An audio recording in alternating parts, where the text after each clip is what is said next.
Jean Xuanhe frowned as he scrutinized the file in front of him. Luo Lai, 18 years old, genetic strength 27, cellular activity 11, mental strength 97.6, talent level C, overall quality barely reached the level of an average adult male, with potential below 3. Such data wouldn't even make it through the preliminary selection.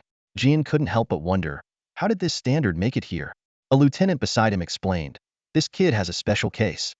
His father was an officer who died in the Third Star Domain War, during that famous battle in the Second Star Domain. Hearing this, Jin's expression turned solemn. That battle had gone down in history, and every fallen soldier was a hero. But after another look at Luo Lai's file, he shook his head helplessly. Too poor. Even with leniency, I can't justify it to the military command. The lieutenant sighed. It's expected. This is his 9th application to enlist, all unsuccessful. His body probably can't even handle basic training. Jean pointed out, his mental strength is impressive though. Untrained and already breaking 85, he's a genius in that regard. Why not try for a source warrior? The lieutenant shrugged. This kid is stubborn. He only wants to join the military, has little interest in the Academy of Sciences. He's a student at Sacred Star's first comprehensive academy, all A except for physical subjects. If he aimed to be a captain or join the staff, it wouldn't be impossible. A glint of interest flashed in Jin's eyes, but he shook his head. What a pity. Luo Lai sat upright in the cold metal chair, his posture perfect, his face calm, but his clenched fists betrayed his nerves. Moments later, the iron door opened, and the lieutenant walked out, shaking his head regretfully. Luo Lai took a deep breath, feeling a tightness in his chest. He thought he was used to it by now, but still felt frustrated and unwilling. He just wanted to follow in his father's footsteps and become a soldier, even a common one, but the answer was always the same. He nodded to the lieutenant and turned to leave. The glaring sunlight made his eyes sting. Wait, a voice called out from behind. Luo Lai turned to see a tall young soldier in a peculiar white uniform, with no rank insignia on his shoulders. Luo Lai? The man sized him up. I'm Jean Xuanhe, just transferred from the 2nd military base on Venus. I've seen your file. You really want to be a soldier? Luo Lai nodded. Yes. Jean asked, with your grades, you could easily apply for a staff position. Luo Lai replied earnestly, I want to be a soldier who can go to the front lines. Jean nodded. With your physical condition, it's hard to pass the enlistment tests. But I can give you a chance. Seeing Luo Lai's calm expression, Jean pulled out an electronic badge, displaying his identity as a major general of the 2nd Galaxy base of the Galactic Federation, along with over a dozen commendations. Does this make me trustworthy? Jean asked. Luo Lai finally showed excitement. You can really give me a chance? That depends on whether you're willing. I am. Luo Lai made the decision almost instantly. Jean took Luo Lai on a maglev train, departing from Sacred Star, the place once known as Earth, the cradle of humanity. They arrived at a heavily guarded research facility on the outskirts of the city, where high-voltage electric fences and fully armed sentries underscored its significance. Jean Xuanhe led Luo Lai inside with practiced ease. Along the way, there were only steel walls and floors, and cleaning robots at work. This is a no man's land, Jean Xuanhe explained briefly. Luo Lai immediately became alert, knowing that such areas were typically of utmost importance, designed to prevent espionage and minimize potential casualties. They entered a room with a massive glass tube in the center, containing a writhing mass of golden substance. This is a new life form, Jean Xuanhe explained. We discovered that only mental communication can interact with it. My mental strength is quite good, Luo Lai said, puzzled. But I haven't undergone any training. The military should have more capable candidates. Trained mental strength is ineffective. Most naturally gifted individuals have been recruited by the Academy of Sciences. Your innate mental capacity exceeds 95, which is extremely rare. If you agree to help, I will enlist you with special honors, Jean Xuanhe replied. Luo Lai thought for a moment and then asked firmly, regardless of success or failure? Regardless of success or failure, Jean Xuanhe assured. I'm willing to try, Luo Lai said through gritted teeth. Jean Xuanhe guided Luo Lai to stand in front of the glass tube and opened a small port. After a moment's hesitation, Luo Lai reached his hand inside. The instant he touched the golden life form, a wave of intense pain struck him. To his horror, he realized the substance was trying to enter his body. He turned to seek help, only to find that Jean Xuanhe had vanished. At that moment, the golden life form fully entered Luo Lai's body. A series of system prompts echoed. Artificial life detection. Parasitic scan initiated. Name: Luo Lai. Age: 18. Gene strength: Phase 1. Resistance futile. Cell activity level: 11. Normal fusion possible. Mental capacity strength: 97.6. Resilient. Fully modifiable. Talent: C. Modifiable. Artificial life compatibility: 89. Excellent. Artificial life fusion success rate, 91. Excellent. Artificial life survival rate, 90. Excellent. Overall evaluation. Possesses high willpower, suitable for fusion modification. Scan result. Suitable for artificial life fusion modification. Artificial life fusion modification initiating. Luo Lai felt dizzy from the voices in his head. Once the stabbing pain subsided, he composed himself and examined his arm carefully. The traces of the golden life form had vanished without a trace. He looked around, but Jin Xuanhe was nowhere to be seen clearly. He had slipped away. Suddenly, a piercing alarm echoed throughout the research facility. Woo-woo, woo-woo. The silence was shattered, and chaos erupted. Luo Lai's heart tightened, and he immediately dashed toward the exit. He dove and rolled, barely making it out of the room before a massive steel door slammed shut behind him, sealing the room. The alarm continued to blare, and two cleaning robots in the hallway began to tremble. Their green power lights turned red, and the metal covers on top popped open, revealing twin Vulcan cannons. A robotic voice announced, "Alert! Alert! Intruder detected. Level 1 security activated. Unauthorized life forms will be terminated." In an instant, the cleaning robots transformed into Terminators, their barrels spewing bullets like rain toward Luo Lai. Damn it! Luo Lai cursed under his breath. There was no time to swear at Jin Xuanhe. He turned and ran. The chase lasted for what felt like an eternity, with the number of cleaning robots increasing and Luo Lai growing more and more exhausted. His frail body had always been a nightmare, the reason he repeatedly failed the military recruitment screenings. Turning a corner, Luo Lai spotted an emergency exit, his eyes lighting up. This might be his chance to escape the research facility. He reached for the door, but just then, a mechanical female voice spoke. Target in danger. Parasite system forcibly activated. Fusing with target. Luo Lai, male, genetic enhancement level. Stage 1, unenhanced. Strength, 19. Speed, 25. Stamina, 10. Mental power, 52. Genetic abilities, none. Spiritual C abilities, none. Store system, not activated. The voice continued. Passive missions detected. Mission 1. Get listed on the Star Federation's bounty board as a galactic pest. Mission 2. Accumulate a bounty of 10 million. Mission 3. Survive and escape? Startled by the sudden voice, Luo Lai asked warily, "Who's there? Who's hiding?" There was no answer, only a panel appearing in the lower right corner, displaying the information the voice had just mentioned. The mechanical female voice spoke again. Due to the target being in the novice stage, the system will assist with Mission 3. Scan results, dangerous targets, 3. Danger level, 16. Recommendation, avoid. Luo Lai finally grasped the severity of his situation. He guessed that the dangerous targets were the cleaning robots, but couldn't fathom how the voice knew this. With no time to ponder, he saw the combat-ready cleaning robots closing in and immediately turned to flee. The research facility was larger and more formidable than Luo Lai had imagined. Even ordinary cleaning robots were equipped with Vulcan cannons, and every corridor was guarded by 5 cm thick alloy steel doors. It was then that Luo Lai realized the artificial life form inside him had been assisting him all along, forcefully opening those alloy doors. Without it, he would have been trapped long ago. A mechanical voice continuously guided him. Dangerous targets ahead. 3. Danger level, 16. Recommend escaping via the right corner staircase. Ambush in the second hallway. Dangerous targets. 7. Danger level, 16. Suggest escaping through the trash chute.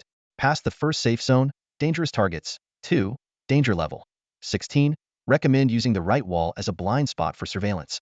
Following the voice's guidance, Luo Lai evaded obstacles along the way. Just as he was about to exit the first area of the research facility, the voice in his head suddenly paused. Hey, Luo Lai asked urgently, "What do I do now?" "Speak up." The voice resumed.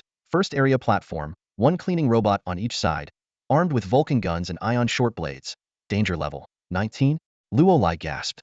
The first area platform was at the entrance, a mandatory path, meaning he had to confront them heat-en. Vulcan guns and ion short blades, Luo Lai muttered through clenched teeth, "and all I've got are my fists." Just as he finished speaking, a sharp pain shot through his fingertips, and a stream of golden liquid emerged, forming a small golden pistol. Vintage laser gun, beginner's equipment. Attack power, 1535. Keep this well.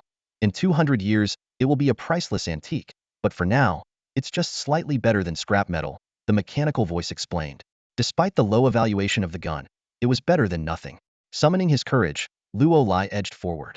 Nearing the door, he threw his jacket towards the entrance. Gunfire erupted with a rat-a-tat, shredding the jacket into a sieve. At that moment, Luo Lai rolled out. He pulled the trigger, a beam of light precisely hitting a cleaning robot's side, piercing through the steel plate and hitting its chip. Luo Lai quickly took cover behind the fallen robot. The other robot's Vulcan gun fired immediately, metal casings clattering. Luo Lai curled up, enduring the barrage like a small boat in a storm, ready to be hit at any moment. This intense scene lasted for half a minute until the Vulcan gun finally ran out of ammo. Seizing the opportunity, Luo Lai sprang out. He fired a shot, the golden beam splitting the Vulcan gun's muzzle. The second shot directly pierced the cleaning robot's body, shattering its chip. A wisp of gray smoke rose from the robot's top. Exit the first area, there's an emergency passage on the left. The code has been cracked, the mechanical voice prompted. As Luo Lai left, a figure gradually emerged from behind the metal door. It was none other than the previously vanished Jin Xuanhe.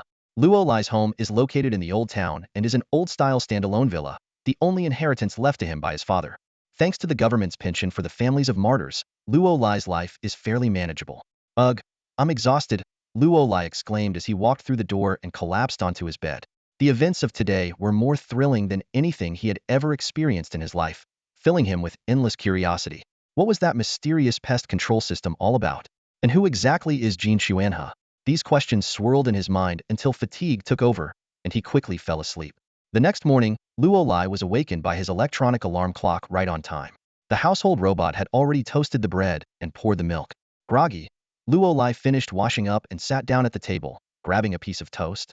Now this is more like it, he thought. I really hope everything from yesterday was just a dream. Just then, a system notification echoed in his mind. Mission completed. Would you like to claim your reward? The sudden voice startled Luo Lai so much that he nearly dropped his toast. What on earth are you? Luo Lai asked, but once again received no response. Frustrated, he said, all right then, let's see what the reward is.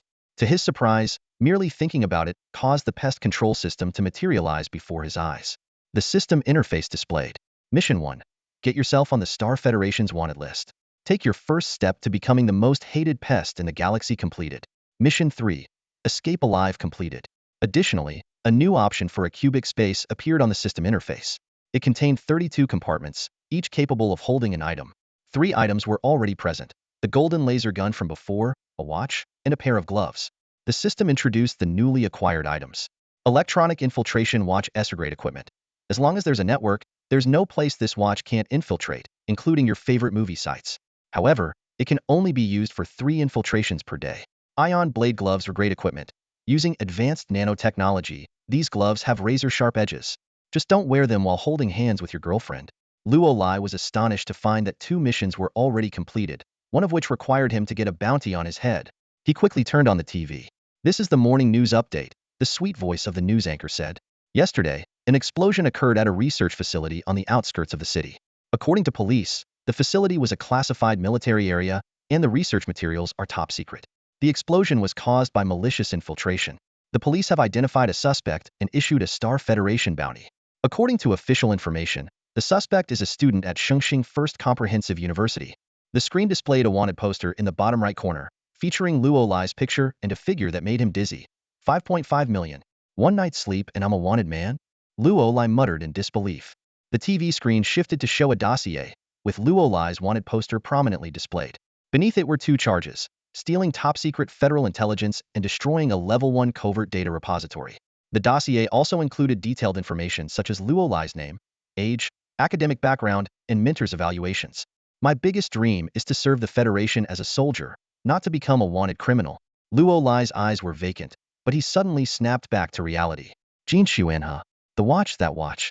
Luo Lai quickly took out the electronic hacking watch. It was an ordinary-looking watch with a black strap and a silver face, comically adorned with a cartoon dog. Seriously? Is this thing really that useful? Luo Lai scratched his head. Whatever, let's give it a try. Luo Lai connected to his computer, targeting the federal military's personnel database. Despite the seemingly impenetrable firewall that even the top hackers struggled with, Luo Lai pinned his hopes on the electronic hacking watch. He pulled out a black cable from the side of the watch and connected it to the computer. Astonishingly, the impenetrable firewall of the federal military was breached in an instant. Countless lines of code flashed across the screen, and Luo Lai effortlessly accessed the database. Luo Lai quickly searched for information on Jin Xuanhe. The results showed that he was an extraordinary individual. Starting as an infantryman, excelling in multiple planetary explorations, completing 3 classified missions, and rising from a private to a major general all within 17 years. But this 17-year record struck Luo Lai like lightning. The Jin Xuanhe I saw yesterday didn't look much older than me, at most 25 or 26. 17 years in the military? Did he join when he was 10? Luo Lai immediately realized he had been deceived. He then wondered, what does the fake Jin Xuanhe gain by framing me? Or is his target something else in the research institute, and I'm just a scapegoat?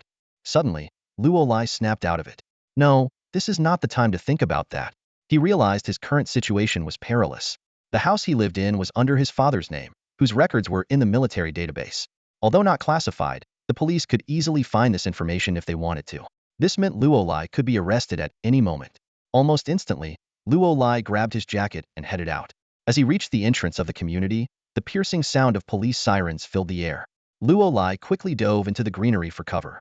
Through the gaps, he saw black and white police cars rapidly gathering at the entrance, with officers immediately setting up a perimeter. Using the cover of the greenery, Luo Lai crawled towards the fence at the community's edge. Only after the police had entered the community did he climb over the fence. Looking at the distant police cars, Luo Lai stomped his foot in frustration. Damn it! How did it come to this? Just then, a system notification sounded again. New mission released. Mission 1. Escape while being pursued. Time limit: 48 hours. Luo Lai stared at the mission prompt, his mind in turmoil, unable to comprehend how he had become a wanted man overnight. But he forced himself to stay calm and resolutely said, "No, I can't just leave. I need to see someone first." Holy Star, the Federation's premier comprehensive academy. Once the cradle of humanity, this planet now faces dwindling population due to resource scarcity. Despite this, Holy Star remains proud with its top educational institution in the galaxy, the Federation's first comprehensive academy, a beacon of aspiration for countless individuals. Professor Moy, the esteemed principal of the academy, is usually known for his kind and gentle demeanor. However, at this moment, this highly respected elder is furiously pounding his desk in his office, shouting, "I don't believe it, absolutely not. He is my student, and I trust his character. He would never do such a thing." Faced with Professor Moy's wrath, the two police officers stood silent and trembling. They were well aware of his background. Once a high-ranking officer in the staff department, now a mentor to many, including the iron-fisted deputy minister of the Imperial Police Department. "You can leave," Professor Moy said in a deep voice. "I believe in my student, but if he truly did something wrong, I won't cover for him." With that, he reclined in his chair, clearly indicating the end of the conversation. The two officers, understanding the cue, left promptly. After they departed, Professor Moy spoke again. "Come out. I noticed the lock had been tampered with when I entered. Only you could have done that." The door to the office's lounge opened, and Luo Lai walked in with his head lowered. Professor Moy asked directly, "I have only one question. Did you do anything against the Federation's laws? Is what's reported true?" "It's true," Luo Lai admitted softly, then hastily added, "but it wasn't my intention. Someone tricked me." He proceeded to explain everything in detail, not daring to hide a thing. Professor Moy remained silent for a long time before finally taking out a silver card from his drawer. "This is a pass for the spaceport, with top-level clearance." Luo Lai looked at his teacher in surprise, but Professor Moy interrupted him with a wave of his hand. "You are my best student. I've always regarded you as my own child. How could I bear to see you wronged? But this matter is likely more complicated than it seems." What Professor Moy didn't tell Luo Lai was that he had already been contacted by the military, government, and staff departments, all inquiring about Luo Lai. Compared to them, the police department's actions were slow and procedural, which suggested they might be unaware of the full story. Professor Moy realized the issue might be linked to that mysterious research institute. "Go to Hindstar in the Andromeda system," Professor Moy suggested. "We'll give you an address. Find a man named Davis there. He is one of my students. He will arrange a place for you to hide temporarily. I will get to the bottom of this and clear your name. Once things settle down, I will contact you." Luo Lai gritted his teeth and nodded in agreement. With his electronic hacking watch, he could infiltrate Holy Star's traffic surveillance system. Despite knowing the whole world was hunting for him, he took the risk to see Professor Moy because he didn't want his teacher, who treated him like a son, to misunderstand him. Professor Moy detailed the escape plan. In the southwest sector of the spaceport, there's a small ship, designated SG-7799. It's my private vessel. Find a way to board it, and have the captain check your pass. He'll get you out of here. Luo Lai was worried about implicating his teacher, but Professor Moy reassured him. "I can claim it was stolen. With my status, would they dare question my word? But this is as far as I can help you. How you get into the spaceport is up to you. Remember, be cautious." Luo Lai bowed deeply and left the office.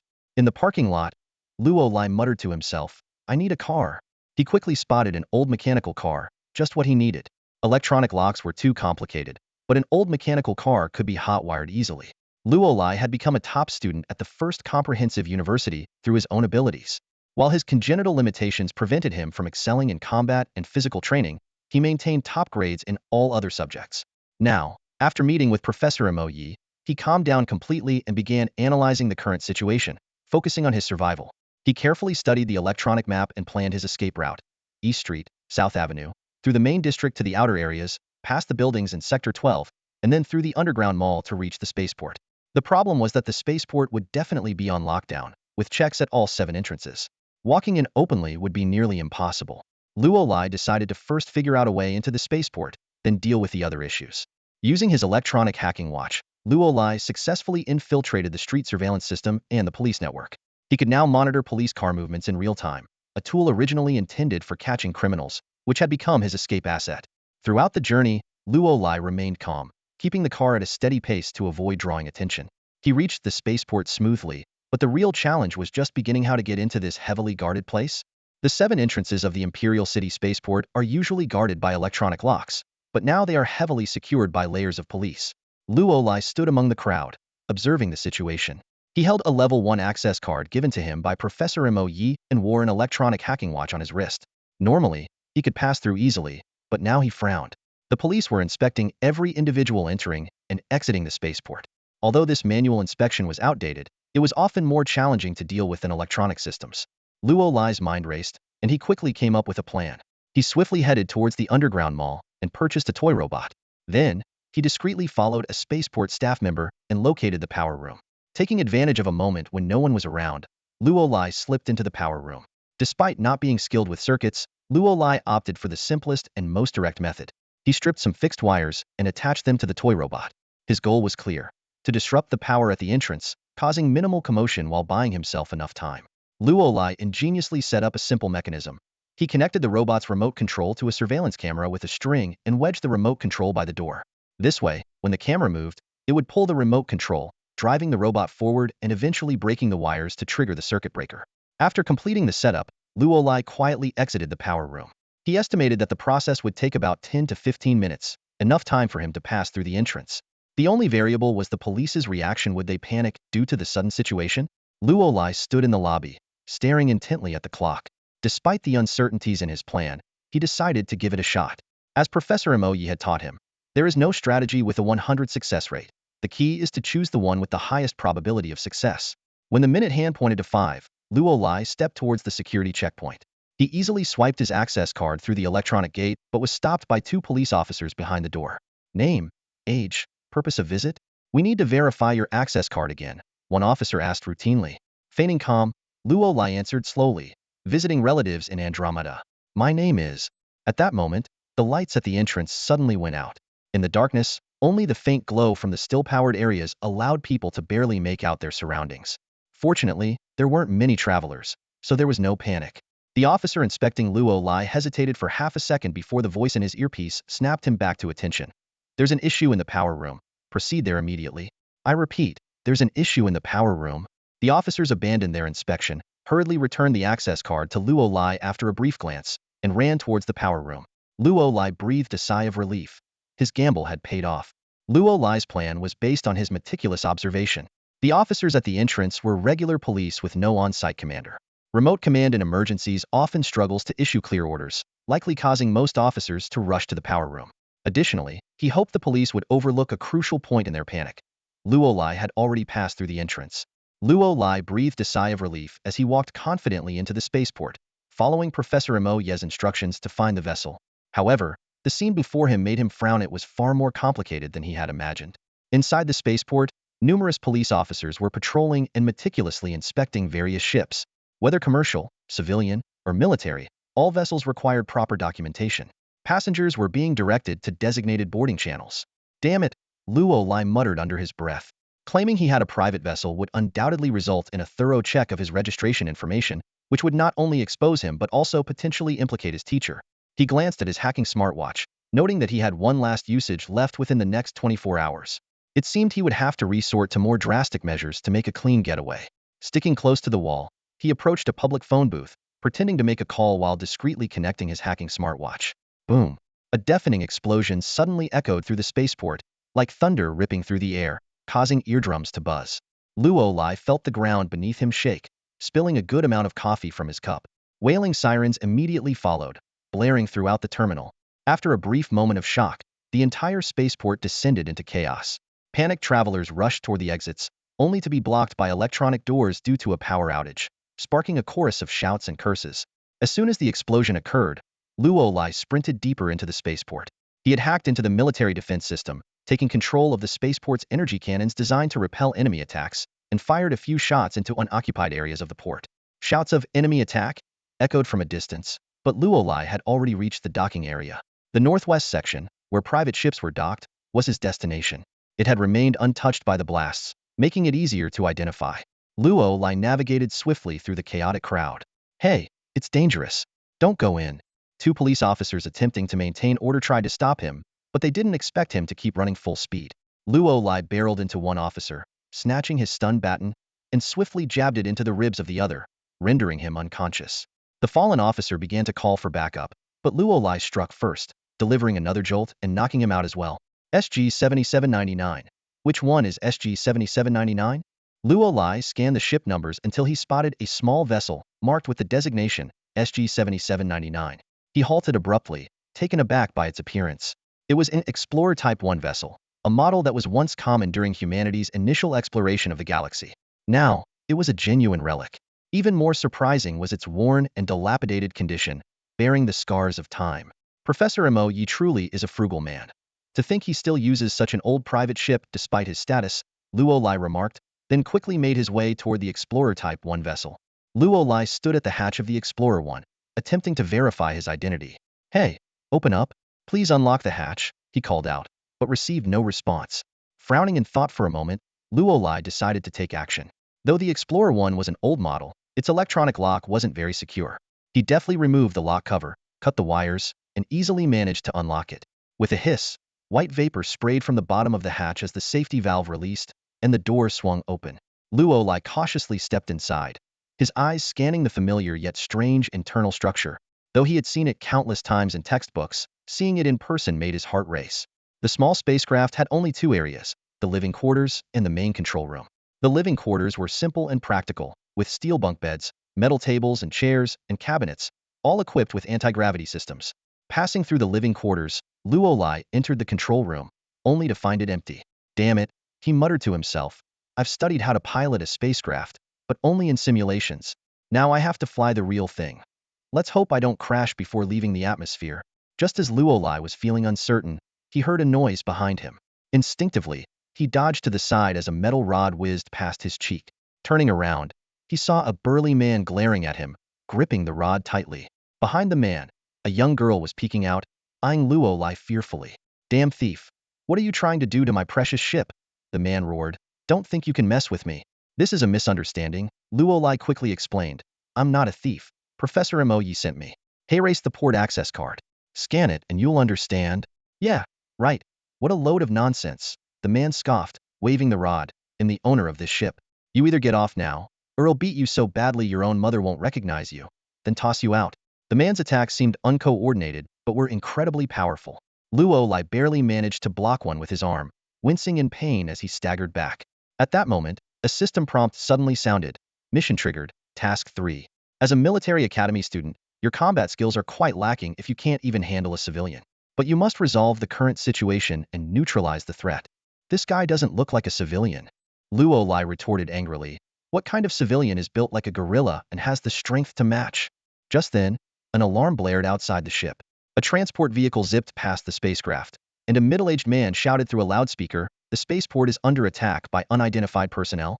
All personnel on board are to evacuate immediately and cooperate with staff to reach a safe area." "I repeat, the spaceport is under attack?" Cursing under his breath, Luo Lai realized the urgency of the situation. He braced himself and met the burly man's attack head-on, enduring the pain as he blocked the rod with his arm. Gritting his teeth, Luo Lai rammed the man with his shoulder, pushing him aside, and lunged towards the girl hiding behind him. The girl screamed and instinctively covered her chest. Luo Lai took advantage of the moment, grabbing her wrist and pulling her in front of him. With one hand, he clutched her throat. "Stay back," Luo Lai commanded the burly man. "If you don't want her to get hurt, step back immediately." The burly man cursed. "You cowardly scum. If you have any guts, let Sally go and fight me. I'm not here to fight, Luolai replied calmly. I'll say it again. If you don't want her to get hurt, step back and do as I say. The burly man hesitated for a moment. Seeing Luolai tighten his grip on the girl's throat, he reluctantly dropped his stick and took several steps back. Good, Luolai ordered. As long as you cooperate, I guarantee she won't be harmed. Now, activate the control console and maneuver the ship to leave. The console won't let me leave without going through spaceport clearance, the burly man explained. Then override it, Luolai insisted. I want this ship out of the spaceport in 5 minutes and out of the atmosphere in 2 hours. Otherwise, I can't promise what I'll do. The burly man glanced at the girl with her neck in Luolai's grip, gritted his teeth, and sat at the control console, quickly initiating the system. System starting up. Please perform identity verification, input ID information, retinal scan, fingerprint scan, ID verified. Welcome back, Captain Hammer. Explorer 1 entering flight mode. Please proceed to runway within 60 seconds. The console's voice prompt announced. The burly man swiftly maneuvered Explorer 1 out of its docking position and onto the spaceport's launch runway. Suddenly, the console received a warning from the spaceport control tower. Hey, that spaceship, what are you doing? Stop immediately, or we will forcibly shut down the runway. The burly man looked back at Luolai, who decisively ordered, force your way through. They can't shut down the runway. Despite his anxiety, the burly man gritted his teeth and drove onto the runway, entering the magnetic propulsion channel. Blue currents appeared beneath the spaceship, slowly pushing it forward. Magnetic propulsion engaged. Countdown initiated. 10, 9, 8, 7, 6. Unknown heat source detected. Please contact the control tower. The system warned. We're locked on, the burly man exclaimed. The spaceport's defense system will attack us. They won't. Just push through. Luolai insisted. You're insane, the burly man shouted. You want us to get blasted to cosmic dust with you? Despite his complaints, the burly man pushed the accelerator lever to the maximum. Explorer 1 surged forward, its magnetic propulsion gliding at top speed. Blue currents streaked across the runway like a dragon, propelling Explorer 1 into the sky, quickly becoming a black dot and vanishing into the vast expanse of space. Inside the spaceport control tower, a man in uniform shouted, Fire! Shoot that spaceship down! The port's turrets swiftly aimed at the sky, but remained unresponsive. Sorry, Commander, the two operators stammered. The energy cannon's turret is out of control. I think there's been an accident. After all, the turret hasn't been used in a long time. Damn it! The man in uniform slammed his fist against the wall and then shouted at everyone around him. What are you all standing around for? Go find out the origin of that spaceship. Humans initially used rockets to launch spacecraft into outer space. From propulsion, acceleration, and shedding stages to leaving the atmosphere, it took only about 11 minutes. However, after the advent of electromagnetic rail propulsion technology, even a mid-century model spaceship like the Explorer I could exit the atmosphere in just 6 minutes. Luolai sat in the spaceship seat, feeling the intense vibrations and pressure within those 6 minutes. As the spaceship broke through the atmosphere, the view before him changed dramatically. The blue sky vanished, replaced by an endless expanse of darkness. In this silent blackness, countless stars sparkled like diamonds scattered on black velvet. This is the sea of stars, Luolai murmured softly, his eyes gleaming with excitement. A real man's journey should be among the stars. However, Luolai quickly snapped out of his awe at the magnificent sight. He realized he was in an awkward situation, was holding a young girl hostage, and a burly man in black was glaring at him. Hey, I did what you asked, the man in black said gruffly. Now let her go. Luolai loosened his grip on the girl slightly, an apologetic look on his face. I apologize for my actions, he explained, but in that situation, I couldn't explain much. Now we have time to talk. I'm actually a student of Professor Moy. My teacher lent me this spaceship so I could travel to Andromeda. The man in black's face darkened even more. Who the hell is Professor Moy? He roared. What gives him the right to lend you my ship? Luolai raised an eyebrow, clearly annoyed by the man's disrespect toward Professor Moy. But he picked up on something in the man's words. Isn't this my teacher's private ship? He asked, puzzled. This is my ship, the man in black said angrily. It was passed down from my grandfather to my father, and then to me. Luolai scratched his head, feeling the situation grow more complicated. Can I ask who you are? I'm Hamo, the man in black replied, the captain of this ship, from Wild Star. I have a farm, and I came to Holy Star to buy seeds. The girl beside Luolai spoke timidly. I'm Sally, his sister. Luolai frowned, even more confused. Isn't the ship's number SG-7799? Realizing he might have boarded the wrong spaceship, Luolai felt a wave of frustration. How could such a mix-up happen?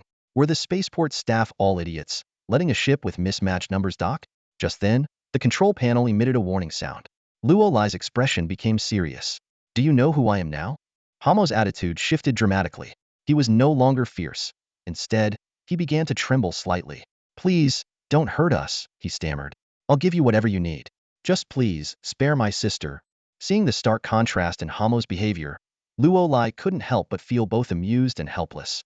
His bounty had increased again, but he was genuinely a good person. I won't harm you. Luo Lai released Sally and said sincerely, I don't intend to steal anything either. Once freed, Sally immediately ran to Hamo and clung to him tightly. Please, spare us, she pleaded, her eyes filled with fear.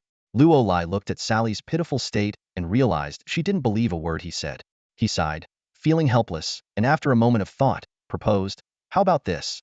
As an exchange, if you take me to Hind Star in the Andromeda galaxy, I'll let you go? Hamo hesitated. I don't know the way to Andromeda. This response left Luo Lai deep in thought. He could have used his electronic hacking watch to get the route information, but the watch was no longer functional. He had to settle for another option. Then let's head to the nearest space station, Luo Lai suggested to Hamo. You should at least know where that is, right? Hamo nodded. I know one. It will take 3 days to get there. Then I'll trouble you with that, Luo Lai said. I need to rest for a while. Do you mind if I use one of your bedrooms? With that, Luo Lai left the control room. He knew that a misunderstanding had already formed, and that he couldn't explain it away. His best option was to temporarily disappear from their sight to relieve their stress. The living quarters of the Explorer One had 6 rooms. 2 had been converted into storage by Hamo, 2 were occupied by Hamo and Sally, and the remaining 2 were empty, containing only a metal bed with no other furnishings. Luo Lai chose one of the empty rooms and lay down on the cold metal bed. Reflecting on the past few days, Luo Lai felt a surge of emotions. The events of these few days were more thrilling than his entire past decade. He tried to rest, but his mind was too restless to fall asleep. In the end, Luo Lai sat up and decided to check the pest system. The system instantly displayed a prompt. Mission completed. Do you wish to claim your rewards? Mission 1. Escape while being pursued within 48 hours completed. Mission 2. Bounty reaches 10 million completed. Rewards. 1. Gene Serum. Randomly enhances gene levels by 510. Though, for someone like you, even with an upgrade, you're still a weakling. The difference is whether your combat power is 5 or 6. Usage restriction. Ineffective after reaching gene level 2. 2. Stink Bomb. Releases a foul odor that can cause different effects depending on the victim's constitution, potentially causing fainting or even death. Compared to this, a skunk spray is nothing. Luo Lai was intrigued by the gene serum. Although he didn't fully understand the concept of gene levels, if this serum could enhance his genes, it might improve his physical condition. However, he hesitated, unsure if using such an unknown substance was safe. In the end, Luo Lai decided to temporarily store the gene vial in the cubic space. Lying back on his bed, Luo Lai stared at the ceiling and muttered to himself, Pest system? What on earth could that be? With a ding, the pest control system suddenly popped up a notification, interrupting Luo Lai's thoughts. He hadn't expected a response, but to his surprise, a new message was flashing on the system interface. The system guide is available for purchase. The system prompted succinctly. Luo Lai frowned and asked in confusion, where can I buy the system guide? The system immediately replied, store system not yet activated. Realization dawned on Luo Lai as he noticed a store option on the pest control system interface, but it was grayed out and unselectable. He inquired further, so how do I activate the store system? The system quickly listed the unlock conditions. Complete the following tasks to activate the store system. Store unlock task 1. Accumulate 15 completed regular tasks. Store unlock task 2. Reach a bounty of 30 million. Store unlock task 3. Complete any major event once. Luo Lai stared at the screen, deep in thought. The first 2 tasks seemed straightforward enough, but felt far removed from his aspiration of becoming a federal soldier. The third task puzzled him even more. What exactly was a major event? Shaking his head, Luo Lai decided to set these questions aside for now. Perhaps once the store system was unlocked, everything would become clear. Thinking of the gene serum in the cubic space, a glimmer of hope sparked in his heart. Maybe, when one door closes, another window opens. For the next 3 days, Luo Lai stayed in his room without doing anything out of the ordinary. This reassured Hamo and Sally somewhat. 3 days later, their target space station finally appeared on the Explorer One screen. In this era of interstellar travel, the importance of space stations was self-evident. They were like floating cities in space, providing various supplies for travelers, materials, food, energy, and crucial spaceship maintenance services. The space station Luo Lai saw was cylindrical, like a massive rod stretched across the starry sky. It had 12 levels, each slowly rotating in sync with the entire station's operations.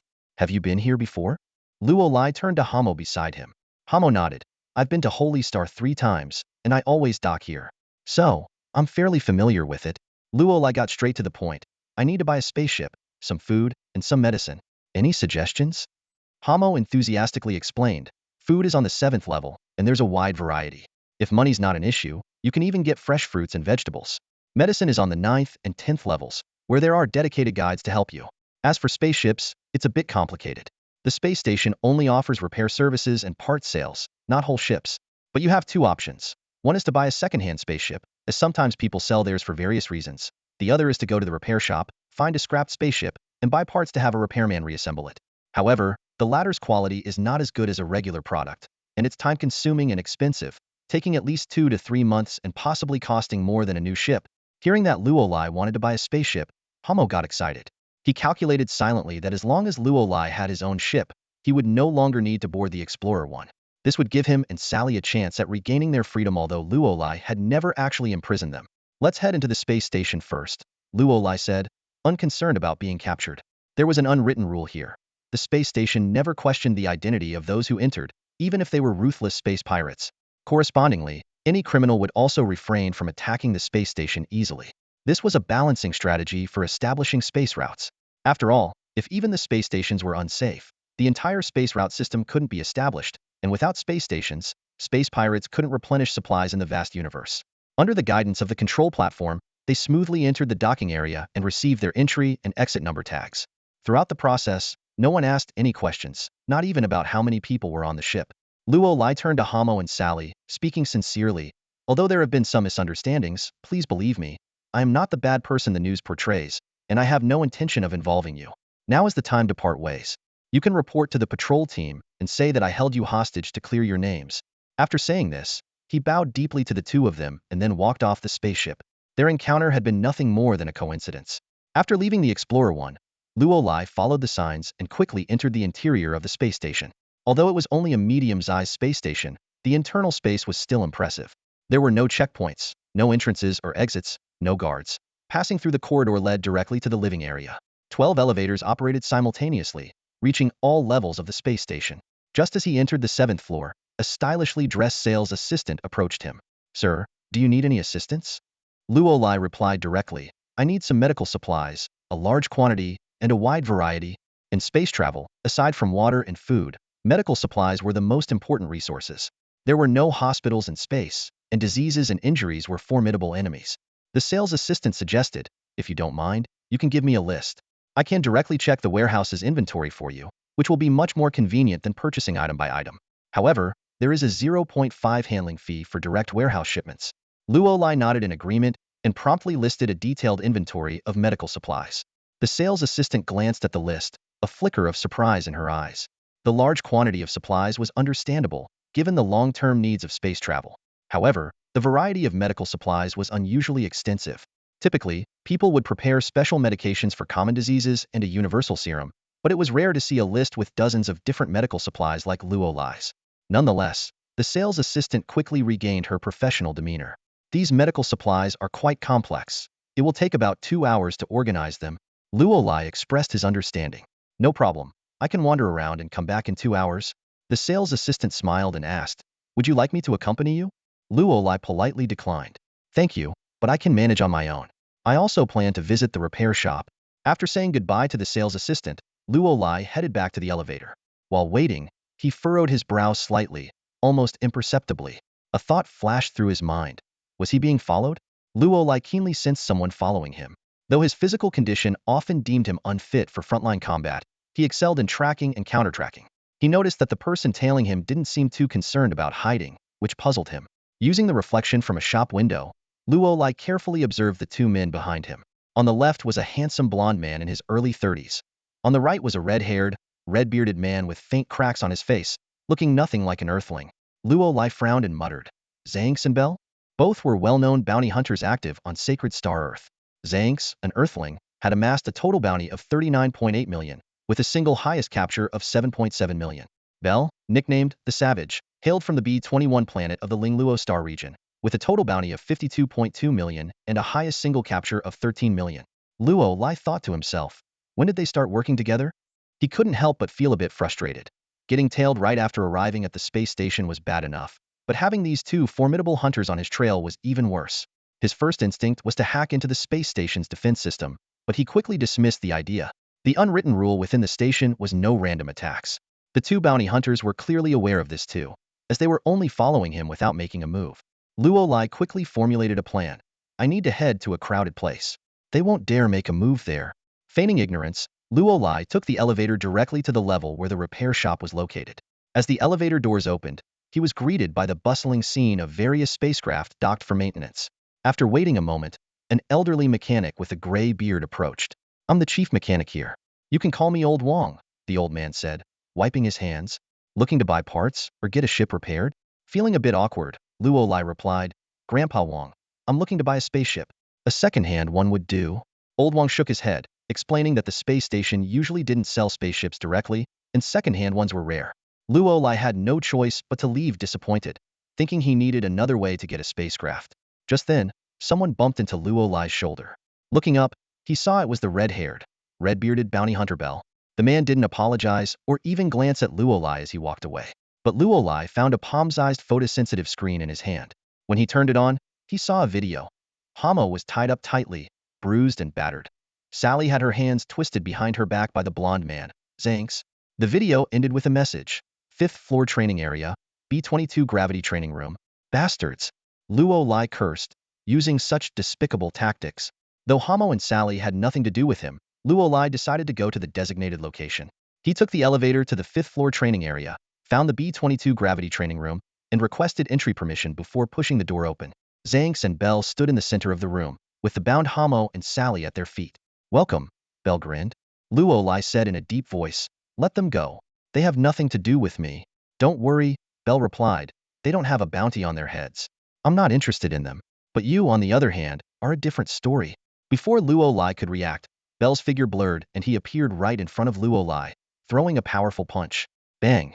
Bell's fist landed on Luo Lai's chest like a sledgehammer, sending him flying 3 meters away. Luo Lai's body hit the ground with a dull thud. Bell looked down at his fist, a trace of confusion in his eyes.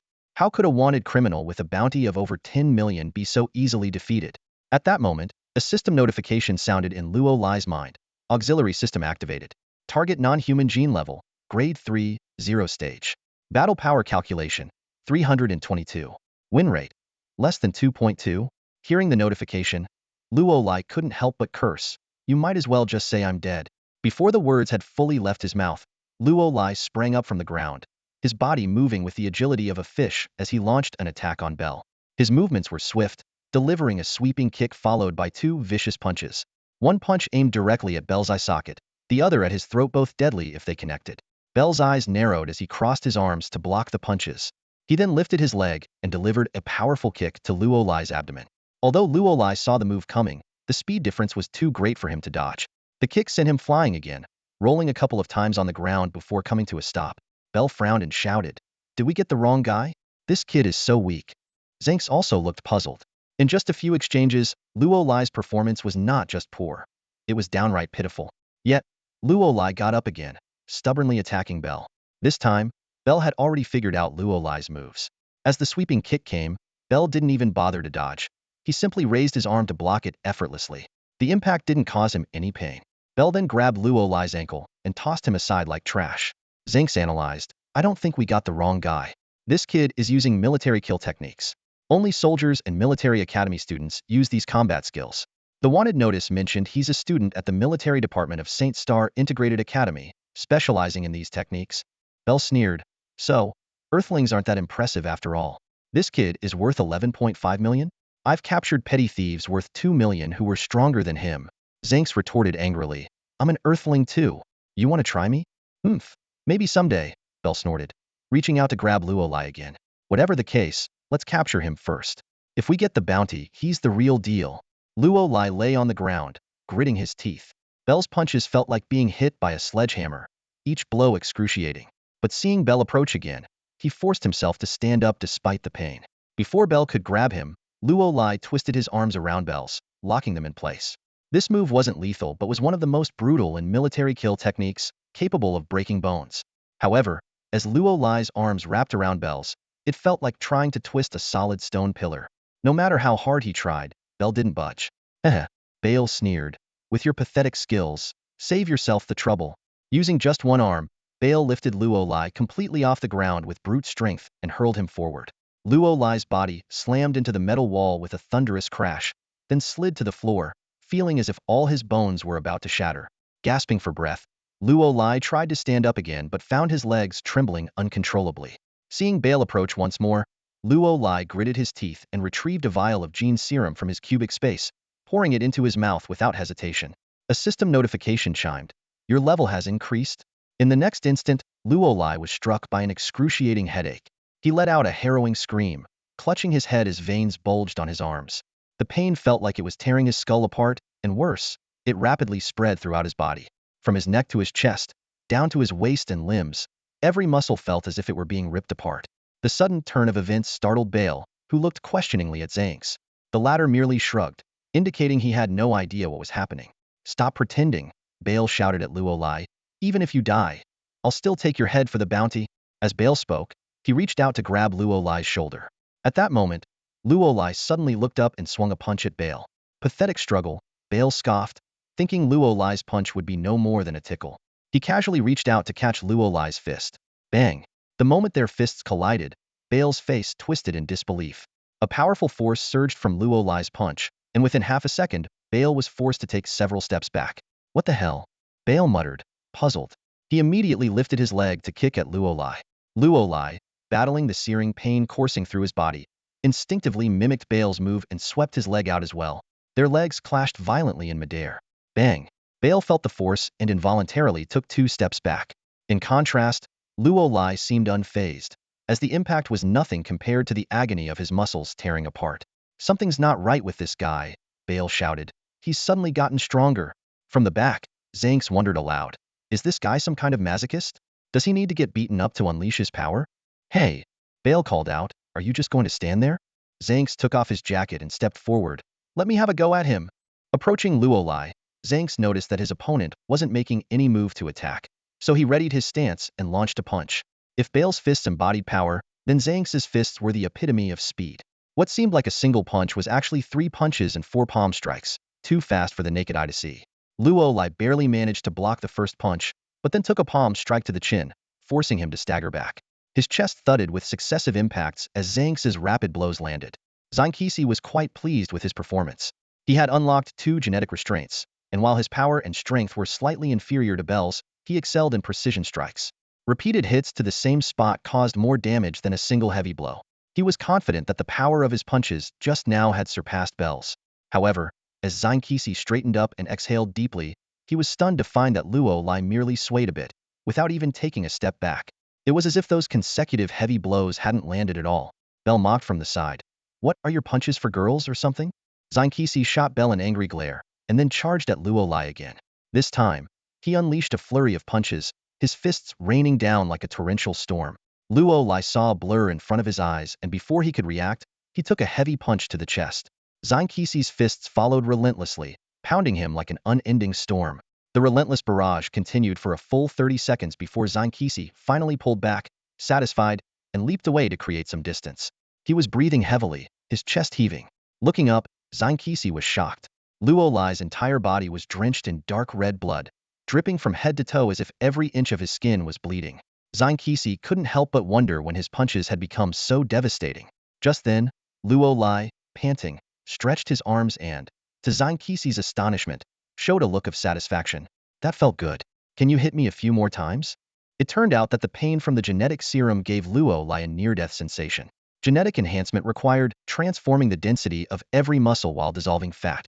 Completing this process in a short time made Luo Lai feel like his entire body was being torn apart, with blood seeping from his pores. Zankisi's punches brought a different kind of pain, which, oddly enough, made Luo Lai feel somewhat comfortable, perhaps like fighting poison with poison. To Zankisi, however, this was blatant provocation. He also felt a twinge of fear. This guy in front of him, who called the beating comfortable, was a complete maniac. Even more terrifying was that despite the severe beating, Luo Lai seemed unscathed. Zankisi pursed his lips and exchanged a glance with Belle. The two nodded in silent agreement, and, with a simultaneous roar, lunged at Luo together. Bang! Bell and Luo's fists collided fiercely in midair. No fancy moves, no dodging, no retreating. In that instant, Bell let out a blood-curdling scream. His elbow bone had pierced through his flesh, and blood was gushing out, dripping onto the ground. The sight was horrifying. Bell screamed hysterically, "Impossible! Absolutely impossible! How can anyone have such strength?" Luo, however, paid no attention to the gruesome scene. He stared at his own hands in astonishment, unable to believe the immense power he now possessed. As memories of his time at the academy flooded back, excelling in all subjects, but being unable to become an outstanding soldier due to genetic limitations, Luo felt a mix of emotions. Suddenly, a fierce gust of wind swept by. Zankex's fist struck Luo's unguarded face with full force, pushing him back several steps. Luo touched his face, feeling a bit of pain and tasting blood in his mouth, but he was not seriously injured. He looked up at Zankex. The once renowned bounty hunter now seemed far less intimidating in his eyes. Luo's gaze changed, resembling a cosmic predator eyeing its prey. Zankex felt a twinge of fear. In the next moment, Luo's figure flashed, and his fist landed squarely on Zankex's face. The impact was so powerful that it shattered Zankex's facial bones and sent him flying like a broken kite, crashing heavily into the wall, creating a large dent in the alloy steel. As Zankex lost consciousness, his last thought was, "This guy must have been pretending to be weak." Bell was still roaring, "Impossible! There's no way I could lose to trash like you." Despite dragging his mangled arm, he charged at Luo with a wild kick. Luo easily countered, a single sweeping kick twisting Bell's right leg backward, shattering his kneecap completely. Luo once again examined his hands, murmuring in disbelief, "Have I really become this strong?" He checked the pest system and discovered that his genetic level had risen to level 9, far surpassing Zankex and Bell's level 3. At that moment, a faint whimper caught Luo's attention. He suddenly remembered the bound Hamo and Shaylee and hurried over to untie them. "I'm very sorry for dragging you into this," Luo apologized. Shaylee looked at Luo gratefully, while the burly yet timid Hamo was filled with terror. They had witnessed everything. One person knocked out with a single punch, another lying on the ground covered in blood. Hamo thought to himself, "This guy is definitely not as friendly as he seems. He's a dangerous criminal." "Go, quickly," Luo said, his eyes scanning the surroundings warily. "Leave the space station to avoid further trouble." Hamo nodded repeatedly, eager to pull Sally away from Luo. After walking a few meters, Sally hesitated and then turned back to Luo. "You should leave here soon, or things will get very complicated." Luo shrugged. "The space station has rules. No one can arrest criminals here. It's for the station's stability, so you don't need to worry about me." Sally shook her head, her eyes sweeping over Zanks, who was still embedded in the alloy steel wall, and Bell, who was groaning in pain in a pool of blood. She bit her lip and continued, "It's not like that. Those are just the station's rules. If they catch you, they'll hand you over to the Federal Army. But if they don't, they can notify the Federal Army and claim 1/5 of the bounty. Anyone else on the station who discovers your identity can also report you to the Federal Army and get that bounty. The Federal Army can't arrest you here, but they can wait in space. Once you leave the station, you won't have any protection unless you stay here indefinitely." Luo scratched his head. So that's how it is? He didn't doubt Sally's words. Although she looked a year or two younger than him, as an interstellar trader, she had been traveling far and wide with Hamo for a long time and probably knew more about these things than he did. Luo frowned, realizing he had to leave. But he still had many things to buy, and more importantly, he didn't even have a spaceship, not even a second-hand, small, or antique one. "Can that damn system create a spaceship for me?" Luo muttered to himself. To his surprise, the system actually responded. "The system store offers various models of spaceships for selection. What doesn't this so-called system store sell?" Luo couldn't help but grumble. But even if the system store had spaceships, he had no way to purchase one. He looked hopefully at Sally and said, "Seems like I'll have to trouble you to take me along for another ride." "Oh no," Hamo exclaimed. This was the worst news he'd heard all year, even though it was only March. But he quickly remembered that the person in front of him was no pushover and hastily corrected himself. "I mean, I'd be happy to do that. Don't worry, I won't bother you for long," Luo said. "Just drop me off at the next space station." This made Hamo breathe a small sigh of relief. A single space station's journey wasn't too long to endure the company of this devil. "Let's go then," Luo said. Although regretful that he couldn't buy other items, he did manage to pick up some clothes and makeup supplies before leaving, planning to change his appearance to avoid being easily recognized next time. A moment later, the three of them boarded the old Explorer 1 again. Hamo started the ship and set the coordinates for the next space station. "We need 16 hours, he said. "I've already set the course. It's heading towards Andromeda." There was actually a shorter route that would only take 13 hours, but it went in the opposite direction. Hammer wasn't sure if Luolai would get angry about it, and he deeply regretted ever waving a stick at Luolai. All right, let me know when we're close, Luolai nodded, preparing to leave the cockpit. He could tell Hammer was afraid of him and didn't want Sally to be too close either. Although Sally seemed less scared of him now, possibly because he had saved them from the bounty hunters, Luolai was clearly still on Hammer's blacklist, having been upgraded from villain to demon in his eyes. Honestly, I'm a good person, Luolai thought sadly. Just as Luolai was about to leave the cockpit, Hammer suddenly shouted, "Oh no, the radar's picking up a target. Oh my god, it's a Federal Fleet ship. We've been spotted." He glanced at Luolai with a look of resentment. Luolai scratched his head. Bell and Zangs were barely alive. Even if someone found them, they should be rushed to the emergency room, not have time to alert the Federal Fleet. Had he been noticed while wandering around the space station and someone alerted the fleet? A voice crackled over the comm system. "Attention spacecraft ahead. We know you've been hijacked by a wanted criminal. Cease your flight immediately and cooperate with us. We will rescue you." Hammer's face became extremely complicated. Stop and wait for rescue? No. He would be killed the moment they stopped. These Federal Fleet idiots must have muscles for brains. "We need to shake them off," Luolai said. "The Explorer one should be equipped with weapons, right? 2 small particle cannons?" Hammer began, but then his face turned pale with terror. "You don't expect me to use particle cannons against the Federal Fleet's heavy artillery, do you?" "I'm not that stupid." Luolai rolled his eyes. "First, execute a U-shaped evasive maneuver to make it harder for them to lock onto us." He trailed off, noticing Hammer's blank expression. He slapped his forehead. Was he really explaining a tactical maneuver to a regular space trader? Luolai corrected himself. "Fire the particle cannons backward to use the recoil for acceleration, then jump to warped space. Once we're in warped space, they can't follow us." "My Explorer 1 is old," Hammer said anxiously. "It can't handle jumping to warped space like that. It needs a long time to warm up." "Do you want the Federal Fleet to catch up?" Luolai threatened. "If they do, I'll definitely be arrested. But I'll tell them you were my accomplices who helped me escape from Holy Star. Do you want to spend the rest of your life in an interstellar prison?"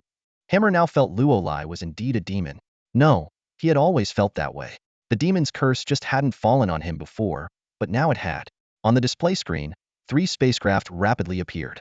Luolai immediately recognized them as Wasp Type 1 ships, painted a pale yellow and powered by a propeller system. Despite being an older model, their speed far surpassed that of Explorer 1. Suddenly, a deafening roar echoed through space. The energy cannon atop one of the Wasp Type 1 ships slowly descended and began firing aggressively at the front. A massive fireball exploded in the dark void, causing even the surrounding stars to tremble. The scene was immensely intimidating. Hamo trembled uncontrollably. As an honest interstellar merchant, he had never experienced such a perilous situation, not even attempting smuggling. Luolai sighed and pulled the large but timid man aside. Luolai took the pilot's seat and turned to Sally, earnestly asking, "Can you help me?" Sally hesitated for a moment, then bit her lip and nodded. "What can I do?" "Just like you've always done, help me adjust the trajectory." "Don't worry, I've got experience," Luolai said, feigning confidence. In reality, this was Luolai's first time piloting an actual spacecraft. Although he had practiced in a simulator at the academy, the real situation was clearly different. He didn't dare to reveal the truth, fearing that Sally might refuse to help and Hamo might be terrified out of his wits. Taking a deep breath, Luolai quickly began operating the controls, striving to remain calm. He kept telling himself that it was just like the simulator. Another loud explosion. The second shot followed closely. Clearly, the pursuing ship believed one shot was not enough to intimidate their target. This inadvertently gave Luolai an opportunity. The weapons bay of Explorer 1 opened, revealing 2 particle cannons.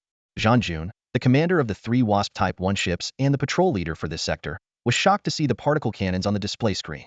"Are they crazy?" Jean-Jun said to his lieutenant, daring to confront the Federation fleet. "No, fugitives are always reckless. They won't fear us. But with just 2 small particle cannons? Could they be supercharged particles?" The lieutenant responded helplessly, "Order the attack. The opponent might be a ruthless individual. Since they've revealed their weapons, they may have already killed everyone else on the ship to take control." Jean-Jun pondered for a moment before finally giving the order. "Charge the energy cannon and prepare to fire." A white glow began to emanate from the energy cannon atop the Wasp Type 1, indicating it was charging. Luolai was startled and, judging by the angle of the cannon, realized this was no longer a warning shot. Could the Federation fleet really be willing to kill civilians? Luolai hadn't anticipated that his actions would lead to such a grave misjudgment by the other side. "We need to speed up," Luolai said urgently. "How long until we can jump to hyperspace?" 32 seconds. Sally replied nervously, "This Explorer 1 is too old. Maybe we should sell it," Luolai suggested offhandedly. "No." Hamo, who had been cowering to the side, suddenly shouted, "This was my grandfather's, passed down to my father, and then to me. We can't sell it, please. Don't even think about it. I'll give you all the money, just please keep it." Luolai ignored Hamo's plea, simply remarking on how old and worn the spaceship, which had served 3 generations, really was. They're going to fire," Sally suddenly shouted, trembling. The energy cannon at the rear was about to finish charging. Gritting his teeth, Luolai commanded, "Initiate spatial jump, now." With only a few seconds left on the countdown timer, Sally closed her eyes and pressed a red button. The speed of the Explorer 1 surged dramatically. As the ship moved at high velocity, Luolai kept his eyes on the display screen, accurately gauging the enemy's position. At the precise moment of locking on, he fired without hesitation. They really dare declare war on us? In the command room, Jean-Jun snarled as he watched the particle beam approach. "Fire back!" With a thunderous roar, the energy cannon blasted forward, colliding with the enemy's fire in space, creating a blazing fireball. Luolai felt the Explorer 1 shake violently, as if experiencing an earthquake. Yet, he also noticed the speed continuing to climb. The shockwave from the explosion spread outwards, propelling the ship faster, even though the impact caused the armor plates to tremble. "Now, do it now!" Luolai shouted almost desperately. Sally released the button, and everything around them distorted, as if they had entered a long tunnel filled with rapidly passing white lines. They had successfully entered the spatial jump. "Damn it!" Jean-Jun cursed, slamming his fist onto the command table as he watched the Explorer 1 vanish. They managed to escape even from that. Despite his fury, he couldn't help but feel a grudging admiration. Such audacity, using the explosion shockwave to enter the spatial jump. Aren't they afraid of the ship being destroyed? "We did it, we made it," Sally exclaimed, hugging Luolai tightly. Luolai couldn't hide his excitement either. Not only had they escaped from the Federation forces, but it was also his first time piloting a spaceship, firing cannons, and performing a spatial jump. The experience left him thrilled, and he embraced Sally closely. "Sally, you should keep your distance from him," Hamo grumbled from behind, watching the two hugging. "He's a wanted criminal, a dangerous man. How can you hug someone like that? What if he has ill intentions and takes you to his room?" Their celebration came to an abrupt halt. Luolai awkwardly looked at his hands, while Sally blushed and quickly stepped away. Luolai shifted his focus to the display screen, looking at the dark space outside. "Where are we?" "We're near the Orion constellation, one of the equatorial constellations," Sally explained, a bit embarrassed. "Our spatial jump records only have coordinates for this area. Our home is on the lush planet in the Orion constellation. You asked for a spatial jump, and I didn't have coordinates for other regions, so I brought us back here." "Orion, huh?" Luolai scratched his head. "That could be a problem. It's quite far from Andromeda." Inner space is a revolutionary space-jumping technology that can significantly shorten interstellar travel time. However, this technology places a tremendous burden on the spacecraft, akin to traversing a wormhole. Even the advanced Pegasus-class warships require 120 hours of recovery after each use of inner space. For Hamo's old and heavily damaged Explorer 1, each jump necessitates at least 240 hours of recovery. With additional damage from the explosion, Luolai might have to wait half a month before they can set off again. Faced with this situation, Sally timidly suggested, "Why don't we go to our planet?" Surprisingly, Hamo didn't object. After all, they couldn't just leave Luolai stranded in the vast universe. So, Explorer 1 headed towards Orion and landed on a small asteroid named Cankwi. Cankwi, also known as Wildstar, is a habitable but limited-sized planet. 75% of its area is covered by dense forests, 22% by vast grasslands, forming the foundation for local development, with the remaining areas being wasteland. Hamo and Sally's ancestors were among the first interstellar immigrants who settled here.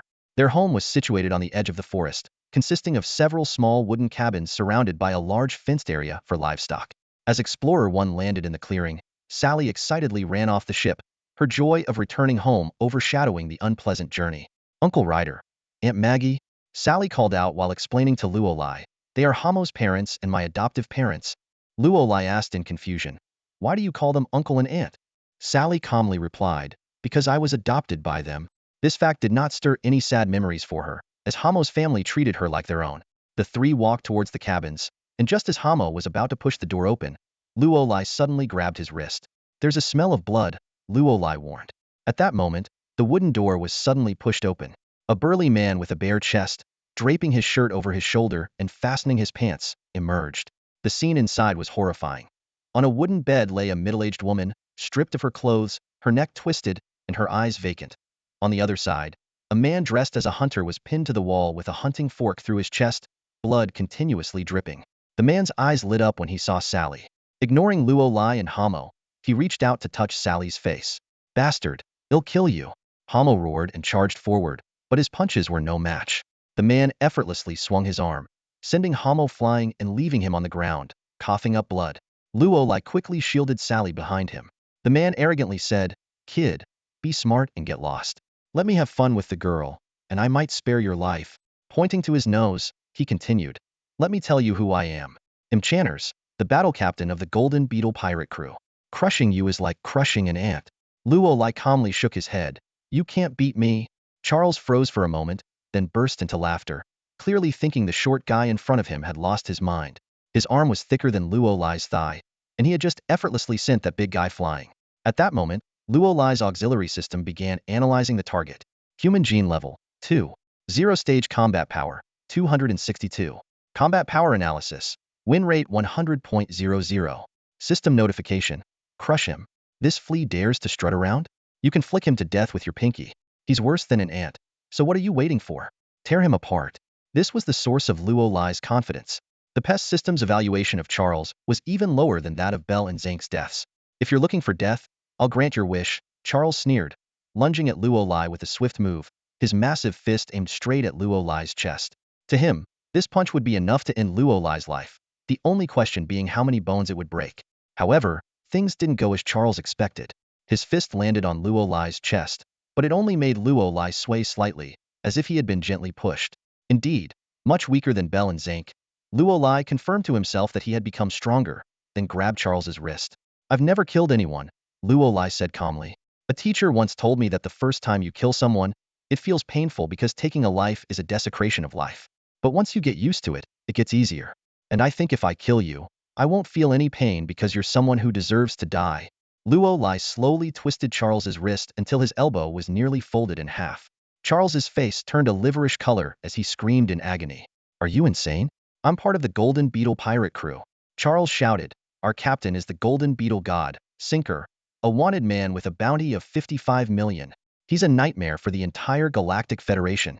If you kill me, you're declaring war on our crew." "Our captain won't." A crisp snap interrupted him. His arm was already broken. Luo Lai then grabbed his left hand. "No, please don't." Charles begged in pain. "Spare me. I won't tell anyone about this, I swear." "Don't worry, I've changed my mind," Luo Lai said, dragging Charles over to Hammer and throwing him to the ground. "You have a choice for revenge," Luo Lai said to Hammer. "He killed your parents and committed unspeakable acts. You can choose to let him go or end his life. The decision is yours." If this were a story filled with positive energy, Hamo would be shedding tears of sorrow, choosing to forgive Chinless despite his inner pain, silently enduring the suffering while spreading the message of love and forgiveness. But reality is far from such an ideal. Hamo gritted his teeth and slowly got up from the ground. His eyes landed on the hoe outside the house, a flash of determination in them. In the next moment, he grabbed the hoe and smashed it down on Kianel's head with all his might. Blood splattered everywhere, and Chinless collapsed to the ground. Hamo knelt beside the body, finally breaking down in tears. Luo Lai watched everything in silence, his expression complicated. "This is the age of the great universe," Luo Lai thought to himself. "The boundless sea of stars is alluring, but it's also filled with danger and evil. Here, you either have the courage to kill, or you get killed." Sally followed closely behind Luo Lai, looking terrified. She clung to his clothes, her voice trembling. Why are there pirates here?" Luo Lai rubbed his chin, also puzzled by the question. Although the verdant star had decent resources, its small scale made it of limited development value. The residents here lived modestly, surviving through farming, livestock, and hunting. Many, like Hamo, had to become interstellar traders just to make ends meet. There wasn't even a city on this planet, and many essential supplies had to be purchased from other planets. From any angle, the verdant star was a backwater, not even worth the trouble for space pirates. After all, those marauders only knew how to plunder. Even if they took over the entire verdant star, what would they do? Chop wood and farm? "It's Blue Star Corporation," Hamo suddenly shouted. "It must be those bloodsuckers who would do anything for money." "What does Blue Star Corporation do?" Luo Lai asked curiously. Sally's face twisted in anger. "It's a major company in the Orion sector. They've been eyeing the rich mineral deposits on Verdant Star, but we've been resisting their efforts. To mine the resources, they'd have to clear our forests, and without the forests, we can't survive. Worse still, their conditions are extremely harsh, offering only token compensation and ignoring our plight. They've even tricked some people into becoming free labor, only providing food and shelter. Luo frowned. Doesn't the Federation care? Care? Who would care? Hamo yelled furiously. We went to Bayun Star, but we couldn't even get into the police station because Blue Star Corporation had stuffed their pockets with cash. Luo silently questioned. Is the Federation really that corrupt? He had once dreamed of joining the Federation forces, but now? No, it's not like that, Luo said, looking up. I admit there are some rotten elements in the Federation, but you can't paint everyone with the same brush. To protect Verdant Star, you must make your voices heard by people with influence. Luo's words left Hamo and Sally staring at each other in disbelief. A wanted criminal defending the Federation? It was almost laughable. Seeing their thoughts, Luo shrugged. But for now, we need to think about how to protect ourselves. If this guy, he pointed to Keanu's body, doesn't return, the pirate crew will get suspicious and send someone to investigate. Once we find the body, we're in big trouble. Can Explorer 1 still fly? Hamo looked at the spaceship and said dejectedly, it can fly, but I don't know if it will disintegrate in space. Is there anywhere else we can hide? Luo asked helplessly. I know, Sally suddenly said. There's a cabin in the forest. Every year before winter, Uncle Ryder takes us there to hunt, dry meat, and stock up on supplies. We stay there temporarily. Then let's go there, Luo said.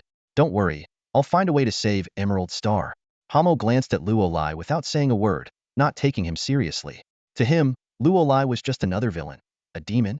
Save Emerald Star? What a joke. He was probably just thinking about how to escape. After all, no matter how strong Luo was, he was just one person, while the other side was an entire space pirate crew. Besides, the bounty on their captain's head was a whopping 55 million, far exceeding Luo's. Hamo dug a hole behind the cabin and buried his parents, then lay on the ground crying bitterly. Sally also wiped her tears quietly beside him. As night fell, Luo had to pull Hamo away. Any later, and the Golden Beetle pirate crew might show up. The three of them ventured deeper into the forest. The cabin Sally mentioned was in a remote location, hard to find, and indeed a good place to hide for now. More importantly, it was stocked with dried meat and wild fruits, so at least they wouldn't starve. I've made up my mind, Luo said to Sally while gnawing on some dried meat. We need to fix Explorer 1 and then head to North Cloud Star. It's the main star in the Orion constellation, and there should be some important people there. I'll let them know about the situation on Emerald Star, and they'll intervene. Hamo sneered. He had 1,000 reasons to believe this was a lie. In his view, once they reached North Cloud Star, Luo would abandon them and seize the chance to escape to Andromeda. Saving Emerald Star was all just empty talk. However, what Hamo didn't know was that Luo indeed had some plans and intended to put them into action.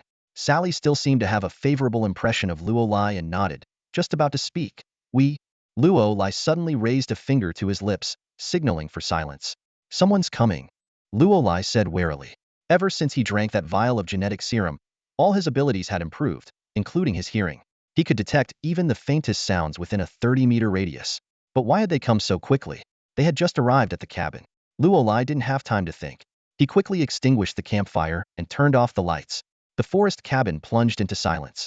Luo moved to the window, carefully pulling back a corner of the curtain to observe outside. Soon, a few blurry figures appeared outside the cabin, seemingly chasing someone. It's Sister Palma, Sally said anxiously from the other side of the window, then looked at Luo with pleading eyes. Please, save her. Luo nodded in agreement, his expression unwavering. Just then, the pest control system suddenly popped up with a new task notification. The enemies of cosmic pests are not just those with guns, but also greedy bounty hunters and threats from other pests. Since you've claimed the Green Star as your own, you shouldn't let others interfere. Get rid of those clueless idiots. Upon mission completion, you will receive 15 of the annual resources produced by the Green Star. Luo couldn't help but silently complain. 15 of Green Star's annual resources? Does this mean I need to settle here or move the entire planet? The system didn't provide an explanation, but Luo quickly noticed a new resource system had appeared in the pest control system's interface. It detailed the annual resources produced by the Green Star. 12,500 units of copper ore, 9,980 units of iron ore, 6,600 units of gold ore, 5,120 units of crystal ore, 200 units of rare minerals, 32,000 units of timber, and 120 units of special materials. Luo pondered. If there's really a resource system, can this 15 actually be delivered to me? Who will deliver it? How will it be delivered? Is the pest control system truly omnipotent? As he was lost in thought, Marcia anxiously shook his arm, pulling his attention back to reality.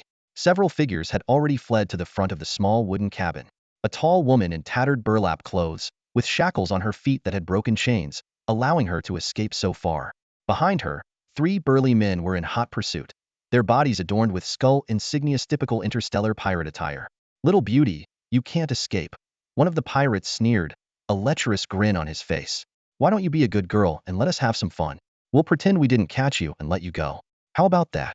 Without a word, Luolai punched out. With a loud bang, the wooden wall was instantly blasted open, creating a large hole. Luolai's fist shot through, hitting the pirate square in the chest and sending him flying 5 or 6 meters. The man lay on the ground, convulsing and coughing up blood. Someone's here. The remaining 2 members of the Golden Beetle pirate crew immediately drew their alloy scimitars, warily eyeing the hole in the wall. Luolai grabbed the edge of the hole and slowly walked out, giving them a cold stare. He spat out a single word. Scram! The pest control system instantly displayed the enemy's information. Target 1. Human gene level 1, stage 0, combat power 37, victory rate 100. Target 2. Human gene level 1, stage 0, combat power 57, victory rate 100. System prompt. Fighting such trash is a waste of time. 30 seconds should be enough to annihilate them. Kid, you're asking for death. Do you know who we are? One of the pirates, enraged by Luolai's attitude, raised his alloy scimitar and charged at him. Luolai punched again. With a bang, the alloy scimitar shattered into 2 pieces. His fist continued forward, landing heavily on the pirate's chest. The pirate's chest caved in, his ribs shattered. Luolai glanced down at his fists and muttered to himself, "Looks like I need to learn how to control this strength." He didn't intend to kill with one punch. It was just that after taking the genetic serum, his body had become incredibly powerful, and his strength had multiplied. This sudden surge of power was hard for him to control. The last pirate, seeing his 2 companions fall, couldn't help but tremble. But when he saw Luolai deep in thought, he thought he had found an opportunity and charged with his blade. Luolai instinctively swung his leg, and just as the alloy scimitar was about to strike his brow, his whip-like kick connected with the pirate's side, sending him flying. Palma! Sally ran out of the house and hugged the tall woman, crying. "Uncle Lade and Auntie Maki are dead," Sally said, wiping her tears. "I know," Palma nodded, then pushed Sally away and said, "Sally, where's Hamo? You need to leave. Leave Green Star immediately. The space pirates have taken over." Luolai walked over and asked, "Can you tell me what happened?" Palma looked at Luolai in confusion. Green Star had a population of just over 10,000, spread across several regions, and people in each region generally knew each other. She was certain she had never seen Luolai before. "Palma, he promised to help us. He's really strong." Sally hesitated before saying, "You should tell him everything." Palma explained, "About a week ago, the Golden Beetle pirate group descended on Green Star. They looted the entire planet and took us all captive, forcing us to help them build mining areas.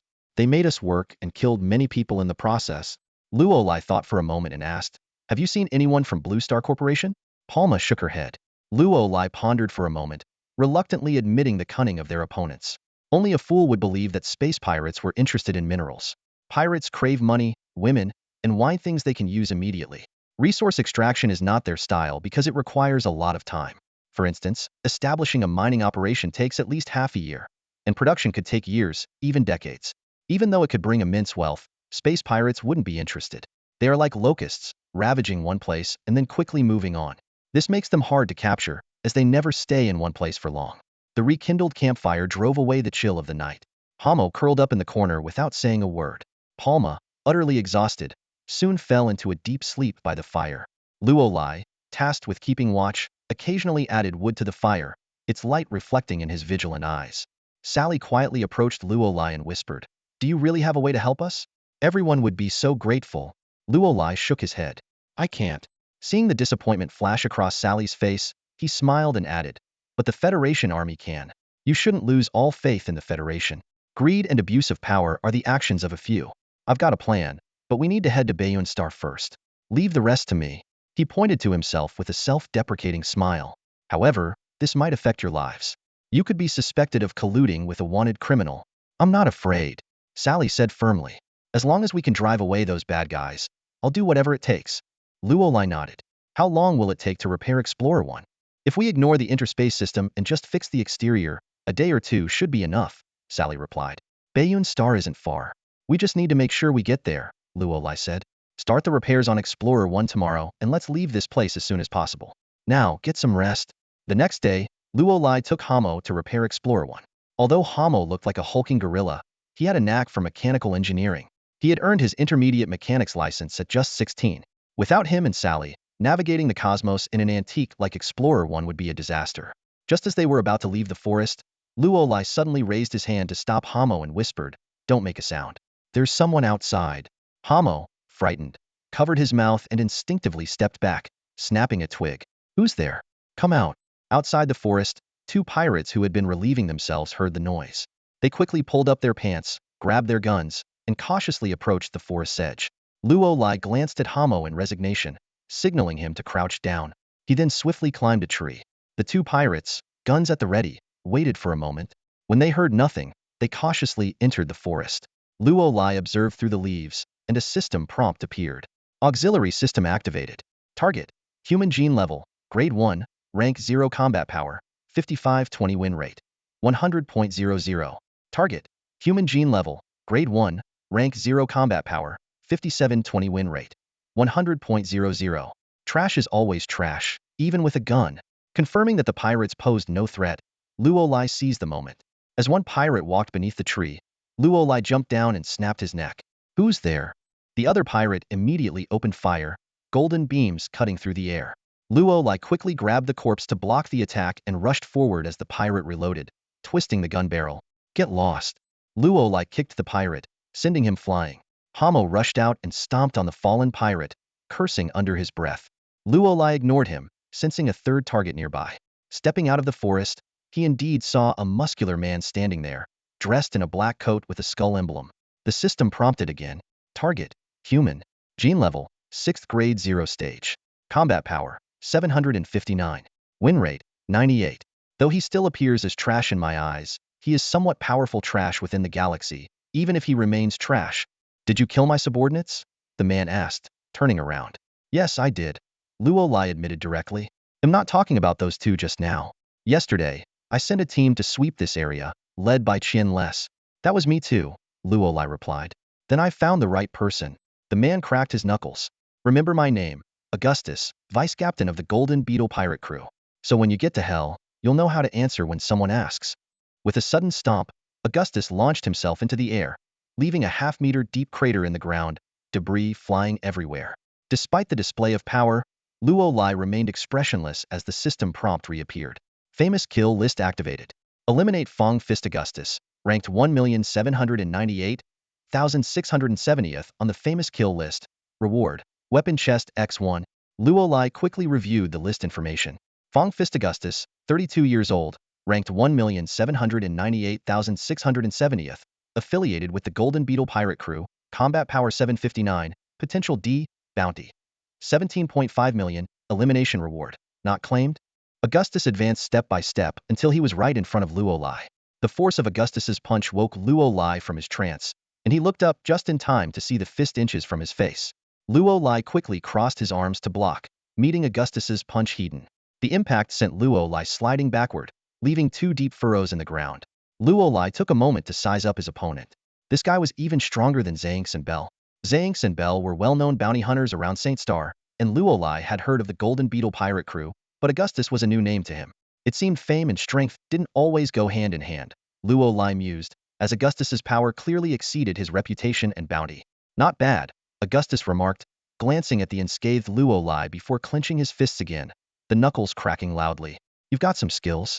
No wonder you took down Qian Les. But this is where it ends for you." With that, he leaped into the air, lunging straight at Luo Lai.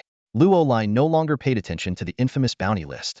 Instead, he beckoned Augustus with a finger, spreading his hands and assuming a fighting stance. "Military combat techniques?" Augustus exclaimed. "Are you with the Federal Army?" A shadow crossed Luo Lai's face. He had once dreamed of becoming a frontline soldier in the Federal Army, just like his father. That would have been enough for him. Now, although he possessed strength far beyond that of an average soldier, he knew he could never realize that dream. Luo Lai recalled the man who had impersonated Jin Xuanhe, likely another wanted criminal, who had used him to get at something in the research facility. "You bastards all deserve to die," Luo Lai suddenly roared, channeling his anger towards Augustus. Their fists collided in midair. Luo Lai did not back down, but Augustus felt a wave of pain. The immense force caused his arm to bend involuntarily, and his tightly clenched fist began to tremble. Augustus was astonished. How could such a small man possess such tremendous power? Get lost. Luo Lai shouted again, increasing the strength of his punch. Augustus grunted as he was sent flying backward, stumbling several steps upon landing. Luo Lai advanced menacingly. Augustus was indeed the strongest opponent he had faced so far. Others couldn't even withstand a single punch from him. Augustus placed his left hand behind his back, opening and closing it repeatedly until the pain subsided somewhat, though his hand still trembled slightly. Crack! Luo Lai reached Augustus, raised his hand, and made his knuckles crack like firecrackers, then threw a punch aimed at Augustus's face. Augustus dodged quickly, grabbing Luo Lai's shoulder and yanking hard. Luo Lai's shirt tore open with a ripping sound, leaving 5 bloody gashes on his shoulder. Augustus's fingers were each equipped with a sharp claw. So this is Fong Strike? Luo Lai sneered. Augustus remained silent. As an interstellar pirate, a parasite in this vast galaxy, he saw no issue with using weapons. For a pirate, the means never mattered. The captain only cared if you could get the loot, not how you got it. As long as the result was good, the methods were irrelevant. Die! Augustus growled, lunging at Luo Lai once more. His fists moved with such speed that they seemed to cut through the air, relentlessly striking towards Luo Lai. But his real danger wasn't his fists. It was the hidden fangs that would strike when his opponent least expected it. Too bad. I won't give you that chance. Luo Lai caught the moment August launched his punch and countered with a direct punch of his own, not giving August the opportunity to reveal his fangs. Their fists collided with a resounding impact. August let out a scream, clutching his wrist as he staggered back several steps. His right hand was a mangled mess of flesh and blood, with his metal glove shattered by Luo Lai's punch, embedding fragments into his fingers. No, no, please. August retreated in terror, but it was too late. Luo Lai dashed forward and delivered a hook to August's abdomen. August doubled over like a shrimp, his stomach churning, and the light in his eyes gradually faded. System notification. Congratulations, you have defeated August the Fong Fist, ranked 1,798,670 on the celebrity kill list. Reward. Weapon box X1. Luo Lai looked at the unconscious August on the ground. Suddenly, a palm-sized metal box appeared in his hand. He eyed the small box with disdain. What kind of weapon could fit in something so small? He fiddled with it, but couldn't find a way to open it. However, there was a square button on the side. When he pressed it, a fan-shaped beam of light shot out from the side of the box, projecting the image of a weapon 2 meters in front of him. The weapon's shape constantly shifted until it finally settled on a black metal glove. Is this a 3D projection? Luo Lai hesitated for a moment, but reached out to grab the glove in the light. To his surprise, he actually grasped the glove. With a firm pull, the black metal glove came out, and the box's light projection instantly disappeared. Luo Lai pressed the box again, but no light emerged. He looked at the black metal glove in his hand, uncertain of how to describe his feelings at that moment. System notification. Air cannon. Sea level. Made from high-energy carbon fiber, or from the planet Huashing. It can compress air into the glove, and then release it, attacking targets within 6 meters. Each air compression takes 12 seconds. This wasn't a fantasy weapon. Luo Lai had seen its design in textbooks. It was standard issue for the military on the 3rd-level civilization planet Huashing. Although rated as sea level by the pest control system, it was commonplace on Huashing but a super weapon worth millions on Earth, a 5th-level civilization planet in the vast universe. At the same time, Luo Lai grew more curious. How could a projection turn into a real weapon? Was the pest control system truly this magical? Luo Lai and Hamo arrived at the docking site of the Explorer 1, only to find the hatch forcibly opened. Hamo held his breath nervously, carefully following Luo Lai into the ship. After a thorough inspection, the two sighed in relief. Although the pirates had searched the ship, they hadn't caused any damage. How long will the maintenance take? Luo Lai asked, his eyes quickly scanning every corner of the ship.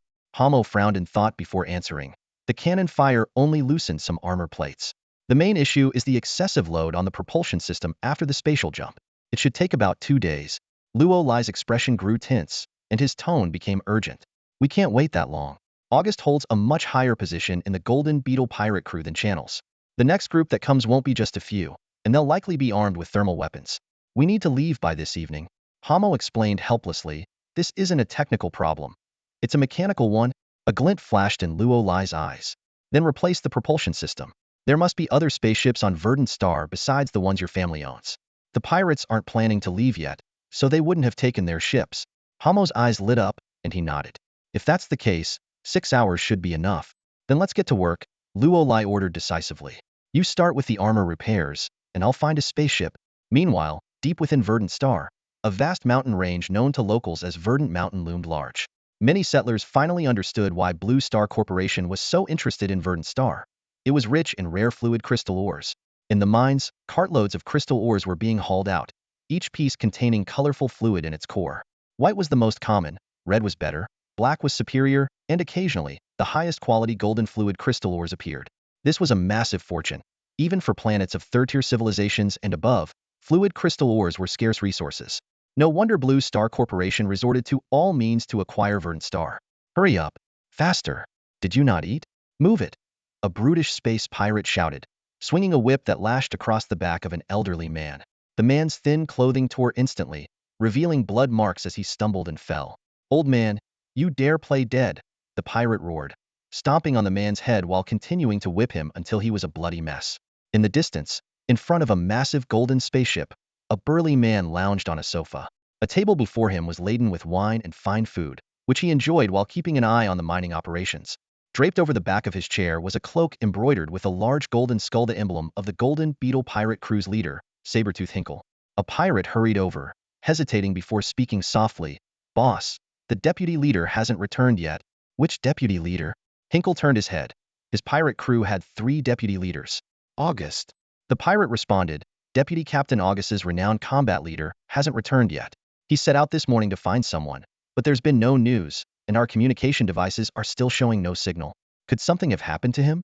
Sinclair chuckled dismissively and took a sip of red wine. What could possibly happen on this weak little planet? It's full of nobodies. August could crush them with his little finger. Maybe something delayed him, or he captured a large group of humans. If he's not back by nightfall, send Sean Seeching to look for him. The pirate nodded and was about to leave when Sinclair stopped him again. Tell them to speed up their work. This job will keep us going for 5 years. With the money we make, we could even buy a Golden Dragon spaceship and leave the galaxy for a higher civilization. So, order them not to worry about those people's lives and make them work harder. And capture any remaining people on this planet. We need to finish as quickly as possible. Understood. The pirate acknowledged and left. Moments later, the sound of whips echoed through the mining area. Pirates were swinging their whips, relentlessly driving the workers to speed up. Luolai was unaware that Sinclair hadn't immediately sent someone to search for August. In his mind, the disappearance of a deputy captain should have been a big deal. So, when an Asian man appeared near Hamo's cabin, the Explorer 1 had already taken off, leaving only traces of its descent and departure. Back in space, everyone felt a heavy weight on their hearts. Hamo, Sally, and Palma looked at the receding green planet with sorrow in their eyes. When the planet finally disappeared from view, Sally and Palma couldn't hold back their tears anymore and broke down sobbing. Don't worry, Luolai said he has a plan. Sally lifted her head, trying to comfort the others. Hamo grumbled. What plan could he possibly have? He's a criminal, a bastard, a thug. We saw him beat 2 bounty hunters half to death. Guys like him are full of violence. He's no different from those Golden Beetle pirates. Sally argued. He did that to save us. Palma looked shocked. He's a wanted man? I always thought he was a good person. He saved me. Just wait and see, Hamo said angrily. He's only using my Explorer 1 to escape the green planet. Once we reach North Cloud Star, he won't care about us and will run off alone. What does he care about the green planet? He doesn't. At that moment, Luolai had locked himself in a room as soon as he boarded the Explorer 1. He took out paper and pen and started jotting down ideas.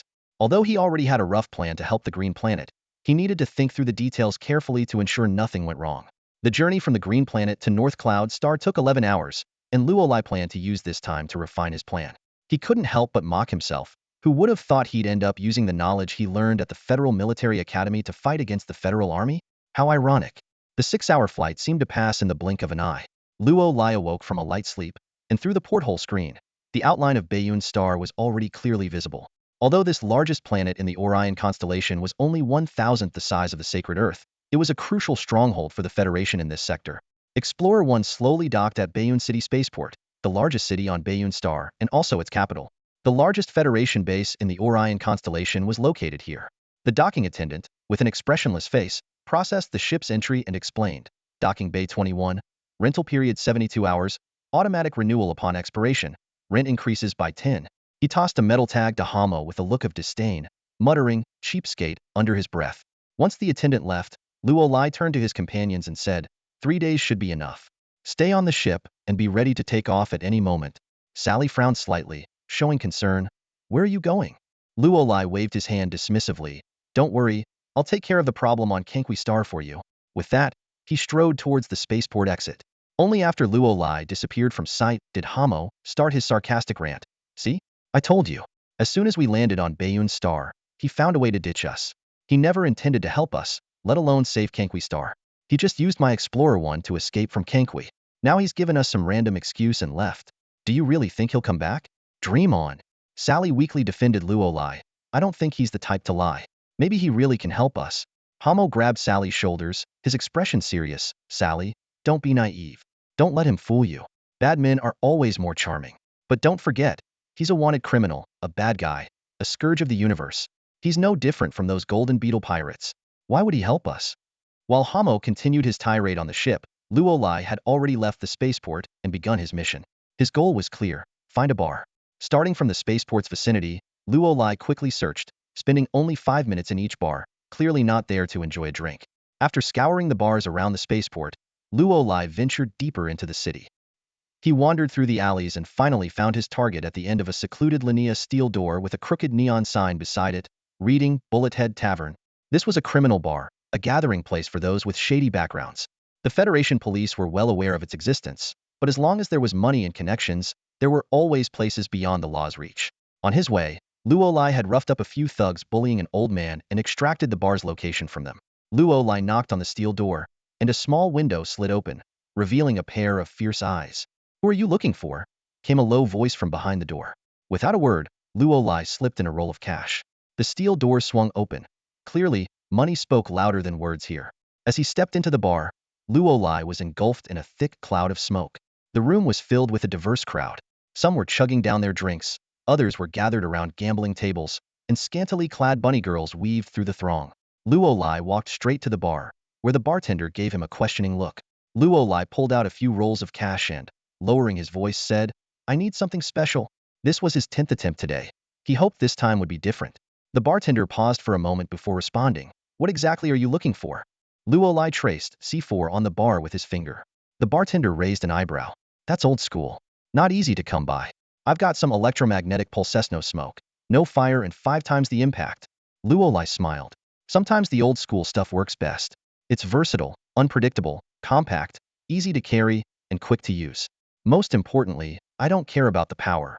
I just need it to make a big noise. The bartender understood that Luo Lai was only looking to scare someone. How much do you need? Luo Lai pulled out more rolls of cash. As much as this can get me. It doesn't need to be powerful, just loud. The bartender mixed a cocktail and handed it to Luo Lai.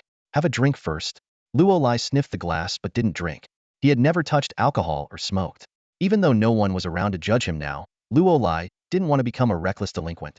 15 minutes later, a small door behind the bar opened, and a middle-aged man handed the bartender a liquor box. The bartender placed the box in front of Luo Lai. As Luo Lai was about to open it, the bartender held his hand. We have rules here. We don't care who you are or what you're planning. But if you get us into trouble, you won't even get the chance to rot in a federal prison. It will be much worse. Understand? The bartender said sternly. Luo Lai made a gesture of zipping his lips. Don't worry, my lips are sealed. The bartender nodded and extended his hand. Pleasure doing business. Pleasure doing business, Luo Lai replied, shaking the bartender's hand before picking up the box and leaving. At the door, Luo Lai opened the box. Inside were several clay-like substances that resembled chewing gum. But putting this in your mouth would be a huge mistake. This was C4 explosive. Though C4 was old-fashioned, its longevity was a testament to its unique qualities. It looked like white clay or dough, could be molded into any shape, and was undetectable by X-ray. It couldn't be identified by shape or smell, and when coated with adhesive, it could stick to any hidden spot. Most importantly, it was extremely safe. It wouldn't explode unless triggered, no matter how hard you hit it. This was exactly what Luo Lai valued. In his plan, a lot could be destroyed, but he didn't want to harm innocent people. Despite being a wanted man, Luo Lai still saw himself as a good person. He wanted to control the damage and avoid any casualties. Screech. Accompanied by the sharp sound of tires skidding on the pavement, an armored assault vehicle came to an abrupt stop by the roadside. The doors swung open, and 4 heavily armed federal police officers swiftly disembarked, moving with practiced precision. 2 officers took up positions at the rear of the vehicle, alert and watchful, while the other 2 quickly advanced to the bank entrance, rifles at the ready, scanning the surroundings. Onlookers, sensing the tension, hurriedly took detours, and the air was thick with unease. This was the Federal Capital Bank of the Northern Cloud Star in the Orion Belt. Every day after business hours, excess cash was transported away, a task always handled by the federal police. Unlike ordinary security companies, these officers were equipped not with outdated machine guns firing rubber bullets, but with Z-1 laser rifles, genuine lethal weapons. As the officers were routinely carrying out their duties, an unexpected incident occurred. A staggering figure moved unsteadily towards the officer guarding the cash box. The officer immediately raised his weapon and shouted, "Stay back! Do not approach!" However, the approaching person seemed oblivious, continuing to stumble forward. The officer hesitated for a split second, but ultimately did not pull the trigger. Instead, he reached out and pushed the person away, immediately detecting a strong smell of alcohol. "Just a drunk," he sighed in relief, signaling to his colleagues that it was fine and preparing to shove the drunkard aside. In that brief moment, the drunkard suddenly sprang into action, grabbing the officer's wrist and yanking it forcefully. Caught off guard, the officer stumbled and fell, losing his grip on the gun. A rapid burst of gunfire ensued. "Help! Murder!" Panic erupted all around as bystanders screamed and scattered in all directions. The officers quickly sought cover. Bullets ricocheted off the assault vehicle, and the bank's glass windows shattered instantly. Amid the chaos, the assailant, now unmistakably identified as the notorious Luolai, grabbed the cash box from the ground, retreating while continuing to fire until his weapon's energy was depleted. He then discarded the gun, pulled a C4 explosive from his pocket, and swiftly attached it to a nearby fire hydrant before dashing away. A deafening explosion followed, with flames shooting skyward. The fire hydrant burst open, releasing a torrent of water. The officers charged through the thick smoke, but Luolai had already vanished. One officer noticed a knife stuck in the bank's door, pinning a black card with the name Luolai boldly inscribed on it. "Is this bastard taunting the Federation?" the team leader growled, crumpling the card in his fist. Hours later, the largest jewelry store on northern Cloud Star Bu Jingxiang was also hit. A seemingly ordinary young customer walked into the store and pointed to the counter, declaring he wanted to buy all the gold and silver items in a large section. When the sales clerk, stunned, tried to confirm, the young man had already stuck a piece of gum onto the counter. "Careful, that thing's a bomb," he whispered into the clerk's ear. The clerk stood frozen for a moment before snapping out of it and screaming as she fled the counter. "Bomb! There's a bomb!" Immediately, a powerful explosion shattered the glass display cases. In the ensuing chaos, Luolai swiftly stuffed the gold and silver items into a backpack and strode towards the exit. The security guard had just caught up, gun in hand, when the flower pots around the store entrance suddenly exploded, sending flames everywhere. Luolai calmly pushed the door open and walked out, leaving behind a business card with his name on it. That evening, the news reported on the two incidents. At 5:12 p.m., the Federal Bank was hit by an armored car robbery. The robbers had posed as drunkards to approach the officers, then seized their guns to carry out the heist. At 8:15 p.m., the Bu Jingxiang jewelry store was struck by a bomb burglary, resulting in a loss of 31 million. The methods used in both crimes were strikingly similar, and the perpetrators had left identical business cards at both scenes. Using the name and fingerprint analysis, the police confirmed that Luolai was a federally wanted criminal with a bounty of 11.5 million on his head. Inspector Holland of the North Cloud Star Police Department was furious during an interview, stating that Luolai's business card was a blatant provocation to law enforcement. Inspector Holland vowed that the North Cloud Star Federal Police would spare no expense to bring Luolai to justice. Useless. Lantier's thunderous roar echoed through the entire federal police headquarters, causing the building to shudder slightly. Even with his office door firmly shut, his furious voice was unmistakably clear. "You still haven't caught him? What are you getting paid for every month? Living it up and doing nothing?" Two police chiefs stood with their heads bowed under the relentless barrage, hesitant to speak. They knew that any attempt to explain would only provoke more spit-flying fury. Lantier continued to bellow. 11.5 million bounty, and for what? Just the worth of a third-rate interstellar pirate captain. And yet you let him run rampant on Bayun Star. It's been 12 hours, and you still tell me you haven't caught him. What good are you to me? He slammed his hand on the desk, causing water to splash from the teacup. What will those damned media say? Is the Department of Security incompetent? Is your team full of useless people? You can't even catch a wanted criminal, and he managed to rob a federal cash transport. Lantier's throat was dry from shouting. He reached for his teacup, only to find it empty. One of the chiefs quickly stepped forward to pour water. Lantier gave him a sidelong glance. If you were half as quick at catching criminals as you are at sucking up, the city's security would be 10 times better. The chief forced a bitter smile, knowing his flattery had backfired. Just then, there was a knock on the door. Lantier took a deep breath. "Come in." A police officer entered, saluting smartly. "Chief, we have a lead on the wanted criminal Luolai." Lantier's eyes lit up. "Where?" 112, Haiying Street, a small and called ATU. He was seen checking in at 11:19 p.m. last night. We've reviewed the surveillance footage from the area, and skeletal analysis shows a 90 match with Luolai. No disguise. Lantyre narrowed his eyes. None. Lantyre sprang up, hurling the teacup at the two chiefs. Did you hear that? This is a blatant provocation. He's so brazen he didn't even bother to disguise himself before walking into sleep. What are you waiting for? Go catch him now. The two chiefs hurried out, relieved. Meanwhile, Luolai lay on the bed in the inn, eyes closed. Suddenly, he snapped his eyes open, their clarity piercing the darkness. With a swift motion, he rolled off the bed and silently moved to the door, pressing his ear against it. Thanks to the gene-enhancing serum from the parasite system, Luolai's senses were significantly heightened. Even the faintest footsteps outside the door did not escape his notice. They're finally here. Luolai's lips curled into a faint smile. This was exactly what he had been waiting for. He silently counted down in his mind, and soon heard the subtle sound of the lock being picked. The moment the door cracked open, Luolai struck like lightning, punching the first officer who entered squarely in the chest and seizing his gun. Fire! Fire! Shoot to kill if you have to! Shouted the chief from behind.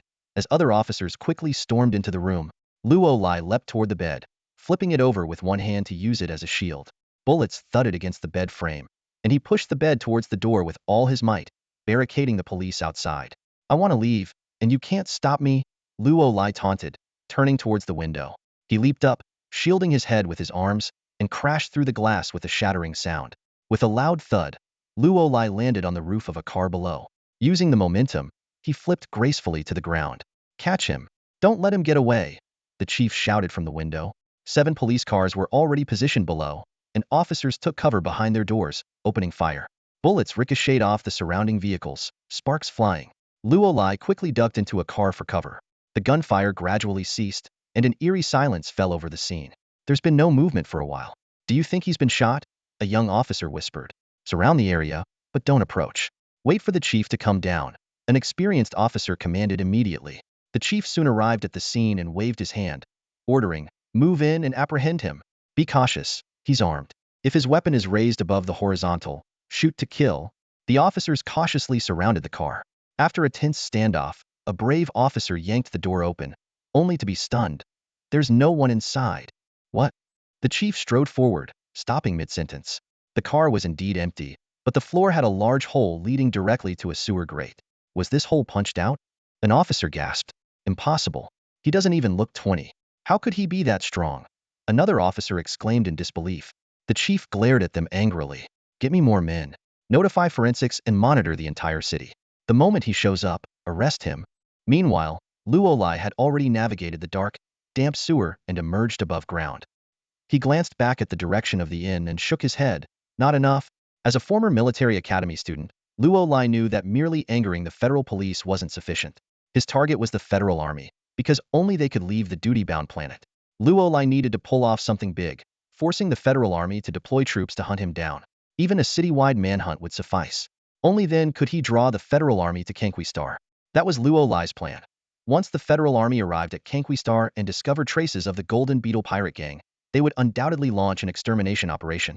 During the eradication of the pirate gang, there would be a chance to uncover the truth about Blue Star Corporation. With the truth exposed, Kanquistar would be saved. A fierce determination flashed in Luolai's eyes. Maybe I should pay Blue Star Corporation a visit and collect some interest for the residents of Kanquistar in advance? Breaking news has sent shockwaves. At 12:35 p.m. yesterday, the headquarters of Blue Star Corporation was hit by a bomb attack. A disguised package containing explosives detonated, injuring 6 people, but fortunately, there were no fatalities. The injured were rushed to Orion, First General Hospital for emergency treatment. Police have revealed that this is part of a series of incidents, with the notorious fugitive Luolai being the prime suspect. As the TV news broadcast ended, a roar erupted from the commissioner's office. People in the hallway quickened their pace, fearing repercussions. The commissioner's fury had been relentless these past few days, sparing no one in the police department. The reason was none other than the criminal named Luolai. At that moment, a young man stopped the secretary, who was carrying documents. He was dressed casually, with a warm smile, and appeared approachable. Excuse me, is the commissioner in? The young man asked politely. The secretary eyed him suspiciously. And you are? Oh, it's personal. The young man lowered his voice. I'm the commissioner's distant nephew, just arrived on Bayonne Star today. The commissioner is in a meeting, the secretary explained. I'll wait then. The young man replied obediently. Sorry, could you tell me where the restroom is? The secretary pointed behind her. That way. The restroom is down the hall to the left, and there's a lounge area where you can wait. Great, thanks. The young man's polite address brought a smile to the secretary's face, who was in her 40s. After thanking her again, he turned and walked away, but instead of heading to the restroom, he stealthily entered the archive room at the end of the corridor. He swiftly retrieved C4 explosives from a specially designed vest and expertly set a timer. Once done, he made a rapid escape through the emergency exit. Suddenly, a massive explosion rocked the entire building. Windows on the second floor shattered, and flames and thick smoke billowed skyward. Inside the office, the 50-something security commissioner Lantel fell from his chair. The captains who had been receiving a dressing down rushed to help him up. "Get off me," Lantel roared. "Forget about me, go see what's happening." Urgent knocking came from the door, and a policeman burst in to report, "Commissioner, the archive room has been bombed." Lantel was stunned and immediately rushed towards the archive room. The scene was a disaster. Walls were blackened, the doorframe was twisted and deformed. Several officers were fighting the blaze, which fortunately had not spread. "The files?"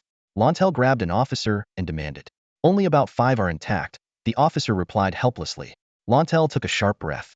Although electronic records were now the primary method, paper documents had always been carefully kept as backups. The heavy loss was a severe blow, and he foresaw the harsh criticism he would face. And the officer hesitated before handing over a business card. "We found this on the fire extinguisher cabinet." "Luolai." Lantel's eyes blazed with fury as he read the gilded letters on the card. He crumpled the business card into a ball and hurled it at the police chief's face, roaring, "Look at what you've done. So many of you can't even catch a single fugitive, and now the police headquarters has been bombed. You've disgraced the entire department. Useless. You're all useless." The police chiefs exchanged uneasy glances. After a long pause, one of them cautiously suggested, "Chief, maybe we should ask the military for help?" Lanter's fury reignited as he glared at the speaker, snapping, "You want me to admit to the military that we're incompetent and need their help to catch a fugitive?" "No, that's not what I meant," the police chief quickly explained. "I checked the records last night. This Luolai isn't an ordinary criminal. He was once a top student at the Federation's first integrated academy. He's excellent in everything except physical training and combat. He's violent but smart, and people like him are always hard to catch." Lanter sneered, "So, what you're saying is it's not your incompetence, but that the target is too formidable, right?" The police chief looked down in embarrassment, unable to respond. Lanter once again surveyed the charred remains of the records room, pondering the motive behind Luolai's actions. Suddenly, he realized, this is a blatant provocation. Gritting his teeth, he gave the order, "Contact the military." The words were uttered with immense reluctance. Luolai stood by the window, cautiously pulling the curtain aside just a crack. The city was engulfed in a tense atmosphere, and patrolling the streets were no longer the usual security officers, but heavily armed federal soldiers. They moved in groups of 16, wielding live ammunition, covering every corner of the city. Luolai knew all this was because of him. They were searching for his whereabouts. This was exactly the situation Luolai had anticipated. He murmured softly, "It's about time." The next part of his plan was simple. Head back to the spaceport and create some noise to make them think he had left Bayun Star. The federal police department had already lost face. If he escaped from the military's grasp as well, the federal branch in Bayun would become a complete laughingstock. Thinking of this, a bitter smile appeared on Luolai's face. It seemed he was treading further down the path of a wanted man, but it was all for the sake of Kankwi Star. Luolai gently closed the curtain and quickly packed his belongings. He left the room silently, settled his bill at the front desk on the first floor, and swiftly exited the hotel. In a deserted parking lot, he unhesitatingly smashed the window of a maglev car. After all, having already blown up the federal police department building, stealing a car was a minor issue. Using his electronic hacking watch, Luolai easily bypassed the car's security system. He started the engine and drove out of the parking lot, heading straight for the spaceport. In his view, entering the spaceport should still be relatively easy at this time. The police and military had just completed their handover, and the troops had only just begun patrolling the streets, leaving them no time to set up checkpoints. If he waited a few more days until the city was under full lockdown, things would become tricky. Sure enough, the entrances to the highways and national roads had not yet been set up with checkpoints, only posters with Luolai's wanted image. With a simple disguise, he easily slipped through. An hour later, the arc-shaped roof of the spaceport came into view. Luolai was about to enter the spaceport's dedicated lane when an unexpected incident occurred. A piercing siren blared as a white police car suddenly veered from the side and crashed hard into Luolai's vehicle. The police car pushed his car forward until it slammed into the roadside barrier. The violent impact caused Luolai's head to hit the window hard, shattering the glass and leaving him dizzy. A man in his 30s stepped out of the police car, a half-burnt cigarette dangling from his mouth, blood seeping from his temple. He strode over to Luo Lai's car and roughly dragged him out through the window, pinning him to the ground. "I am Lieutenant Chun Hao of the Tianqing 3 Unit, Baiyun Federal Military Department," the man stated grimly. "Luo Lai, you're under arrest for robbery, assault, and disrupting public order." Chun Hao had no handcuffs, and the police car was clearly a makeshift requisition. He was evidently confident in his abilities, believing that a wanted man with a bounty of just over 10 million was no threat. He twisted Luo Lai's arms behind his back, ready to shove him into the police car. Luo Lai shook his head, the dizziness slightly subsiding. He glanced sideways at Chun Hao and asked, "How did you find me?" "Just bad luck for you," Chun Hao sneered. "You were spotted stealing the car within 5 minutes. The police were going to treat it as a regular car theft, but surveillance footage showed you heading towards the spaceport. What would a car thief be doing at the airport? So, here I am." Luo Lai sighed inwardly. If the car owner had discovered the theft 10 minutes later or reported it a bit later, he would have already made it to the airport by now. "But this works too," he whispered. "I was planning to cause some trouble at the airport to attract the federal troops anyway. Now that one has shown up, it saves me a lot of effort." "Stop mumbling," Chun Hao said as he punched Luo Lai in the stomach. "Get in the car." Chun Hao forcefully pushed Luo Lai's back, trying to shove him into the patrol car. However, the previously compliant Luo Lai now stood firmly, not moving an inch. Luo Lai glanced sideways at Chun Hao and said calmly, "You think you can arrest me alone? You might be a bit over your head." Just then, Luo Lai's pest control system interface suddenly appeared in front of him. The system showed Chun Hao's combat strength and genetic level, slightly weaker than the previously defeated Augustus, but still formidable. Additionally, Chun Hao was on the notorious kill list, and defeating him would earn extra rewards. But Luo Lai didn't plan to claim this reward. He didn't want to kill indiscriminately for system rewards, and besides, Chun Hao couldn't die. Otherwise, how would he lure the federal troops? Luo Lai clenched his fists and whispered, "I need to hold back a bit this time. Make sure I don't kill him." Luo Lai's voice wasn't loud, but Chun Hao caught it. Anger flashed across Chun Hao's face as he thought to himself, "Hold back? Be careful not to kill myself? Who does this kid think he is?" Instinctively, Chun Hao swung a punch at Luo Lai, intending to teach this arrogant kid a lesson. However, just as his fist was about to connect with Luo Lai's face, Luo Lai suddenly reached out and effortlessly caught Chun Hao's fist. Bang! Chun Hao's punch landed squarely in Luo Lai's palm but had no effect. Chun Hao's expression turned sour. It was already humiliating enough that his punch was easily caught, but what infuriated him more was that when he tried to pull his fist back, Luo Lai's grip was like an iron clamp, holding it firmly in place. Luo Lai calmly said, "You really aren't my match. That's just a fact. No need to feel embarrassed." To Chun Hao, these words sounded less like comfort and more like blatant humiliation. "Die!" Chun Hao roared, swinging his other fist at Luo Lai. Luo Lai quickly ducked, then delivered a punch to Chun Hao's waist. Chun Hao's face turned beet red as he staggered backward, clutching his waist where he had been hit. The pain was searing, and even the slightest touch sent waves of agony through him. "This guy's punch is so heavy," Chun Hao thought to himself. Seeing Luo Lai advancing quickly, Chun Hao immediately dodged to the side. Glancing back, he saw Luo Lai kick the door of the patrol car. The armored door emitted a piercing creak and caved inward at a 90-degree angle. Chun Hao gasped but quickly regained his fighting spirit. "Don't think you can beat me just because of brute strength. It won't get you anywhere." Chun Hao bent his legs slightly, like a leopard ready to pounce, then suddenly coiled his body and pushed off with his calves, shooting forward like an arrow. Before Luo Lai could react, Chun Hao's punch landed heavily on his chin, causing him to stagger back 2 steps. Looking up, Luo Lai saw Chun Hao already in front of him, leaping into the air with a sweeping kick. Luo Lai raised his arm to block, but Chun Hao's speed was astonishing. As he landed, Chun Hao twisted his ankle, maneuvering behind Luo Lai and delivering a powerful kick. Thud, thud, thud. Luo Lai was kicked several steps forward before he managed to regain his balance. Turning to face Chun Hao, Luo Lai brushed off the dirt from his clothes and said, "I see. So this is why they call you Flying Fist. Your speed is impressive." Chun Hao sneered, Don't think being strong means anything. A punch that can't land is useless. From now on, you won't even touch the hem of my clothes." With that, Chun Hao began to move in a figure-8 pattern, his body swaying as if following some peculiar rhythm. Suddenly, he took a large step forward, his speed increasing dramatically. Covering a distance of 5 or 6 meters in an instant, he appeared right in front of Luo Lai. "Die!" Chun Hao growled, his fist aiming straight for Luo Lai's face. However, just as his fist was about to make contact, Chun Hao was horrified to find Luo Lai had vanished into thin air. His punch hit nothing, and he nearly stumbled from the momentum. "Looking for me?" Luo Lai's voice suddenly came from behind. Instinctively, Chen Hao turned around to see Luo Lai had somehow appeared behind him. Before he could react, Luo Lai had already swung his leg in a sweeping kick. So fast, the thought flashed through Chen Hao's mind just before a sharp pain shot through his waist. He curled up in agony and began to collapse to the ground. But before he hit the floor, Luo Lai grabbed his hair and slammed his head against the car window.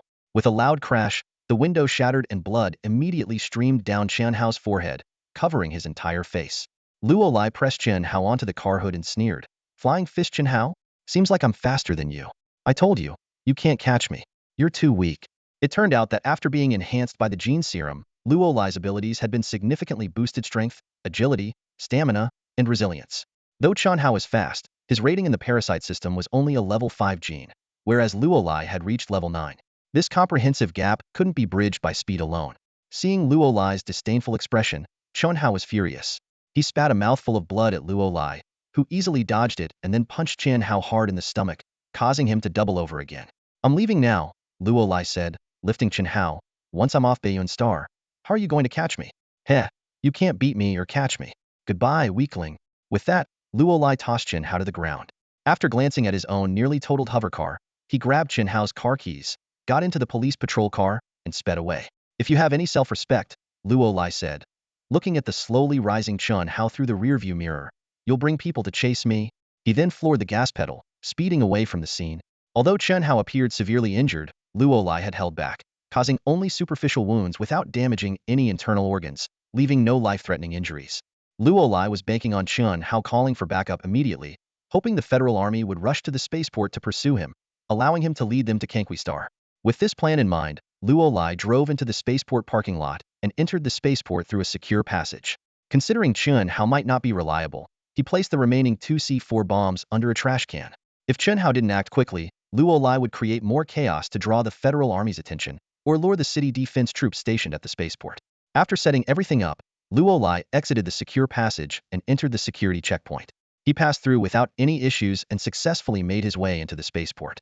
Hamo glared at Lisa, questioning, why do you still trust him? He's a wanted criminal, a bad guy. Haven't you seen his wanted poster? How could someone like him possibly help us? He doesn't care if Green Star gets destroyed. Sally looked down, her voice tinged with hesitation, but he promised to help us. And are the Federals really all good people? If they are, why is Green Star in such a mess? Our home is being destroyed by a bunch of villains, and no one is coming to help us, Hamo impatiently retorted. Maybe not everyone in the Federation is good, but that guy is definitely bad. We should find other ways, like seeking help from the Federation headquarters on another planet or from some civilian organizations, rather than relying on a ruthless criminal. Just then, the command cabin door of Explorer 1 suddenly opened, and with the sound of footsteps, Luo Lai walked in. Are you talking about me? The ruthless criminal? He asked with a hint of sarcasm in his voice. Hamo was stunned, instinctively taking a few steps back, his face full of fear. In contrast, Sally jumped up from her seat with excitement. You're back? Luo Lai nodded and sat in the pilot's seat. Yes, don't worry. I told you. I would help you resolve the issue on Green Star.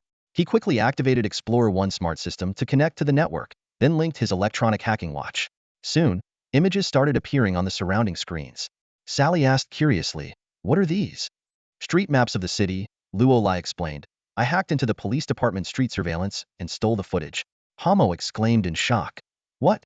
You used Explorer 1 system to hack? Yes, Luo Lai replied calmly. Is there a problem? Hamo clutched his head and crouched down in agony. We're doomed, doomed. This is a serious crime. If we're caught, I'll definitely be executed. Luo Lai glanced at him sideways. Is execution more important, or saving Green Star? Hamo opened his mouth but couldn't find the words.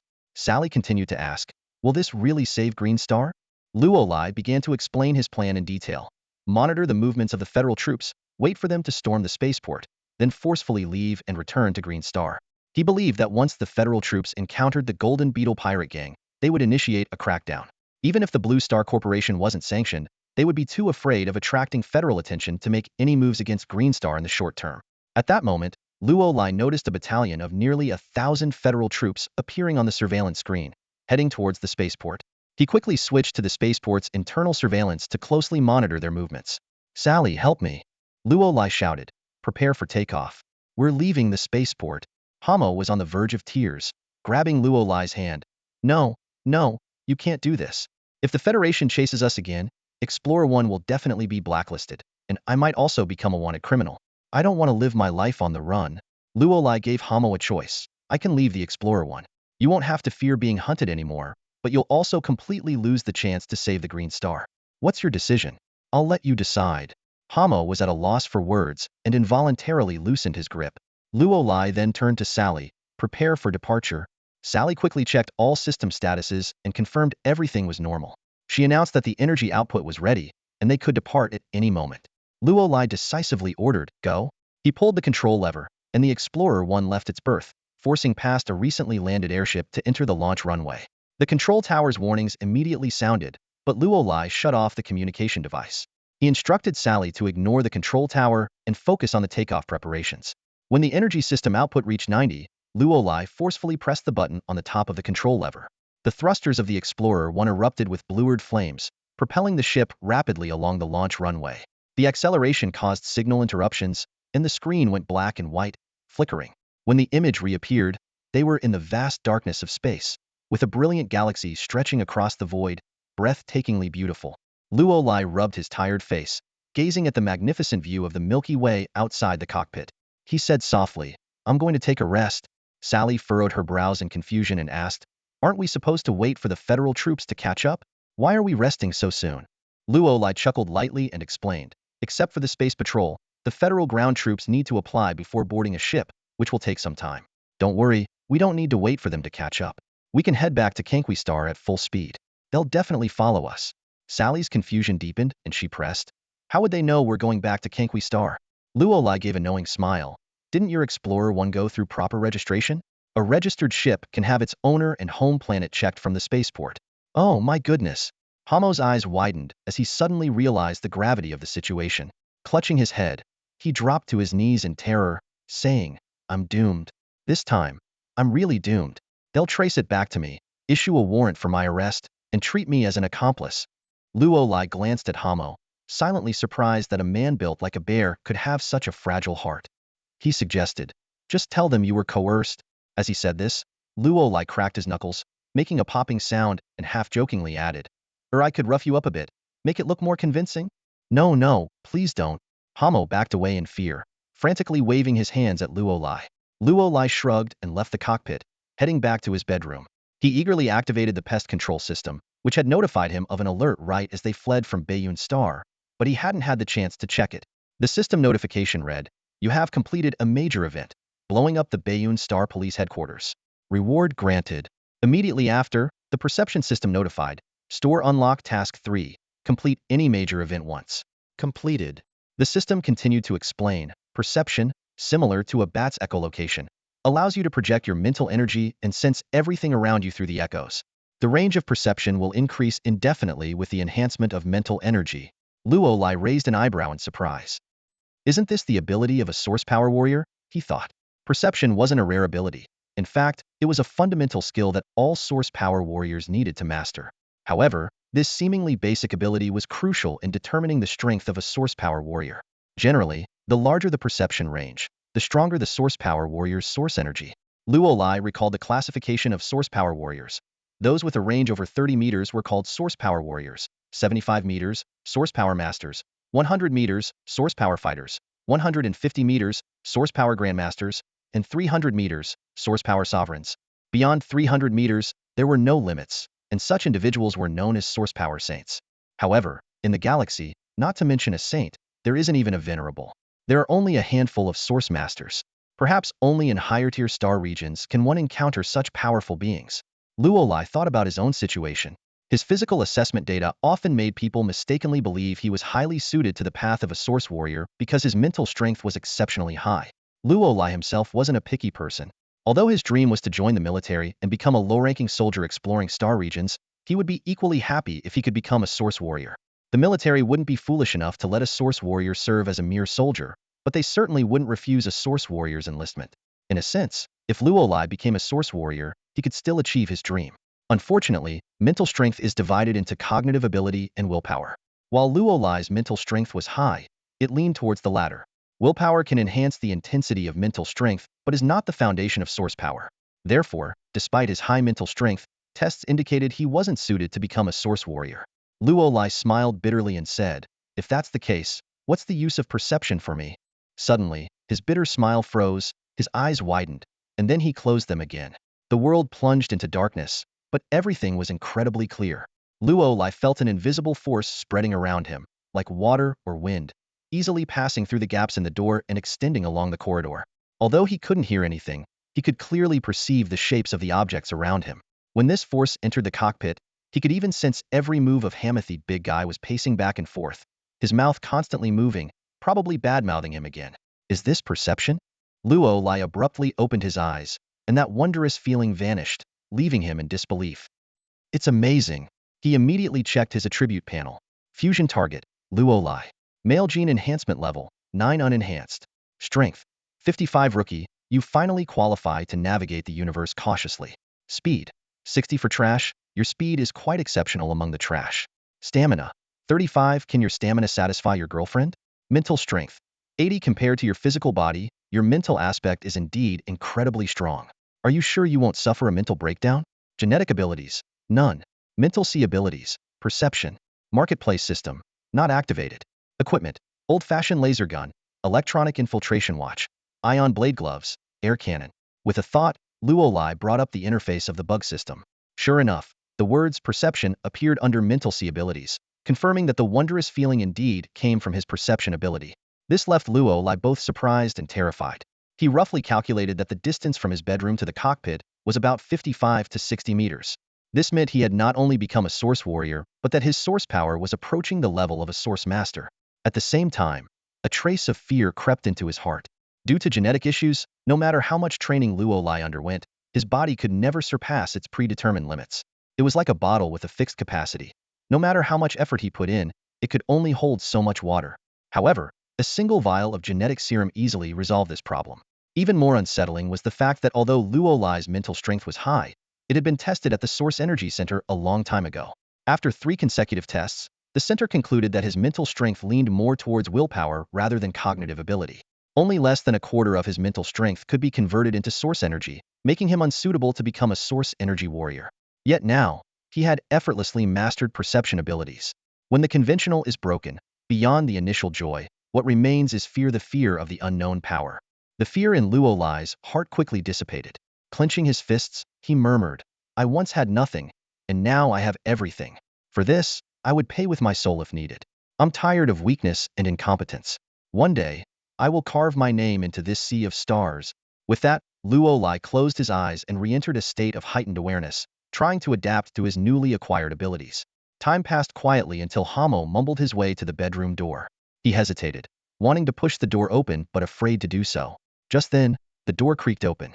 Luolai appeared in front of Hamo, his extraordinary sensing abilities having already detected Hamo's presence.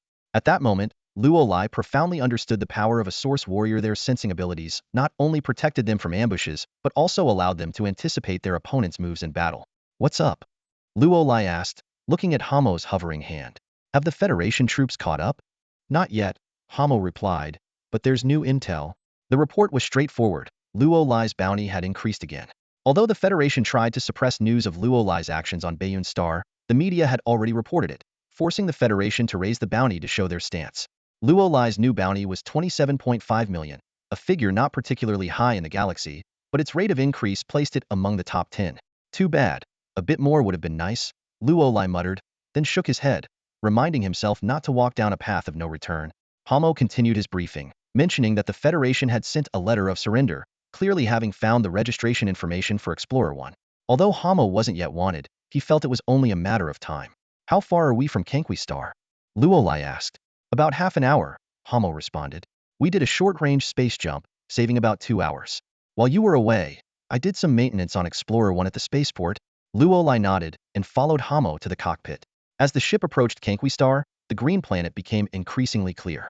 Explorer 1 passed through the ozone layer and began its descent.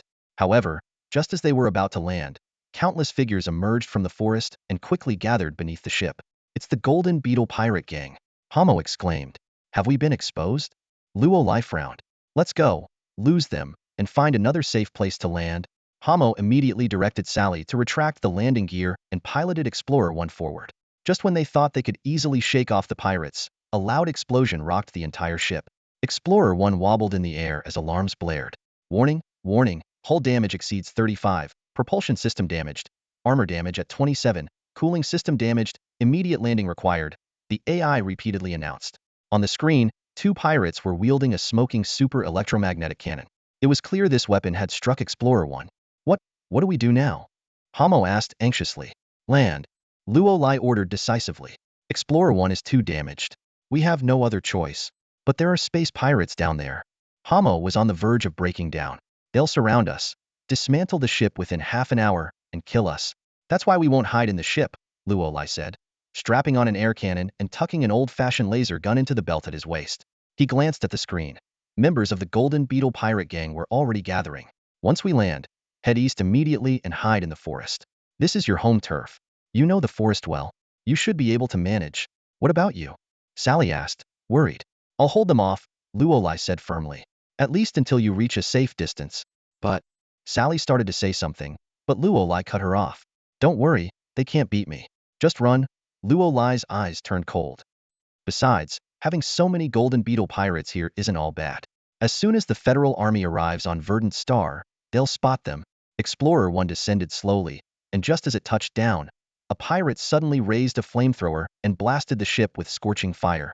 Hamo was so startled by the sudden attack that he fell out of the pilot's seat, and the surrounding pirates erupted in wild laughter. Trembling, Hamo asked, do we really have to go out? You said it yourself. Staying inside Explorer 1 is useless. They'll tear it apart. Luo Lai shot Hamo a calm glance and said, remember, once we leave the ship, run east and head into the forest. As he spoke, he left the cockpit and stood by the outer hatch. As Explorer 1 fully landed, the hatch slowly opened. A member of the Golden Beetle pirate crew strode towards Luo Lai, grinning. Hey kid, you've got two choices. Come with us quietly, or I'll break your legs and drag you. Luo Lai glanced at him coldly and replied indifferently, you can try. The pirate was taken aback for a moment, then sneered. I love it when they don't listen. Makes it more fun to break them. He drew a short alloy baton from behind him and charged at Luo Lai, raising his arm to strike at Luo Lai's knee. Bang! The baton hit Luo Lai's leg with a dull thud, but Luo Lai didn't move an inch. He grabbed the baton effortlessly, lifted it to his chest and said calmly, I heard you wanted to break my leg. Why isn't it broken? The pirate's face turned red, whether from anger or shock at Luo Lai's strength. He used all his might to pull the baton back, but it didn't budge. Luo Lai smirked, exerted a bit of force, and with a creak, bent the alloy baton to a 90-degree angle. Get lost. Luo Lai snatched the baton and smashed it into the pirate's face. The pirate flew back, landing heavily on the ground, spitting out a mouthful of blood mixed with teeth. At this moment, Hamo, Sally, and Palma, who had just been rescued from the mines, joined Luo Lai. Palma, weakened from long-term labor, had been resting in the ship's bedroom. Run east. Luo Lai instructed again. I'll distract them. With that, he leaped off the ship, landing with such force that the ground shattered, causing the surrounding pirates to involuntarily step back. Gritting his teeth, Hamo summoned his courage, jumped off the ship, grabbed Palma with one hand, and held Sally with the other, fleeing eastward. A pirate shouted, Stop them! I dare anyone to try. Luo Lai charged forward, blocking the path in front of Hamo and the others. Suddenly, he raised his hand and shouted, Air cannon! With a deafening roar, compressed air was released from his glove. There was a thunderous explosion, as if something had detonated.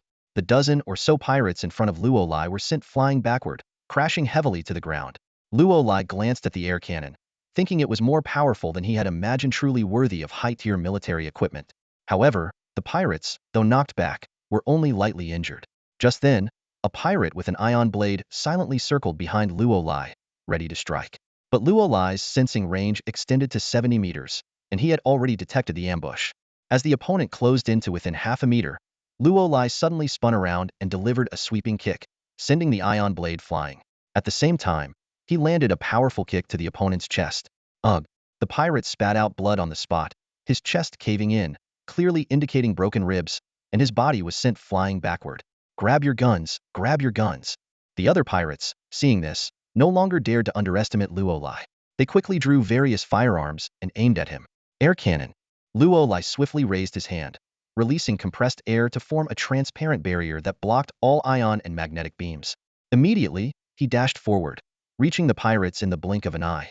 Luo Lai lowered his stance and clenched his fists, each punch simple yet incredibly powerful.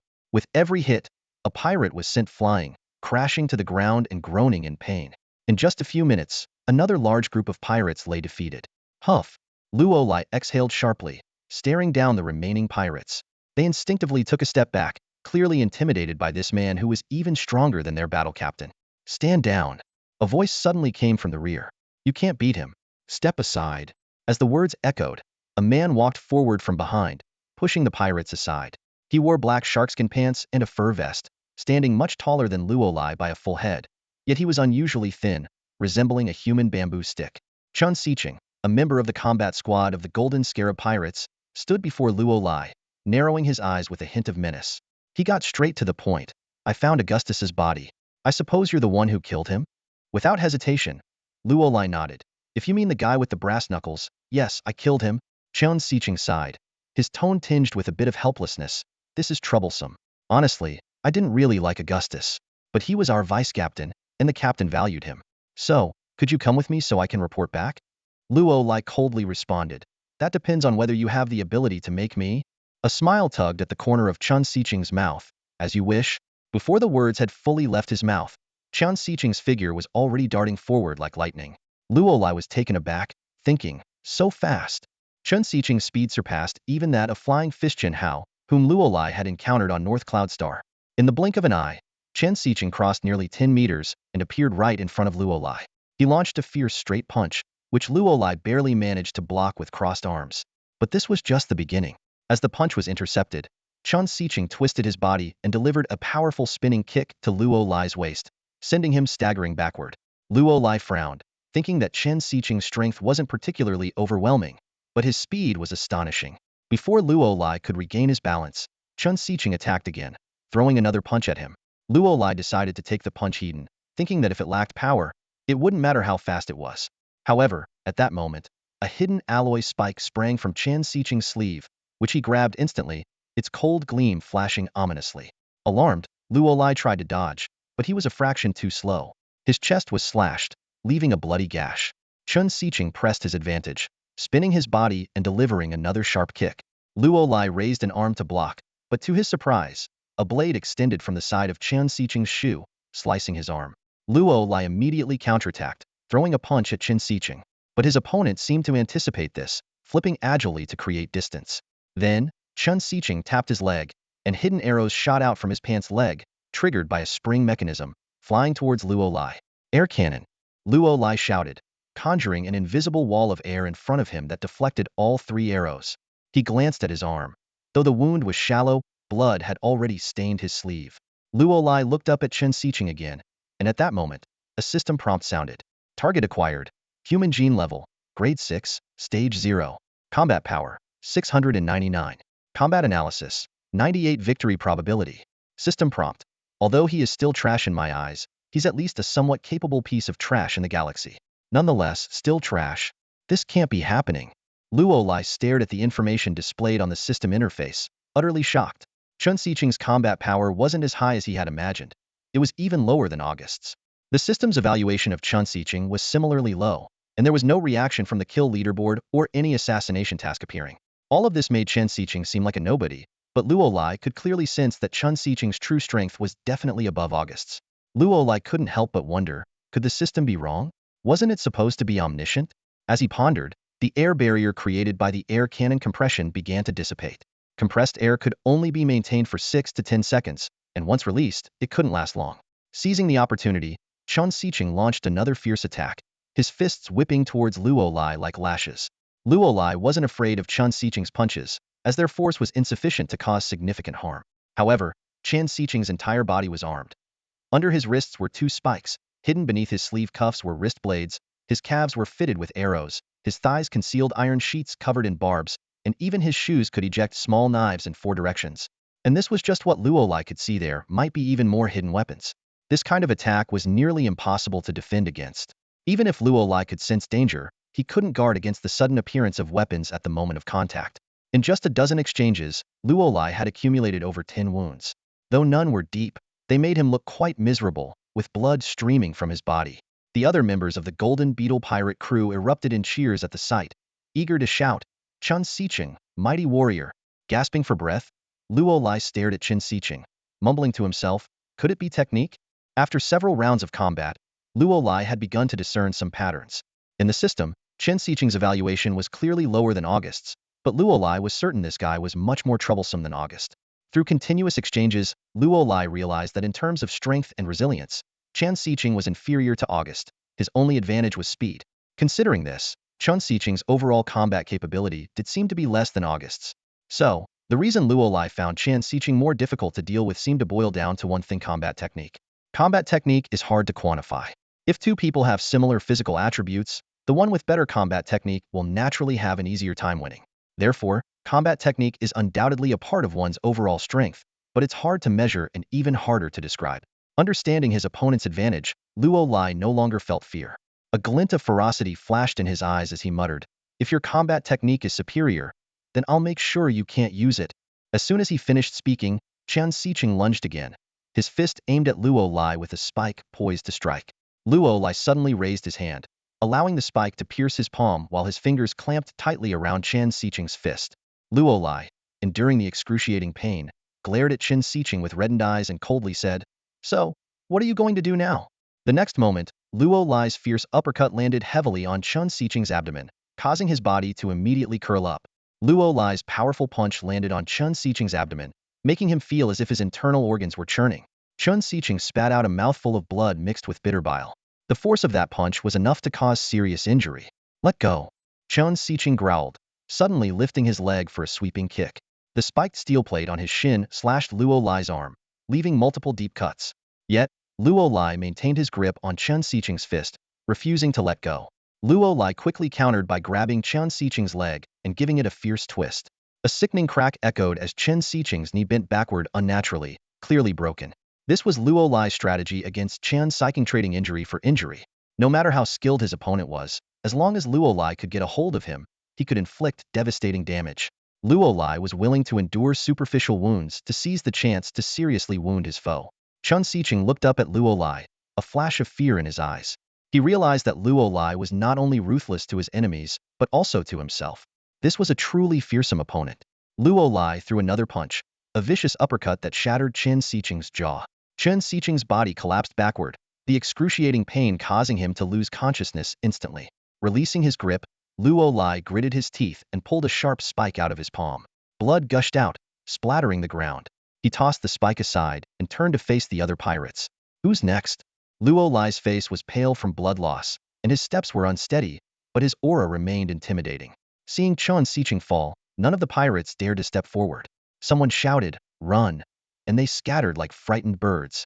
Luo Lai had no intention of pursuing them, allowing them to flee. Luo Lai sat heavily on the ground, inspecting the myriad of wounds on his body. Most were shallow, but their sheer number and the continuous bleeding posed a serious problem. Fortunately, the Explorer 1 was nearby. After a brief rest, Luo Lai climbed into the ship and retrieved a first aid kit to bandage himself. Scars may be a man's badge of honor, but did I really need this many at once? Luo Lai chuckled wryly, wrapping himself up like a mummy. Suddenly, Luo Lai's expression turned serious as he looked up at the sky. Black dots appeared on the horizon.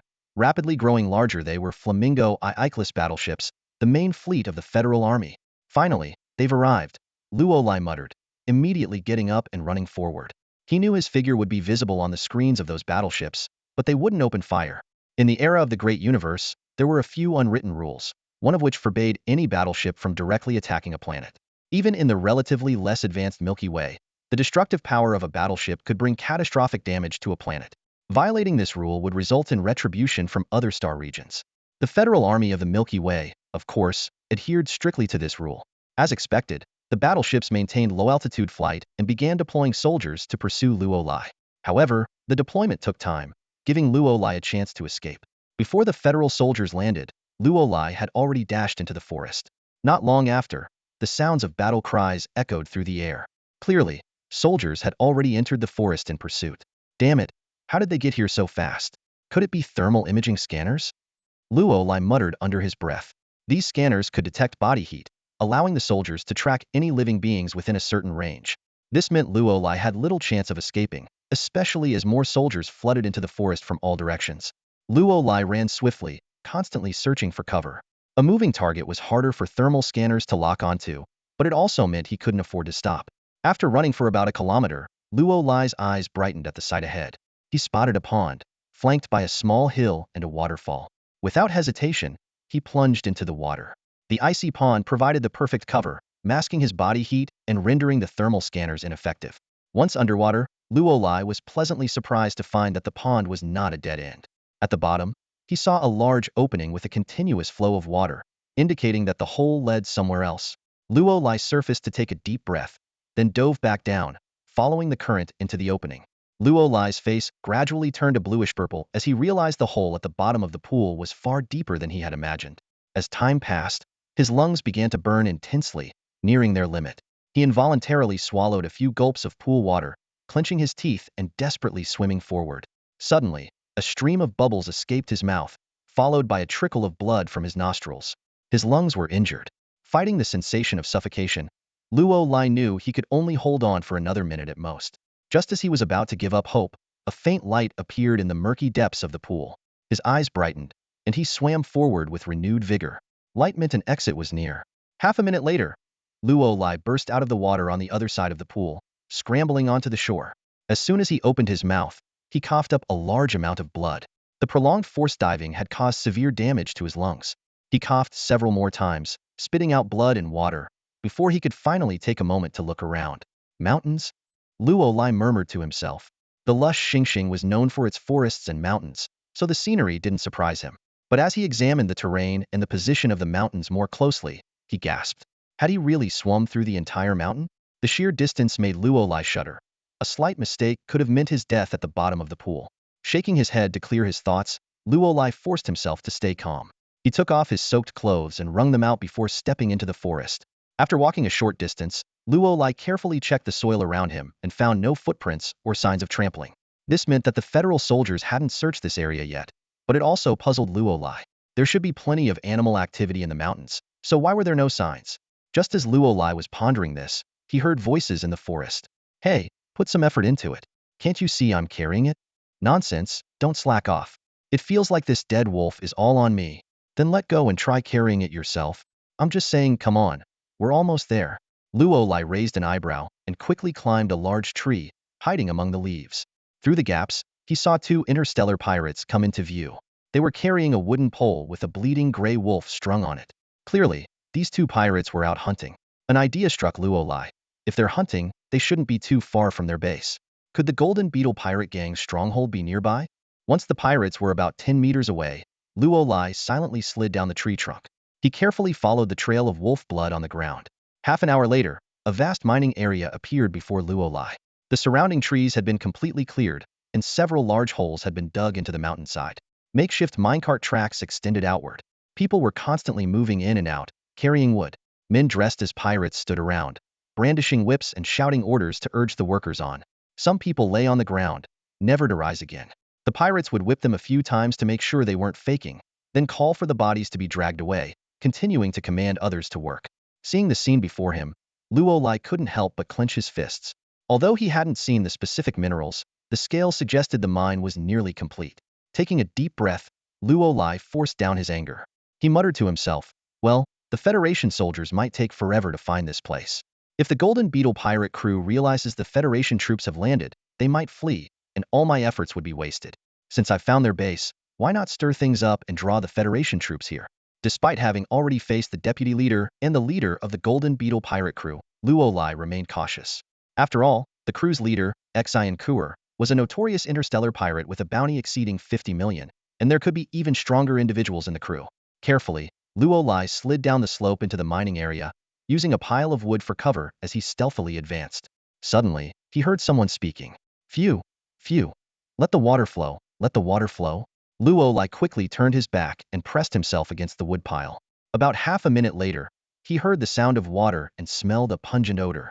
Peeking out, he saw a pirate urinating by the woodpile, humming a tune. Enduring the nauseating smell, Luo Lai waited for the pirate to finish.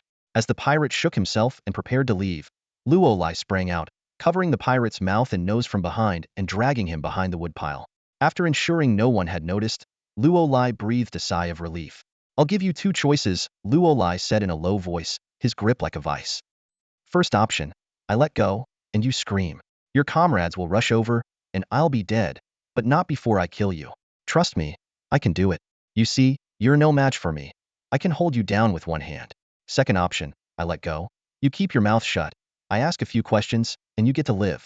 Make your choice now, die with me or stay alive. The pirate's struggles gradually weakened, and he finally raised his hands in surrender. Luo Lai breathed another sigh of relief. He knew interstellar pirates were often ruthless and stubborn. If the pirate didn't cooperate, Luo Lai would have no choice but to kill him to avoid being exposed, and then find another target. But lone pirates were rare, and he wouldn't always find someone conveniently urinating nearby. Slowly releasing his grip, Luo Lai found the pirate surprisingly compliant, staying silent to save his life.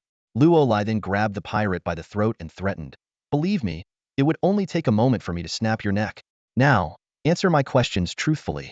The pirate nodded repeatedly, indicating his full cooperation. "What's your name?" "Ba. Bardis." A trembling voice squeezed out from the pirate in front of Luo Lai. Luo Lai stared coldly at the pirate who called himself Bardis, his hands still tightly gripping the man's throat. "Where's your captain?" he asked in a deep voice. "In the airship," Bardis answered with difficulty, cold sweat rolling down his face. "In the airship's location?" Luo Lai pressed further. Bardis gasped for breath and pointed north. 3 miles north, in a basin. "All our pirate ships are anchored there." Luo Lai nodded slightly, seemingly satisfied with the answer. Bardis sighed in relief, but Luo Lai continued. "One last question.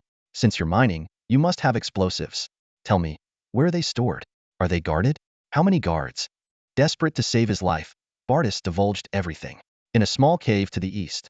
The Isle brothers are guarding the explosives." "2 people?" Luo Lai asked. "Are they strong?" "Apart from the captain, vice-captain, and combat leader, they're the strongest," Bardis replied honestly. Luo Lai nodded, but his grip suddenly tightened. Bardis's eyes widened in horror. You said you wouldn't kill me." "Sorry," Luo Lai said coldly, "I lied." With a snap, Bardis's neck was broken, his life swiftly extinguished. Luo Lai quickly stripped Bardis of his clothes and changed into them, hiding the body among a pile of logs before casually walking out of his hiding spot. The Golden Beetle pirate crew was a force to be reckoned with in the galaxy, but with over 700 members, it was impossible for everyone to know each other. Luo Lai banked on this fact. Sure enough, most pirates ignored him, with only one overseer urging him to get to work. Feigning compliance, Luo Lai quietly made his way toward the direction Bardis had mentioned. Soon, he discovered a hastily dug small cave, about 2 meters high at the entrance, extending 5 or 6 meters deep, supported by wooden frames. The cave walls were lined with moisture-proof planks.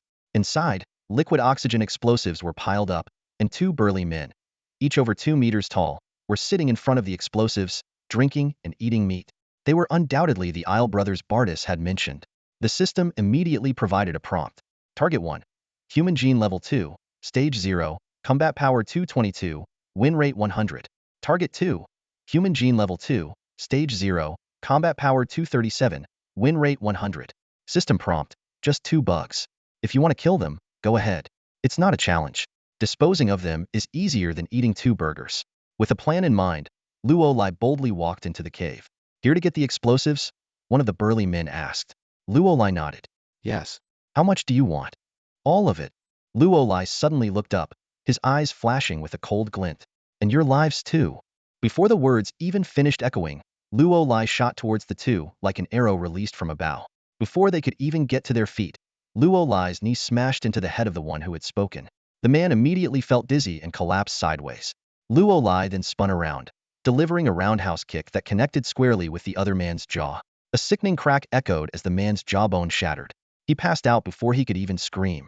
After easily taking down the 2 men, Luo Lai quickly strapped a bundle of liquid oxygen explosives to his body and swiftly left the cave. He carefully placed the explosives in a location far from any civilians and then triggered the detonator. With a deafening boom, wooden splinters shot skyward. The surrounding pirates and the enslaved residents of Kanqui Star stood in stunned silence, only snapping out of it when the debris began to rain down, scattering in all directions in a desperate bid for safety. Luo Lai, however, frowned, feeling the explosion lacked the impact he desired.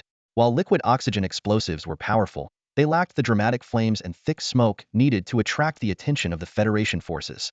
"Good thing I saved some," Luo Lai muttered to himself as he pulled a metal box from his pocket.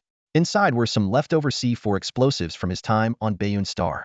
The seal was perfect, keeping the explosives completely dry even after being submerged in water.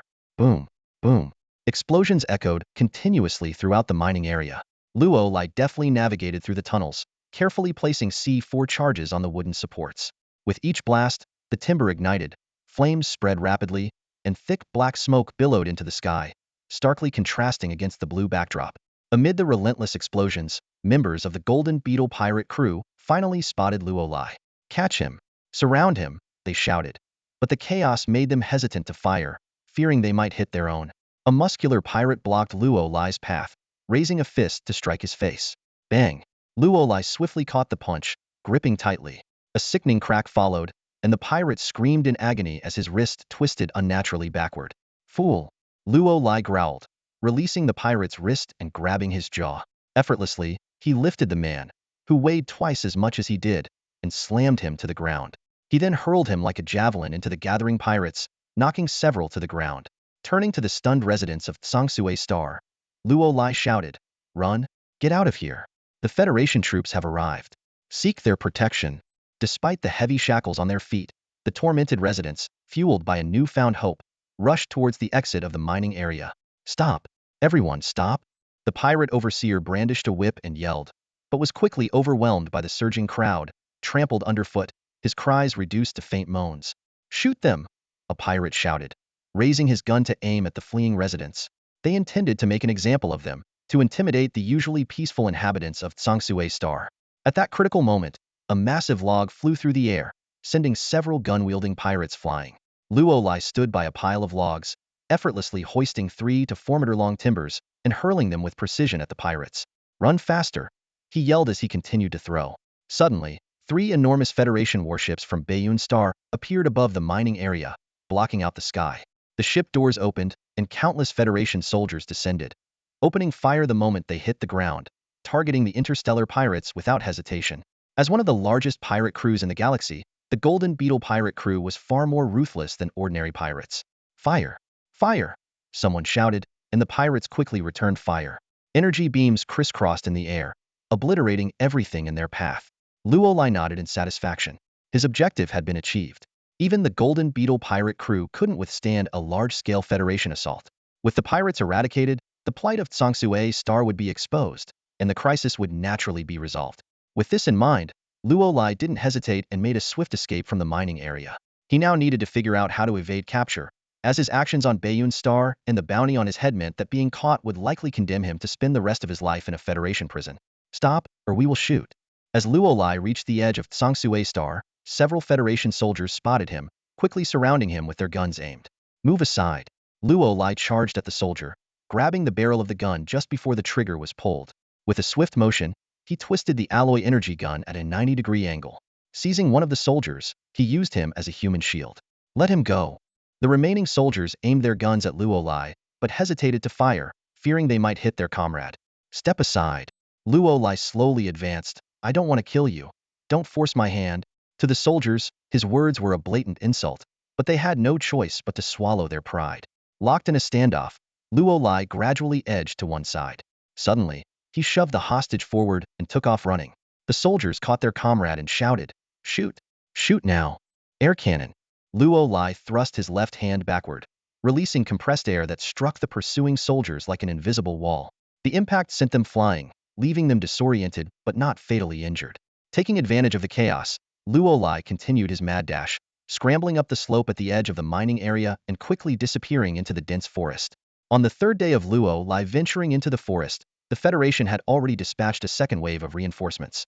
In this era of the vast universe, space pirates are as difficult to eradicate as weeds. These self-proclaimed freedom seekers roam the cosmos like the wind, numerous and elusive. Although the Interstellar Patrol captures some minor lackeys each year, large organizations like the Golden Beetle Pirates remain a significant challenge to eliminate. The Golden Beetle Pirates are notorious throughout the galaxy, not only for their formidable strength, but also for having spies within the Federation forces. The headquarters on Saint Star had made multiple attempts to eradicate them, but each effort ended in failure. Now, with this troublesome pirate group trapped on Verdant Star, the Federation forces were determined not to miss this golden opportunity. They resolved to annihilate the Golden Beetle Pirates at any cost, to prove the Federation's capability and silence their critics. Meanwhile, Luolai continued to wander through the forest. He firmly believed that the Golden Beetle Pirates were doomed, and his primary concern now was how to leave Verdant Star. He needed a spaceship, but how could he obtain one? Luolai pondered if the residents of Verdant Star might be willing to help him. After all, many had witnessed his bravery during the skirmishes with the pirates in the mining area. They might trust that he was a good person. However, Luolai quickly dismissed this thought. Frowning, he muttered to himself, "No, that's not going to work. The residents of Verdant Star should already be under the protection of the Federation forces. Besides, there's no guarantee they would help me." He continued to contemplate other possibilities. Perhaps I should consider stealing a spaceship amidst the chaos? As Luolai was lost in thought, he suddenly heard the sound of flowing water. His eyes lit up, and he hurried forward.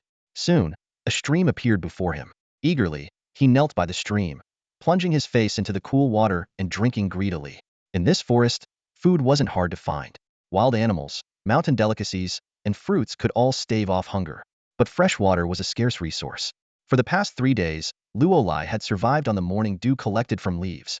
Now, seeing a stream, he felt an overwhelming urge to drink it dry. After quenching his thirst, Luolai looked around, planning to carve a piece of wood from a tree to use as a container. He needed to carry some water with him, as he had no idea how vast this forest was or how long it would take to get out. Water was essential. Just as Luolai was about to start, he heard rustling from the bushes across the stream, accompanied by the sound of breaking branches. Moments later, a tall man clad in golden armor emerged from the foliage. Seeing Luolai, he paused slightly. After a brief moment, the man knelt to scoop up some water, drinking as he asked, "Are you one of my pirates? Whose subordinate are you, managing to escape here?" Luolai raised an eyebrow and retorted, "Humph? And who might you be? You don't recognize me?" The man looked up, frowning slightly. As the leader and mastermind of the Golden Beetle Pirates, he couldn't possibly remember all his subordinates, given their vast numbers. But no one should fail to recognize him. "I am Saber-toothed Tiger Sinkle." He stood up, a hint of irritation in his voice. "I should be the one asking you. Who are you?" Upon hearing the name, Luolai immediately became alert. He quickly bent down, his legs slightly bent, assuming a combat stance. The man before him exuded a dangerous aura.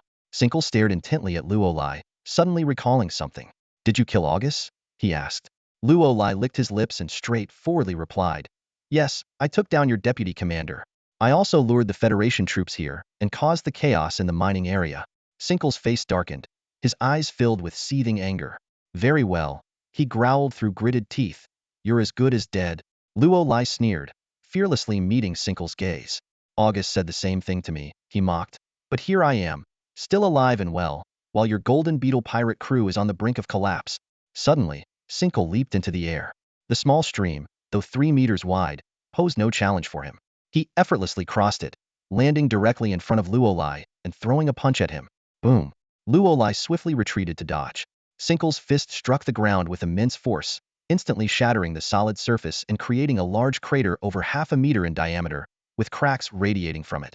At that moment, a system notification echoed in Luolai's mind. Auxiliary system activated. Target: human. Gene level: 8th tier, 0 stage. Combat power: 1590. Combat analysis: win rate 58. Although this guy still looks like a mere insect to me, he seems to be a challenge for you? After all, it's a battle between insects. Who will survive? This is quite intriguing. Upon slaying Saber-toothed Tiger Sinkle, ranked 1,112,650 on the most wanted list, you will receive Training Manual X1. Saber-toothed Tiger Sinkle, 35 years old, ranked 1,112,650, affiliated with the Golden Beetle Pirate Crew, combat power, 1590, potential. C. Bounty. 55 million. Slaying reward, unclaimed. Luolai's expression shifted as he read the system's prompt. This was the strongest opponent he had encountered so far, with a gene level of 8th tier, not much lower than his own. No wonder he's a pirate with a bounty exceeding 50 million. He's indeed formidable. Luolai muttered to himself. As Sinkle advanced menacingly, Luolai showed no signs of backing down. He raised his fist and launched a punch at Sinkle. Bang! Sinkle raised his arm to block the punch, but the golden bracer on his arm suddenly cracked. With a sharp sound, it shattered under Luolai's strike. Sinkle glanced at his exposed forearm, a hint of surprise in his eyes. "I see. No wonder you managed to take down August. Your strength seems impressive." He paused for a moment and continued, "Hey, kid. Why are you causing trouble for the Golden Beetle pirate crew? Who sent you? Do you have a grudge against us?" Luolai licked his chapped lips and calmly replied, "You're overthinking it. Someone wants me dead, so I'm just fighting back." "Is that so?" With a punch, Sinclair aimed at Luolai. Luolai swiftly dodged, and Sinclair's fist landed on a large tree behind him. The massive tree, which would take two people to encircle, was split in half by the force of the punch. Sinclair turned back to face Luo Lai, a hint of temptation in his voice. I can let bygones be bygones. Kid, how about joining me? I'll make you the deputy leader. If we join forces, we'll escape from here and rebuild the Golden Beetle pirate crew in no time. Luo Lai let out a cold laugh and shot towards Sinker like an arrow. Don't you dare compare me to scum like you, he shouted fiercely. Sinker took Luo Lai's powerful punch heat and staggered back a few steps. Regaining his balance quickly, he launched a sweeping kick at Luo Lai.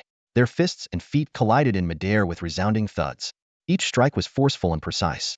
Sinker, while throwing punches, sneered, Kid, who are you trying to impress? You brought the federal army here, making you a wanted criminal too. If I'm scum, what does that make you? Drop the act. He continued, think about it. With our skills, if we joined forces, what could we achieve?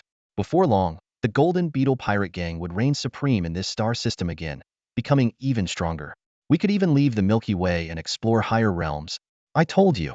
Luo Lai suddenly spun like a top and delivered a fierce, spinning kick at Sinker. Don't compare me to scum like you. A sharp crack echoed as Luo Lai's kick landed squarely on Sinker's shoulder. The sturdy golden armor cracked, sending fragments flying. Sinker's face showed a mix of shock and pain. Luo Lai's strength far exceeded his expectations. Without the golden armor, he wouldn't stand a chance against Luo Lai. However, Sinker's expression twisted into a snarl. He glared at Luo Lai and grinned wickedly.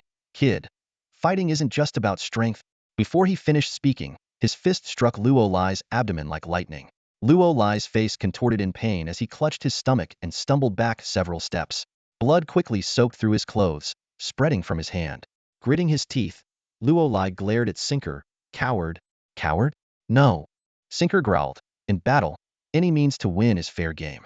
Kid, fighting isn't as simple as you think. Sinker's fists rained down on Luo Lai like a storm. Though Luo Lai dodged repeatedly, Sinker suddenly swept his leg, hitting Luo Lai's abdomen again. The force of the kick sent Luo Lai flying, crashing heavily into a large tree. Luo Lai coughed up blood, and the wound on his abdomen bled profusely. It turned out this was the injury Chen Xiqing had inflicted on Luo Lai earlier. Though bandaged, the wound hadn't fully healed. Sinker noticed Luo Lai's injury and deliberately targeted it, reopening the bandaged wound. Kid, I'll give you one last chance, Sinker said with a cold smile, striding towards Luo Lai. From now on, obey me or I'll kill you. Clenching his teeth, Luo Lai suddenly raised his hand towards Sinker. A powerful air cannon roared out, forcing Sinker to dodge. The tree behind him was instantly shattered by the air cannon, crashing to the ground. An air cannon? A glint of greed flashed in Sinker's eyes. I didn't expect you to have such a treasure. Since you refuse to listen, you can die now. Everything valuable on you will be mine. Sinker advanced again swiftly. Luo Lai, enduring severe pain, suddenly turned and ran along the creek. Oomph! Do you think you can escape? Sinker pursued relentlessly. Despite his seemingly cumbersome golden armor, he moved with surprising speed. Perhaps due to his injuries, Luo Lai couldn't outrun Sinker. Moments later, Sinker caught up with Luo Lai and kicked him in the back, sending him sprawling into the creek. Water splashed everywhere as Luo Lai struggled to get up and fired another air cannon. Sinker dodged it easily and landed a hook punch on Luo Lai's wound again, causing him to curl up in agony. Sinker grabbed Luo Lai by the hair and dragged him ashore, slamming him against a tree. Brat! Sinker sneered. Say hello to God. Luo Lai suddenly reached for Sinker's face. Thinking he was about to release another air cannon, Sinker quickly dodged. Though the air cannon wasn't immensely powerful, a direct hit to the head at such close range could be catastrophic. As he dodged, Sinker yanked on Luo Lai's wrist, pulling off the metal glove that released the air cannon. Oomph! Sinker kneed Luo Lai's wound hard, making him break out in a cold sweat. Now, what tricks do you have left? Sinker tightened his grip around Luo Lai's neck, slowly increasing the pressure. He could have snapped Luo Lai's neck instantly, but he preferred the slow suffocation. Watching his opponent struggle and die slowly gave Sinker a greater thrill. Luo Lai's face quickly turned blue and purple as he clutched Sinker's wrist, kicking desperately. The suffocation made him dizzy, and blood oozed from his mouth. Goodbye, brat, Sinker sneered. Say hello to God. Just as Sinker was about to increase the pressure, his expression suddenly changed. Years of drifting in space, battling other space pirates, and clashing with the Federation forces had honed Sinker's combat instincts. In that moment, he sensed danger. He instinctively let go of Luo Lai and prepared to retreat. But it was too late. Slash! Luo Lai's hand lightly grazed Sinker's neck, causing a jet of blood to spurt out. 3 deep, bone-revealing wounds appeared on Sinker's neck. What did you do, brat? Sinker roared. clutching his neck. Luolai glanced at his right-hand glove. It turned out that his left hand wore the air cannon glove, while his right hand wore the ion blade glove. This seemingly ordinary white glove was covered with tiny ion blades almost invisible to the naked eye, far sharper than any knife. A mere touch could easily cut through many things, including a human neck. Cough, cough. Luolai gasped for air, the earlier suffocation making him crave oxygen desperately. He looked up at Sinkle, his voice hoarse but with a hint of defiance. Now it's fair. We're both injured. Whose blood will run dry first? Yours or mine? Sinkle felt a sudden pang of fear.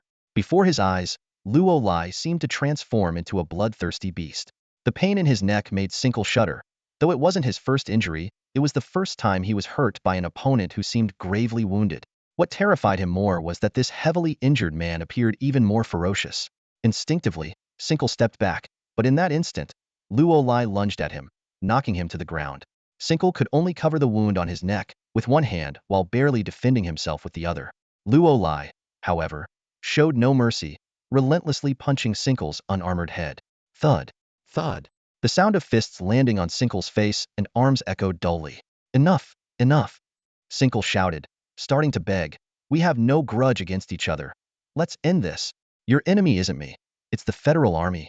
Shouldn't you be thinking about how to escape from here? Luolai sneered. You tried to kill me earlier. Does that not count as a grudge? I'm not that forgiving. With that, he suddenly headbutted Sinkle and then grabbed his throat. Die, bastard.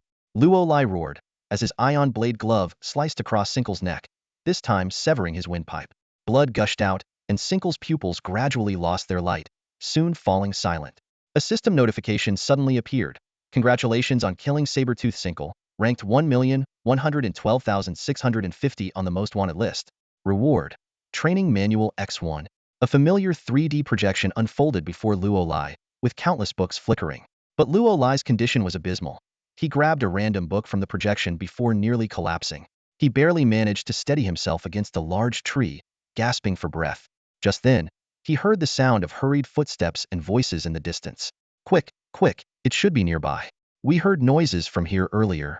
Look, there's a broken tree over there. It should be around here. Luolai smiled bitterly, thinking he couldn't be this unlucky. After a bloody fight with Sinkle, now the Federal Army was on his tail. He struggled to stand straight, raised his arm, and aimed the air cannon in the direction of the voices. No matter what, he wasn't going to surrender without a fight. At this critical moment, a tall, dark figure emerged from behind a tree. Luolai quickly held back the air cannon just in time. Hamo! Luolai muttered, then collapsed to the ground with a thud. It was unclear how long he had been unconscious, but Luolai finally woke up, his head still aching. He rubbed his eyes and groggily looked around. He found himself in a dimly lit cellar, surrounded by earthen walls supported by wooden beams. He was lying on a pile of straw, with some clay pots and dried meat in the distance. In the corner, an old energy lamp flickered weakly, its power nearly depleted. Luolai looked down at himself and realized his clothes had been removed. His entire body was wrapped in thick bandages, resembling a mummy. Some areas were stained with blood, but it was clear that someone had carefully dressed his wounds. While Luolai was pondering his situation, a sliding door in the corner of the ceiling opened, and Sally walked in carrying a tray. Seeing Luolai sitting up, she exclaimed joyfully, "You're awake?" "Yeah," Luolai replied, his voice weary. "Do you have any water? Please, give me some water." "I have soup," Sally said quickly, handing over the tray, which held fried rice and a bowl of creamy soup. Ignoring the heat, Luolai drank the soup in one gulp, smacking his lips afterward. Sally immediately said, "Don't move too much. I'll go get you another bowl." She soon returned with more creamy soup and a jug of water. This time, Luolai drank slowly while picking at the fried rice. "Where am I?" he asked. Sally explained that they were in the cellar of her sister Palma's house. She told Luolai that after the federal troops arrived, they organized local residents to search the forest and found Luolai unconscious. He had been carried back by Hamo. Because there were troops nearby, they didn't dare let Luolai be seen and had hidden him in the cellar. Luolai nodded and asked, "How long was I out?" "This is the 4th day," Sally replied. "That long?" Luolai said in surprise. "What's the situation now?" Sally excitedly explained that the Golden Beetle pirate gang was almost wiped out, and the federal troops were actively hunting down the remaining pirates. Luolai thought to himself that although Sinkler was dead and couldn't expose Blue Star Corporation, the presence of the troops meant that Blue Star wouldn't dare make a move on Verdant Star anytime soon. He sighed and said to Sally, "I need to leave here immediately." "Why?" Sally asked, confused. Luolai smiled wryly and explained that he was also a wanted man and would be arrested if discovered. Despite Sally insisting that he was a good person, Luolai firmly requested that she not disclose his whereabouts. But Sally hesitated. No one can leave Verdant Star right now. The federal troops have ordered us not to leave for the time being, and it's impossible to explain an airship leaving Verdant Star. That's quite a problem, Luolai mused. Looks like I'll have to find a way to hijack an airship. He tried to move his body but winced in pain as his wounds were aggravated. Luolai realized that escaping this predicament would be a long and arduous journey. Sally hurriedly supported Luolai, her voice filled with concern. Your wounds haven't healed yet. Don't move around. But Luolai shook his head firmly, his eyes flashing with urgency. No, I must leave immediately. Once the Golden Beetle pirates are wiped out, the Federal Army will come looking for me. You know their true intentions and how I led them to the Green Star. Sally lowered her head in silence, pondering for a moment before saying, You rest first. I'll go discuss this with Hamo and Palma. Luolai nodded in agreement, thinking to himself, Sally can be trusted. After all, if she had other plans, she could have handed him over to the Federal Army or even killed him while he was unconscious. Since she hadn't done so, there was no reason to doubt her now. Leaning against a pile of grass, Luolai carefully examined his injuries. Most of them were superficial wounds caused by chin seeching. Although he had lost a lot of blood, he seemed to be recovering quickly, likely due to his enhanced genetic level. The only troublesome wound was on his lower abdomen. It wasn't deep initially, but a few punches from Sinclair had widened it to about 1.5 inches, making it difficult to heal. Overall, though, the injuries were not life-threatening and wouldn't leave any lasting effects, which brought Luolai some relief. Suddenly, Luolai remembered the reward he received from the system after killing Sinclair's source energy cultivation manual. As a notable figure on the infamous kill list, Sinclair's death had unexpectedly brought Luolai this valuable prize. The manual was thin, only a dozen pages. Luolai initially thought it was just a standard issue given after a source energy warrior's assessment and felt unlucky. But upon opening it, he was taken aback. It was a handwritten copy, with dense annotations on the margins, making it a third thicker than a regular manual. To his further astonishment, the last page bore a handwritten signature. Pang Deli.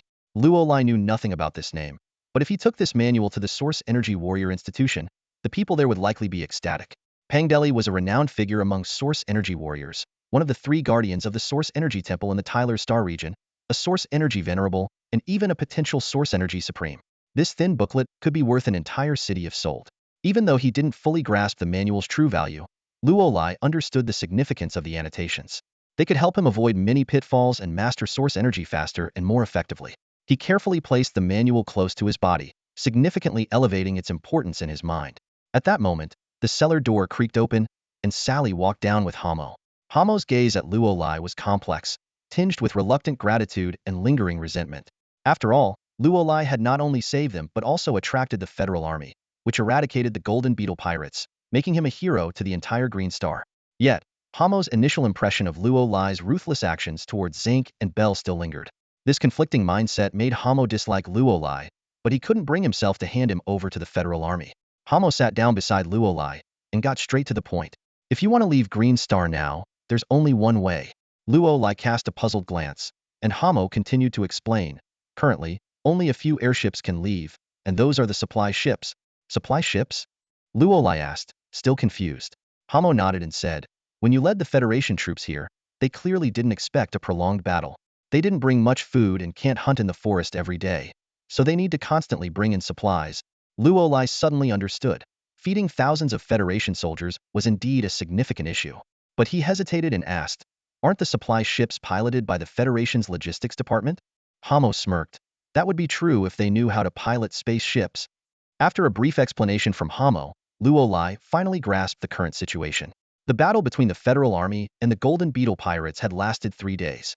Although the pirates were eventually routed, many of them fled into the forest, turning the conflict into a prolonged war. This left the Federal Army facing severe supply issues, especially a shortage of food. Large warships, due to their massive energy consumption, couldn't be easily used to transport supplies. Fortunately, though small, the planet Evergreen lacked towns. Its residents lived like nomads, choosing their own locations to build homes and farm. During harvest season, they would transport their produce to other planets to sell and acquire needed supplies. Thus, even the older models of spacecraft were common, with each household owning at least one small spaceship. However, not everyone in the military could pilot a spaceship. Even if they mobilized all the available pilots, it still wouldn't be enough. The limited capacity of small ships meant that transporting food for thousands of people would require at least 20 ships making multiple trips. With no other choice, the Federal Army had to enlist the help of Evergreen's residents to transport supplies. The residents of Evergreen were simple and kind-hearted. They didn't hold any grudge against the Federal Army for their earlier inaction. On the contrary, they were grateful for the Army's rescue and were willing to help. Hamo proposed a plan. This is the only way out for now. I've discussed it with Sally, and we could ask Uncle Townsend for help. He's a friend of my father's and might agree. But Hamo trailed off, and Luolai understood. He realized that Uncle Townsend might notify the Federal Army to capture him. After all, anyone deliberately avoiding the army usually wasn't up to any good. Even if Hamo and Sally explained that Luolai had saved Evergreen, it was uncertain whether Townsend would believe them. I'm willing to take the risk, Luolai said decisively. Shall we go tonight? Yes. Hamo nodded, then hesitated. But if Uncle Townsend doesn't agree, if he doesn't, Luolai understood his concern and reassured him. Even if he doesn't agree, I won't harm him. After Hamo and Sally left, Luolai quickly fell asleep on a pile of straw, still exhausted from the aftereffects of excessive blood loss, despite having just woken up. Around nightfall, Sally woke Luolai and handed him a cloak. The three quietly left, skillfully avoiding the Federal Army station nearby. About an hour later, they arrived at Uncle Townsend's small cabin. As they stood at the door, all three felt anxious. Hamo even considered offering his beloved Explorer one as a last resort. However, to their surprise, the man inside knelt down as soon as he saw Luolai. Savior! The man exclaimed excitedly. It's so good to see you again. I thought those damned pirates had killed you. Luolai was momentarily puzzled, but then realized. Did you see me at the mining site? Uncle Townsend explained. Savior, don't you remember? Back at the mining site, I fell, and you helped me up and broke my shackles. That's how I managed to escape. Seeing you again is truly wonderful. Luolai recalled the chaotic scene at the time. He had indeed helped several elderly or less mobile people. Hamo and Sally informed old Townsend about Luolai's situation, and the latter was quite curious about why Luo was avoiding the federal troops. Luolai confessed that he was being pursued by the Federation, but he insisted that he was innocent. Old Townsend had no doubts about Luo's innocence. He trusted Luo unconditionally because Luo had once saved his life. This trust was a testament to the honest and straightforward nature of the residents of Green Planet. I'll take care of this, Old Townsend said cheerfully. It just so happens that I'm going to South Mist Planet tomorrow to help the federal troops transport supplies. I've done it twice already, and they trust me completely. They never check. At dawn, you can hide in my spaceship, and I'll take you out of here. Luolai nodded in agreement and decided to stay temporarily at Old Townsend's home. At dawn, Old Townsend woke him up and took him to his family's spaceship, the Wanderer. Although the Wanderer was from the same era as the Hamo family's Explorer one, it was clearly better maintained and likely a newer model.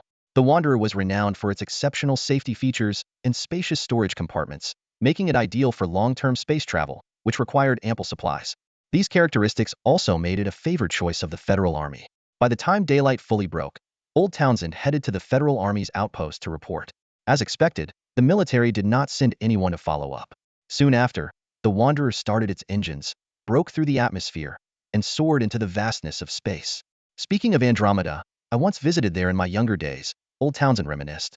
That year, the lush planet had a bountiful harvest, and I seized the opportunity to travel and sell my goods at a good price. I went to Shuanghua Star in Andromeda. If you're heading there, I can give you a lift. The Wanderer is perfect for long journeys. However, if I'm gone for too long, the Federal Army might get suspicious. No problem, Luolai replied. Just drop me off at South Mist Star. I'll figure out how to get to Andromeda from there. By the way, what's the best way for me to travel to Andromeda? Old Townsend explained. Reaching Andromeda is quite a distance. If you don't have your own spaceship, you generally have two options. Take a space cruise or hitch a ride on a merchant convoy. Is there anything special about these two methods? Luolai asked. Although he had learned much about outer space in textbooks, he had never left Holy Star Earth in his 19 years and was unfamiliar with the practicalities. Old Townsend elaborated. A space cruise is like the space version of a train, airplane, or ship. It's the safest option. They have partnerships with the Federation, and you should be able to afford a ticket. Even if you can't, I have some savings that can help. However, keeping your identity secret might cost a lot, and I'm not sure if you have enough money. Luolai paused, quickly understanding the implication was a wanted man. Space cruises didn't reject fugitives. With enough money, they would even help forge identities. But the price was steep. What about traveling with a merchant convoy? Luolai asked. That's much simpler, Old Townsend said. You can apply for a job with a convoy heading to Andromeda, like a bodyguard, guide, or laborer, usually as a bodyguard. Some merchants will turn a blind eye because criminals are often strong. allowing them to save on or even avoid paying wages. However, it depends on the situation. If you were an interstellar pirate, they wouldn't take you and might even report you to the Federal Army. Pirates are too dangerous, they're raiders by nature, and it could be a trap. Plus, space merchants hate interstellar pirates, just like land caravans despise bandits. Luolai nodded in understanding. Old Townsend added, if all else fails, you can bribe the convoy to take you along. It's the same principle as the hush money for space cruises, but it would cost much less with a convoy. As he spoke, he made a gesture of counting money, which made Luolai laugh. Old Townsend was grateful to Luolai and, being naturally talkative, he found conversation to be the only amusement in space. Luolai was also pleased. Old Townsend was one of the few full-time space traders on the Emerald Planet, unlike Hamo, who only sold goods during the harvest season. Unlike Hamo, Old Townsend didn't farm. Instead, he made a living by shuttling through space, selling goods to the residents of the Emerald Planet and buying supplies in exchange for food. He spent 9 months of the year traveling in space, making him highly experienced and knowledgeable about this part of the universe. Luolai learned a lot from him. Although this journey was short, it was very pleasant. It only took a few hours to travel from the Emerald Planet to the Southern Mist Planet. The Southern Mist Planet, a neighboring planet of the Emerald, was surrounded by a faint white ring of small asteroids, which looked like a mist from afar, hence its name. The Wanderer docked at the Mist City Spaceport on the Southern Mist Planet. Since they were on a mission for the Federal Army, Old Townsend had a certificate issued by the military, allowing both him and Luolai to easily enter and exit the spaceport without any inspections. I'm sorry, but this is as far as I can take you, said Old Townsend as he handed Luolai an envelope. I don't have much money, but please take this. No, no, no. Luolai quickly declined. You've already helped me a lot by getting me out of there. How can I take your money? Besides, I'm not short of cash. Luolai was telling the truth. After his father died in the Stellar Expansion War, Luolai received a compensation payment that was enough to support him until adulthood. Although he was later adopted by Dean Moy and entered the academy, where the living conditions were not particularly luxurious, he was well provided for, and he saved that money. Because of this, after leaving the sacred star Earth, he had the idea of buying a spaceship at the space station. Although it turned out that the compensation money was far from enough, he didn't need Old Townsend's money. Luolai ultimately didn't accept Old Thompson's money and quickly left the spaceport. He set foot on Namwistar, a small asteroid known as the southernmost planet of the Orion constellation, with a population of only about 2.2 million. The entire planet had just one city, Namwu City. Rather than a planet, it felt more like a massive space station. As Luolai wandered through the streets of Namwu City, he was quite taken aback by what he saw. On such a small planet, there were so many source power warriors. These warriors wore special cloaks and had hilt-like devices without blades at their waists. These were actually source power concentrators. The sides of their cloaks and hoods had lines indicating their rank. Each rank advancement added 2 more lines. Luolai observed closely and noticed that most warriors had only 2 lines. While Luolai pondered why so many source power warriors had gathered on Namwistar, a voice suddenly spoke from behind, startling him into a defensive stance. A middle-aged man stood there, dressed in a brown cloak with beautiful golden wavy hair. Despite his scruffy beard, he exuded mature charm. Luolai's gaze involuntarily fell on the man's cloak and hood, where to his surprise, there were 6 white lines. This was a bona fide source power warrior. My name is Kars, the man said with a smile. Kid, are you planning to take the Source Power Association's test? No. Luolai immediately took a step back. I don't plan on it, and I'm not a source power warrior. Goodbye. With that, he turned to leave. Kars was taken aback. The reason he could hear Luolai and respond was that they were both in a state of heightened perception. Years of habit had made Kars maintain this state even while sleeping, but usually, this perception wouldn't allow someone to hear whispers from such a distance unless both parties were in this state, merging their source power to form an independent source power space, also known as a mental world. Kars knew clearly that the distance between them was 61 meters. Although this distance wasn't enough for Luolai to be promoted to a source power master, which required 75 meters, it was very close. What was even more surprising was that Luolai wasn't wearing a source power warrior's cloak, meaning he had never registered with the Source Power Association nor received any formal training. Kars realized he might have discovered a potential source power prodigy. He quickly caught up with Luolai, speaking as he walked. I think I need to reintroduce myself. I'm Kars, the president of the Nanwu Star Source Power Association. I know approaching you like this might make you wary, but I assure you I'm not a bad person. I believe you have the potential to become a source power warrior. How about coming with me to the Source Power Association for testing and evaluation? I believe you could become a source power warrior, maybe even a source power master in the future. Sorry. Luolai shook his head. I'm not interested. Kars was at a loss for words again.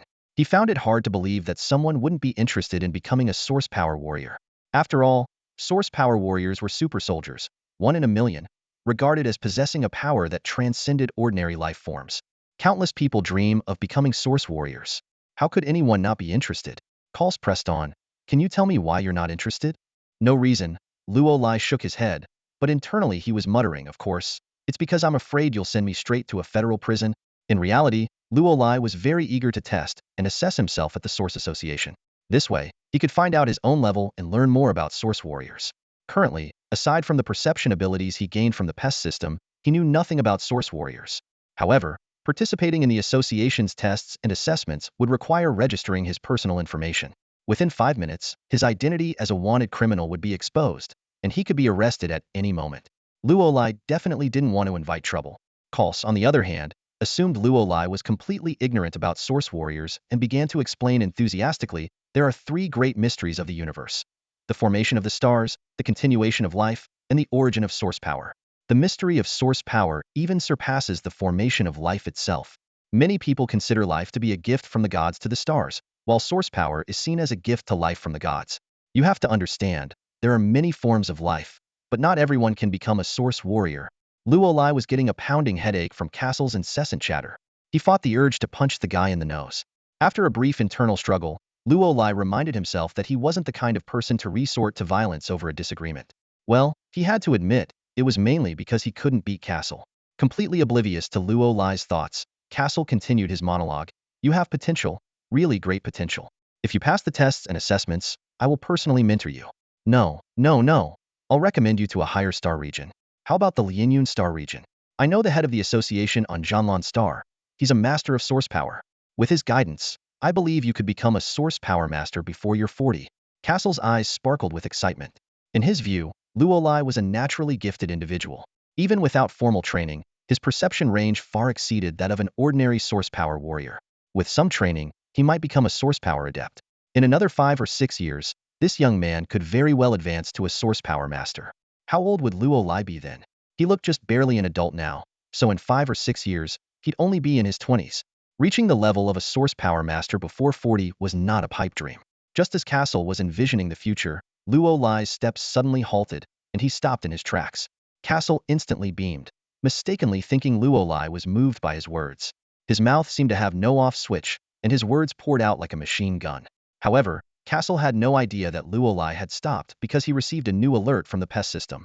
Your bounty has reached 30 million. Reward. Source power barrier. System notice. Shop unlock task 2. Bounty of 30 million. Completed. Luo Lai's heart skipped a beat. His bounty had increased again. He knew the reason. The Federal Army hadn't found him on Songsue Star, and he was still on the run. The bounty, which was already close to 30 million, naturally increased. He just didn't know by how much exactly. The PES system didn't specify.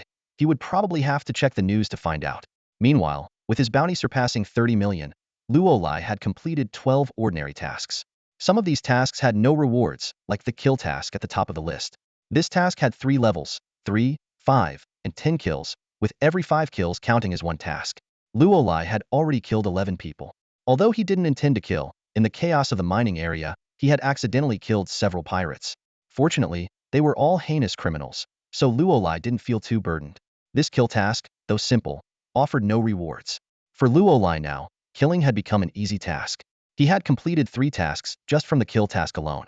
He was only 3 tasks away from unlocking the shop system, which required 15 ordinary tasks. What surprised Luo Lai even more was that after his bounty exceeded 30 million, he gained a new ability from the PES system source power barrier. Are they really forcing me to become a source power warrior? Luo Lai muttered, then proceeded to check his character information. Fusion target, Luo Lai. Gender, male. Genetic enhancement level, level 9 unenhanced. Strength, 55 rookie. You finally have the qualifications to cautiously navigate the universe. Speed, 60 for trash. Your speed is quite exceptional among trash. Stamina, 35. Can your stamina really satisfy your girlfriend? Mental power, 80 compared to your physical state. Your mental strength is indeed formidable. But are you sure you won't have a mental breakdown? Genetic abilities, none. Mental C abilities, perception, source barrier. Marketplace system, not activated. Equipment, old laser gun, electronic invasion watch, ion blade gloves, air cannon. After reading the information, Luo Lai closed his eyes slightly and tried to use the newly acquired source barrier ability. That's strange. Luo Lai murmured. tilting his head. I can't feel anything. Immersed in his sensations, Luolai didn't notice Castle's reaction. Castle was already stunned. A transparent barrier had appeared around Luolai's body, with faint blue-purple light flowing across its surface. Is this a source barrier?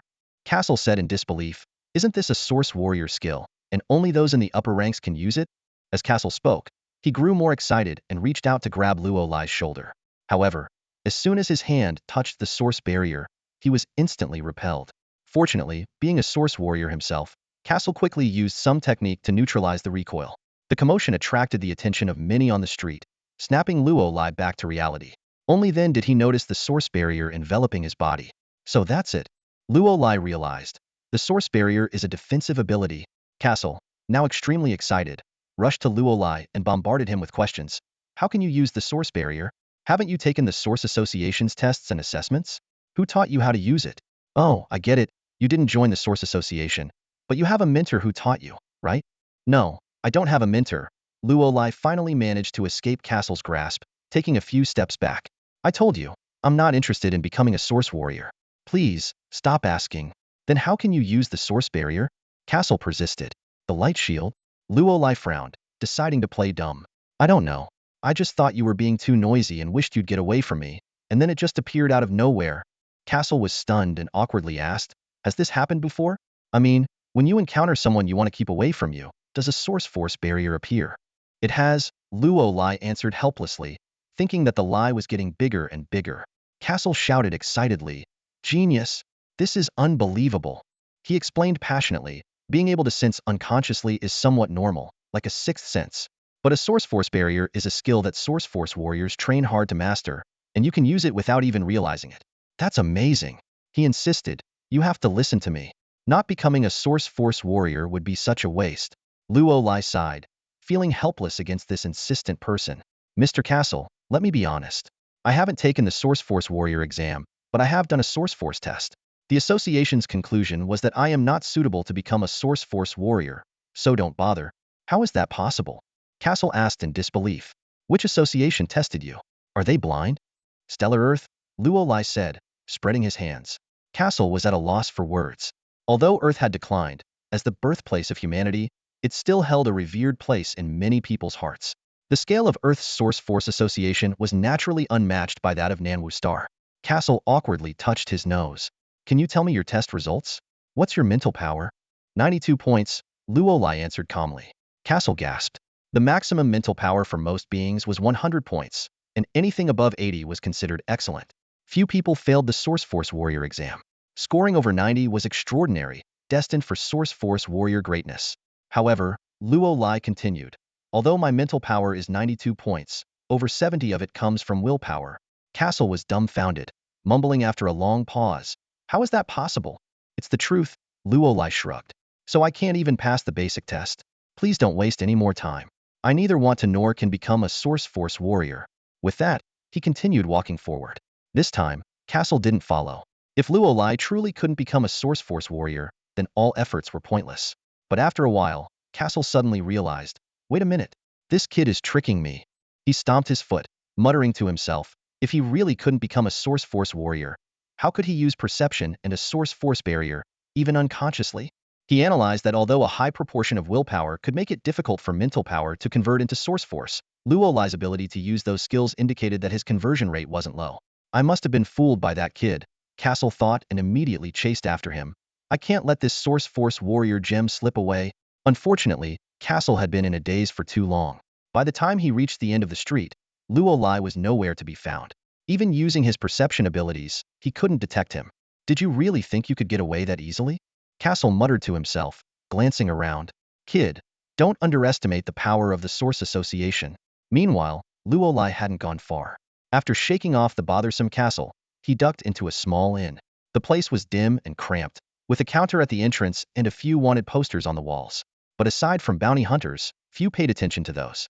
In the age of the Grand Universe, the Federation's authority wasn't highly respected for three main reasons. First, there were too many criminals like space pirates to ever fully apprehend. Second, the Bio-Federation from the higher star regions didn't dare intervene. And lastly, who cared about being a fugitive if you had money? Luolai handed a roll of cash to the plump innkeeper without even bothering to change his name for the registry. When he picked up his key, He didn't take the extra change, knew the rules here. He then started inquiring about the trade caravans. Sure enough, after he tipped generously, the woman's frosty expression melted into a broad smile, her cheeks jiggling with enthusiasm. Trade caravans, huh? She said, smiling. I can't say for certain. This place may be small, but as the southernmost transit point of Orion, quite a few caravans stop here for supplies. However, because of our location, most of the caravans head south after resupplying and leave Orion altogether. Luolai sat on the hotel bed, frowning in thought. To the south of Orion lies the constellations of Monoceros and Canis Major, while to the north, one must traverse Gemini, Auriga, and Perseus to reach Andromeda. This not only meant a lengthy journey, but also the headache of completely opposite directions. He sighed.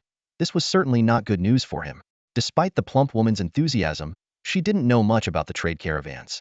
She confidently assured Luolai that heading south, he would find caravans going anywhere from Lepus, the nearest to Orion, to Vela, the farthest.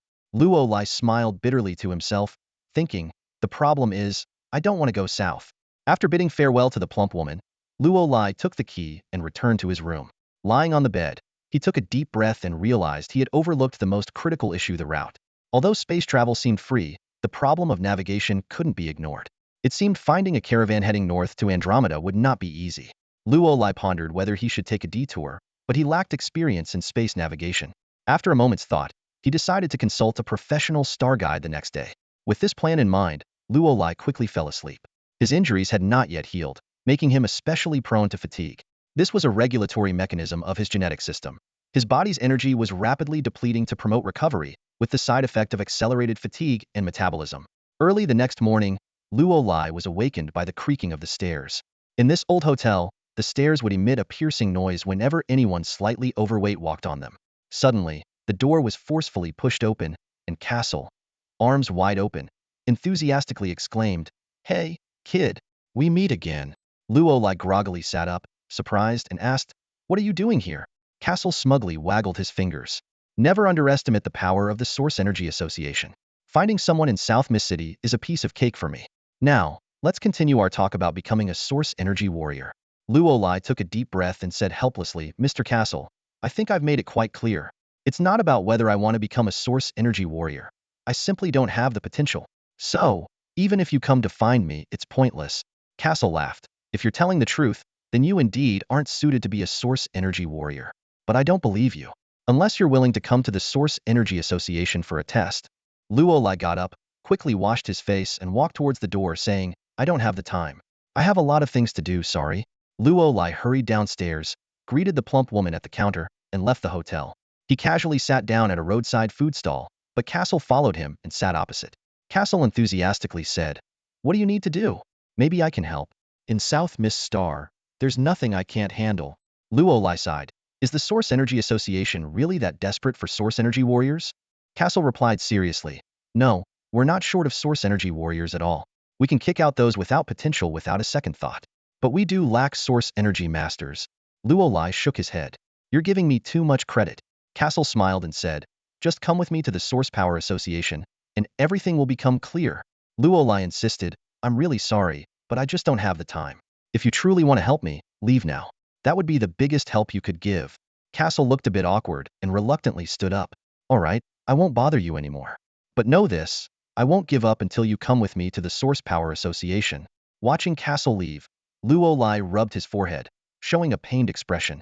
He could tell Castle meant no harm. A month ago, he would have eagerly accepted such a good opportunity. Unfortunately, things had changed since then. Luolai ordered some food absent-mindedly, thinking, "Forget it, I need to find a way to leave Nan with Star quickly." After eating, Luolai headed straight to the trading guild.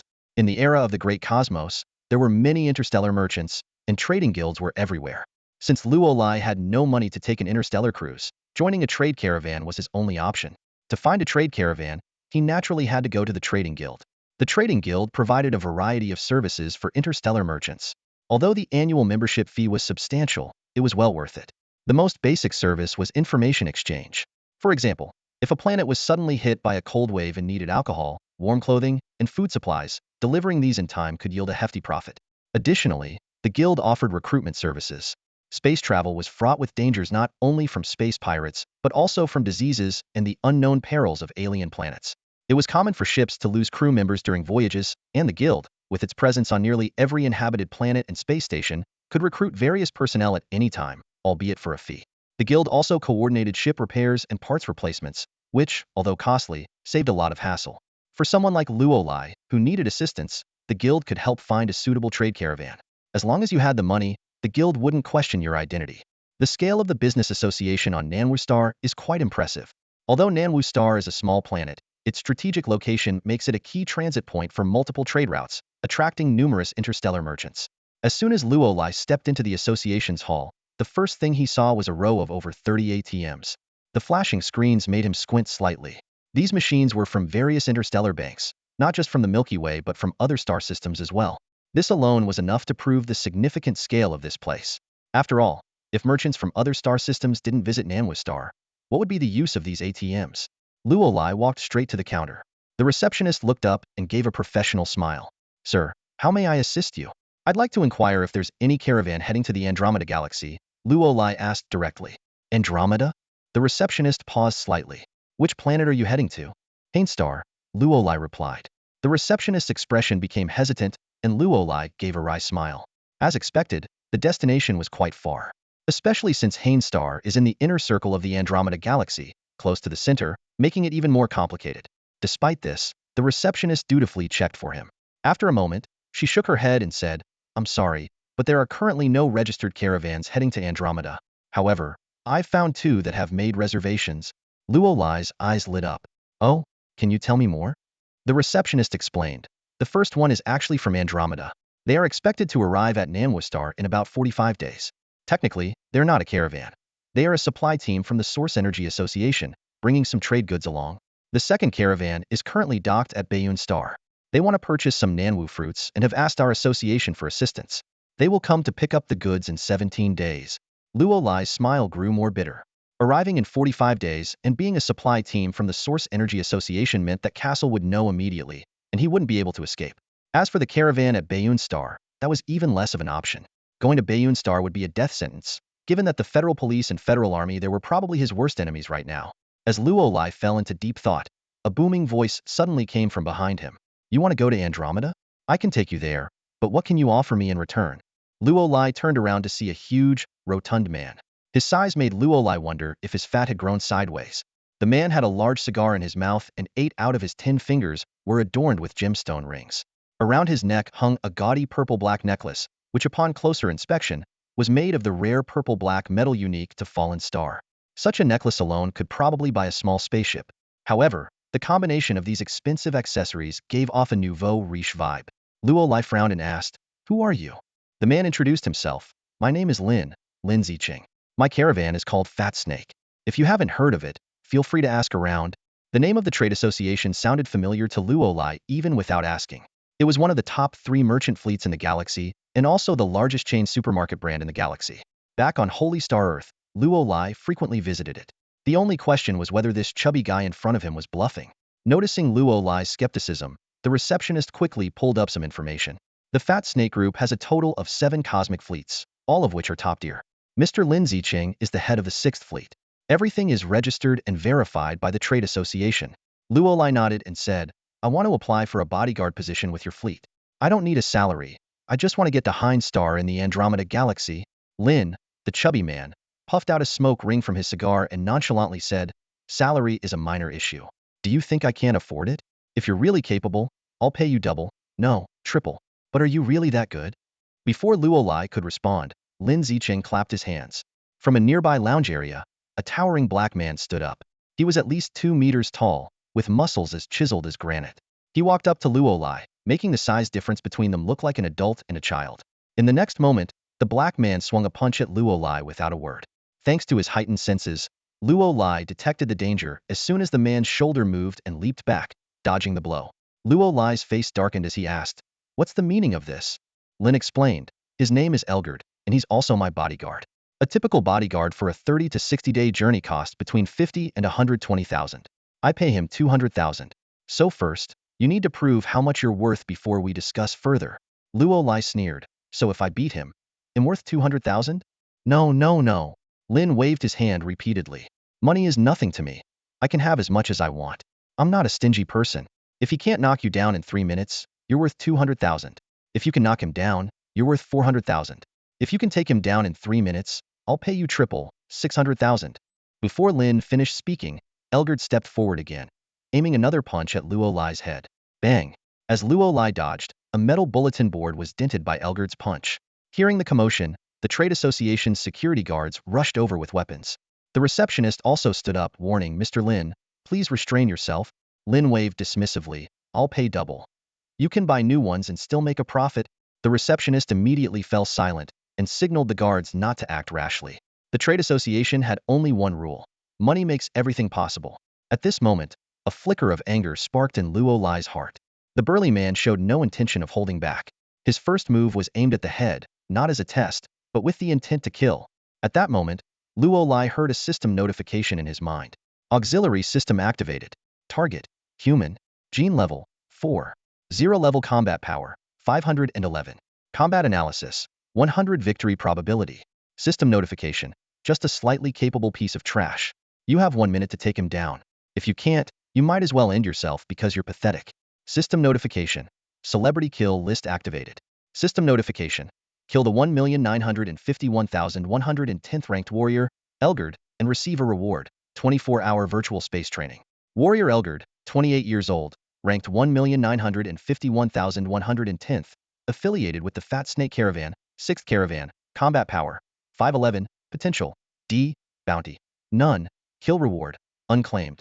In the pest control system, auxiliary prompts appeared. Elgard indeed had some skills, but he was only at a level 4 genetic rating. With a cold glint in his eye, Luo Lai said icily, you brought this on yourself. Elgard's fists were twice the size of Luo Lai's, yet he fearlessly met the attack head-on. Bang! Their fists collided with a tremendous force, and Elgard immediately let out a scream, clutching his wrist and stumbling backward. When he released his hand, everyone was horrified to see his palm twisted grotesquely backward, his fingers contorted and broken. Fat Lin stood there dumbfounded, his cigar dropping to the ground with a soft thud. Luo Lai sneered, not even 30 seconds. According to your calculation, shouldn't you be paying me 2 million for this? Snapping back to his senses, Fat Lin turned to the receptionist and said, get me a VIP room and call an ambulance. The receptionist quickly made the arrangements and guided them to the VIP room. Once inside the spacious and luxurious VIP room, Fat Lin pulled out a stack of newspapers and slammed them onto the table. Let's cut to the chase. I know what you do. Luo Lai glanced at the newspapers, spotting his own wanted poster with a bounty raised to 30 million. The list of charges clearly stated below. Fat Lin relit his cigar and cautiously sat a bit further from Luo Lai. I don't care that you're a wanted man. I can help you evade the federal forces. I know you want to leave here using the merchant fleet spaceship, right? Luo Lai asked bluntly. What do you want me to do? Fat Lin exhaled a smoke ring and proposed an astonishing offer. Work for me. $1 million a year, 4 months of vacation, a 10-year contract. How about it? Luo Lai licked his lips and calmly replied, unfortunately, I'm not interested. I just want to go to Andromeda. Fat Lin, unfazed, said, that's doable. My journey ends at Taurus, but I can arrange for someone to take you to Andromeda. Also, as you mentioned, I'll pay you 2 million as the hiring fee. Luo Lai frowned, thinking for a moment, quickly realizing something was amiss. A businessman like you doesn't make unprofitable deals. Which means you're sure this trip will encounter trouble. Fat Lin admitted, you're right. Before reaching South Miss Star, I ran into some problems on an uninhabited planet. I need to retrieve 2 transport ships I was forced to abandon. Luo Lai pressed on. How tough are these problems you're talking about? Fat Lin patted his round belly and said frankly, who knows? All I can say is the people I hired were no match for them. Elgard's level might be close, maybe a bit lower. He did save my life by killing a few dangerous creatures. Luo Lai pondered for a moment, feeling confident he could handle it. All right. My only condition is that even if things don't work out, you still have to get me to Andromeda. Fat Lin hesitated for a moment, but eventually nodded in agreement. Luo Lai was surprised by the high prices at the Source Energy Association, but he quickly put the thought aside and focused on the task at hand. Then it's settled, Luo Lai said. When do we depart? Lin Pengzi replied. We can leave this afternoon. If you don't have anything else to do, we can take care of the paperwork now and head straight to the spaceport. This trip has already been delayed for half a month, and time is money. Luo Lai nodded in agreement, eager to get to Andromeda as soon as possible. The two of them set off immediately, ready to embark on this journey full of unknowns. Castle propped his head on his arm, staring blankly at the cup of coffee that had long gone cold on the table. His thoughts were entirely consumed by the matter with Luo Lai, to the point where he had forgotten even the basics of eating and drinking. The Source Warriors were indeed impressive, even more awe-inspiring than one might imagine. However, only those within the Source Association knew that this seemingly glamorous profession was facing severe challenges. According to the association's statistics, the number of people becoming Source Warriors in the past decade had slightly declined compared to previous years, with a decrease of about 3.6. Even more concerning was the sharp drop in the number of individuals advancing to become Source Masters. Castle quickly ran through these numbers in his mind. Currently, there are 12,239 Source Masters, which seems like a lot, but only 151 people have reached this level in the past decade. Compared to 10 years ago, this represents a staggering 68 decline. Compared to 20 years ago, it's a shocking 148. He frowned, contemplating. Over 10,000 Source Masters might seem numerous, but in the vast universe among countless intelligent beings, this number is insignificant. Worse still, this group is aging, with only about 37 under the age of 40. At this rate, the ancient and powerful profession of Source Warriors might gradually fade away. Seeing this crisis, the Source Association had changed its development strategy years ago. They no longer passively waited for candidates to come for testing, but actively sought out potential youths, even children. However, this approach had not yielded ideal results. Castle sighed deeply. As a member of the association, he truly believed that Luolai had the potential to become an outstanding Source Warrior, with a high likelihood of advancing to Source Master within his lifetime. In his view, letting such talent slip away was a crime.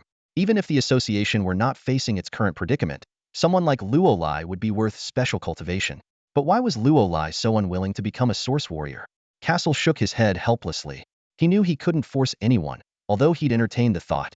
Even if someone were dragged in, it would be futile if they were unwilling to cultivate source power. Just then, a gentle knock at the door interrupted Castle's thoughts. The door opened, and a tall woman in professional attire walked in. Siar, what's up? Castle looked up, forcing a small smile. Though Siar was a woman, she was also a Source Warrior like him, and much younger. She was identified by the association as a promising candidate for becoming a Source Master, and was Castle's most capable assistant. Siar adjusted her glasses and said, President, I've got the information on the person you were looking for.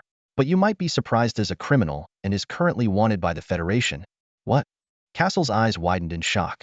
That can't be right. The kid might not look like a Gudatushus, but he doesn't seem like a bad guy either. Siar placed a file on the table. Here's the detailed information. Castle quickly skimmed through the documents and immediately felt a headache coming on. How could this be happening? Do you think it was a mistake to admit him into the association? Charles asked. Castle replied seriously, Charles, you are also a Source Power Warrior, so you should understand how terrifying Source Power can be. Gene Warriors of the same level are no match for Source Power Warriors. A Source Power Warrior can challenge Gene Warriors 2 levels above them. Even if a Gene Warrior and a Source Power Warrior are evenly matched, if they turn evil, the former is merely a violent thug, while the latter can destroy an entire city. The horror of Source Power lies in its diverse applications.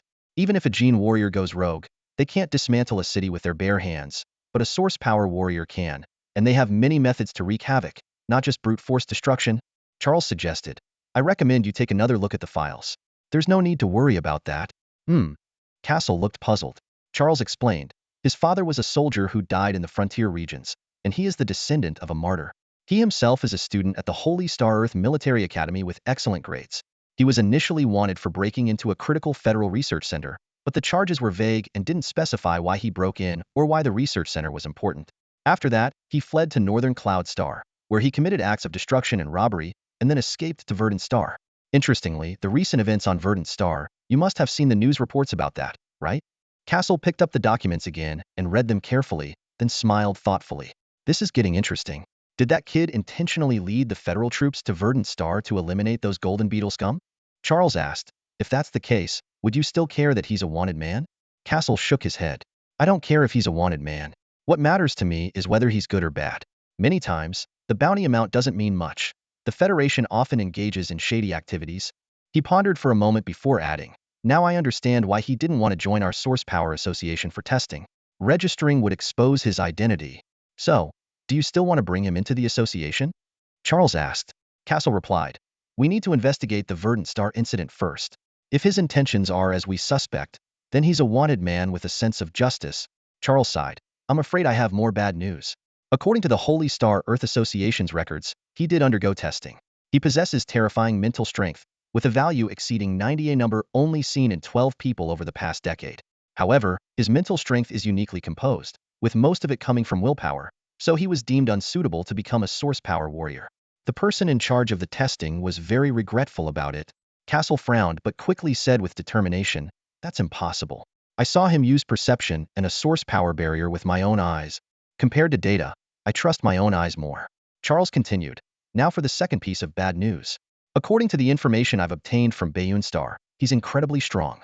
He can easily pierce through the chassis of a car with his bare hands, and he does it almost silently. With such physical strength, combined with his excellent academic performance at the academy, where his only weakness was physical fitness, the reason for his sudden increase in power is quite clear. He is very likely a genetically modified or enhanced soldier." Castle fell into deep thought again. These artificially created powerhouses have always been challenging the status of source energy warriors and natural strongmen because they are simple, quick to produce, and violent. The only downside is that they affect lifespan, and very few genetically enhanced soldiers live past 40. However, Castle quickly shook his head. "That's not a big problem. I'll make him understand that being a source energy warrior has a brighter future. Besides, if the time was that short, he probably only underwent basic genetic enhancement or modification. As long as he gives it up, the impact on his lifespan shouldn't be too significant." Charles took a deep breath and delivered the final piece of bad news. "He's no longer on Nanwar Star." "Oh my God." Castle stood there, stunned and in disbelief. "Gone? How could he be gone? I just saw him this morning." Charles's face remained as cold as ever, but he nodded slightly. "According to the information from the guild, Lin Zicheng from the Fat Snake Caravan hired him. This happened about 3 or 4 hours ago. By now, he should already be in outer space. Damn it, this is the worst news I've heard all year." Castle slapped his forehead in frustration. "The kid mentioned he had something urgent to take care of, so I thought he wouldn't be leaving anytime soon. I plan to catch up with him later. I should have notified the spaceport to prevent him from leaving." Charles calmly pointed out, "It's too late now." "No, it's not too late." Castle suddenly stood up. "Charles, help me prepare the spaceship." Charles frowned. "President, according to the association's regulations, the president is not allowed to leave the planet without prior approval." Castle dismissed the concern. "That's a minor issue. If anyone has a problem, they can come directly to me. As long as we confirm that he has a good heart and won't misuse the source energy, we can help lift his wanted status with our resources. If necessary, we can even send him out of the galaxy to another star system. His status as a gene warrior is also a minor issue. I can contact experts to remove the artificial genes that were used to enhance and modify him. Even if it takes years and a lot of money, it's worth it. The real issue is that if he's gone, none of this can happen." Charles hesitated for a moment and then asked, "Is it worth it?" Castle answered firmly, "Charles, if it were you, I would do the same. Everyone knows how hard you work and how talented you are. You will become a master of source energy in your lifetime. I discovered you, and he will be the next you." "All right," Charles relented. "I'll go prepare the spaceship. I'll tell everyone you're ill." "That's why you're the best, Charles," Castle said with a smile. "How about a hug as a reward?" "President, please maintain your decorum," Charles responded coolly. Meanwhile, Luolai had no idea that if he had allied with Castle, he wouldn't need to go to Andromeda to find Professor Moy's student, Davis. Castle could have handled the wanted status for him. At this moment, he was gazing at the stars outside the window, marveling. No wonder they say a man's dreams lie among the stars and the sea. This sky is truly beautiful. Just as Luolai turned around, a powerful force suddenly hit him. He stumbled back a couple of steps, steadying himself against the window. When he looked up, he saw a tall, burly black man. The man sneered after bumping into him, smirking provocatively before walking away. Luolai took a deep breath, suppressing his anger, and quickly walked to the other side, intending to leave the resting cabin. Just as he was about to reach the cabin door, his keen senses alerted him to something flying towards him from behind. He quickly sidestepped, and a metallic cup smashed against the door with a loud clang. "Oops, my bad. Slipped out of my hand," said the black man who had bumped into Luolai earlier, feigning innocence with a shrug. The surrounding crowd burst into laughter. Luolai's face darkened further. 5 or 6 meters away, and you expect me to believe it slipped? Originally, Lin Pengzi had recruited 12 skilled fighters, but with Elgard incapacitated by Luolai, only 11 remained. To his credit, Lin Pengzi covered all medical expenses and still paid Elgard his share. However, given Elgard's current condition, he was no longer fit to travel with the ship, and his presence would be of no use anyway. The man before him was named Suha. Perhaps because he and Elgard were both black, Suha constantly picked on Luolai. The others were mostly there for the spectacle. Since Luolai was a newcomer and they were familiar with Elgard, they were more inclined to side with Suha and enjoy Luolai's misfortune. Luolai took a deep breath and calmly said, "I come from Saint Star Earth, home to an ancient country called Huaxia. There's a saying that goes, if people do not offend me, I will not offend them, and another that says, 3 strikes and you're out. Kid. Suha sneered. If you have something to say it straight. Don't try to impress me with your so-called wisdom. Luo Lai pointed a finger directly at Suha. You've crossed the line more than 3 times.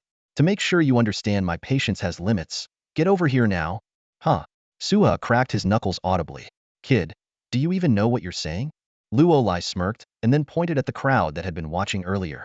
Let me make myself clear. Those who laughed, step forward. I think it's time you all learned what it means to shut up. The crowd looked stunned for a moment. One of them stood up, sneering. Kid, are you looking down on me? Sorry, I don't look down on just you, Luo Lai said, locking eyes with him. I look down on all of you. This statement instantly ignited their anger. The crowd started shouting, and several people got up, cracking their knuckles and preparing for a fight. Suha continued to fan the flames. What are you waiting for? If we don't teach this kid a lesson, he'll think we're all pushovers. Whoever said black men were fools had clearly never met Suha. He was smart enough not to attack Luo Lai directly because he wasn't sure he could win. Although he hadn't witnessed the fight, Luo Lai had taken down Elgard and been recruited by Lin Pengzi. Underestimating Luo Lai would be foolish. But since the kid was asking for it by challenging everyone, it was only fitting they teach him a lesson. Luo Lai pointed at Suha. You're first.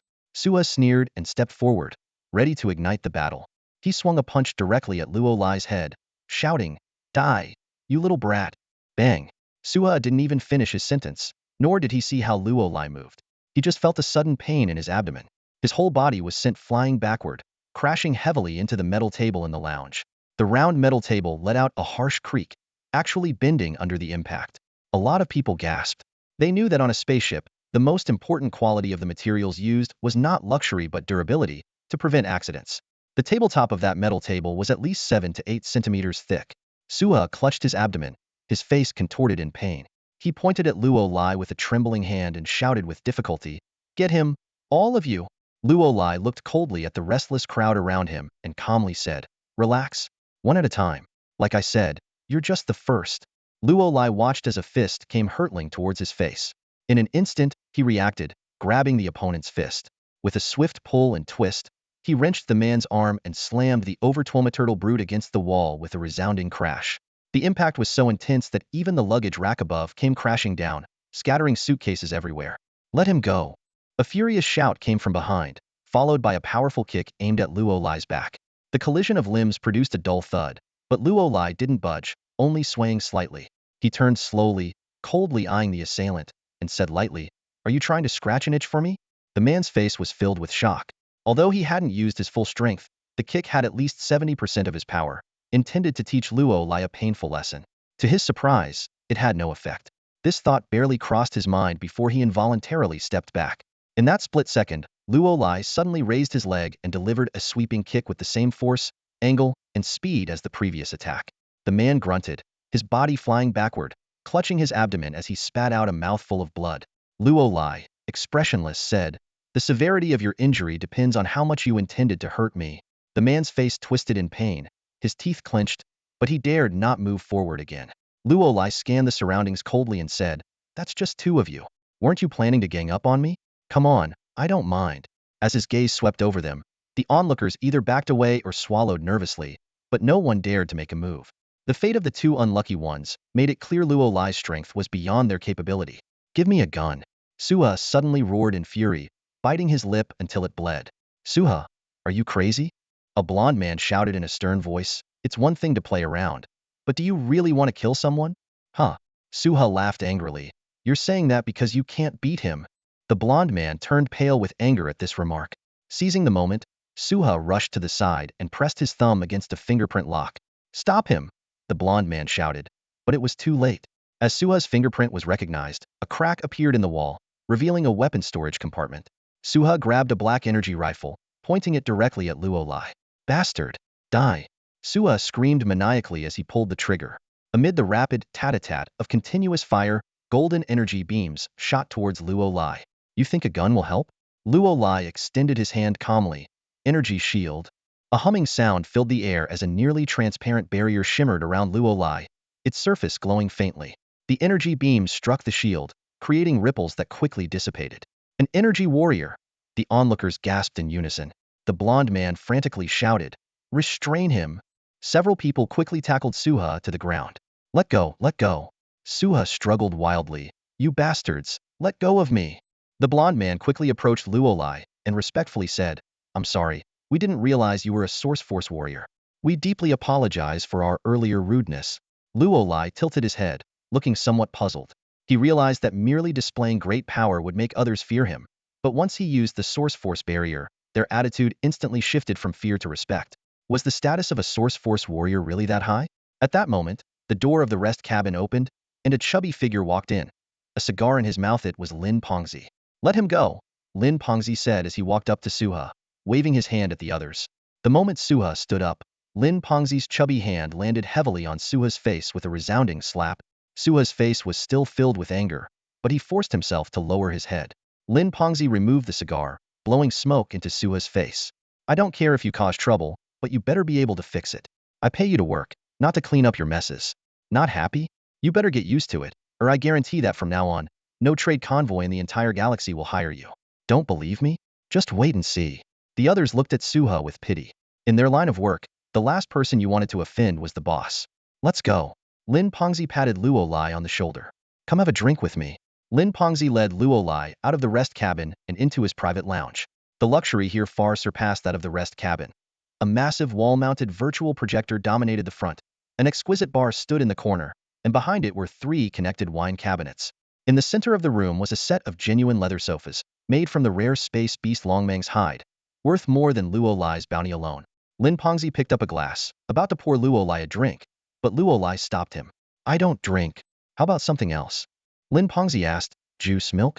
Water will do, Luolai replied simply. Lin Pengzi put the cigar back in his mouth and asked, Are you upset that I didn't stop the fight immediately? Luolai thought for a moment and then said, You want me to lead? Lin Pengzi was taken aback, then burst into laughter, slapping the bar. Talking to smart people is so convenient, saves a lot of trouble. Yes, you're right. After we reach that unnamed planet, I want you to lead. It's simple. I run this convoy because I have the money, and you're the strongest among them, so naturally, you should lead. But they don't know how strong you are yet. To make them listen, you'll need to show some skill. In a way, Suha did me a favor. Luolai nodded. Got it? Lin Pengzi continued. What are your thoughts on the people I've recruited? Luolai frowned. What do you mean? Anything, really, Lin Pengzi explained. Speak your mind. Since you're the leader, I need to hear your opinions about your subordinates. Luolai pondered for a moment and asked, Are they any good? Fat Lin was taken aback. He hadn't expected Luolai to question so bluntly. He carefully replied, Compared to you, probably not, but they're definitely skilled. Luolai stroked his chin, thinking to himself, Are they really skilled? Why do I feel that they seem so weak? Luolai pondered for a moment and asked, Are you saying I'm strong? Lin Pengzi exhaled a smoke ring and replied with a smile, You need to understand, the Milky Way is just a second-tier civilization star region, and it's one of the weaker ones at that. Luolai seemed to grasp something and asked, How vast is the world outside the Milky Way? Who knows? Lin Pengzi shrugged. The universe is too vast. There are 3 wanted criminals in the Milky Way with bounties over 1 billion. Have you heard of the Black Jack pirate gang, the rebel group? Luolai nodded. Blackjack was once a major general on a remote planet, wanted by the Federation for colluding with pirates and extortion.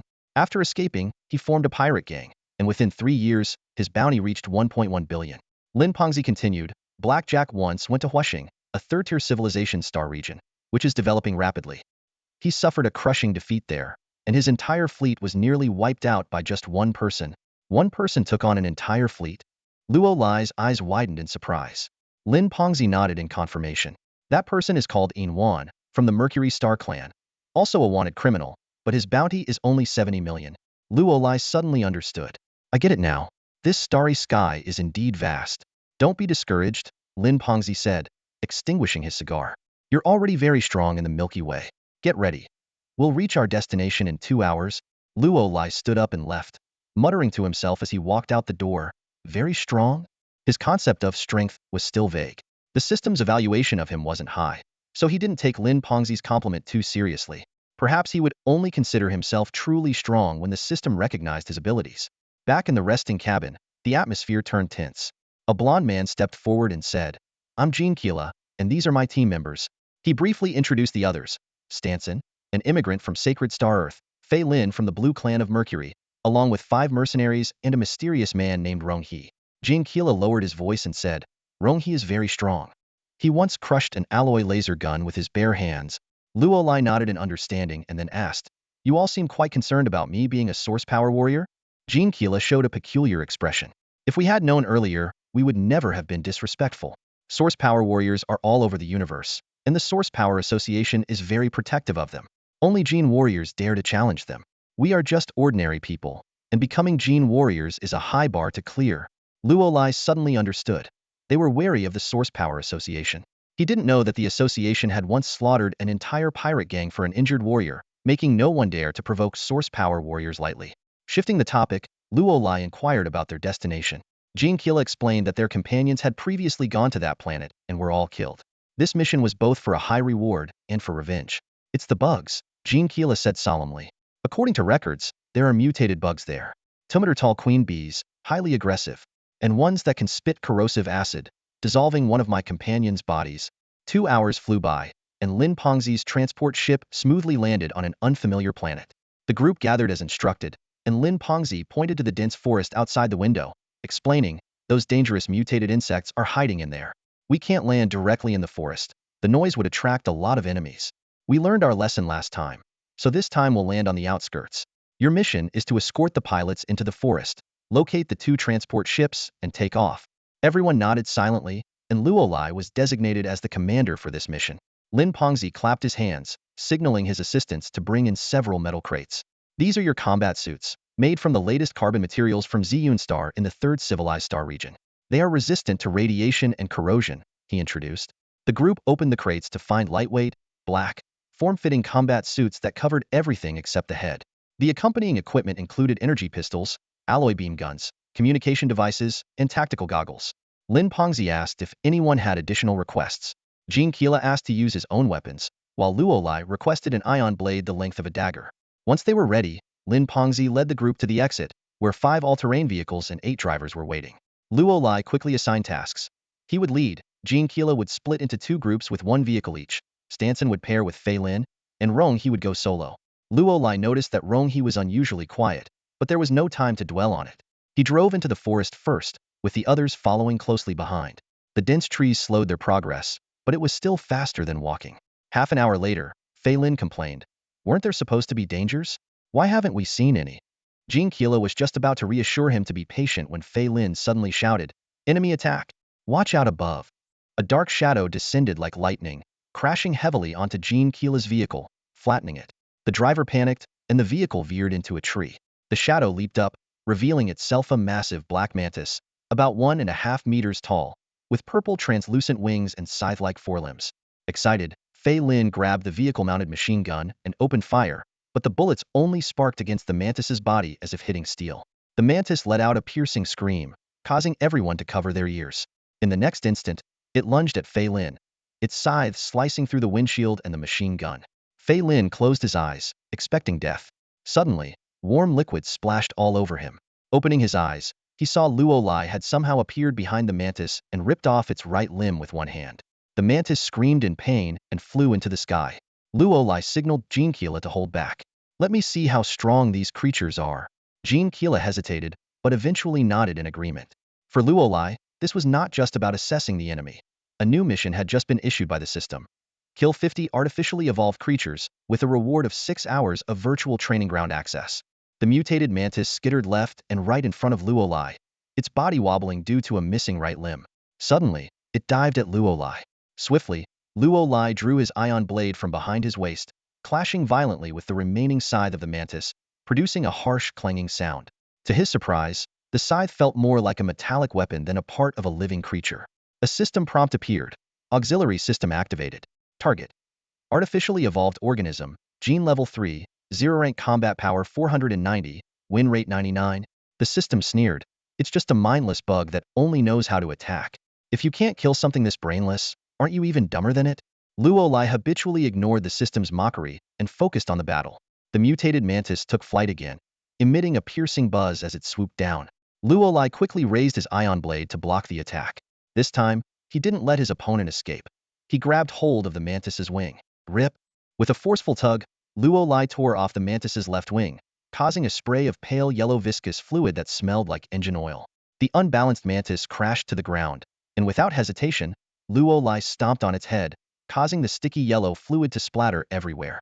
Disgusted, Luo Lai shook his leg, about to find some leaves to clean up, when Jinka suddenly shouted, "Watch out!" The headless mantis stood up again, raising its remaining scythe to strike at Luo Lai. Source barrier. A nearly transparent shield appeared around Luo Lai, forming an impenetrable spherical guard. The mantis's scythe struck the barrier, as if hitting a solid wall, unable to penetrate. Seizing the opportunity, Luo Lai thrust his ion blade into the mantis's body, slicing it open completely. This time, the mantis finally stopped moving. Jinka let out a sigh of relief, jumping down from the vehicle to explain, even a regular mantis can live for about 10 days without a head. This mutated one has even stronger vitality. Fei Lin also relaxed, thanking Luo Lai. Stan Song, however, scolded Fei Lin for his earlier jinx. Jinka suggested they leave quickly, fearing more mutated mantises. However, Luo Lai stopped them, crouching beside the mantis's corpse. To everyone's horror, he suddenly ripped the body apart. The group watched in shock, silently grateful they hadn't crossed Luo Lai. From the corpse, Luo Lai extracted a thumb-sized bronze chip and easily crushed it. "This planet is quite interesting," he remarked, casually wiping his hands and signaling to continue onward. The group resumed their journey, this time with heightened vigilance. Strangely, once they became truly alert, the insects seemed to disappear, with only a few mildly mutated pill bugs occasionally appearing. After about 3 hours of travel, a team member suddenly shouted, "Look, transport ships!" In the distant forest, 2 slightly smaller transport ships than the one they had arrived in came into view. Realizing the importance of their mission, they quickened their pace. Upon reaching the transport ships, a pilot suggested using a life detector to scan the surroundings first. The scans showed no signs of life, and everyone breathed a sigh of relief. Luo Lai instructed Fei Lin to manually open the hatch, and Fei Lin readily agreed. The emergency pod of the transport ship was on the side. As Fei Lin scrambled up, he quickly opened the hatch. Below, a driver shouted, "Find something to pull me up. I'll go with you to the rear to open the cargo hold. There's a crane there that can lift the vehicle." Luo Lai scanned the surroundings and soon spotted a thick vine. He gave it a few tugs to check its strength, confirming, "This should hold. It can bear around 200 pounds. He threw one end of the vine to Fei Lin and tied the other end around the driver. Fei Lin then pulled the driver up with all his might.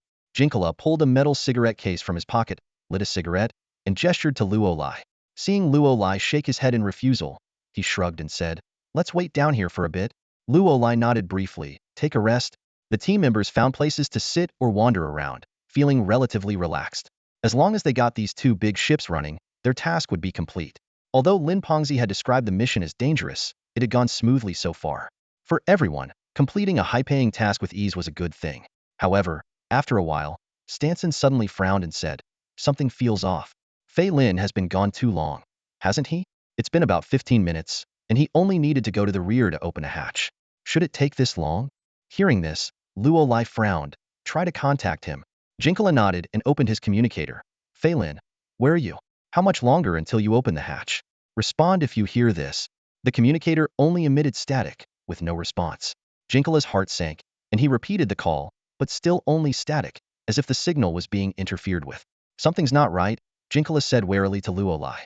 "Fei Lin isn't responding, and it seems like the signal is being jammed." Luo Lai quickly made a decision. "You and Stanson come with me. The rest stay here and protect the driver." Jinkala stubbed out his cigarette, grabbed his weapon, and followed. Just as Luo Lai was about to turn, Ronghe suddenly blocked his path and said in a hoarse, grating voice, "Together." It was the first time Luo Lai had heard him speak, and his voice sounded as if his vocal cords had been damaged. Even in combat gear, Ronghe still wore his dirty, tattered cloak. Luo Lai nodded in agreement. "All right, grab your weapons. You 3, come with me." The 4 quickly climbed onto the transport ship and approached the emergency hatch. Luo Lai peeked inside and saw a dim corridor with energy lamps every 3 meters, most of which were out. Other than that, there were no obvious signs of trouble. Luo Lai made a hand gesture and led the way into the corridor. Jinkala pulled out a blueprint. "This is the transport ship's internal layout from the driver." Luo Lai asked succinctly, "Our current position? The route to the rear?" Jinkala pointed at the blueprint and explained, "We're here. There are 2 routes to the rear. One goes through the rest area and down the safety stairs to the lower level. The other goes straight to the rear via the elevator. Both directions lead backward." Luo Lai decided, "Let's follow the corridor." Jean Keela rolled up the blueprints and followed closely with his gun ready. Stanson kept trying to contact Fei Lin, but there was no response. After passing through the corridor, they arrived at a hall the rest area. To the left was the dining area, and to the right was the entertainment zone. The fixed alloy tables and chairs showed no signs of damage. Jiankila, puzzled, said, "Strange, the life detector showed no signs of life earlier. There shouldn't be any bugs. The interior doesn't look damaged either. What on earth is Fei Lin up to?" Luolai said in a deep voice. "I think we'll find out soon enough." He took a few steps forward and picked up a headset from under a table. "Take a look yourselves." Jiankila's face changed. "This is Fei Lin's communication headset." Luolai warned, "Don't let your guard down. Better safe than sorry." Everyone nodded and followed Luolai as they continued forward. Upon reaching the exit of the rest area, Luolai positioned Jiankila on the left side and himself on the right, then signaled Stanson to open the door. Stanson cautiously pushed the door open and sighed in relief. Beyond the door was another corridor lined with small doors, presumably leading to bedrooms. Just as Stanson relaxed for a moment, a white thread as thick as a finger suddenly dropped from above and wrapped around his ankle. Help me!" Stanson screamed as he was dragged away. Luolai immediately rushed out, firing his gun. But the white thread moved too quickly to hit. The three could only chase after Stanson as he was dragged into one of the rooms. At the doorway, Jiankila gasped, "A Spitera mutated spider." It was a gigantic spider, the size of an adult human, with 8 limbs as thick as human arms, hanging upside down from the ceiling, slowly moving. Below it, on a massive spider web, Fei Lin was wrapped in silk like a mummy, unable to move. Seeing the reinforcements arrive, Fei Lin screamed in terror, "Help me! This bastard eats people. It already ate the pilot. Damn it!" Jiankila cursed, pulling the bolt of his gun and aiming at the mutated spider. The ray gun fired a concentrated beam of light, hitting the spider. However, the beam only left a faint scorch mark on the spider's exoskeleton. The attack not only proved ineffective, but also enraged the mutated spider completely. The system suddenly beeped, indicating that the support system had activated the target.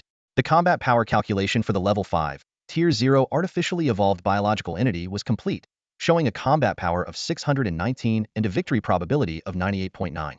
Then, the system coldly reminded, "It's just a mindless bug that knows only to attack, attack, and attack again. If you can't even kill something this brainless, doesn't that make you even more brainless?" On the screen, information about the mutated spider flashed, showing it to be much stronger than the previously encountered mutated mantis. The enraged spider clicked its mandibles and instantly shot 2 strands of webbing towards the group. Luolai quickly reached out and grabbed the incoming webbing, shouting, "Jiankila, Ronghe, go save them." Jiankila and Ronghe immediately dashed into the bedroom, their knives slashing at the webbing wrapped around Stanson's ankles. After a few cuts, Jiankila anxiously shouted, "It's no use. This web is too tough.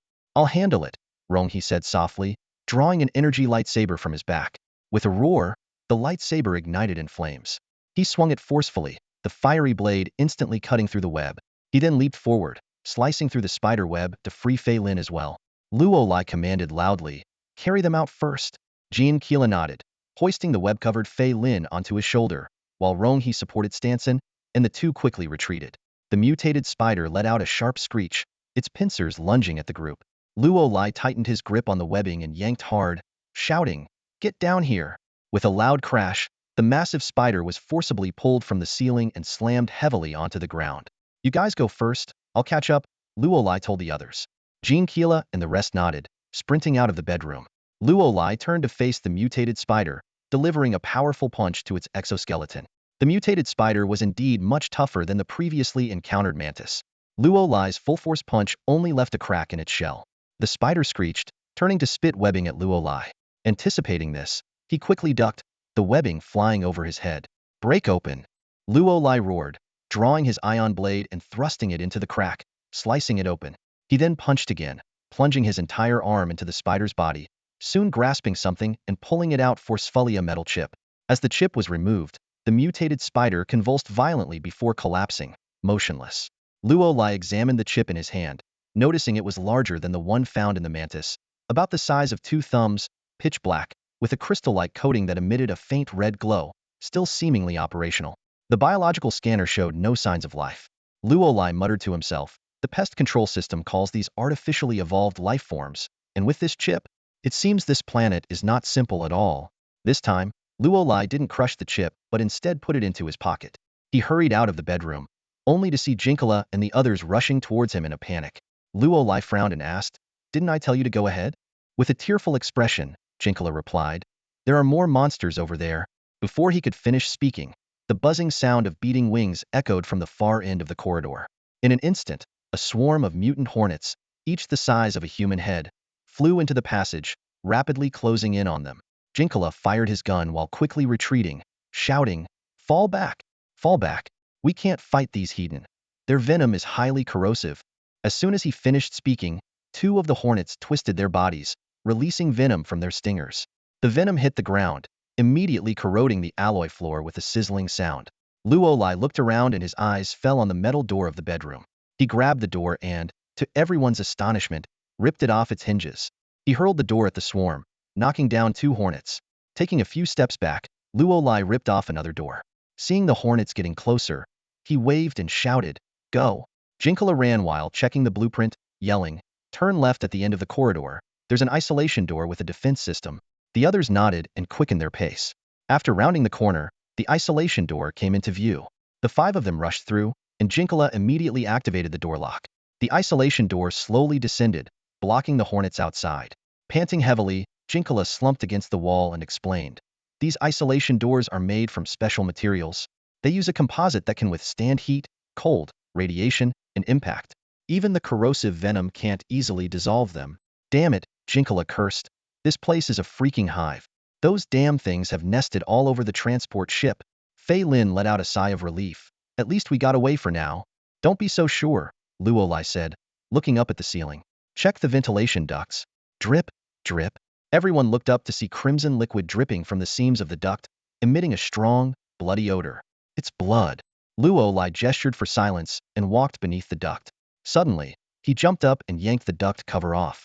With a thud, half a corpse fell out, hitting the floor with a heavy thump. The strong smell of blood and decay quickly filled the air. Jinkala covered his nose and took a closer look, saying, "This is a crew member from the transport ship. He's wearing the uniform of a trade convoy. The fat snake emblem on his chest is the mark of the fat snake trade convoy." Luolai frowned. "Something's not right." Stanson asked in confusion, "What's going on? With those creatures around, isn't it normal for the people left on the transport ship to be killed?" Luolai crouched down, dipped his finger in the blood on the floor, and asked, "When did Fat Lin last come to this planet and leave the transport ship here?" Fei Lin thought for a moment and replied, "About a month ago, I think." Staring at the blood on his fingertip, Luolai said in a grave tone, "If these bodies have been here for a month, why hasn't the blood dried up yet?" The others exchanged uneasy glances, their eyes flickering with apprehension. Fei Lin took a deep breath and said gravely, "Are you saying this person was killed just recently?" Fei Lin continued to analyze. "It's possible they were hiding, evading those damn bugs, and came out to find food not long ago, only to be discovered." Luolai sighed and picked up the conversation. "If that's the case, then we might be somewhat lucky." Jinkala frowned and asked, "What do you mean?" Luolai explained, "You should know that many insects have a habit of storing food. They collect more than they need and stash it away for future use. Take ants, for example." Jinkala gasped, his face turning pale. "You mean the people on the transport ship were captured but not immediately killed, instead being stored as food?" "Exactly," Luolai nodded, continuing his analysis. "And think about it, when do insects need to store food? The first common scenario is for winter, but this planet's climate is obviously quite warm. The second common scenario is feeding larvae." The expressions on everyone's faces darkened instantly, their Adam's apples bobbing involuntarily. Fei Lin's earlier complaints had been offhand, but if Luolai's hypothesis was correct, it meant the transport ship had indeed turned into a nest of bugs. Luolai decisively ordered, "Let's go. We can't afford to waste any time. We need to leave quickly." Although he wasn't particularly afraid of the bugs, facing a swarm of them was a different story. Even Luolai felt a shiver of uncertainty about handling such a situation. He turned to Jinkala. "Can you chart us a route? Where are we right now?" Jinkala quickly pulled out the transport ship's blueprint, carefully examined it, and pointed to a spot. "We're here, in the structural zone. Ahead is the long-distance travel hibernation pods. There are no more emergency exits on this level. To leave, we'd have to backtrack." Before Luolai could respond, the others immediately rejected this suggestion. Although the isolation door hadn't been immediately dissolved, they could clearly hear the pounding. Those mutated wasps were fiercely attacking the door. Opening it now would be suicidal. Furthermore, when they had returned to the rest area, they found it completely overrun by mutated wasps, far more than just a dozen. "Then we have no choice but to go down," Jinkala pointed at the diagram. "From here, we can descend to the mechanical room. After passing through it, we reach the lower cargo hold. There are plenty of exits there, cargo bay doors, emergency exits, and ejection hatches." Fei Lin nodded in agreement. "Let's take that route."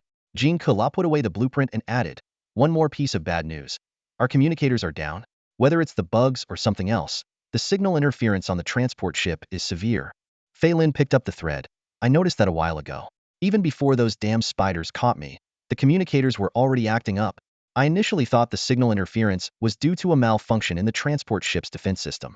But as I continued forward, I was suddenly grabbed by a spider. Luolai interrupted their conversation. Enough talking. Since we've decided, let's keep moving. Jinkala nodded, put away the map, and cautiously advanced with his gun ready. Due to the presence of corpses in the ventilation ducts, everyone was particularly vigilant, frequently glancing upwards. Despite the transport ship being heavily infested with bugs, there were still many temporarily safe areas. This is the elevator, Jinkala said as he fiddled with the electronic switch, which responded with a soft click. He nodded. It still works. We can go straight down to the bottom deck. Luolai ordered. Then let's go. They stepped into the elevator. Possibly due to just being activated, the elevator descended rather slowly at first. After a while, it sped up but then suddenly came to a jarring halt with a loud gear-grinding noise. Jinkala quickly moved to the side, smashed the emergency start glass cover with his fist, and pulled the lever, but the elevator remained stuck. No good, Jinkala said anxiously. It seems something is jamming it. Luolai made a quick decision. Stay here. I'll go check it out. With that, he leaped up, opened the safety hatch at the top of the elevator, and climbed out. Luolai carefully inspected the surroundings. The side had the elevator cables, which he tugged a few times without finding anything unusual. He looked around but saw nothing out of the ordinary. Just then, Jinkala's shout came from inside the elevator. Below, below. There are things below. This was followed by a burst of gunfire. Luolai immediately looked down to see Jinkala and Phelan firing their pistols downward, while Stanson and Rongha stood on guard, eyes fixed on the floor. Phelan screamed in terror, something's below. Before he could finish, a black spike suddenly pierced through the elevator floor, stabbing right into Phelan's calf. He screamed and fell to the ground. Horrifyingly, his calf began to wither at a visible rate, soon reduced to skin and bones. The effect continued to spread, climbing up his thigh and quickly reaching his hip. Luolai's pupils contracted as he shouted to Jinkala, amputate. Jinkala responded in panic. No tools. Use the laser gun, Luolai urged. Jinkala snapped back to his senses, immediately grabbed the laser gun, lowered its power, and sliced through Phelan's thigh with the laser beam, quickly severing it. But it was too late. Most of Phelan's body had already withered, turning him into a half-mummified corpse with only skin clinging to his bones. I don't want to die, Phelan gasped, grabbing Jinkala's sleeve, struggling weakly before collapsing completely. The arm that had grabbed onto Jinkala's sleeve fell lifelessly to the ground, completely silent. Bastard! Jinkala roared, grabbing his pistol and firing wildly at the bottom of the elevator until the bullets were spent. Luolai, lying on top of the elevator, reached out his hand and shouted, Climb up, everyone! Climb up! That guy isn't dead yet. I can feel it. Luolai's words filled the remaining three with terror. Ronghe and Stanson quickly jumped up, grabbing Luolai's outstretched arm. With a powerful twist of his waist, Luolai pulled them up. He then leaned out again, extending his hand toward Jinkala. Jinkala holstered the empty gun at his waist and quickly jumped up to grab Luolai's arm. Creak! Jinkala leaped and grabbed Luolai's arm. Just as he was airborne, a deadly spike burst from the ground again, aiming straight for the bottom of the elevator. Luolai reacted swiftly, yanking Jinkala up just in time to avoid the menacing spike. Jinkala collapsed atop the elevator, gasping for breath, his face etched with the relief of a narrow escape. The gruesome death of Phelan, which he had just witnessed, still haunted his mind. Luolai decisively ordered everyone to hold onto the elevator's cables tightly. Once he ensured everyone was secure, he drew his ion blade and sharply cut the cable below. The elevator plummeted like a kite with a broken string, crashing heavily onto the ground. Amid the ear-piercing sound of twisting metal, thick blood splattered from the crushed elevator's seams. Luolai signaled to the group and took the lead, climbing the adjacent maintenance ladder. They cautiously descended until they reached the deformed elevator. Luolai inspected the black spike lodged in the gap and discovered it was hollow. It must be a mutated blood mosquito, Luolai speculated. Forget about it, Stanson said, swallowing hard, his voice full of fear. Let's just get out of here. Luolai nodded in agreement and used his ion blade to cut open the bottom hatch door of the elevator shaft, leading the way out. Outside was a dimly lit corridor, ending in a machinery room. Some machines had ceased operation, while others still hummed. Jinkala explained adeptly, this is the power distribution room. The entire transport ship's electrical system is controlled from here. The power system room is on the left, the weapons equipment output room is on the right, And straight ahead is the cargo hold. Luolai nodded in thanks and led the way down the corridor. Soon, they reached the cargo hold's door. Luolai raised a hand to stop the group, warning them in a low voice, "Stay silent and don't move." Closing his eyes, Luolai began to use his sensing ability to explore the surroundings. The strength of this ability lay in its immunity to physical barriers, detectable only by other Source Force warriors with similar skills. Those pesky insects shouldn't have this capability. Luolai fully extended his senses, astonished to find his range had reached 80 meters. This discovery thrilled him and sparked a series of thoughts. Could the abilities gained from the pest system be strengthened through training? He vividly recalled that when he first acquired the sensing ability, his range was less than 70 meters. Even considering that he hadn't exerted himself fully aboard Hamo's spaceship, he was certain his range hadn't exceeded 70 meters, far short of the 75-meter limit of a Source Force warrior. Now, with an 80-meter range, he had reached the level of a Source Force warrior. This realization excited Luolai immensely. He had been diligently training his sensing ability, progressing from needing to close his eyes to focus, to using it effortlessly in any situation. Initially, he thought this was merely an increase in proficiency, but now it was clear it was much more. Since a Yuanli warrior's abilities can be enhanced through training, can physical strength also be improved through similar exercises? However, Luolai's excitement was quickly interrupted by what he sensed. "We have trouble," he said, pinching the bridge of his nose in exhaustion. "There's something inside." Jinkala asked in confusion. "What is it?" Shaking his head, Luolai explained, "A Yuanli warrior's senses can only detect objects roughly. It's not like X-ray vision. But judging by the shapes, there are not just goods in there. More importantly, there are things moving rhythmically, like heartbeats. They're living beings, a lot of them, probably close to 100. Jinkala hesitated. "Should we go in?" After a brief moment of thought, Luolai decided, "Since we've come this far, we need to at least take a look before making a decision. We'll enter through the ventilation ducts. We should be able to see inside through the gaps in the grates at the entrance." Stanson anxiously reminded. "There are those damned bugs in the ventilation ducts." Luolai reassured. "Not every duct has them. Just like this transport ship, even though it's infested, the bugs aren't in every corner. I'll go first and check for any abnormalities. If it's clear, you follow." The three nodded in agreement, and Jinkala expressed gratitude. "Thanks for taking the lead." Soon, they found a ventilation duct entrance nearby. Luolai knocked off the square grate at the entrance and crawled in first. The inner walls of the duct were smooth, with no signs of bug activity. Luolai cautiously used his sensing ability to confirm it was safe, and then signaled for the others to follow. Moving forward, they quickly reached the cargo bay area. At a three-way junction, the four of them found a grate leading downward and peered through it. The sight made them all gasp. The cargo bay walls were covered with a membrane-like substance, resembling semi-transparent sludge clinging to the walls. The surface was dotted with bulging sacs, each filled with tiny insect eggs. Stanson whispered, "Those disgusting creatures have really nested here." Ronghe gently nudged Luolai and pointed to one of the sacs. Following his direction, Luolai was shocked to see a person inside the sac. The person's body was intact, and their chest was faintly rising and falling, indicating they were still alive. However, it was clear they wouldn't survive for long, likely kept as food for the Sunahatch larvae. Jinkala whispered, "What should we do?" After a moment of contemplation, Luolai asked, "Are you willing to take a risk?" The three showed puzzled expressions. Luolai explained, "Look closely. There are only eggs down there, no adult bugs.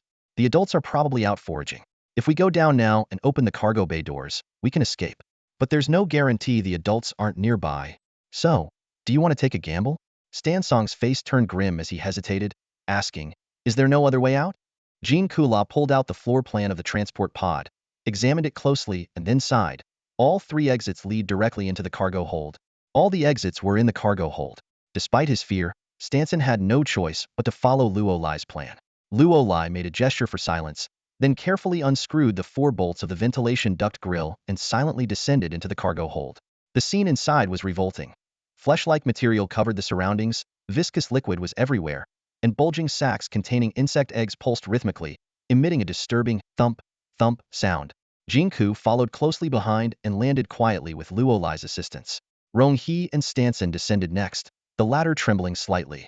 Jinka whispered, "Are we going to save those people?" Stanson cursed under his breath, "Are you crazy? We're barely surviving ourselves. I just want to get out of this hellhole." Luolai closed his eyes in thought for a moment, then shook his head helplessly. "No, we can't save them." He knew that attempting a rescue could trigger unknown dangers, and the chances of those people's survival were slim. The four of them sneaked toward the cargo hold door. Jinku fiddled with the code lock but frowned. "The door won't open." It might be damaged or jammed. Luolai stepped back and noticed that the gap in the door was filled with the flesh-like material, clearly the reason it was stuck. At that moment, they suddenly heard cries for help behind them. Turning around, they saw one of the bulging sacks burst open, and a soaked, dark-haired man tumbled out, crawling towards them. Luolai couldn't bear to leave him and instructed Jinku, "Go help him over here and keep him quiet. I'll figure out how to open the door." Jinku had barely taken a few steps when the man's body swelled like a balloon and exploded at the waist, spraying blood and flesh everywhere. Stanson fought the urge to vomit. The scene was eerily similar to the half-corpse they had encountered in the corridor. Luolai shouted, "Get back!" As Jinku retreated, he saw masses of insect eggs spilling from the corpse, rapidly hatching into black larvae. "Are these rhinoceros beetles? What do we do now?" he asked, just as one of the larvae leaped at him. Jinku smashed it with his fist, but more larvae followed. Luolai made a quick decision. "You guys help him. I'll open the door." Ronghi drew his energy lightsaber, incinerating the larvae with its flames, while Stanson fired his death ray gun. Luolai charged to the door and decided to force it open. Air cannon. He fired 5 times in succession, finally tearing a crack in the door. Taking a deep breath, he stepped back and kicked the door open. "Go now." Luolai waved them through. Stanson hesitated, looking at the 6-meter-high door, but Jinku impatiently shoved him. Stanson gritted his teeth and jumped, crying out in pain upon landing. Jinku slid down the outer wall, scraping his hands but landing safely. Ronghi volunteered to cover the rear. Luolai nodded. "Be careful. I'll go first." With that, he leaped out of the door. Bang! The moment Luolai hit the ground, he used one hand to support himself, rolled over skillfully, and dissipated the impact. Ronghi watched as the others departed, exhaled deeply, and slowly removed his hood, revealing a delicate face. "Finally, I can get serious," Ronghi murmured, giving his long sword a light twirl. Great flame sword, red lotus blaze. The fiery energy sword traced arcs in the air, each flame resembling the unfurling petals of a lotus. Ronghi moved with grace, his sword movements forming a blooming fire lotus in front of him. He paused, gently pinching his fingers together, and said, "Explode!" With a thunderous roar, the fire lotus erupted, flames engulfing the surroundings. The mutant rhinoceros beetle larvae were instantly reduced to ashes, and the entire cargo hold was set ablaze. Riding the blast wave, Ronghi leaped out of the hold. The pilot stationed outside the transport ship stared in shock at the sudden explosion behind him, puzzled. "Weren't you just opening the hatch? How did you blow up the ship?" At that moment, Luolai and his team came running. "Run!" Luolai shouted, waving his hand. "Get out of here immediately. We can't recover these 2 transport ships. The mutant insects have built nests inside." Everyone's faces turned pale at his words. Jinkala quickly secured the injured Stansong in the all-terrain vehicle. Stansong groaned in pain. "It hurts like hell. A broken leg is better than losing your life." Jinkala reassured him, then called to the others, "Everyone, get in the car. We need to move now." He shot a glare at Ronghi, clearly displeased with the commotion Rong had caused. Suddenly, dozens of mutant insects took to the air from above the transport ship, their wings buzzing as they circled. A pilot, frightened, fell to the ground. Luolai yanked him up and shoved him into the car before jumping into the driver's seat. "If you don't want to die, get in now." The convoy sped into the forest, with the mutant insects diving after them. Luolai, driving with one hand, quickly swapped places with the co-driver, grabbing the machine gun to target the airborne enemies. Amidst the rapid gunfire, some insects were shot down, but the bullets had little effect on the hard-shelled mutants. Suddenly, the ground ahead cracked open, and a giant mutant millipede burst out, charging at their vehicle. Jinkala shouted and swerved the steering wheel, narrowly avoiding it. The millipede then turned toward Luolai's car. Luolai leapt onto the hood and shouted, "Ignore it. Keep driving." Before he finished speaking, he punched the incoming millipede. Bang! The millipede's head burst like a watermelon, spraying yellowish-brown fluid everywhere, covering Luolai in the foul-smelling liquid. Just as the group in the car breathed a sigh of relief, a loud crash came from behind. A third off-road vehicle had been struck by a suddenly appearing mutant bullet ant, causing it to explode and catch fire. Some perished instantly, while others burned and writhed on the ground, crying for help. The occupants of Luolai and Jinkala's cars closed their eyes in sorrow but couldn't afford to stop and render aid in such a critical moment. Ronghi stood up and said to Jinkala, "Since we've already drawn all the mutated insects in the forest here, we might as well make an even bigger commotion, right?" Jinkala glanced at him. "Whatever, as long as we can kill these damn things." Ronghi drew his energy sword, and flames instantly ignited along the blade. Great flame sword, fire serpent strike. He took a stance and swung forward forcefully. A fiery serpent shot into the air, heading straight for the swarm of mutated insects. Explode! With a soft command from Ronghi, the fiery serpent burst, transforming into a massive fireball that spread in all directions. The sky turned into a sea of flames, engulfing all the mutated insects. Moments later, charred insect corpses rained down. Jinkala's mouth dropped open in astonishment. He knew Ronghi was powerful, but he hadn't expected him to be this formidable. Jinkala let out a long sigh of relief, finally able to lower his guard for a moment. However, Luolai immediately warned, "Not so fast, look up." Suddenly, countless golden particles began to fall through the tree branches. As the members of Jinkala's squad inhaled the particles, their noses started bleeding profusely. "It's toxic," Jinkala exclaimed, quickly commanding. "There are oxygen tanks and protective masks under the seats. Get them out now." Everyone scrambled to put on their protective gear. Jinkala took a vial of antidote from the medical kit and injected it into the poison team member with a syringe gun. Meanwhile, mutated toxic moths continued to descend from the trees, their wings spreading deadly powder with each flap. "I'll handle this," Luolai shouted, leaping into the air and curling his body before springing up 2 or 3 meters high. With a swift punch, he instantly destroyed 2 of the mutated moths. As he landed, Luolai thrust his palms upward and shouted, "Air cannon!" With a loud boom, an invisible wall of air formed above the group, not only blowing the mutated moths away but also sending the toxic powder skyward. Ronghi immediately followed with a low shout, swinging his sword to ignite flames that incinerated the toxic powder and reduced the moths to charred remains. Luolai jumped back onto the vehicle, urgently saying, "We need to move now. We don't know how many more mutated insects are on their way. We have to leave immediately." Jinkala gritted his teeth and replied, "Hurry up. I despise this cursed place." Mutated insects continued to swarm from all over the forest, but fortunately, Ronghi's flames were highly effective against these heat-averse creatures. Using this advantage, they repelled several waves of attacks.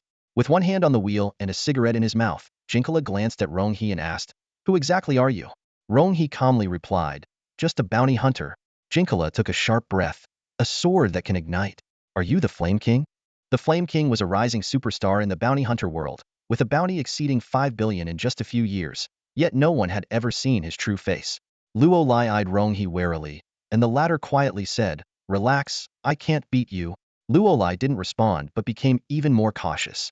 He discreetly activated the pest detection system to scan Ronghi, and the results shocked him. Ronghi's genetic level was on par with his own, reaching level 9. The system even gave a rare positive evaluation, suggesting that this potential threat should be eliminated immediately. One of Jinkala's team members chimed in, "Isn't the Flame King supposed to be from the third-class star domain, Zysi? Aren't you from the Holy Star, Earth?" Ronghi calmly responded, "Orphan adopted." This admission confirmed his identity as the Flame King, causing everyone to gasp again. Half an hour more, Jinkala checked the navigation map, and we'll reach Lin Pengzi's transport ship. "Keep going." With Luolai and the Flame King on their side, the group's confidence surged. Suddenly, Luolai's expression changed. "Not good. They're coming from underground." "Abandon the vehicle." Jinkala was about to rush forward, but Luolai stopped him.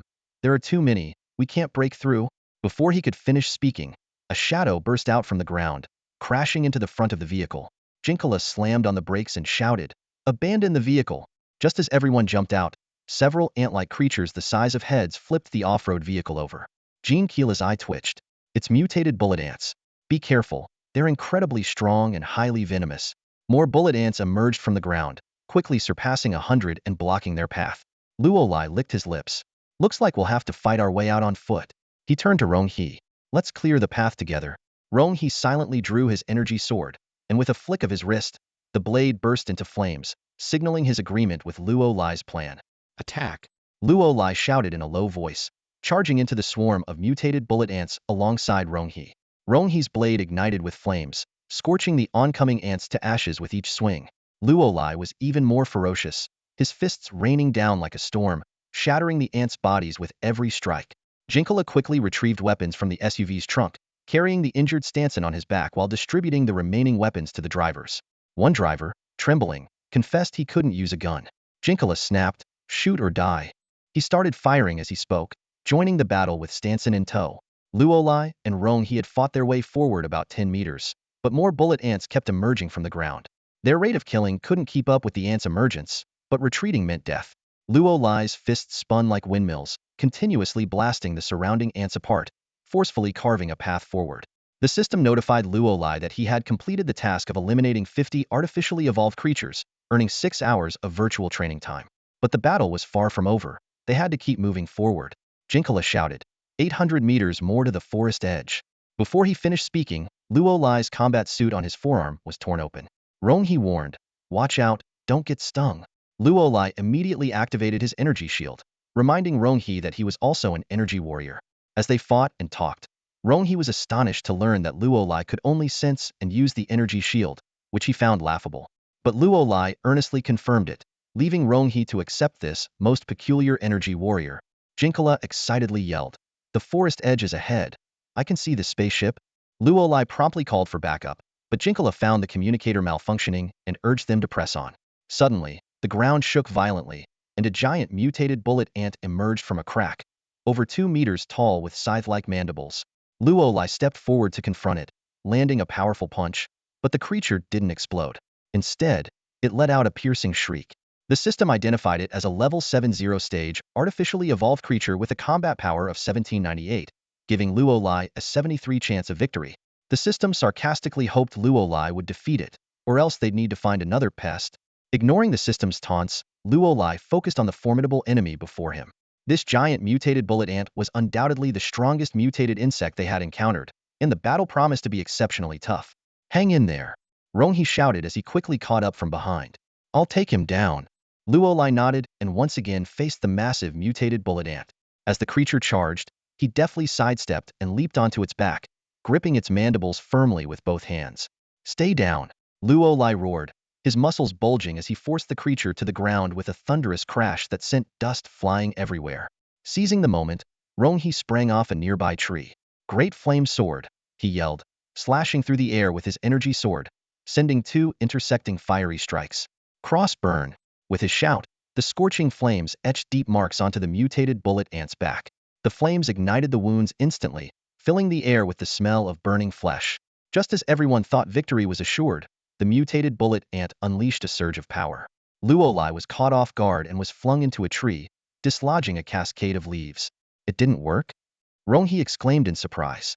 Though the attack had inflicted a deep cross-shaped scar on the ant's back, it was far from fatal.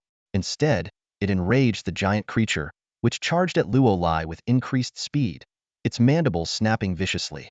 Luolai barely managed to support himself, rolling to the side just in time to avoid another fierce collision. The tree behind him shattered under the impact, splitting in two. At that moment, a piercing scream echoed from behind. Despite his bravery, Jinkala was overwhelmed by the swarming mutated bullet ants without Luolai and Ronghe's support. One ant clamped onto his calf, tearing a bloody gash. Worse still, another mutated bullet ant leapt at a pilot, its mandibles targeting his vital spots. The unfortunate pilot didn't even have time to scream before his head was severed cleanly and rolled to the ground. Damn it! Luolai cursed, wanting to rush back to help but was blocked by the giant mutated bullet ant. He had to roll to the side again to narrowly dodge another ferocious charge. Seeing this, Ronghe shouted, "One more time. I'll detonate the flames directly, and you use your energy shield to protect yourself." Got it. Luolai replied briefly, no longer dodging. He faced the charging ant Hedon, throwing a punch. Bang! His fist collided with the ant's head, causing the ground to crack and cave in. Luolai immediately activated his energy shield, gripping the outer edges of the ant's mandibles tightly and pinning it to the ground. Ronghe once again leapt from a tree, shouting, "Great flame sword!" Magma rift. Flames poured down like a waterfall, precisely targeting the previous wound. Detonate. With Ronghe's command, a massive explosion resounded. The flames ravaged the inside of the mutated bullet ant, tearing it apart in an instant, leaving a pile of smoldering remains. Wasting no time, Luolai rushed to Jinkala, sweeping away the surrounding mutated bullet ants and supporting his faltering comrade. "How are you? Can you still walk?" Luolai asked urgently. "Of course." Jinkala gritted his teeth, sweat pouring down his forehead. "I don't want to die here." He forced himself to take a step, nearly collapsing. Though the wound was small, the venom from the mutated bullet ants had seeped into his body, causing excruciating pain as if his bones were being ground to dust. Luolai set down Stansong, who was on Jinkala's back, and shouted to Ronghe, "Each of us will carry one." Ronghe didn't move immediately. Instead, he looked around cautiously. "Something's coming. I hear leaves being trampled." He swung his sword to the side, but stopped at the last moment. A fully armed squad of transport ship guards had appeared nearby. Lin Pengzi's guards? Luolai exclaimed in surprise. One of the guards called back loudly. We saw the explosion and came to check. My God, what are those things? They had also noticed the terrifying mutated bullet ants. Luolai made a quick decision. Protect these people and carry those too. He pointed to the pilots, then to Jean Kula and Stansong. I'll clear the way. You just follow me. With their hands free, Luolai and Ronghe swung their swords and fists, carving a path through the swarm of mutated ants and leading everyone out of the forest at a rapid pace. As soon as they left the forest, they spotted Lin Pongzi. The fat man was leisurely sitting by the transport ship, with a table and an umbrella set up beside him, sipping tea. What's going on? Lin Pongzi asked, holding his teacup and looking surprised at the disheveled group. You can't handle those damn things? What about my transport ship? Don't count on it, Luolai said, panting heavily. The 2 ships you abandoned have been turned into nests by those bugs. Why do you think we're in such bad shape? Plus, the entire forest bugs are heading this way now. If I were you, I'd stop asking useless questions and get this ship airborne. Damn it. Lin Pongzi cursed before shouting orders. Lower the ramp, quickly. Everyone, board the ship immediately, and get the command room ready for takeoff now. He shouted as he clumsily moved his bulky frame, hastily climbing up the ramp. He had experienced the terror of these insects on his last visit to this planet and had no desire to go through it again. As everyone finally boarded the transport ship and it began to lift off, a terrifying roar echoed from the forest. A massive swarm of insects poured out like a dark tide, engulfing the spot where the ship had just been. The group watched in horror, grateful they had escaped in time. Fat Lin looked out the window and saw a dense swarm of insects covering the entire ground, the sheer number making his scalp tingle. There must be at least 5,000 or 6,000 of them, he exclaimed. Luolai also felt a twinge of fear, realizing that if they had been a moment slower, they might have been swallowed up by the sea of insects. Suddenly, Luolai shouted, "Not good. Speed up." Fat Lin asked in confusion. What's wrong? Luolai explained nervously. These things can fly. Hearing this, Fat Lin's face turned pale. He immediately grabbed the communicator and urgently instructed the command center to increase the flight speed. Meanwhile, the mutated insects swiftly took to the air, heading towards the transport ship. They recklessly crashed into the ship's propulsion system, instantly incinerated by the flames, yet they continued their assault without hesitation. It wasn't until the transport ship broke through the atmosphere and entered space that the insects had to give up the chase. Clearly, they hadn't evolved the ability to survive in a vacuum. Fat Lin let out a long sigh of relief, his legs giving way as he collapsed to the ground. Luolai reached out to help him up and advised, I suggest you give up on those 2 cargo holds. They've become insect nests now. There's no way to reclaim them. Fat Lin gave a bitter laugh. If you guys can't do anything, what hope do I have? Looks like I'm destined to lose money on this trip. Luolai hesitated, clicking his tongue but saying nothing. Fat Lin waved his hand and said, Don't worry, I'll stick to our agreement and get you to Hindstar in the Andromeda galaxy. I'll still pay you. I've already lost so much, a little more won't matter. He paused and then asked, Have you considered working for me? The pay is negotiable. Luolai shook his head and politely declined. Sorry, I have more important things to attend to right now. Fat Lin nodded and then called a group of people to arrange medical treatment for the injured and send the others to the rest area. As Luolai was about to leave, Ronghe stopped him. Can we talk for a bit? Luolai hesitated but then nodded. Let's go to the rest area. Once inside a restroom, Ronghe got straight to the point. I think you figured it out. Luolai asked, puzzled. Figured out what? Ronghe explained. Those insects aren't ordinary creatures. They're artificial life forms. Luolai frowned. I don't know what you're talking about. Ronghe pressed on. If you didn't sense something was off, why did you dig into those insects? You must have found the biochips, right? Luolai didn't answer directly but instead asked, What do you want? Ronghe straightforwardly said, Give me the biochips. He took out a card and handed it to Luolai. In exchange, I'll give you this. Luolai took the card and examined it. The front showed a purple nebula, while the back was white with a magnetic strip. Ronghe explained, This is an identity card for the Purple River Sea. It's mine. However, I doubt anyone in the galaxy would dare to check this magnetic card. As a wanted criminal, this could be very useful for you, right? Luolai asked, If you give me your identity card, what will you do? Ronghe explained that he hardly ever needed the card since his bounty hunter identity was usually sufficient. If he did need it, he could contact the Federation branch in the Zhe High Star system through the Skynet network to cancel its usage and get a replacement. Hence, he was only lending the card to Luolai. Luolai was still puzzled. If you needed it, why not just dig up those insect carcasses yourself while on the planet? Why bother trading with me? Ronghe explained 2 reasons. First, unlike Luolai, he couldn't kill those insects barehanded. Using the Great Flame Sword would scorch the insects' bodies, destroying the chips inside. Second, he didn't want others to know he was after those insects in the first place, and it was because of them that he had taken Lin Zicheng's job. After thinking for a moment, Luo Lai said, "If you're willing to explain the second reason, I'll give you the item." Ronghe began to explain. These insects were experimental subjects, captured and genetically modified to induce mutations. However, the live experiments were excruciating, and nearly all the insects died, leaving only mutated husks. Biological chips were then implanted into these carcasses, so strictly speaking, the mutated insects weren't alive but were driven by chip programs. Luo Lai questioned, "We saw insect eggs on the transport ship. Can dead insects lay eggs?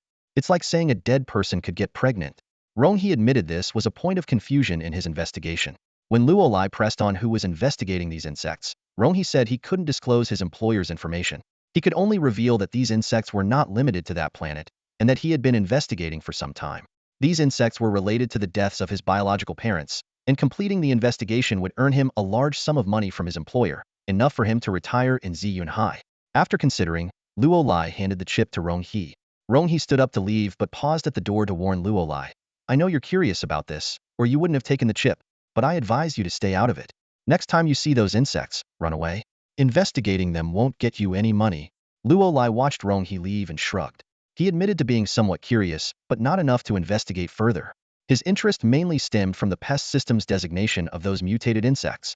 Thinking about the pest system, Luo Lai's face lit up with excitement. The shop system had finally opened. The task of killing 50 artificially evolved creatures had a follow-up, requiring a total of 100. Luo Lai had already surpassed this number by killing 102 mutated bullet ants, successfully completing 15 tasks and unlocking the final task for the shop system. The store system had been activated. Luo Lai thought to himself, "What's with all this flashy stuff again?" Nevertheless, he decided to enter the store system. A rectangular interface suddenly appeared before him, with 7 neatly arranged options at the top: weapons, equipment, items, ships, potions, books, and planets. Curious, Luo Lai clicked on the first option, weapons, and was immediately captivated by the array of weapon images. At the very top was the cold weapons section, featuring everything from swords to spears and halberds. Luo Lai glanced over it and couldn't help but think, this isn't a cold weapons section. It's an antique exhibition. Indeed, many of the weapons were relics from centuries ago. As he scrolled down, the hot weapons section came into view, followed by the energy weapons section, which included various energy swords, blades, and firearms. There were even unique mechanical weapons like air cannons. At the bottom of the interface, Luo Lai was stunned to find a legendary weapon, the Skywalker. This famous weapon once belonged to the notorious interstellar pirate Blackbeard D. Cedric, who had a bounty of 12.78 billion. After being hunted down by the divine beings of a 5th-level civilization, the Skywalker had disappeared. Luo Lai couldn't believe it. The pest system can even exchange for the Skywalker? He eagerly wanted to see if he could actually retrieve the Skywalker from the system, but when he saw the price, his eyes rolled. 7.5 billion. If I had 7.5 billion, I'd buy 100 pounds of bombs and blow up this damn system first, Luo Lai grumbled. Moving past the weapons section, Luo Lai checked out the equipment section. It was equally impressive, featuring everything from ancient vine armor to the latest 72-element alloy armor. However, the prices were just as daunting. For instance, the 72-element alloy armor, claimed to be the hardest material that could withstand a spaceship's energy cannon, was priced at 3.2 billion. Total scam. Luo Lai complained again. It wouldn't cost this much in real life. Plus, this thing is only hard.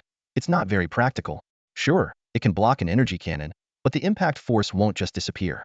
Wearing it and getting hit would still turn you into a meat paste. Next was the items section, which Luo Lai found even more outrageous. It had everything from common items to mind-boggling gadgets, including a time machine priced at 600 billion. Luo Lai couldn't help but suspect the system was messing with him, offering impossible items at absurd prices. The 4th section was ships, which seemed a bit more reasonable. It featured everything from the old Explorer I to the currently popular Brave II, and even some ships from higher-level star domains, like the Divine Cruiser X-type. Luo Lai had heard of this golden ship from the 5th-level civilization, said to be capable of taking on 100 4th-level civilization fleets alone. Priced at 27 billion, it was intimidating but believable. Meanwhile, the antique Explorer I was only 7.25 million, even less than its original price, making it a valuable collector's item. The 5th section was potions, which were numerous and relatively affordable, with the most expensive one being just over 70 million. Luo Lai discovered the gene potion he had previously used, priced at just 200,000. However, the system indicated that his current gene level exceeded the potion's usage range. The 6th section of books once again broadened Luo Lai's horizons.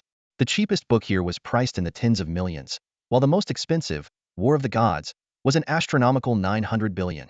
Luolai also noticed the source energy cultivation manual he had earned from a mission, priced at 33 million, but it was already sold out. The last section featured planets, leaving Luolai utterly speechless. Various unheard-of planets were listed, with the smallest one, barely the size of a space station, priced at 700 million. Luolai couldn't help but mutter, this damn system must be selling a bunch of giant meteorites as planets. Despite everything, Luolai found some useful information. His in-system money totaled 35.53 million, exactly equal to his bounty plus all his assets. This meant the system had not only calculated his actual wealth, but also included his bounty as part of his assets. At that moment, the system suddenly prompted, resources can also be exchanged for currency. Curious, Luolai asked, like what? The system responded, for detailed information, please purchase the system guide. Luolai immediately searched for the system guide in the items section and nearly exploded with anger. The cheapest beginner guide cost 18 million, the intermediate 130 million, and the advanced guide a whopping 80 million, with additional tasks required for completion. Why don't you just drown in money and die? Luolai couldn't help but curse, completely losing patience with the exploitative system. Taurus, one of the 12 zodiac constellations, holds a significant position in the Milky Way. Known for its prosperity, this stellar region is one of the core areas of the so-called 9 stars 12 constellations. The main star of Taurus, Jouet star, is not only the brightest star in the constellation, but also renowned for its unique stargazing conditions. Every year, when the Taurus meteor shower arrives, Jouet star becomes the perfect spot to witness this cosmic spectacle. Even nobles from higher star regions travel great distances to marvel at the magnificent meteor display. Amidst this dazzling stellar region stands the headquarters of the Fascia caravan. Lin Pengzi's spaceship is steadily heading towards this destination. Although he promised to take Luolai to Andromeda, they must first stop in Taurus. Luolai doesn't mind, as Taurus, Perseus, and Andromeda are almost on the same flight path. Even if Lin Pengzi fails to keep his word, Luolai is confident he can complete the rest of the journey on his own. As a notorious criminal with a bounty exceeding 30 million, purchasing a small Explorer 1-class spaceship is not a challenge for him. During the voyage, most passengers choose to rest quietly. While Jean Keela and Stanson mourn the loss of their companion, the relief of surviving the ordeal somewhat alleviates their grief. Only Lin Pengzi is in a gloomy mood. The losses from this voyage exceed 100 million, equivalent to a quarter's income gone down the drain. Feeling downcast, Lin Pengzi becomes unusually stingy. He orders the ship's speed to be reduced by 20 to save energy and cuts down the daily meals to 2, replacing breakfast with compressed nutrition bars. The meat portions for lunch and dinner are reduced from 300 grams to 200 grams, and even the post-meal fruit is cancelled. Luolai can only silently marvel at the merchant's meticulous calculations. Nonetheless, Lin Pengzi retains a shred of professional integrity.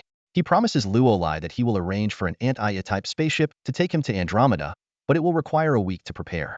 Lin Pengzi explains, all my spaceships are merchant ships, and I need to report and apply to the trade guild first. Since we have to wait, I plan to load some cargo to take to Andromeda. Luolai sees through Lin Pengzi's little scheme immediately. If he's escorting a powerful individual like himself, why not save on hiring bodyguards too? But Luolai doesn't mind and readily agrees, no problem, as long as I can get to Andromeda. A day or a week makes no difference.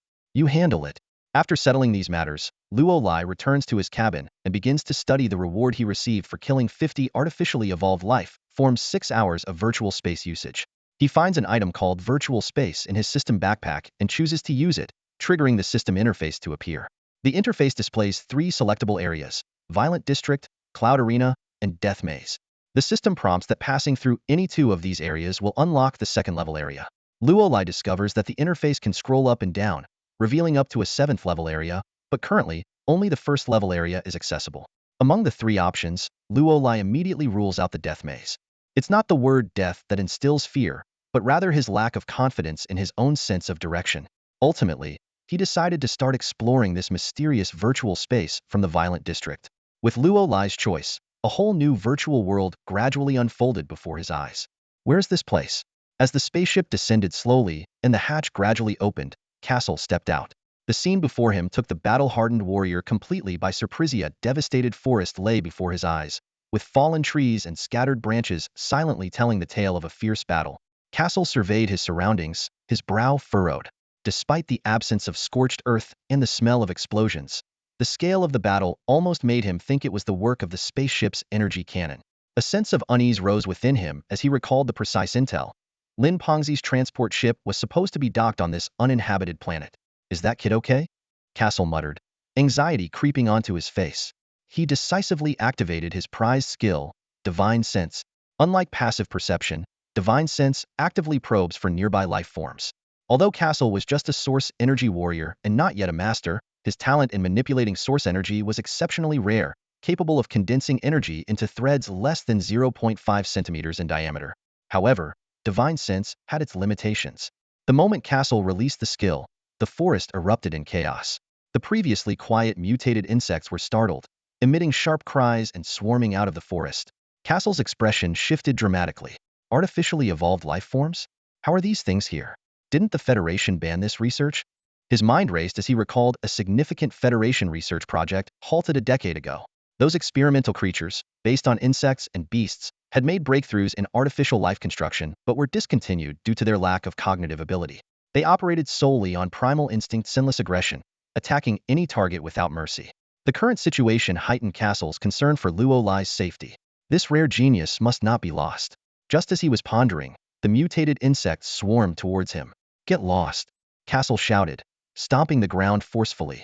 A surge of source energy erupted from beneath his feet, forming an invisible barrier that swept outward in all directions. Pop, pop, pop. Wherever the energy barrier reached, the mutated insects burst apart, transforming into indistinct masses of flesh that fell from the sky. In an instant, hundreds of insects were wiped out, leaving only pools of blood and unrecognizable corpses. This is the power of a source energy warrior. However, Castle was still a step too late. By the time he arrived on the uninhabited planet, Lin Pengzi's spaceship had already taken off, heading towards the follower planet in the Taurus constellation. At that moment, Luo Lai was fighting for his life not within the spaceship, but in a virtual training space. Upon entering the virtual space, Luo Lai found himself in a dilapidated old neighborhood.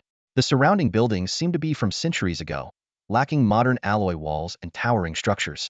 Instead, there were houses made of earth and stone, the tallest being only 6 or 7 stories high, and even those were rickety tenement buildings. Oh my God, do bricks still exist these days? Luo Lai was taken aback. Suddenly, a middle-aged man clutching a black bag dashed past him from behind. With his keen senses, Luo Lai quickly sidestepped to avoid him. The man stumbled just after passing him and fell to the ground, never to rise again. A gunshot shattered the silence, and a crimson flower of blood bloomed on the man's back. The black bag landed right at Luo Lai's feet. Instinctively, he picked it up and unzipped it. His eyes widened in astonishment. It was filled with gold. Gold bars, chains, ornaments, weighing at least 50 or 60 pounds, their golden luster unmistakably genuine. At that moment, a dozen armed men came charging down the street. The leader shouted, "Kill him!" Luo Lai quickly raised the bag, trying to explain, "Wait, if this is your stuff, I didn't mean to take it." Bang! Before he could finish, a bullet whizzed by, shattering the shop window beside him. Glass exploded with a crash, fragments flying everywhere. Without another word, Luo Lai turned and ran. What kind of godforsaken place is this? The gunfire behind him was relentless, and Luo Lai could only manage a bitter smile. He wanted to explain that he had no intention of stealing that bag of gold, despite its considerable worth. However, his pursuers gave him no chance to speak, firing incessantly with the clear intent to kill him. With no other choice, Luo Lai broke into a run while opening the pest control system to check his situation. The system interface was stuck in virtual training mode, labeled Violence District, with 5 hours and 49 minutes remaining. 2 system prompts stood out. You have stolen the gold from Samayed, the boss of District 10 in the Violence District. You must find a way to keep the gold. Failure to survive or loss of the gold will result in a failure of the area survival assessment, deducting 12 hours from your virtual training space. Luo Lai couldn't help but question, I only have 6 hours of virtual training time. How do you plan to deduct 12 hours? The system immediately responded, virtual training space time will go into the negative. When you next receive related rewards, the deficit will be automatically deducted. While in 0 or negative status, entry to the virtual training space is not permitted. Luo Lai mused that the pest control system only provided simple prompts when new features, interfaces, or items were first encountered. To understand it in depth, he would need to purchase a system guide. He sighed. A basic guide cost nearly 20 million, which was far from cheap. He had been saving up to buy a spaceship. After all, who wouldn't dream of owning a private spacecraft to explore the universe in this grand cosmic era? As he pondered, Luo Lai suddenly sensed danger and looked up. Sure enough, a man wielding an iron rod leaped down from a low building to the side, swinging the rod at him. Luo Lai reacted swiftly, delivering a backward kick that bent the metal rod at a 90-degree angle and followed up with a heel strike to the man's chest, sending him flying. The man crashed into a wall, coughing up blood. However, his body quickly turned transparent, revealing no organs inside, just flowing green code. Luolai realized, so this is the virtual training space. Since his opponents were virtual, Luolai felt liberated. He stopped running and turned to face the pursuers. He kicked a metal trash can from the roadside, sending it flying towards them. As they tried to block it, Luolai rushed forward, taking down 5 men with a flurry of punches and kicks. With a sneer, Luolai said, "A bunch of weaklings with a combat power of 5. Even the old lady next door could put up a better fight." However, the system interface still showed the task as incomplete, leaving Luolai puzzled. Just then, the sound of an engine grew louder. A black car pulled up at the alley's entrance, and a machine gun protruded from the passenger seat, opening fire without warning. Luolai quickly reacted, running up the walls to the rooftop. A man with a cigar leaned out of the car window, continuing to spray bullets at the roof. Luolai lowered his body, waiting for the moment when the gunman had to reload. As soon as the opportunity arose, Luolai leaped from the roof, landing heavily on the car's hood. He yanked the passenger out, knocking him out cold on the car roof with a single punch. Then, he shattered the driver's side window and delivered a powerful blow to the driver's temple, killing him instantly. After dealing with the 2 individuals, Luolai checked the system interface again, only to find that the task was still incomplete. He looked around but couldn't spot any other enemies. Luolai pondered, could it be that my assumption was wrong? Is protecting the gold not just about eliminating these people? Luolai kept running, gripping a stolen machine gun tightly in his hands. Bullet casings clinked to the ground behind him. The street was eerily silent, as if everyone had taken refuge inside the buildings. Only the relentless pursuers kept emerging, seemingly endless. Luolai had lost count of how many he had taken down, 30, 50, or 100. But no matter how many he killed, more kept coming. 2.5 hours had passed in the virtual training space, and Luolai still hadn't found any solutions. This only reinforced his belief that sheer slaughter couldn't solve the problem. But what should he do? Or rather, what was he doing wrong? Perhaps he needed to approach this in a more conventional way? As Luolai pondered, the roar of engines suddenly erupted behind him. 2 pickup trucks loaded with armed men sped towards him. Luolai immediately turned and darted into a narrow alley, then dashed into a dilapidated apartment building, scrambling up the shaky fire escape stairs. When he reached the 3rd floor, a barrage of gunfire erupted below. Bullets struck the metal railings of the stairs, sending sparks flying. Luolai instinctively ducked his head, then leaped towards a nearby balcony, crashing through a glass window and into an apartment. Inside, a young couple huddled together, trembling beside the bed. Whether they were more terrified by Luolai's sudden intrusion or the preceding gunfire was unclear. Luolai didn't have time to comfort them. He quickly moved through the bedroom into the living room, kicked open the door, and bolted into the hallway. He carefully peered down through the gaps in the stairwell and immediately heard shouting from below. Clearly, the pursuers had entered the building. Luolai made a snap decision to change his strategy. Instead of heading down, he continued to run upward, aiming for the rooftop. At the rooftop door, Luolai pulled out a grenade one he had confiscated from the enemy during the chase. He quickly untied a sturdy rope from a clothesline and threaded it through the grenade's pin. He carefully placed the grenade on the ground, securing one end of the rope to the door handle and the other through the clothesline pole. The setup was simple yet ingenious. The pin was secured, and if anyone pulled the door handle, the grenade would roll. It would circle around the clothesline pole and return to the door, where the rope would tighten and pull the pin, triggering the grenade. With this deadly trap in place, Luolai hurried to the edge of the rooftop. He looked down and gasped. It was a 9-story drop. Even with his genetic level at 9, jumping from this height was risky. He glanced at the building across the street, a 7-story structure about 3 meters away. Luolai took a deep breath and clenched his teeth. He stepped back a few paces, then ran and leaped from the edge of the rooftop. At that critical moment, the rooftop door behind him was flung open. The grenade started to roll. Boom! A deafening explosion shattered the air. The iron gate was blasted out of shape, and the pursuers behind it were instantly hurled into the air, tumbling down the stairs. Simultaneously, the blast wave propelled Luolai across to the opposite building. Thud! Luolai landed heavily, cracking a large section of the rooftop. He quickly rolled to the side to absorb the impact. Glancing back at the flames rising from the rooftop, Luolai was confident he had temporarily dealt with one wave of trouble and immediately began descending. Upon reaching the ground, Luolai peeked out from an alley and quickly spotted the pickup truck parked outside the block of flats, with only a driver remaining inside. He crouched and silently approached the passenger side, suddenly yanking the door open and pressing a machine gun to the driver's head before he could react. "Drive," Luolai ordered, "and answer my questions." Luolai climbed into the passenger seat, keeping a close eye on the driver, scrutinizing his every reaction. This was Luolai's new approach. This virtual training space was clearly not just a simple game of leveling up by defeating enemies. The people after the gold seemed endless. So, Luolai decided to change his strategy, treating this world as if it were real. In the real world, what would he do in such a situation? Intel. The word flashed in Luolai's mind. If this were real, he would first gather intelligence to understand what was happening. But the question was, would these virtual characters cooperate? Or were they just programmed to relentlessly pursue him without any other emotions, especially fear? Fortunately, Luolai's attempt paid off. The driver was evidently too scared to resist, trembling as he started the engine and pressed the accelerator. Luolai breathed a sigh of relief and began his interrogation. Name. T.T. Tade. The driver stammered. Please don't kill me. Tade. Who ordered you to kill me? Luolai pressed on. It's Tade, not Tade. The driver corrected with difficulty, swallowing hard. You took Boss Samoyed's goods. Boss Samoyed ordered everyone in District 10 to get the gold back. Whoever brings it back gets 10. Oh. Luolai mused. The name Samoyed sounded familiar. He glanced at the system prompt in the virtual training space, which indeed mentioned Samoyed's name, stating that he had taken Samoyed's gold. But the truth was, he hadn't stolen it. He had just picked it up. These guys were unreasonable. How many people are after me? Luolai continued to ask. I don't know, Tade replied. I think everyone in District 10 is on the move. No one dares to disobey Boss Samoyed's orders. Luolai frowned and asked, what exactly does this Samoyed do? He's the boss of District 10 in the violent neighborhood. Tade's detailed information finally helped Luolai to gradually understand the entire situation. They were on a wasteland planet named Zaland. About a century ago, this place turned into a wasteland due to resource depletion. The civilization on Zaland is at a very low level, classified as a Type 1 civilization, which means they are unable to explore the universe.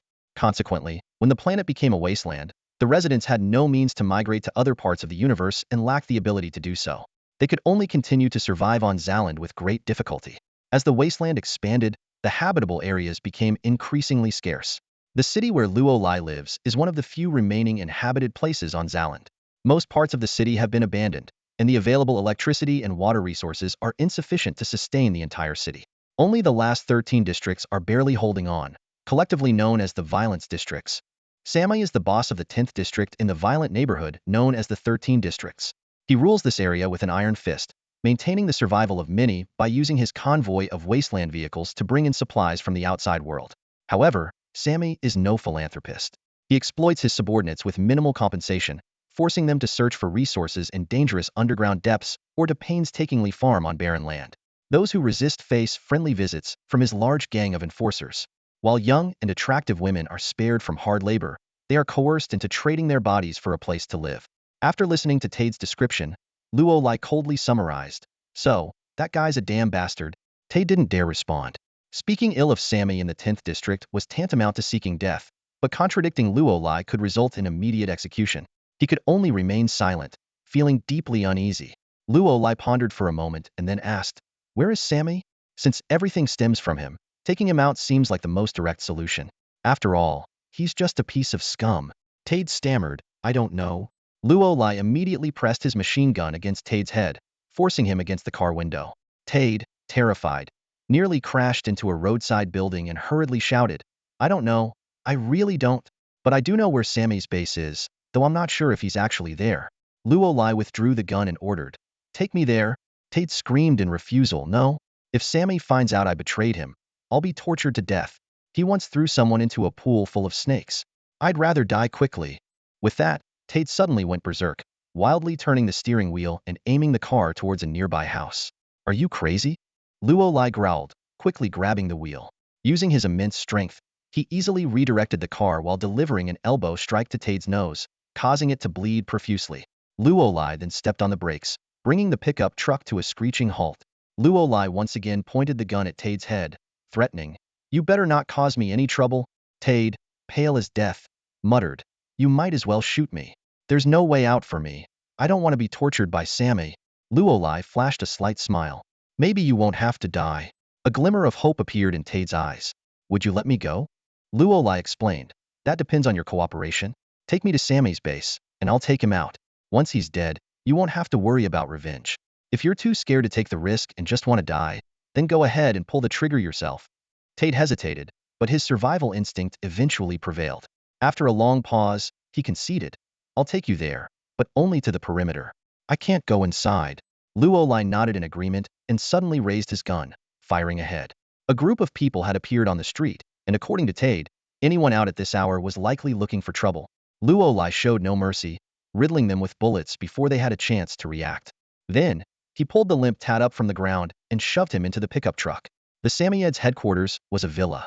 In this post-apocalyptic world, maintaining a villa was a luxury, considering many people couldn't even afford electricity and had to rely on human-powered generators when needed.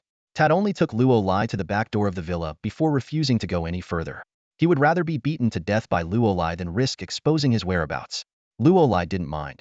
Having the location was enough. After leaving the pickup truck, Luolai quietly circled the villa to observe. It was a 3-story building with a small yard where 5 or 6 armed guards stood. Behind the villa, there was a swimming pool filled not with water, but with snakes. The yard had surveillance cameras, but they were not tightly monitored, leaving several blind spots. Luolai assessed the situation silently. Doesn't seem like a big problem. As long as the person is here, that's all that matters. With that, he timed the surveillance blind spots, nimbly climbed over the outer wall, and silently slipped into the yard. Crouching low, Luolai quickly approached the villa. Strangely, while there were guards at the front door, the back door was unguarded. He easily reached a window and peered inside through the glass. In the living room, 2 tables of people were playing poker, while another group sat on the couch drinking, eating peanuts, and chatting merrily. Taking them all out? Doesn't seem too difficult. The thought flashed through Luolai's mind, but he quickly dismissed it. Ever since acquiring the pest control system, he felt he had become more violent. Ignoring the dozen or so people in the living room, Luolai hugged the wall and circled to the other side of the villa. He found a sturdy-looking drain pipe, tested it, and felt it could hold his weight. Bending down to grab the pipe, he began to climb up. Reaching the 2nd floor, Luolai cautiously peeked into a side room. The room was empty, with dusty furniture indicating it hadn't been occupied or cleaned for a long time. He pushed the window, found it unlocked, and gently opened it, using the windowsill to climb into the room. Luolai pushed open the door of the empty room on the 2nd floor, and suddenly, a suggestive noise reached his ears. He couldn't help but blush and followed the sound to a bedroom on the 3rd floor. Carefully pushing the door open, Luolai saw a couple on the sofa, getting intimate, with the woman letting out soft moans of pleasure. Suppressing his impulse, Luolai silently moved behind the sofa and delivered a precise karate chop to the woman's neck, knocking her out. The man looked at his now limp partner in shock, but before he could react, a cold gun barrel was pressed against his temple. Sammy? Luolai asked coldly. The man let out a surprised ah, and then demanded harshly, Who are you?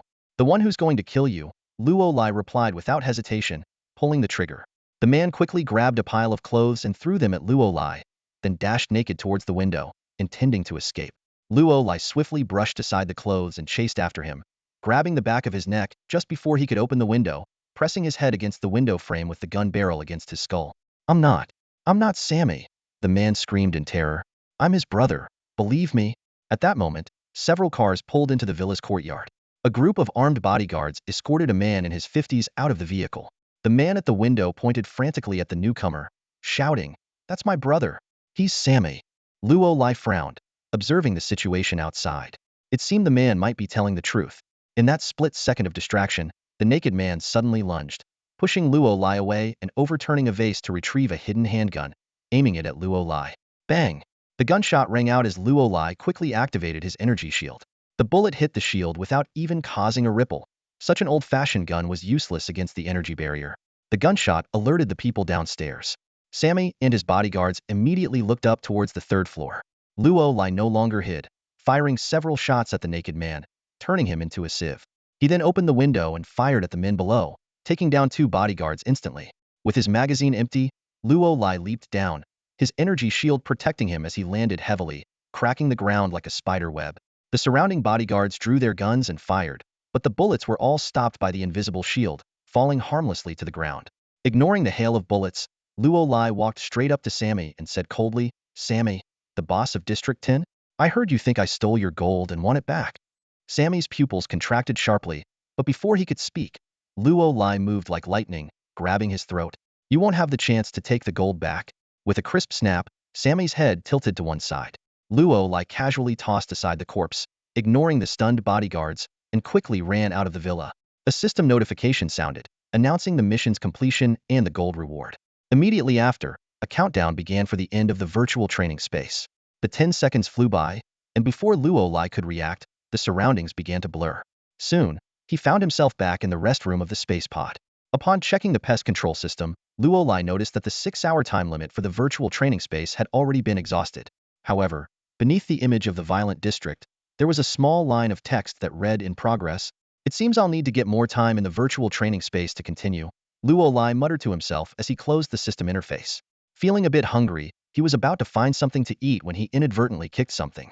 Looking down, Luo Lai's pupils contracted sharply. There lay a black bag at his feet, filled with gold bars, jewelry, and ornaments identical to those in the virtual space.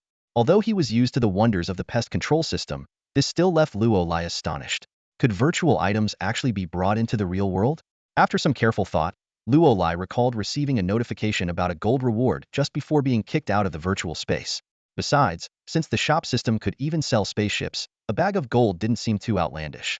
Perhaps the gold wasn't virtual at all, but a tangible item within the pest control system. With questions in mind, Luo Lai checked his assets in the pest control system but found that the amount hadn't increased. He couldn't help but mutter, didn't it say resources could be converted into the system's currency? Does gold not count as a resource?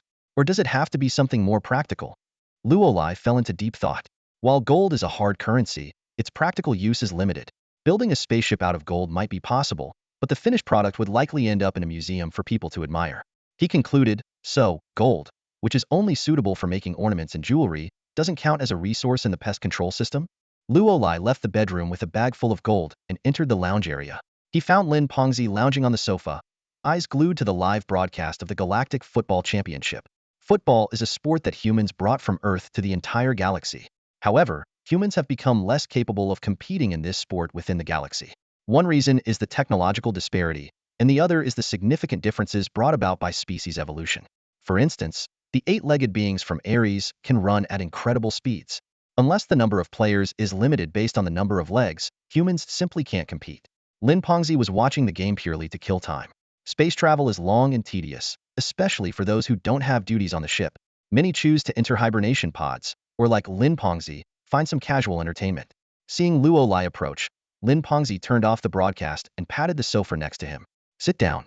What's up? Without a word, Luo Lai tossed the bag of gold onto the table. Interested in buying? I can give you a discount. Curious, Lin Pengzi opened the bag and was dazzled by the gleaming gold.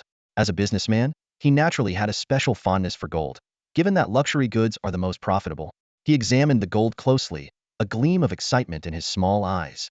Not bad, good quality. Is this gold coral natural? And it looks like it's naturally formed. Wow, this is a real treasure. Luo Lai cleared his throat to remind Lin Pengzi of his presence. Lin Pengzi snapped back to reality and asked, puzzled, is all this yours? Where did you get it? You didn't seem to have a bag when you boarded. Luo Lai paused, realizing it was indeed a problem. He boarded the spaceship empty-handed. Even if he claimed it was from an uninhabited planet, Lin Pengzi was there at the time and knew Luo Lai only had weapons and gear. Do you really care where it came from? As long as there's money to be made, Luo Lai tried to change the subject. Lin Pengzi chuckled. I'm just curious. Luo Lai reluctantly replied, I had it hidden. Lin Pengzi gave him a peculiar look and eyed him up and down. Hidden where? In your pants? I'm a source energy warrior, Luo Lai explained.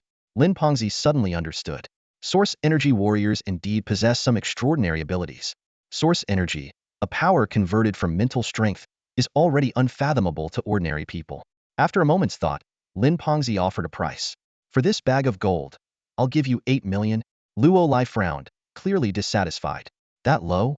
Lin Pengzi lit a cigar and said frankly, don't blame me for being blunt. Considering your identity, I have to think about whether this gold is clean. So, the price is based on the black market rate, which is indeed lower. But I haven't finished. For this piece of natural gold coral, I'll offer 30 million. Luo Lai was astonished. This price far exceeded his expectations. Is this thing really worth that much? Lin the Fat explained. Well, it depends on how you look at it. Natural gold isn't as pure as refined gold, but it's rare. This naturally formed gold, which doesn't require any carving, is highly prized by the wealthy. They see it as a valuable collectible. He blew out a smoke ring and continued. Actually, gold is mostly for admiration. Regular gold, no matter how rare, is still obtainable. But natural gold is different. It's something that money can't easily buy, which makes people fight for it. I can be honest with you. If I handle this properly, I can at least double the price. But that doesn't mean you can sell it for the same price. You don't have the connections or the ability to maneuver it, right? Luo Lai thought for a moment and nodded in agreement. Let's go with your price. Bank transfer? Lin the Fat asked. Luo Lai replied. Almost 40 million in cash would crush me. Lin the Fat laughed. Can't you hide it? Just give me your account details. Luo Lai was taken aback. He suddenly realized a big problem. He didn't have a bank account. All he had were the piles of cash his father left him. You need to get that sorted, Lin the Fat said. You're a notorious fugitive now. In the future, you won't be able to deposit money into a federal bank. Hey, race the deal. Our Fascia Merchant Guild not only has trading caravans but also a private bank. I can open an account for you, and you can withdraw money anywhere in the galaxy. Even in third-tier civilized star regions, you can use it in over 70 of places. Luo Lai wanted to ask about the situation in 4th and 5th-tier star regions, but decided against it. If the Fascia Merchant Guild was really that powerful, they would have abandoned the remote galaxy regions long ago. Let's do that, Luo Lai agreed. Lin the Fat said, I'll take the gold first. Once we reach Taurus, I'll have someone set up the account and hand you the card. Luo Lai nodded in agreement. After saying goodbye to Lin the Fat, he took some food and returned to his quarters. Lin the Fat's spaceship had already made 2 jumps, but there was still a long way to go to the follower planet in Taurus. Back in his room, Luo Lai hesitated for a moment before opening the store system in his pest control system. He planned to buy a system guide. Initially, Luo Lai was hesitant. After all, he only had a little over 30 million, and spending most of it on a system guide seemed unwise. Without that money, if he wanted to buy a spaceship, he would be stuck with an antique model like the Explorer one. While it wasn't entirely unappealing, who would want to pilot an antique? Not to mention the performance differences, Luo Lai had seen Hamo's Explorer one. Now, with the gold he sold to Lin the Fat, although he hadn't received the money yet, adding the gold's value to his earnings would total 40 million. Buying a basic system guide wouldn't significantly impact his ability to purchase a spaceship. Moreover, Luo Lai had to admit that a system guide was indeed necessary. Take the virtual training space, for example. It only has basic system prompts, and Luo Lai has to figure everything out on his own, which undoubtedly wastes a lot of time. If there were a system guide, all that time could be saved. More importantly, what exactly is the pest system? Where did it come from? Why did it appear? Is Luo Lai not curious at all? That's impossible. Anyone in his situation would be full of questions. But Luo Lai has nowhere to seek answers. Luo Lai selected the beginner system guide in the store system. Suddenly, a beam of golden light descended from the sky, appearing unexpectedly in his hand. As the golden glow faded, it revealed a golden metal sphere the size of a palm. The metal sphere emitted a clicking sound, and cracks appeared, opening to both sides to reveal a small golden robot. The sphere's surface flapped like wings, and the small robot flew into the air. A series of electronic sounds followed.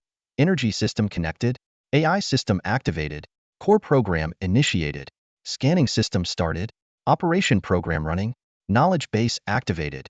The robot's eyes lit up with a red glow, and it saluted Luo Lai, saying, Beginner system guide reporting for duty. Please name me by. Luo Lai asked in confusion. Name you? What does by mean? The robot replied. Unknown meaning, unable to answer, by. Noticing the recurring sound at the end of each sentence, Luo Lai decided. Then I'll name you BB. Beginner system guide BB, at your service, the robot responded. Luo Lai began to inquire. Can you answer my questions? What is the pest system, and why is it on me? Unknown meaning, unable to answer, by. The robot replied. Luo Lai was speechless. 18 million for these kinds of answers? He decided to change the question.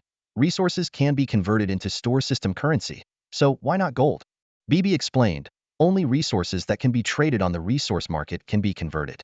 Gold is a hard currency with a constantly fluctuating price, so it must be exchanged at the current market rate before it can be converted into store system currency, by. Luo Lai continued to ask. Regarding gene levels, how can they be improved? What does the first level mean? BB provided a detailed explanation. Genes represent the body's potential power that needs to be activated to be felt. A scientist's research indicates that gene potential is divided into 8 steps, each step like a door that, once opened, reveals the hidden gene power behind it. These 8 doors are rest, life, injury, block, view, death, shock, and open, corresponding to 8 levels by. How can I reach the first level? Luo Lai asked further. You can achieve this through completing relevant tasks, diligent training, or external stimuli, BB answered. Luo Lai frowned, saying, But I've been training continuously, and it hasn't helped. BB explained. The first stage is the body's limit. Gene drugs can only help you reach the critical point of this limit. Breaking through the critical point can't be achieved through regular training. Each door has such a critical point by. Luolai suddenly understood that he had reached the limit below the first level due to the drugs and needed to break through this limit to enter the first level and aim for the second level. So, is there a way to break through this limit? Luolai asked. BB recommended, I suggest purchasing related books from the system store. Body Refining Technique, Heavenly Bone Technique, Dragon Elephant Stone Muscle, Barbarian Bone Dominance, and The Strength of 9 Bulls and 2 Tigers, by Luolai immediately checked the system store and found that these books were quite expensive. Body Refining Technique costs 6 million, Heavenly Bone Technique 15 million, Dragon Elephant Stone Muscle and Barbarian Bone Dominance each 20 million, and The Strength of 9 Bulls and 2 Tigers 12 million. Which one is the most effective? Luolai asked. BB calmly replied, you get what you pay for by. Luolai was speechless, but thought that the more expensive ones might be better. He further inquired, what's the difference between Dragon Elephant Stone Muscle and Barbarian Bone Dominance? BB explained in detail, Barbarian Bone Dominance originates from the 4th level civilization, Star Domain Barbarian Moon Star. It makes bones as hard as stone and muscles as strong as metal.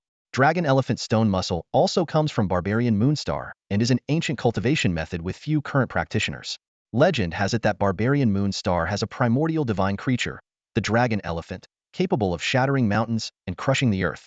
After cultivating Dragon Elephant Stone Muscle, one's muscles will become as solid as those of the Dragon Elephant. Luolai pondered for a moment, contemplating the limits of his physical abilities. He could already dent a sheet of alloy steel with a punch, but what would happen after breaking through the first stage?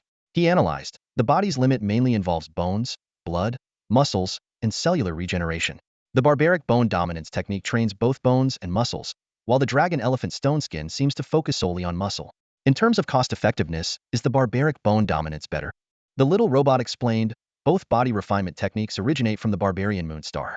Barbaric bone dominance is the most popular among the barbarians, while Dragon Elephant Stone Skin is an ancient tradition.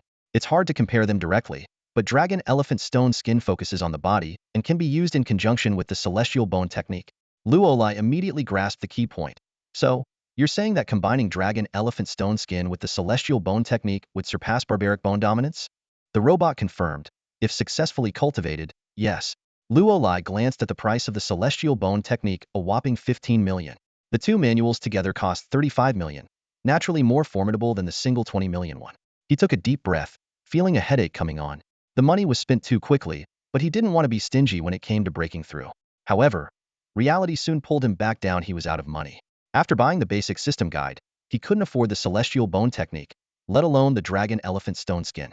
Although he was expecting 40 million soon, that was still in the future.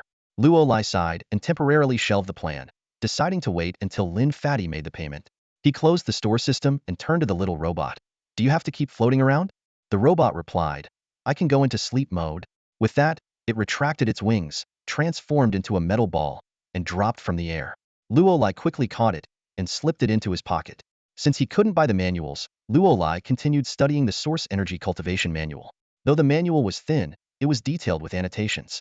He sat cross-legged on the bed, using his perception to sense source energy, and followed the annotations to understand it, soon entering a meditative state. About 10 days later, Luolai clearly felt progress in his source energy. His perception range reached 85 meters, still short of the 100-meter source energy warrior level, but well above the 75-meter qualifying line.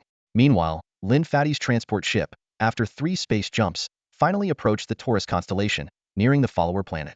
Luolai was awakened by someone sent by Lin Fatty.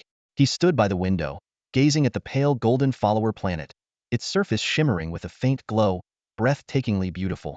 As the transport ship landed, Luolai finally witnessed true prosperity. All the buildings were made of metal, gleaming in pale gold, exuding a sense of advanced technology. Magnetic levitation paths crisscrossed the city, bustling with traffic and pedestrians.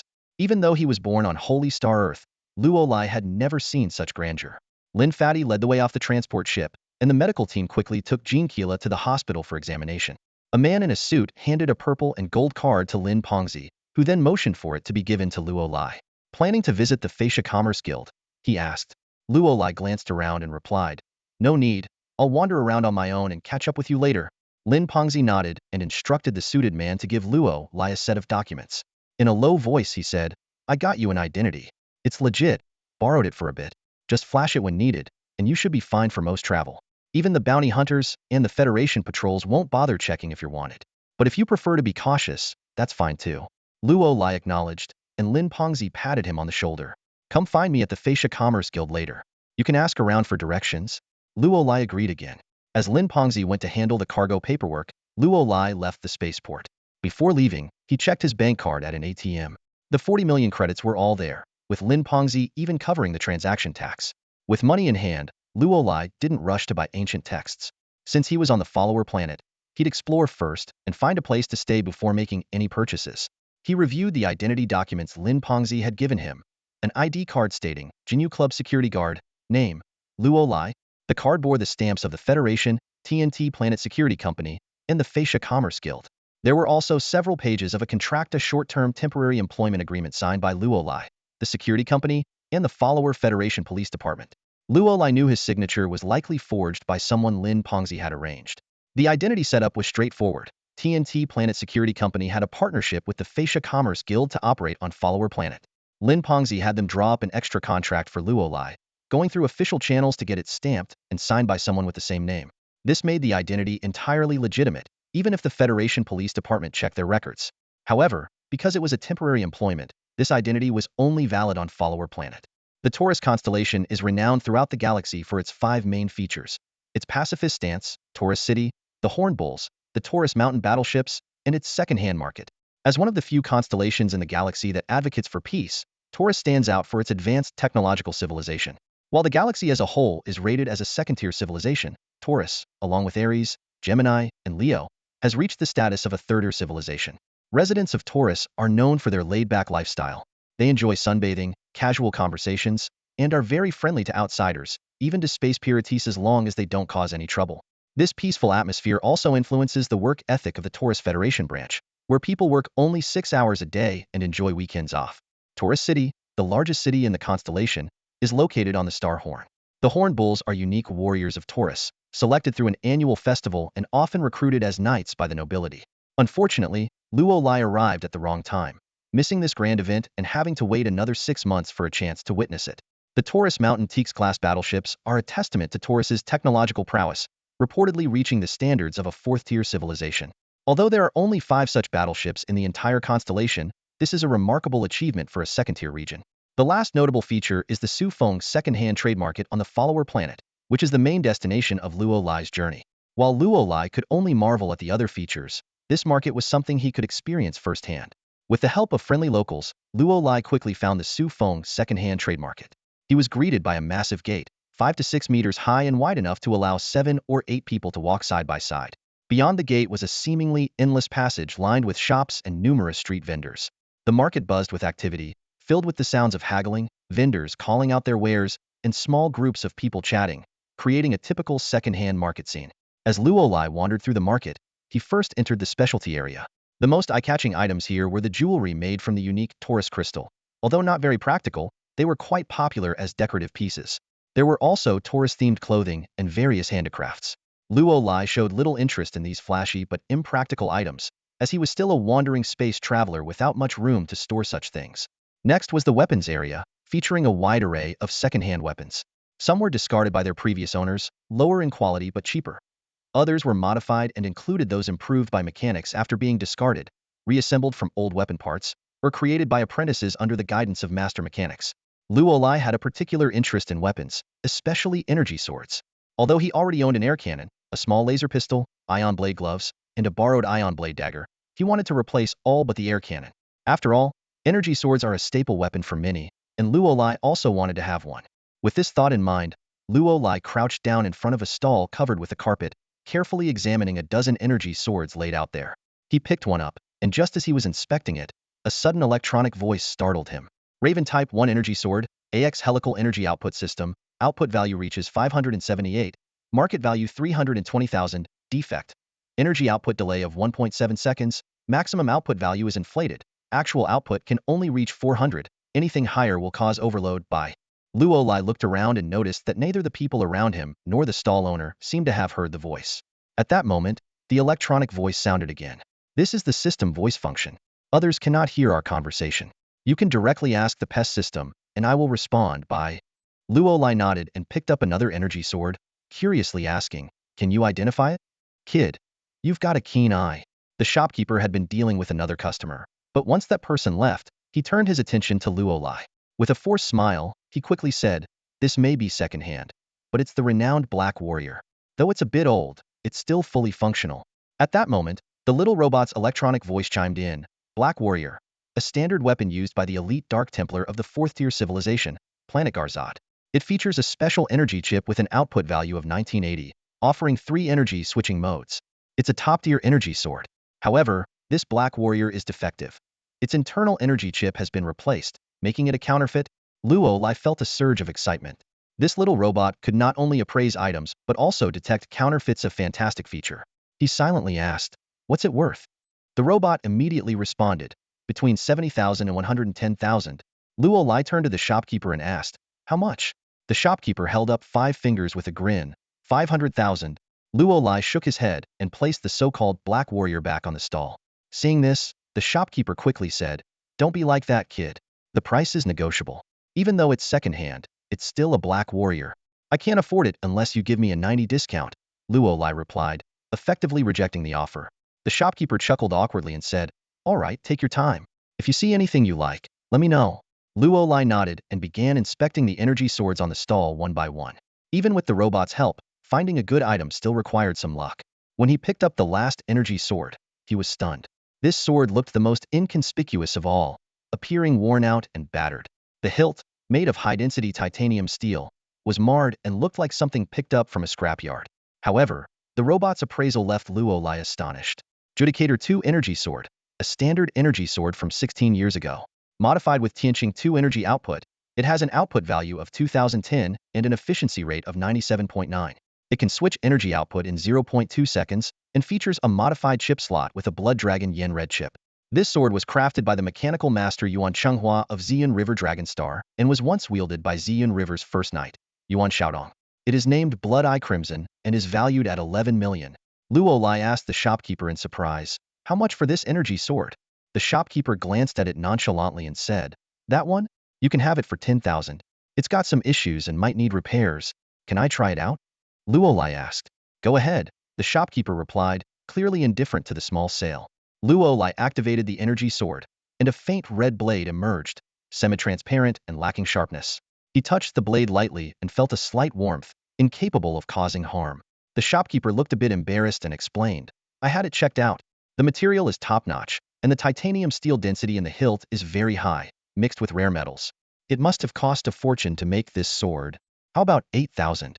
Sure, I'll take it. Can I pay by card?" Luo Lai agreed readily. Although he wasn't confident in the sword's power, 8,000 yuan was nothing to him at this point. After completing the transaction, Luo Lai asked the small robot, "Can this thing be repaired?" "No need for repairs. Blood Eye Scarlet is in perfect condition." The robot's response left Luo Lai stunned. The name Blood Eye Scarlet comes from the fact that this sword needs blood. Its energy source is mixed with a large amount of blood energy. You just need to smear blood on the blade, the robot explained. Although Luo Lai was skeptical, he decided to try it out later considering the crowd around him. He carefully put away the Blood Eye Scarlet and continued browsing the market, occasionally picking up some small items. Despite finding some good deals, nothing compared to the steal he got with Blood Eye Scarlet. After finishing his tour of the weapons section, Luo Lai moved on to the equipment area. This section mainly sold armor, mechanical exoskeletons, and full-body powered suits. Luo Lai had a deep fascination with powered armor suits. In this world, there are 2 main types of mechs. The first type is the true mech, where the pilot enters and controls it, capable of short-range space flights and used as advanced war machines, owned only by 5th-tier and top-tier 4th-tier civilizations. The second type is powered armor, essentially a full bodysuit with springs at the joints and an internal power system to enhance physical strength. For example, a warrior with a punch force of 50 kilograms could reach 100 kilograms with the aid of the power system. Although powered armor is often called the poor man's armor, it is far from cheap. The most basic models cost at least 50 million, and even second-hand ones in this old market go for 10 to 20 million. Luo Lai could afford it, but he abandoned the idea. He aspired to break through his genetic limits, and the first gate emphasizes physical potential. Using technological aids might hinder him from ever achieving his goal. Just as Luo Lai was about to leave the equipment area, having lost interest, 4 men blocked his path. Leading them was a short man, barely 1.6 meters tall, with a thick beard that made his age indeterminable. Luo Lai tried to sidestep them, but they followed his every move. "Hey, what's up?" Luo Lai asked, exasperated. The short man didn't answer directly. Instead, he pulled out a rolled-up piece of paper from his waist pouch. When he unrolled it, Luo Lai was shocked to see his own portrait. "Would you mind coming with us?" the short man asked. Luo Lai hesitated for only a moment, not even bothering to take out the ID that Lin Pang had given him. He realized they already knew who he was and were here specifically for him. Could they be bounty hunters? All right, Luo Lai agreed straightforwardly. The short man was taken aback, not expecting Luo Lai to agree so readily. He gestured for Luo Lai to follow, but just then, someone behind him shouted, "Watch out!" With a crash, Luo Lai toppled a nearby stall, sending items flying towards the short man. Taking advantage of the chaos, Luo Lai turned and ran. "Don't run. We mean no harm," the short man began to say, but Luo Lai had already vanished into the crowd. The short man, ready to give chase, was stopped by the furious stall owner demanding compensation. Reluctantly, he had to leave 2 of his men to handle it while he and another man pursued Luo Lai. Luo Lai weaved through the market, and after running 500 or 600 meters, he looked back to find no one following him. Just as he was about to breathe a sigh of relief, a voice came from ahead, "Not so fast." He looked up to see nothing but empty space. In the next second, a black sphere appeared out of nowhere and cracked open like an egg, revealing the short man. "What magic?" Luo Lai rubbed his eyes in disbelief. The short man smiled. "Want to learn? Learn from your grandma." Luo Lai shouted angrily, reaching to topple another stall. The short man, frightened, quickly intervened. Though his palm didn't touch Luo Lai's wrist, it felt as if an invisible force had stopped his movement. Startled, Luo Lai spun around and kicked at the short man's chest. The short man appeared defenseless, retreating repeatedly, but Luo Lai felt as if he had kicked through thin air. The eerie sensation was the same as when his wrist had been held back. Realizing he was up against a tough opponent, Luo Lai stopped trying to tangle and turned to continue running. "Don't run. You're too fast. It's exhausting to chase you," the short guy shouted as he ran after him. "Let's talk first." "Talk? With our fists?" Luo Lai scoffed and quickened his pace. Just as Luo Lai thought he had shaken off his pursuers, a man named Mu Xing suddenly burst out from a side alley, wielding a long metal rod and swung it down at him. Luo Lai reacted swiftly, performing a standing split and intercepting the rod with his foot. He then dropped low and swept his leg, but felt that strange resistance again, as if he had kicked an invisible barrier. Mu Xing let out a low shout and swung the rod down fiercely once more. Luo Lai rolled to evade it, and the rod shattered a section of the ground. As Mu Xing prepared to strike again, Luo Lai suddenly raised his arm. With a dull thud, Mu Xing was flung backward as if he had hit an invisible wall. The short guy caught up and exclaimed in surprise, "An air cannon? That's some good stuff." Luo Lai snorted inwardly. As expected, a bounty hunter. He quickened his pace and continued running like mad. "Wait up!" the short guy shouted while running. "We really mean no harm." He panted heavily. Huff. Huff. Is this guy part rabbit or something? How can he run so fast? Muxing approached with a metal rod and asked, "How about now? Can you give it another shot?" "No way." The short guy shook his head. "That move takes a lot out of me. It was tough enough to lock onto him the first time. I can't do it again." Muxing frowned. "So what now?" The short guy sighed. "You try chasing him again. I'll rest for a bit and see if I can manage another round. If not, we'll have to mobilize the whole city. After all, Castle has ordered it. We can't just come up empty-handed." "Man, why is this guy so fast?" Muxing nodded and ignored the short guy's complaints, charging forward again. He still had some stamina left, but he was no match for Luo Lai. On the other side, Luo Lai was sprinting non-stop, not daring to slow down. He regretted not using the pest system to check their ratings, but even so, he could tell these two were tough, especially with that bizarre invisible wall ability that was giving him a headache. Speaking of invisible walls, it kind of resembles a source shield? Luo Lai pondered. No, a source shield isn't like that. He recalled his own source shield, which was a large light dome that could defend against attacks from all directions, not some weird obstruction. The source shield, although nearly transparent, had a sheen to it and was still visible. Luo Lai noticed no one was chasing him for the moment, so he slowed down a bit and looked around. He had run out of the Shufeng flea market, though not through the entrance he had initially used. It wasn't surprising for a large market like this to have multiple exits.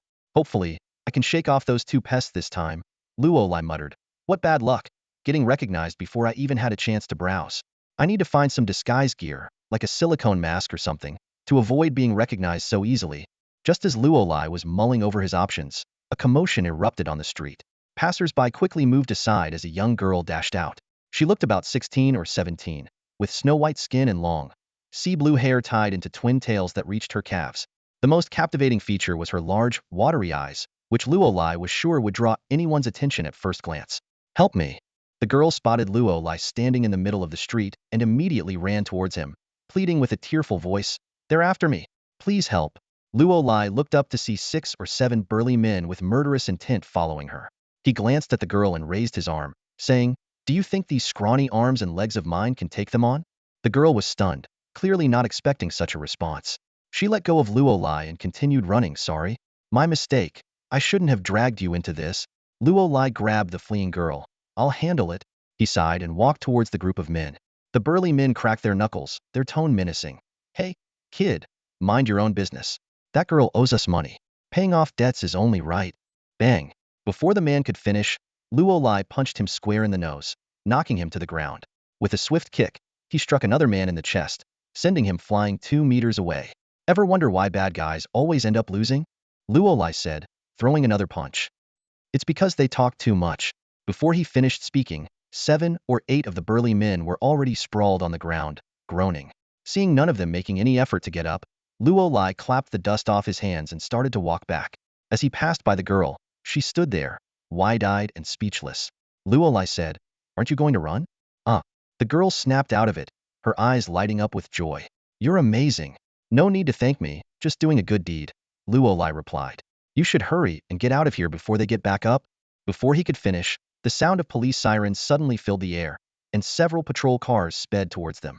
Luo Lai took a sharp breath, thinking, weren't the Taurus Federal Police supposed to be lazy? How did they get here so fast? "See you," Luo Lai shouted to the girl before dashing off.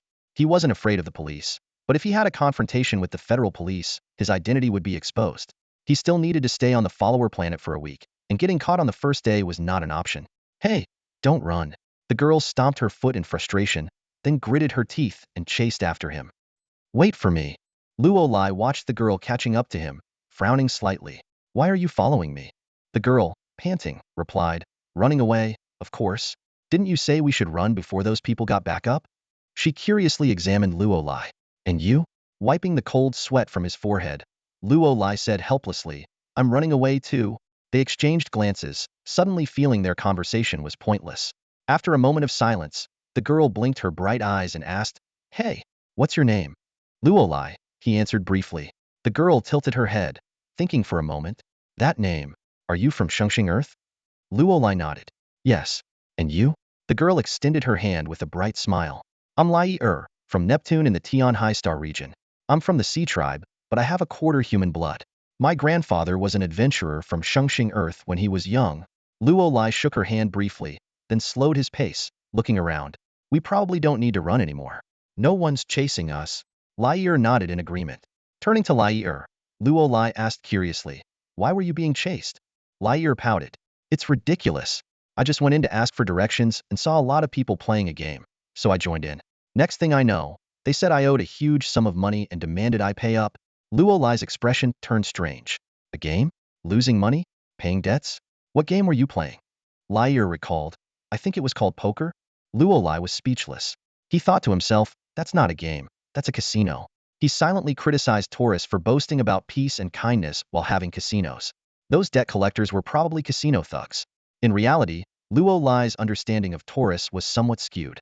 Casinos were indeed a feature of Taurus. The peace and stability here meant residents needed entertainment. Casinos were popular and legal in Taurus. While gambling wasn't ideal, Taurus Federation didn't advertise it. The casinos were well regulated, and there were no known incidents of deadly debt collections. Luo Lai changed the subject. "Tian High Star region, I've heard of it. It's a third-class civilized star region near the Milky Way. Are you here in Taurus for tourism?" Lai thought for a moment. "Kind of." "Alone?" Luo Lai asked. Lai playfully stuck out her tongue. "No, I have companions, but they're all at the hotel. I don't like them bossing me around, so I snuck out." Luo Lai frowned. "That's not good. Taurus is peaceful, but there are exceptions. You should go back soon. Don't worry your family, and avoid places like that. It's not suitable for a girl like you." "I don't want to." Lai huffed. "You sound just like them." "I hate that," Luo Lai advised. "It's for your own good. Go back quickly." "No." Lyle stood on her tiptoes, looking around excitedly before grabbing Luo Lai's hand. "Let's go over there." Luo Lai followed her gaze to see a massive Ferris wheel, clearly part of an amusement park. He shrugged helplessly. "I'm an adult now." Lyle dismissed his concern. "Who says adults can't have fun? Come on, let's go." Luo Lai started to protest, but before he could finish, Lyle was already dragging him along. The transportation in Taurus was incredibly convenient, with maglev train lines everywhere. In less than 15 minutes, they arrived at the amusement park Lyle had pointed out. Though medium in size, it had a full range of attractions. Lyle, like an excited puppy, darted around. I want to try this, and this. She was curious about everything, pulling Luolai to experience each ride one by one. She was fearless, screaming with delight, even dragging Luolai onto the carousel. Luolai felt extremely awkward. Even Lyle, who looked a year or two younger than him, seemed childish riding it, not to mention himself. The other riders were all kids. The 5-minute ride felt like an eternity, and he was on pins and needles, convinced everyone was staring at him strangely. By the end of the ride, he felt more exhausted than after a fight. But Lyle was having the time of her life, completely unfazed by others' glances, laughing with her arms wide open on the carousel. Finally off the ride, Lyle pointed to a nearby amusement street. Let's go play there. Luolai sighed. You don't seem like a sea person. You're more like a lunarian. A lunarian? Lyle asked curiously. What kind of people are they? I've never heard of them. Luolai explained. A bunch of muscleheads with endless energy. They say lunarians don't even need to sleep. Ah, Lyle pouted. You're making fun of me. Luolai sighed and took her small hand. All right, let's go play. Lyle instantly beamed with joy. The amusement street was filled with small games like basketball toss, beanbag toss, and shooting galleries. Lyle picked up a wooden rifle that shot rubber balls instead of bullets. There were colorful balloons hanging about 6 meters away. The rule was simple. Hit 5 out of 10 shots to win a prize, and hitting all 10 would earn a giant life-sized plush toy. Unfortunately, Lyle missed all 10 shots. The little girl, who seemed not to have grown up, was instantly displeased. Luolai advised, that's not how you do it. You need to aim. Lyle retorted, I was aiming properly. Luolai patiently explained, aiming isn't just about what you see. If hitting the target was that easy, everyone would be a sharpshooter. Shooting requires vision, feeling, and believe you will hit the target. With that, Luolai casually tossed a bill onto the table and picked up the wooden rifle. He pulled the trigger, and a balloon burst instantly. Loading a second rubber bullet, another pop followed as the second balloon exploded. This continued for 10 shots, with all 10 balloons being hit. Lyle cheered with joy, while the owner of the shooting booth looked visibly upset. Wow, that's impressive. Lyle excitedly patted Luolai on the shoulder, her eyes sparkling with amazement. I had no idea you were not only good at fighting but also such a sharpshooter. Let's go again. The boss's already gloomy face turned even darker, and he quickly hurried over to them, his tone pleading, Miss, how about I give you an extra prize?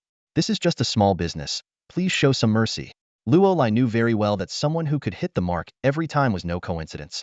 Even if he only hit 8 targets each time, it would be enough to bankrupt the boss in a day. Lyle pouted, looking a bit unhappy. Why? We can win even more. Come on, let's not make it hard for him. Luolai smiled and persuaded her, then turned to the boss. Pick 2 that you like. The boss's face lit up with relief, and he nodded repeatedly. You are really understanding. You're welcome to come back next time, On second thought, please don't come back. Lyle burst into laughter at the boss's words. She picked out 2 stuffed animals and handed them to Luolai. Here, take these. Luolai looked at the fluffy toys in his arms and smiled wryly. Well, I've really gotten myself into a fix this time. Lyle tilted her head, bubbling with enthusiasm. So, where should we go next? More playing. Luolai glanced at the increasingly darkening sky. It's already evening. The sky is getting dark. Lyle looked around and suddenly pointed to the towering Ferris wheel in the distance. Then let's take a ride on that before we go. All right, Luolai agreed with a nod. The Ferris wheel was once one of the most popular attractions in the amusement park. However, with the advent of the great space age, human dreams had long surpassed simple flight. Compared to the vast and magnificent scenes in the starry seas, the height of the Ferris wheel was no longer sufficient to satisfy people's aspirations. Nevertheless, the Ferris wheel in this amusement park remained tall and majestic, taking nearly 20 minutes to complete a full circle. The 2 of them boarded the Ferris wheel and slowly ascended. Lyle gazed through the window at the dazzling city lights and couldn't help but exclaim, It's so beautiful. Haven't you seen it before? Luolai asked. Lyle shook her head. It's not that I haven't. As sea people, we prefer living by the sea and rarely see such lights. Even though I've seen them many times since growing up, I never get tired of it. I wish I could see it every day. Luolai chuckled. Your dream is quite simple. Hee hee. Lyle giggled, swinging her legs. Suddenly, she suggested, How about I sing you a song? Sing a song? Luolai looked a bit puzzled. Lyle nodded. Yes, I sing really well. Then go ahead, Luolai encouraged. Lyle began to hum softly, and the melody had a magical quality that made Luolai, who initially didn't care, suddenly pay attention. Then, Lyre clasped her hands in front of her chest in a prayer-like gesture and began to sing. She sang in a language Luo Lai had never heard before, not the common tongue, but seemingly the language of her homeland, the Sea People. Although Luo Lai couldn't understand the lyrics, he was still deeply captivated by the singing. It felt like a strange kind of magic, drawing him in irresistibly. Unbeknownst to Luo Lai, outside the Ferris wheel cabin, a faint silver light was spreading in all directions, cutting through the silent night sky. The entire city's residents simultaneously looked up, as if they could suddenly hear the song. Whether they were pedestrians, street vendors, or laborers, everyone stood still, gazing dreamily at the night sky. The next moment, Luo Lai's eyes widened. He was astonished to find that his source energy had reacted. It seemed to resonate with the song, uncontrollably spilling out of him and enveloping the entire cabin. When Lair finished her song, Luo Lai was shocked to discover that his perception range had increased to just over 90 meters, almost reaching 91 or 92 meters, a significant boost in a short time. Luo Lai exclaimed. Is this the threshold to becoming a source energy warrior? Wow, Lair responded in surprise. I didn't know you were a source energy warrior. You knew? You can sense source energy? Luo Lai was taken aback, then quickly realized, was it you? Did you make my source energy grow? How can you say it like that? It sounds so bad. Lair pouted and explained. Actually, I'm not quite sure myself. My teacher says my singing contains mental power, and the source energy that source energy warriors harness is converted from mental power. So, when I sing, the source energy of warriors resonates. Although there can be rejection, most of the time, it's beneficial. That's why many source energy warriors come specifically to hear me sing. The Source Energy Association even wanted to train me to become a source energy warrior, saying I might become a master one day, but I'm not really interested. I just love singing. Then sing more. Come on, sing another 17 or 18 songs, Luo Lai said excitedly. Sing until you don't want to sing anymore. Lair couldn't help but laugh, understanding Luo Lai's intentions. No way, it only works the first time. Ugh, Luo Lai deflated like a balloon. So it only works once. Lair consoled him. You should be grateful. Luo Lai thought for a moment and then said, still, sing another song? Lair tilted her head, looking puzzled. Luo Lai smiled and explained, because it's really beautiful. Lair instantly brightened up. For her, happiness seemed to come easily. She nodded vigorously and began to sing softly again. This time, Luo Lai indeed felt no change in his source energy, just as Lair had said. Her singing only worked the first time. However, Luo Lai felt no disappointment. As he had mentioned, he wanted to listen not for the source energy boost, but because it was genuinely beautiful. When Lair finished her second song, the Ferris wheel gently descended to the ground. Lair stepped out of the cabin, stretching in a way that made her look quite adorable. At that moment, a group of uniformed men suddenly appeared at the base of the Ferris wheel, blocking the entrance and exit while dispersing the surrounding tourists. Luo Lai immediately frowned and positioned Lair behind him protectively. These men wore matching uniforms that somewhat resembled those of the Federation Army, but it was clear they were not. There were no epaulets or Federation insignias on their chests. More importantly, the Federation Army of the Galaxy, regardless of the constellation or planet, all wore silver-white uniforms. These men, however, were dressed in purple and black with gold embroidery. Well trained, it looks like they've hired some remarkable people to help, Luo Lai sneered. No need for small talk. Come on, if you want to take her away, you'll have to get through me first. But do you have what it takes? The leader listened to Luo Lai's words, his brow slightly furrowed, then waved his hand. Two of his men immediately approached Luo Lai. Though their movements were less than courteous, they didn't seem intent on killing him. They reached out to grab his shoulders, planning to push him aside. Luo Lai sneered. Just as they were about to touch him, he suddenly lunged forward. His shoulder rammed heavily into one of the men's chest, causing him to stagger back, eyes wide with surprise at the unexpected force. Luo Lai quickly took off his jacket and tossed it to Lair, taunting. Come at me together. Lair was about to speak. They're not, but Luo Lai had already charged forward. He punched one man square in the face, knocking him to the ground instantly. At that moment, a voice echoed in Luo Lai's mind. Support system activated. Target, human. Gene level, 2. Initial combat power assessment, 270. Victory probability, 100. The system continued, if you can't beat these weaklings, then I really can't help but despise you, you worthless earthling. Luo Lai glanced at his opponents with the pest control system, though it was unnecessary. He could already tell their strength was mediocre. As the enemies rushed at him, Luo Lai spread his fists wide and swung them horizontally. Anyone hit by his strikes was immediately knocked back, faces contorted in pain as they fell to the ground. The leader's brow furrowed deeply, and he barked, Taser. A uniformed man quickly pulled out a handle-shaped taser and pressed it hard. Two barbed darts shot out, embedding themselves in Luo Lai's lower back. The metal wires connected to the taser sent an electric current through him, causing Luo Lai to convulse uncontrollably. Gritting his teeth against the pain, Luo Lai grabbed the wires. With a sudden yank, he pulled the darts out and dragged the uniformed man to the ground. Although weapons should be considered in combat power calculations, the pest control system only included them if the opponent actively used or wore them. Fortunately, this was just a regular taser with limited power output.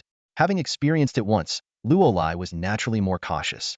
Seeing the opponent pull out another taser, he darted forward and grabbed the man's hands. With a powerful squeeze, the taser shattered into pieces, cutting the men's palms and forcing them to retreat in pain. Luo Lai cracked his neck and said coldly, "I've been going easy on you since you don't seem to want to kill. If this drags on, don't blame me for getting rough."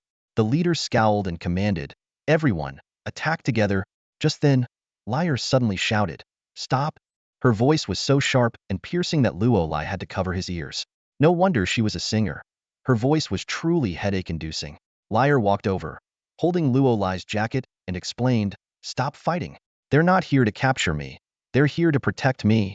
Her words made the leader's face change. "Miss, who is trying to capture you?" "It's fine," Liar said cheerfully. Patting Luo Lai on the shoulder, he scared them all off. The man turned his gaze to Luo Lai. "Sir, who are you?" Luo Lai was taken aback, unsure of how to respond. Was he just passing by? A bystander?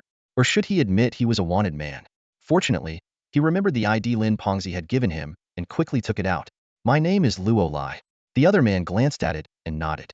"So, you're one of us." He seemed satisfied.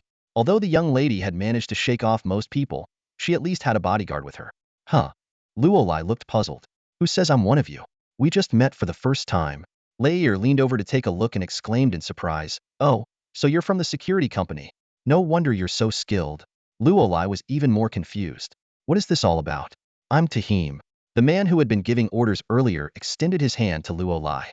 "Captain of the second team. Which team are you with?" Luo Lai was completely bewildered. Tahim, however, misunderstood and took out his own credentials. "Here's my ID." Luo Lai glanced at it and was speechless. The ID read, Jinyu Club Security Guard, name, Tahim. It was stamped with seals from the Fat Snake Chamber of Commerce, the Follower Planet Federation Police Department, and the TNT Planet Security Company. Tahim said, "All right, let's talk about other things later. Miss, you need to go back. Everyone is worried sick. It's so boring at the hotel. I just wanted to stroll around," Layer said playfully, sticking out her tongue. Then she pointed at Luo Lai. "Let him protect me. He's really good." "All right," Tahim nodded. "Just inform his captain later." Hey, hey, you guys are deciding my fate just like that?" Luo Lai ruffled his hair. "This is a misunderstanding." "What misunderstanding?" Tahim asked. Luo Lai ruffled his hair again, unsure how to explain the misunderstanding. To explain, he'd have to start with being a wanted man, why he became one, and emphasize that even though he's a wanted man, he's actually a good person. Tahim interrupted his thoughts. "Whatever the misunderstanding is, let's discuss it later. We need to get the young lady back first. There's a sponsor's dinner tonight, and she must attend." He gave orders to the group as he spoke. The injured were sent to the hospital, and the rest were told to get the car. He handed Layer directly to Luo Lai, leaving Luo Lai speechless. They were fighting just a moment ago, and now they trusted him completely. Luo Lai looked at Layer helplessly. "Who exactly are you?" "Huh." Layer seemed surprised. "You really don't know who I am? I thought you knew and were just playing along." Luo Lai asked, puzzled. "I can tell you're wealthy or have a high status, but am I supposed to know you?" Layer pointed to the side. "You can't see that huge billboard?" Luo Lai looked in the direction she was pointing and felt a bit dizzy. On that giant billboard was a striking image of Lyle, dressed in an elegant gown and holding a microphone. Beside her, the advertisement read, "The soul diva of Tianhai arrives in the galaxy. Her heavenly voice will touch your soul. May 11th. Don't miss it and experience a voice from the heavens." Luo Lai suddenly realized, a singer? A very famous singer. Lyle added. After a moment of thought, she pouted unhappily. "Well, not that famous since you didn't recognize me." "It's because you're in casual clothes," Luo Lai said, looking at the billboard. "If you dressed like that, I would have recognized you." "That's nonsense," Lyle retorted. "I even sang for you, and you still didn't know it was me." Luo Lai scratched his head and awkwardly explained, "I was just trying to comfort you." Lyle, throwing a little tantrum, turned her head away with a humph. Liar was staying at the Golden Lion Hotel, a renowned chain in the Leo constellation, with branches on every planet and city within it. Luolai sat on the soft sofa in Lyre's room, finally piecing together the sequence of events. Tahim was from TNT Planetary Security Company, headquartered in a third-class star system. The company had a wide range of operations, extending its reach across multiple planets and even taking on interstellar assignments. This time, they were tasked with providing security for Lyre's concert at the Jinyu Pavilion. That explained why the federal police stamp read Jinyu Pavilion Security Protection. As for the Fat Snake Guild, they had invested in TNT Planetary Security Company when it was expanding its interstellar business. Utilizing its own commercial routes, the guild helped TNT successfully open up interstellar operations, becoming one of TNT's major shareholders in the process. Being a major shareholder, Fatty Lin had considerable influence within TNT. Upon learning that they were on a security mission in the Leo constellation, he directly called the company headquarters to secure a temporary contract and identification proof. He then had someone impersonate Luo Lai to show up at the police department, get the stamp, and obtain seemingly legitimate identification. This method was virtually undetectable in routine checks unless the police department's Skynet system was used to compare photos in the backend. Understanding the entire situation, Luo Lai decided not to reveal his true identity. Although Fatty Lin had connections, all these actions were done privately by him. The higher-ups at TNT might be aware, but Tahim was likely in the dark. Besides, who knew if Tahim was a stickler for justice? If he found out Luo Lai was a wanted man, he might report it immediately. More importantly, Luo Lai didn't want Lyre to know he was a fugitive, nor did he want her to realize she had spent a day with one. Since there was nothing urgent at the moment and Fatty Lin had asked him to wait for about 10 days, Luo Lai figured he might as well take on a side gig during this time. With this in mind, Luo Lai looked at Lyre and curiously asked, "I'm puzzled. You're just a singer. I understand hiring some security to maintain order at your concert, but do you really need so many top-notch bodyguards for personal protection?" Lyre immediately pouted in dissatisfaction. Just a singer? That's so dismissive. I'm a superstar, okay? I'm a household name in the Tianhai star system. Luo Lai shrugged. But this is the Milky Way. Seeing Lyre about to get angry, he quickly conceded. All right, you're a superstar, a big superstar. But I still don't get it. Who would go after a big superstar like you? Is it those so-called haters? I'm asking for your own good. Knowing potential threats can help protect you better. Lyre thought for a moment before answering. It's hard to say. There are quite a few. Quite a few? Luo Lai asked, puzzled. Lyre nodded and explained. For instance, our marine people are divided into the Black Sea Tribe and the Blue Sea Tribe. The two tribes have been in conflict for thousands of years. Both sides believe they are the true marine people. So the Black Sea Tribe really wants to kill me. The X-Legion is a coalition of criminals. Because I publicly called for peace and condemned them, they have been threatening to assassinate me. Additionally, I am the peace ambassador of Tianhaixing, which makes the anti-federal armed forces there dislike me as well. Oh, and the Longya pirates once caused trouble in Tianhaixing but were driven away by my father. They have been seeking revenge ever since but, unable to defeat my father, they have been targeting me. Luo Lai stared with his mouth agape for a moment before saying, You sure have a lot of enemies, don't you? Nonsense, Lyle retorted. Hands on her hips, they're all bad people. That's why they want to kill me. All right, you've got a point. Luo Lai conceded with a shrug. It's a wonder you've survived this long. Just then, there was a knock on the door. With Lyle's permission, Tahim entered. Miss, here is your itinerary, Tahim said, handing Lyle a sheet of paper. He then frowned at Luo Lai. Why haven't you changed clothes? Me. Luo Lai pointed at himself, puzzled. Change into what? Tahim explained. There's a dinner tonight hosted by the concert sponsor that Miss Lyle must attend. Since she specifically requested you for clothes protection, you need to attend as well. Your current outfit won't do. Luo Lai looked down at his attire. I don't see anything wrong with it. Tahim sighed. I'll bring you a change of clothes in a moment. Excuse me. 15 minutes later, Tahim returned with a suit, a gun holster, an AX White Eagle energy pistol, and a communication earpiece. He tossed the suit to Luo Lai. Put this on. You know how to use the rest, right? Luo Lai nodded. Of course. The communicator goes on the back of the waist, the earpiece on. The holster can be placed under the arm or on the side of the waist. Both are quick-draw positions.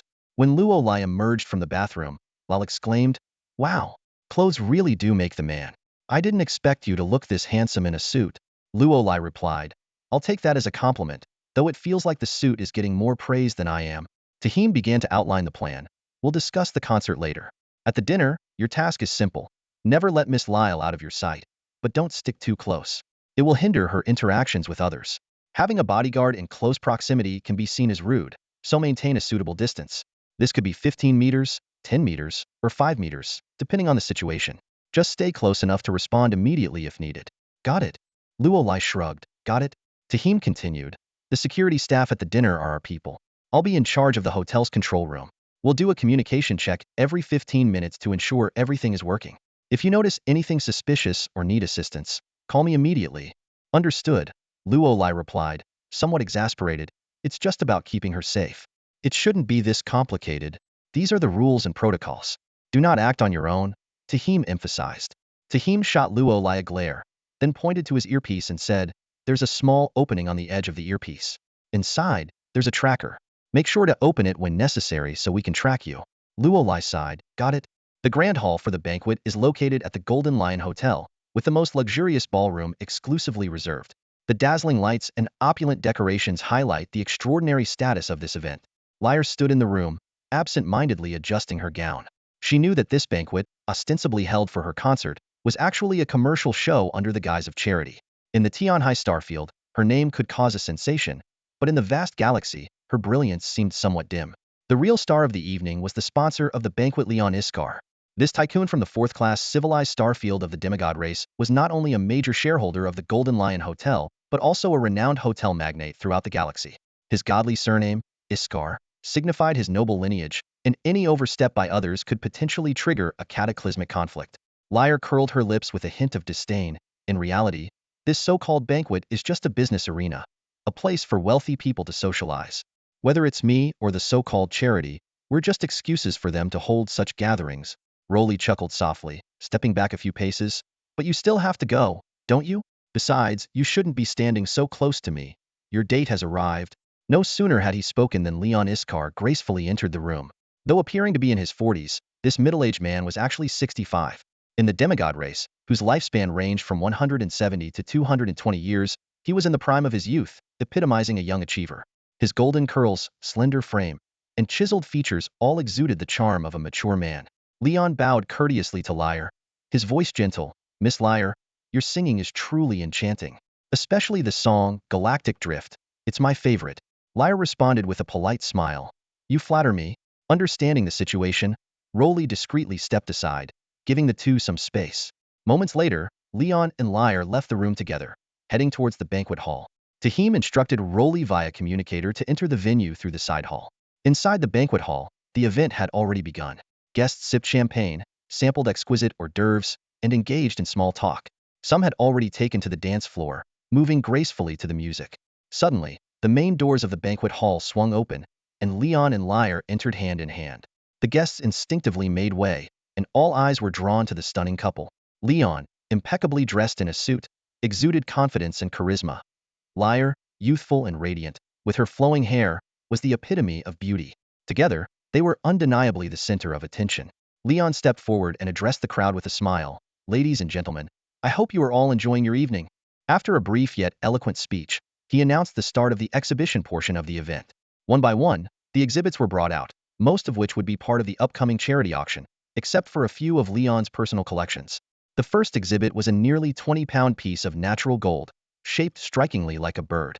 This rare mineral from sacred star Earth drew exclamations of admiration from the crowd, but Luolai was unimpressed. He recognized it as a piece of gold he had sold to Lin Fatty. At that moment, Lair quietly approached Luolai and sneered.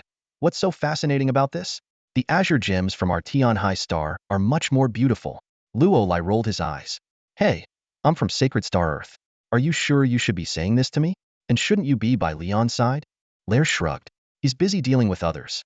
It's not interesting at all. Besides, I'm just a sidekick. Now that I've done my part, it's time for some free activities. When the second exhibit, an azure gem from Tianhai Star, was unveiled, Lair excitedly tugged at Luolai's sleeve. See? Much prettier than your so-called natural gold, right? One exhibit after another was showcased, and finally, it was time for the main attraction, Leon's private collection. Leon personally stepped forward and removed the red cloth covering a glass case. To everyone's surprise, the exhibit was a seemingly ordinary magnetic handgun, and it looked quite old. Luolai even recognized it as a General 11 military model from a third-class civilization star system. Seeing the puzzled looks from the crowd, Leon smiled and explained, You must be wondering why an ordinary magnetic handgun is part of my collection. It all depends on who its owner was. You might have heard of Ban Chi, the current supreme commander of the Federation of Huashing. He once killed an alien queen during an exploration mission, captured the notorious pirate Redbeard, who had a 3 billion bounty, and led Huashing people in a 12-year war against the insectoids, ultimately protecting Huashing from invasion. This magnetic handgun belonged to the legendary Supreme Commander Ban Chi in his youth. It even has his signature and the serial number from his time in the military. After Leon's introduction, the room fell silent before erupting into applause. The applause was partly polite, but mostly filled with admiration for the story behind the exhibit. Compared to mere value, items with stories and significance truly deserve to be called collections. Prinas Silva slouched lazily in his chair, looking utterly bored. As a monitoring officer for the city's Defense Bureau, he had been on the job for 11 years. The Defense Bureau, established on many planets, was responsible for monitoring cosmic activities. Despite the turbulent times of the Great Universe era, incidents like criminal attacks on planets or cities were almost unheard of, occurring only on planets in less developed star systems. Just then, a heavy-set black man strode into the room. "Hey, Prinas," he frowned at his colleague. "You're slacking off again. How can you take a nap during work hours?" Prinas waved dismissively. "Oh, Zane. Who cares about slacking off? I've been working in this godforsaken place for 11 years, and the alarm system is just for show. I've never heard it go off. Our job is basically to clean it periodically." Before he could finish his sentence, a piercing alarm suddenly blared, freezing Prinas's expression. "It must be a malfunction, right? This has to be a malfunction, right?" he muttered, staring incredulously at the alarm. In 11 years, he had never heard it sound. Although Prinas was a veteran at the Defense Bureau and had received professional training when he started, time had eroded much of what he had learned. On the other hand, the newcomer Zane sprang into action immediately upon seeing Prinas's helplessness. "It's a satellite alert, and we're getting signals from space," Zane said as he pushed Prinas aside and took the main seat.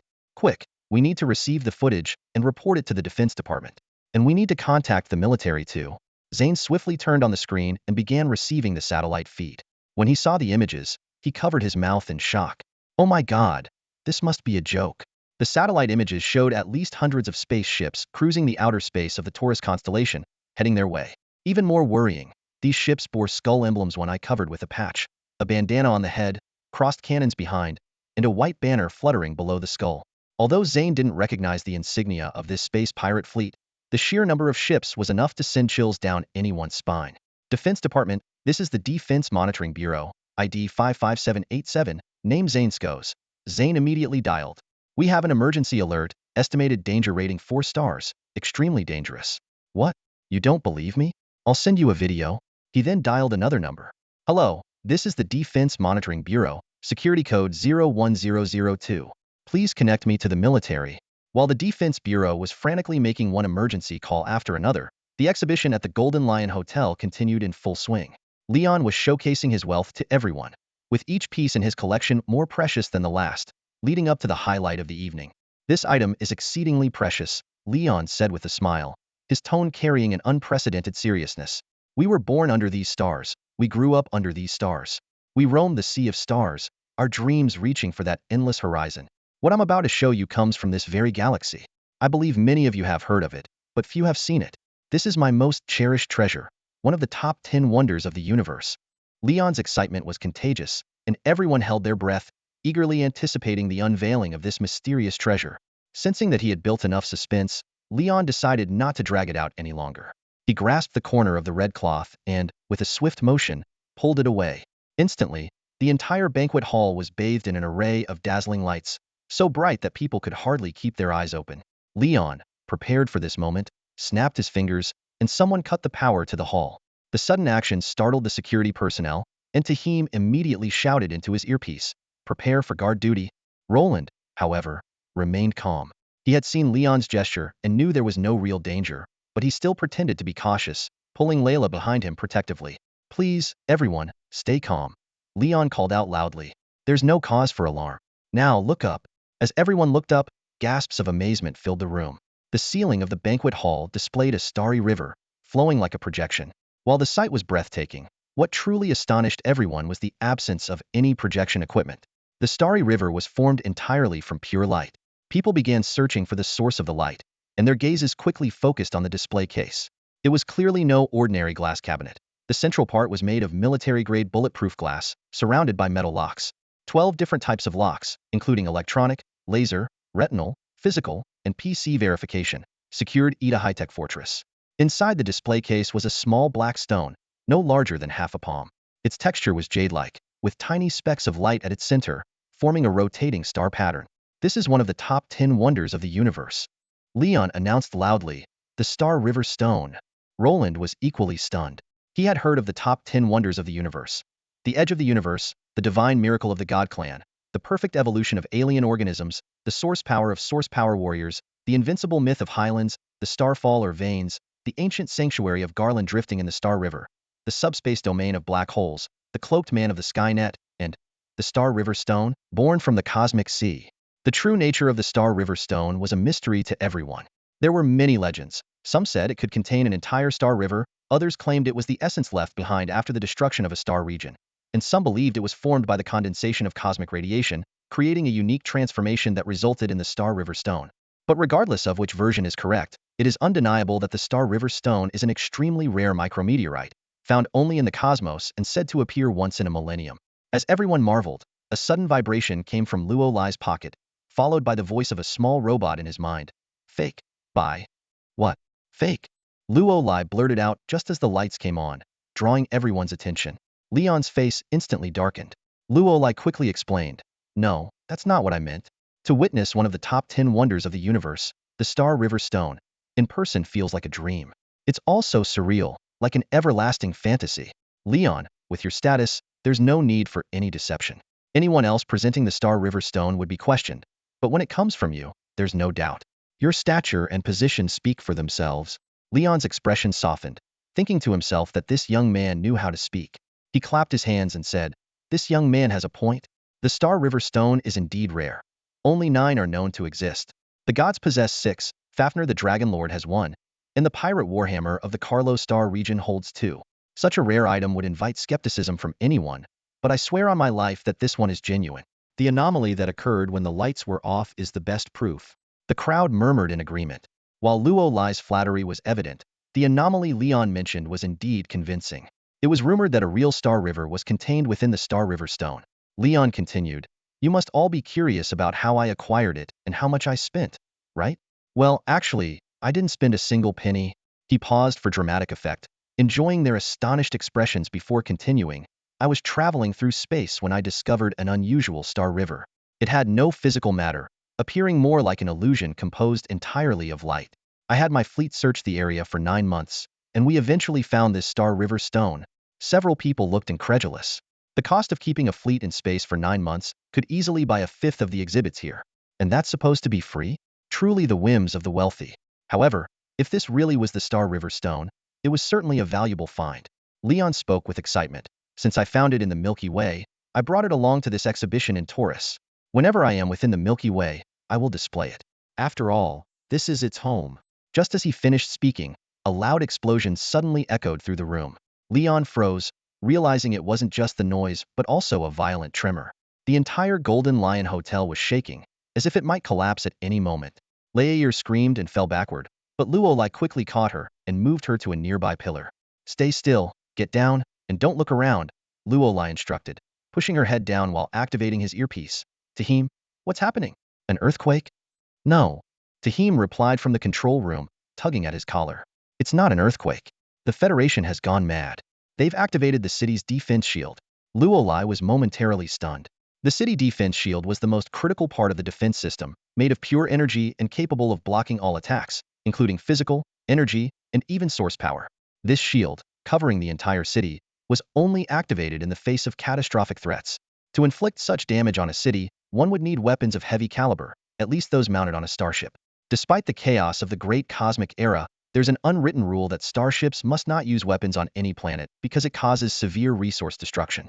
Even the resources of a small, uninhabited planet could sustain over 10 billion people for at least 200 years. As Luo Lai was contemplating, someone shouted, the defense shield. What is that? I see a fleet of space pirates. Luo Lai signaled Lai Air to get up and quickly moved to the window. Sure enough, the entire city was covered by a faint yellow defense shield. Outside the shield, a fleet of hundreds of starships was fiercely attacking. The ships bore large skull symbols, the hallmark of space pirates. Their cannon fire repeatedly struck the shield, causing ripples to spread out, and the whole city trembled from the impact. Where did these pirates come from? Are they insane? Attacking a city, someone exclaimed. Leon, with a grim expression, said, the Twin Cannon Pirate Crew. I recognize that skull emblemates the Twin Cannon Pirate Crew from the Dead Sea. Many faces showed signs of terror. The Dead Sea, as it was named, did not refer to an actual sea but to a crucial route in the galaxy connecting the planets to the Elan star region. Once considered a safe zone due to the absence of dangerous creatures, meteor showers, or black holes, it was the economic lifeline among the three major star regions. However, its unique geographical position attracted space pirates, transforming it from a symbol of safety into one of horror. Among the numerous pirate groups, three were particularly fearsome: Hidden Knight, Old Cripple, and Double Cannon. These pirate groups, hailing from highly advanced star regions, not only boasted massive numbers but also wielded powerful technology, allowing them to roam the galaxy unchecked.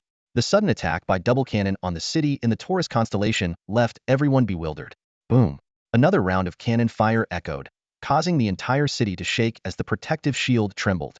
Under the terrified gaze of the onlookers, the shield suddenly cracked, and a large section shattered.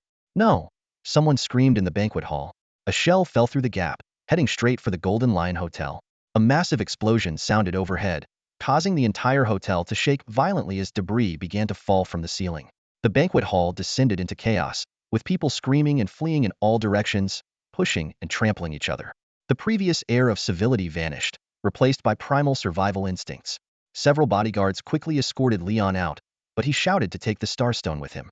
Meanwhile, Luo Lai shielded Lael, avoiding the crowded main exit and opting for a sidewall instead. He took a deep breath, motioned for Lael to step back, and then punched the wall, causing it to collapse and reveal an escape route. Luo Lai grabbed Lael and quickly led him through the empty corridor. Using his earpiece, he contacted Tahim and learned that all regular escape routes were experiencing stampedes, leaving them with no choice but to rappel down. They reached a lounge where Luo Lai locked the door and opened an alloy cabinet marked with military insignia. It was filled with various gear: bulletproof vests, medical suits, gas masks, and an assortment of guns and ammunition. Luo Lai selected a rifle and several magazines, then strapped on a backpack filled with medical supplies. Finally, Luo Lai found the rappelling equipment. He quickly helped Lael into a harness and used a hydraulic device to secure the rope to the wall. Just as everything was ready, the communicator suddenly went dead, leaving only static. Luo Lai frowned and said, "That's really bad news. Citizens, please remain calm. Look for nearby police officers and follow their instructions to seek shelter. Please do not panic." Luo Lai looked up and gazed out the window, his heart sinking at the sight before him. A gaping hole had appeared in the defense shield, and several ships from the Twin Cannon pirate group had slipped through. Although their numbers were small, the federal troops immediately launched a fierce counterattack. Hundreds of unmanned helicopters circled in the sky, continuously broadcasting messages to reassure the public. At the same time, the police department swiftly intervened to maintain order.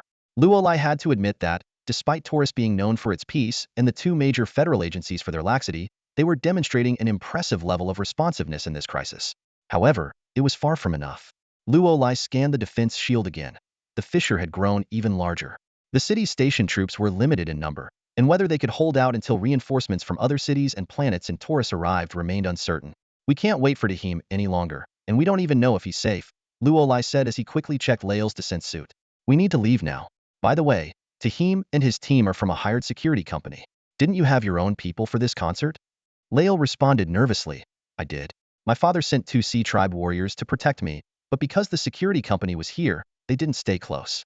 I also have my makeup artist, costume designer, and a few others, about 7 or 8 people, all staying on the 17th floor of the hotel. This is the 22nd floor." Luo Lai shook his head.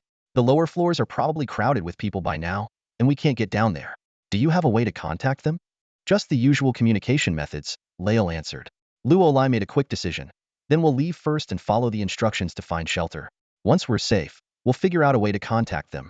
Lael nodded in agreement but worriedly asked, "But what about you? There's only one descent suit." Luo Lai gave a reassuring smile. "I don't need it. Don't worry. I've got this. You don't need to worry about anything."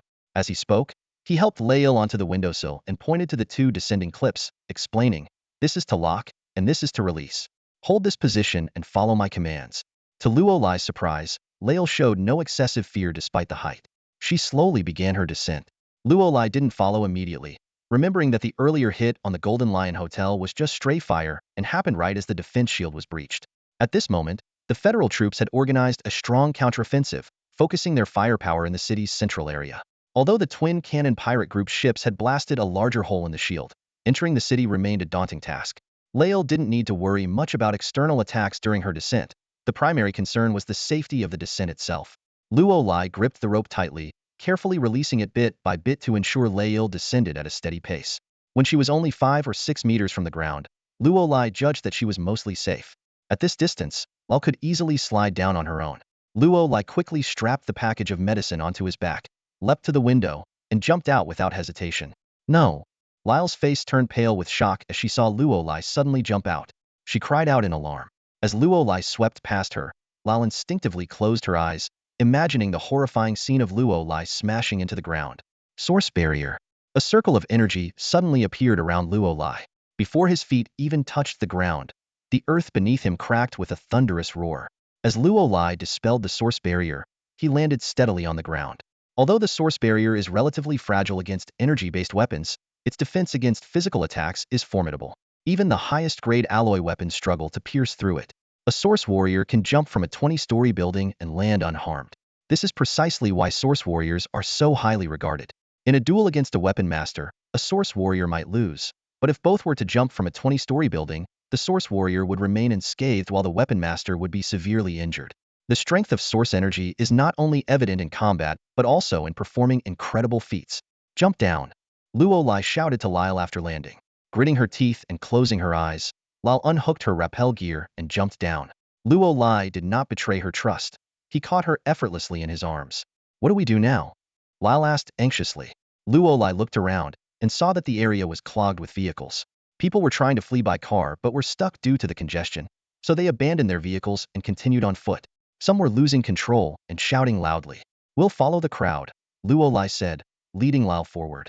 Lyle kept trying to establish communication, but eventually had to admit to Luo Lai, I can't get any signal at all. It's likely that the signal tower nearby has been damaged, Luo Lai speculated. Let's move further away and try again. Nodding, Lyle agreed.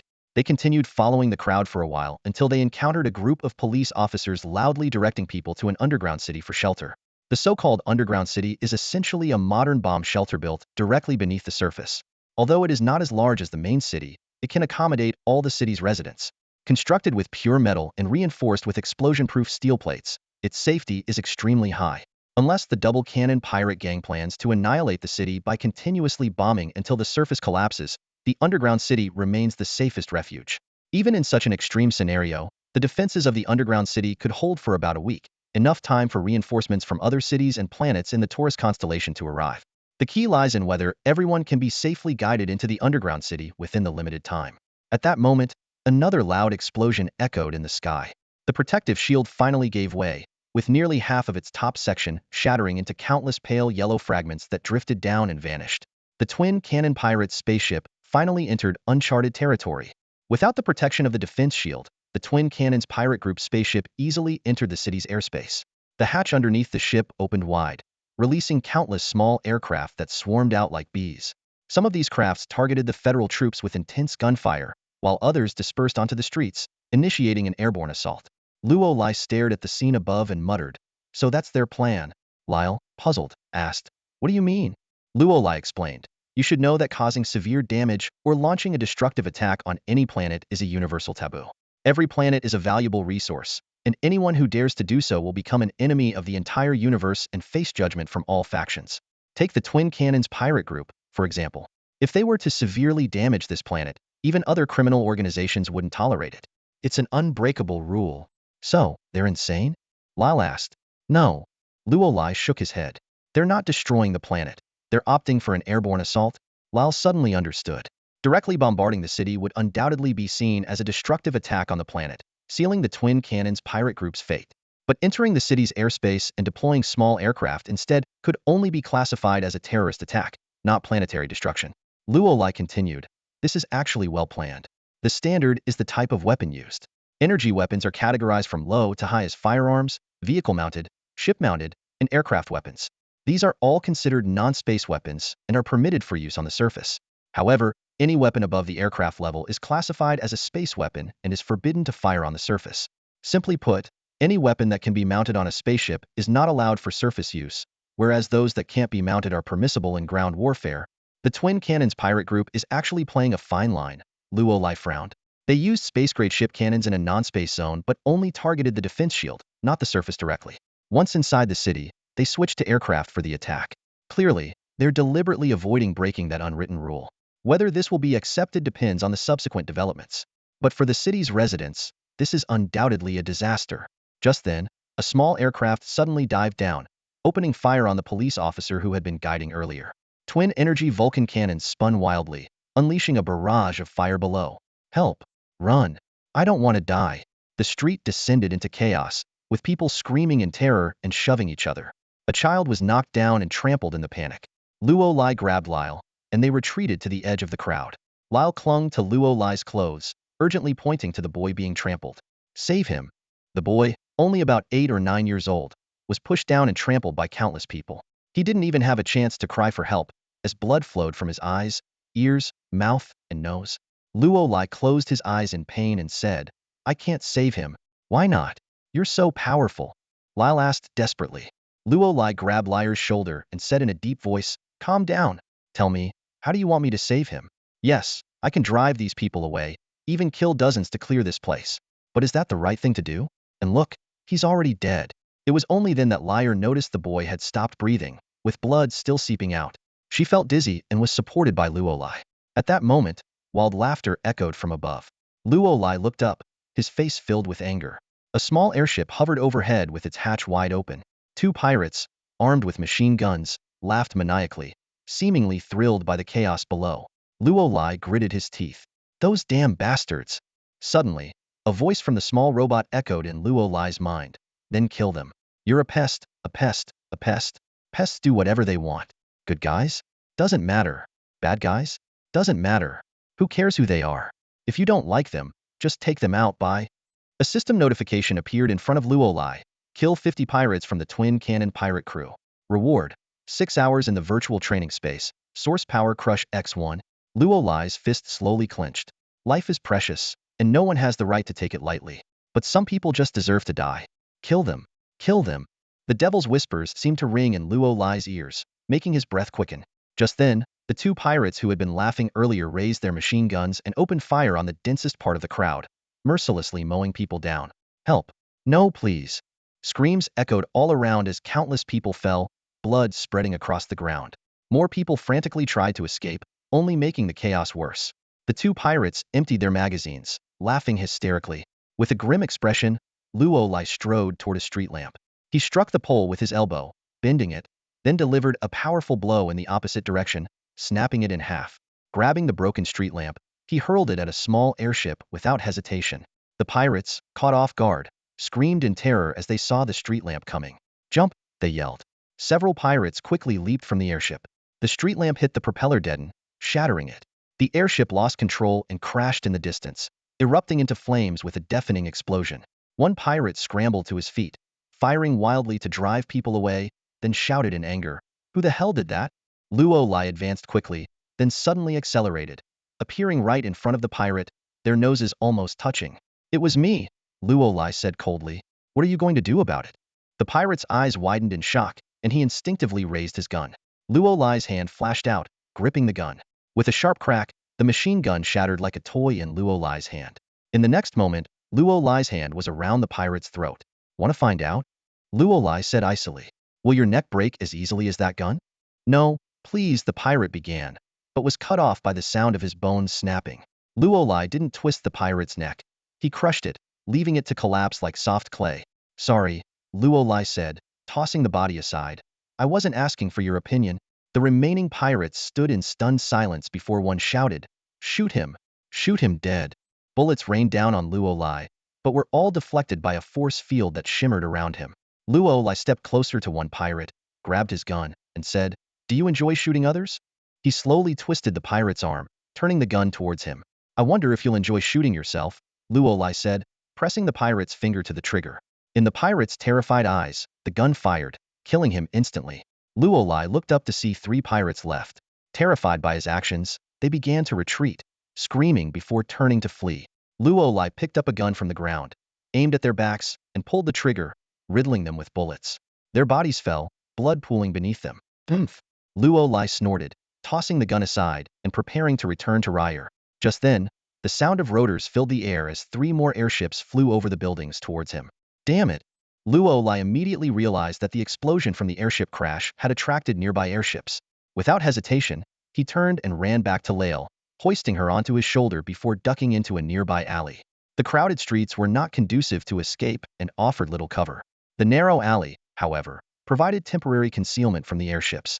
Still, 3 airships soon descended, hovering at the alley's entrance, their Vulcan cannons unleashing a barrage of fire. Luolai quickly deployed a source energy shield, but he knew it wouldn't hold for long. These airships were equipped with high-powered energy beam weapons, not ordinary Vulcan cannons, making it difficult for even a source energy shield to withstand their assault for an extended period. This way, Luolai said, setting Lael down while maintaining the shield. He pointed toward a door in the alley. Lael hurried over and tried to push it open, but it wouldn't budge. She glanced around, grabbed a rock, and smashed the lock. After a few hits, the door finally gave way, revealing a kitchen inside. This was a common design. Many restaurants placed their back doors in the kitchen to facilitate trash disposal in the alley, to be cleared after closing. The restaurant and kitchen were deserted, everyone having fled to safety. Lael entered first, followed closely by Luolai. Shoo. Luolai motioned for Lael to stay silent and hide behind the chopping table near the back door. He used his sensory abilities to monitor the situation outside. The airships couldn't navigate the alley, and if they tried to shoot from the front of the restaurant, the bullets wouldn't penetrate multiple walls. This left 2 possibilities. Either they would use heavy weapons to destroy the building or land and enter the restaurant to search. Luolai was betting on the latter.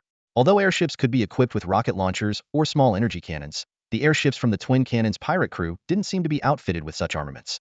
Additionally, the small, highly maneuverable airships they used were unlikely to carry heavy weapons. Doing so would compromise their agility and create operational difficulties due to limited space. After a moment, Luolai exhaled in relief. Even if they bombarded the building, he was confident he could escape, though he couldn't guarantee Lael's safety. Fortunately, his senses confirmed that 2 of the 3 airships had landed, parking on either side of the alley. Pirates disembarked, armed, and quickly entered the alley. Luolai closed his eyes slightly, entering a semi-meditative state.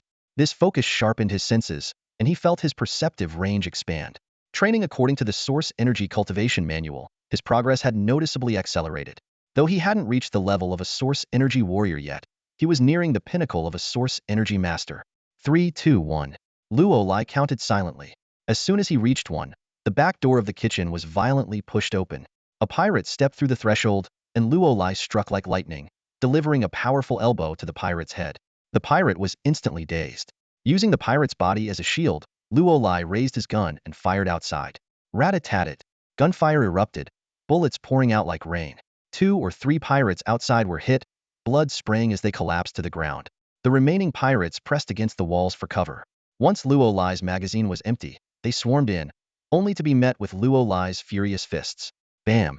The first pirate through the door hadn't even seen Luolai before his nose was shattered by a punch. The others gasped at the sight of their fallen comrade. His face was so mangled it was unrecognizable. Die! Luolai roared, killing 1 pirate with a single punch. He stepped forward and drove his knee into another pirate's abdomen, sending him crashing through the wall. Fire! Fire! A pirate shouted. Luolai quickly activated his source energy shield, blocking the incoming bullets. He moved like a force of nature, each punch breaking bones.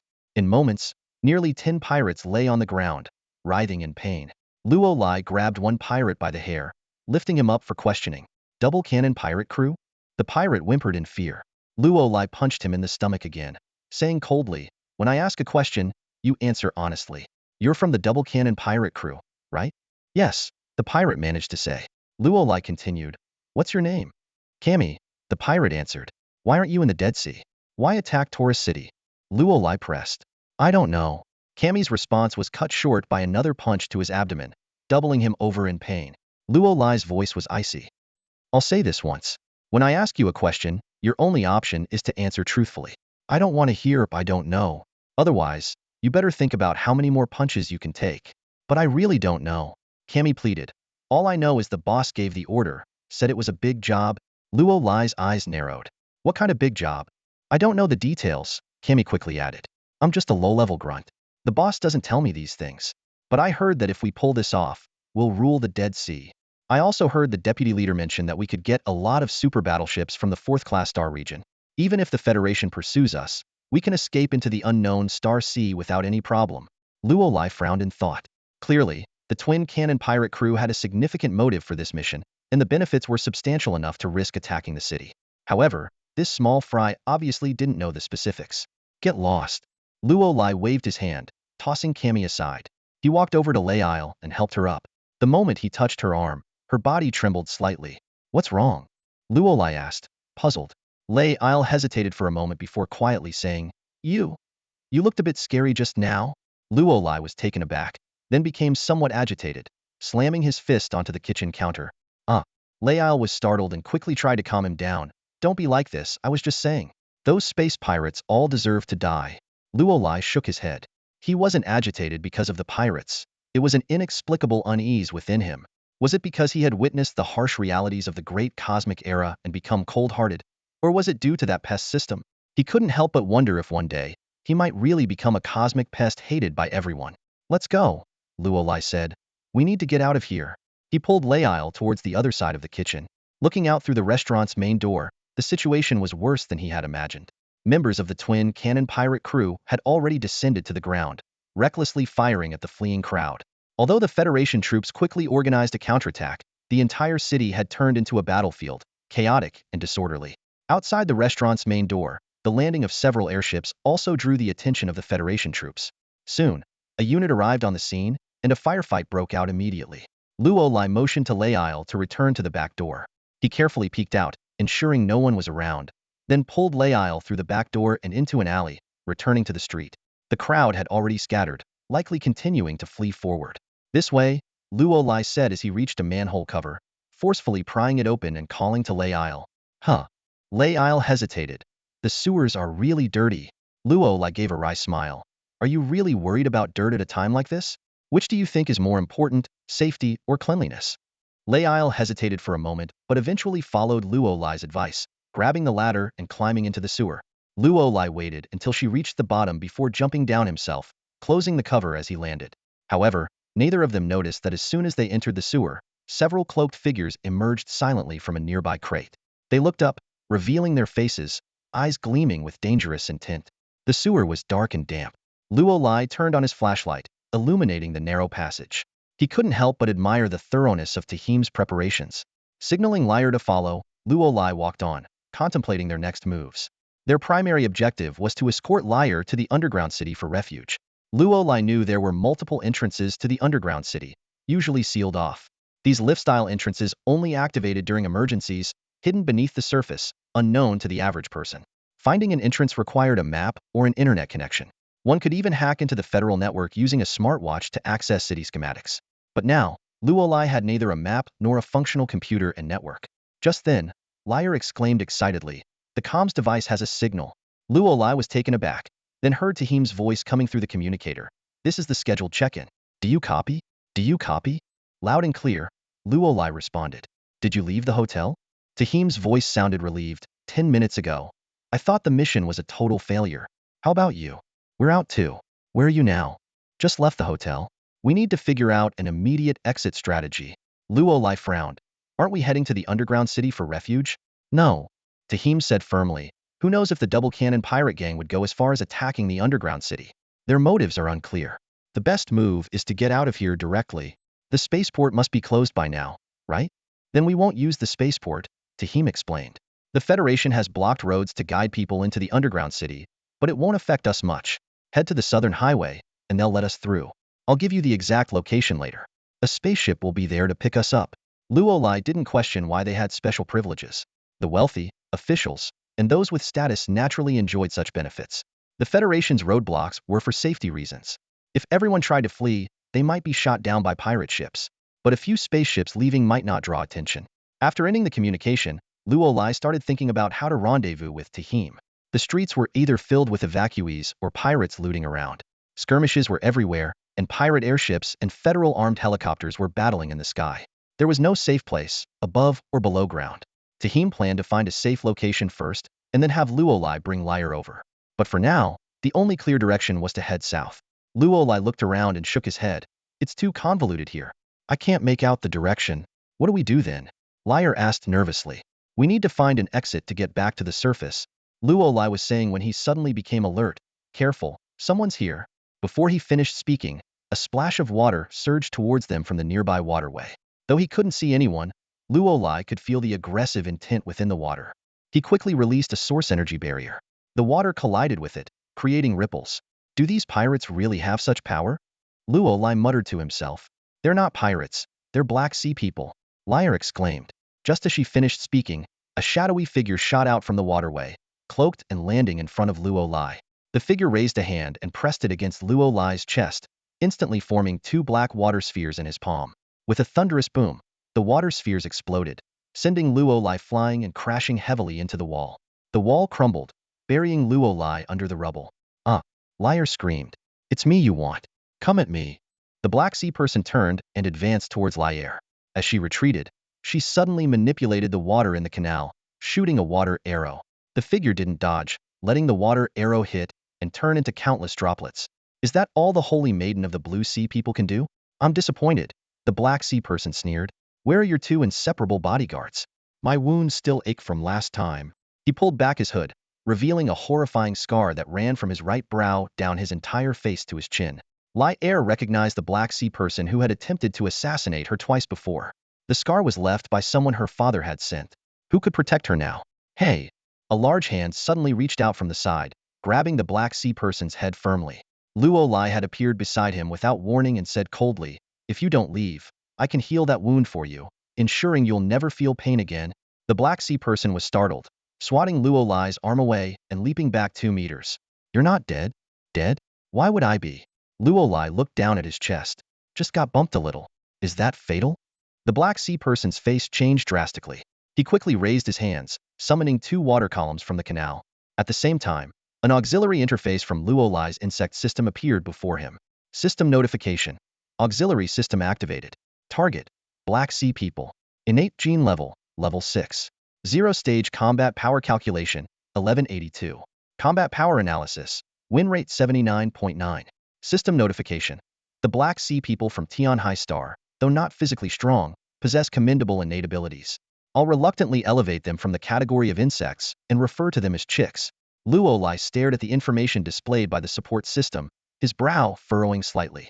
Despite the opponent's genetic level being only a standard level 6, the win rate was less than 80. This should allow Luo Lai to easily subdue his opponent, but with such a disparity in strength, shouldn't the victory be overwhelming? Is it because the opponent is a talent species? Luo Lai muttered to himself. The small robot, acting as the system guide, diligently explained. Talent species refer to those who are born with special abilities that originate from their genes and cannot be acquired through training or imitation. In contrast, there are genetically mutated species whose innate genes are ordinary but develop special powers through natural mutations, often seen in interspecies marriages. Oh, Luo Lai suddenly understood. Fusion? He recalled that in the pest system, Ronghe was identified as a genetically mutated species, and his energy sword could ignite and explode, clearly not a normal energy effect. So, this guy's ability is to control water, right? Luo Lai asked. Lier explained. Sea people can communicate with the ocean. It's a gift from the sea, allowing us to manipulate all forms of water. Let's see it then. Luo Lai cracked his knuckles and provocatively gestured. Bring it on. The Black Sea person sneered. When you see it, it will be your death. He thrust his hands forward, and 3 water columns surged from the canal, aiming directly at Luo Lai. Bang! Luo Lai activated his source energy shield, causing the water to scatter upon impact. He closed his eyes slightly, feeling the force of the water. Although significant, compared to energy attacks, this physical impact posed limited threat to the shield. Luo Lai thought, this level of attack didn't match the pest system's evaluation. Is that all you've got? Luo Lai taunted. The Black Sea person's face darkened, and he growled. You asked for it. Don't blame me. He opened and closed his hands, merging the water columns into a single water blade, which then slashed down towards Luo Lai. Crack. The source energy shield emitted a crisp sound as the water blade left a faint crack in it. Luo Lai squinted, observing for a moment, and said, I see. The water blade is a distraction. The real danger is in the rotating water around the blade, enhancing its destructive power like a saw. Manipulating water so precisely is impressive, but... Suddenly, Luo Lai lunged forward like a prowling leopard, closing the distance in an instant. The Black Sea person, panicked, quickly formed a water shield to protect himself. Luo Lai sneered and swept his leg. Splash!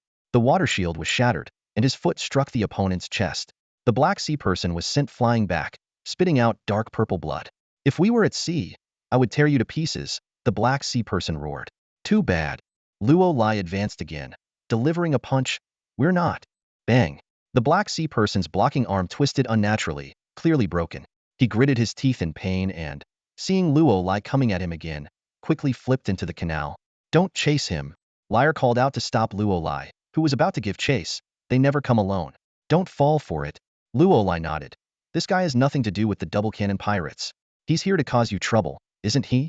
Liar sighed. It's the Black Sea tribe. They've been trying to kill me and could appear at any moment. Let's keep moving. I won't let anything happen to you. Luo Lai's words trailed off as he assumed a combat stance, eyes fixed ahead. Relax, we mean no harm. By the way, who taught you to use your source energy barrier? You're using it wrong. It consumes too much energy, said two men approaching from the front, the same short guy and the tall man named Mu Xing that Luo Lai had seen at the flea market. Luo Lai positioned himself protectively in front of Liar, his expression serious. The ones after you have been driven off. Now it's my turn. We're indeed here for you. Funny enough, we sensed source energy from above and came down to check it out. Didn't expect it to be you. Seems like fate is on our side, helping us find you, but we... Before the short guy could finish, Luo Lai grabbed a large rock and hurled it at them. The two men quickly dodged, and Luo Lai seized the moment to grab Liar. Run. They darted into a side passage, sprinting at full speed. The short guy stomped his foot in frustration. What's this guy's deal? Can't he just listen? Mu Xing asked. Should we chase? Of course we should. Castle himself gave the order. Plus, this kid isn't even 20 and can already use a source energy barrier. Now I understand why Castle wants him so badly. This kid must be talented. Then let's go, Mu Xing said, breaking into a run. On the other side, Luo Lai led Liar through the maze-like sewers, changing direction at every fork. After another turn, Luo Lai signaled for silence, and they hid inside a drainage pipe, cautiously observing their surroundings. After waiting for nearly half an hour without any sign of pursuit, Luo Lai finally breathed a sigh of relief and motioned for Liar to crawl out the other side.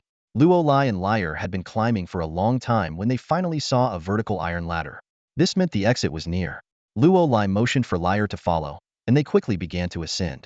Luo Lai carefully pushed open the hatch, peered around to ensure it was safe, and then deftly climbed out, pulling Liar up after him. Looks like we're in luck, Luo Lai said, glancing around with a slight smile. Liar, puzzled, asked, do you know where we are? No idea, Luo Lai admitted candidly. Liar rolled her eyes. You don't even know where we are, and you call it luck? Luo Lai explained. Taurus is a peaceful planet. It has developed well in recent years. This city is divided into two zones. The northern part is the new city, which is fully constructed, and the southern part is the old city, which is either under construction or not yet started. Liar surveyed the surroundings and noted, these are all old buildings, so we must be in the southern part. We were heading south anyway, so I guess we are lucky. Exactly, Luo Lai nodded. Let's move ahead and find a sign to pinpoint our location. However, before they could find a sign, they encountered a group of pirates from the Twin Cannons pirate crew. These pirates were looting a bank, carrying out bags of money. Luo Lai pulled Liar into a nearby alley and whispered, let's wait until they finish and leave before we go over. He wanted to avoid any unnecessary trouble to protect Liar. Liar nodded silently. Despite her strong sense of justice, these pirates were only stealing money and not harming anyone, and the bank staff had already fled. Just then, Liar accidentally stepped on a can, making a sharp noise. Who's there? One of the pirates shouted, raising his gun along with the others. You stay here, Luo Lai instructed, gripping Liar's shoulder. Don't come out. I'll handle them. With that, Luo Lai charged out of the alley towards the pirates. They opened fire immediately, bullets raining down. Luo Lai quickly activated his energy shield, though he noticed it was thinner and lighter in color, indicating it was weakening from overuse. Even so, it was enough to deflect the bullets, causing ripples on its surface. Luo Lai reached the pirates and struck them with the force of a charging bull, sending two flying. At that moment, a red-haired brute emerged from the bank, wielding an ion blade. He lunged at Luo Lai and slashed down. Crack! The energy shield held, but a fissure appeared. A system prompt suddenly activated. Auxiliary system engaged. Target: Plutonian.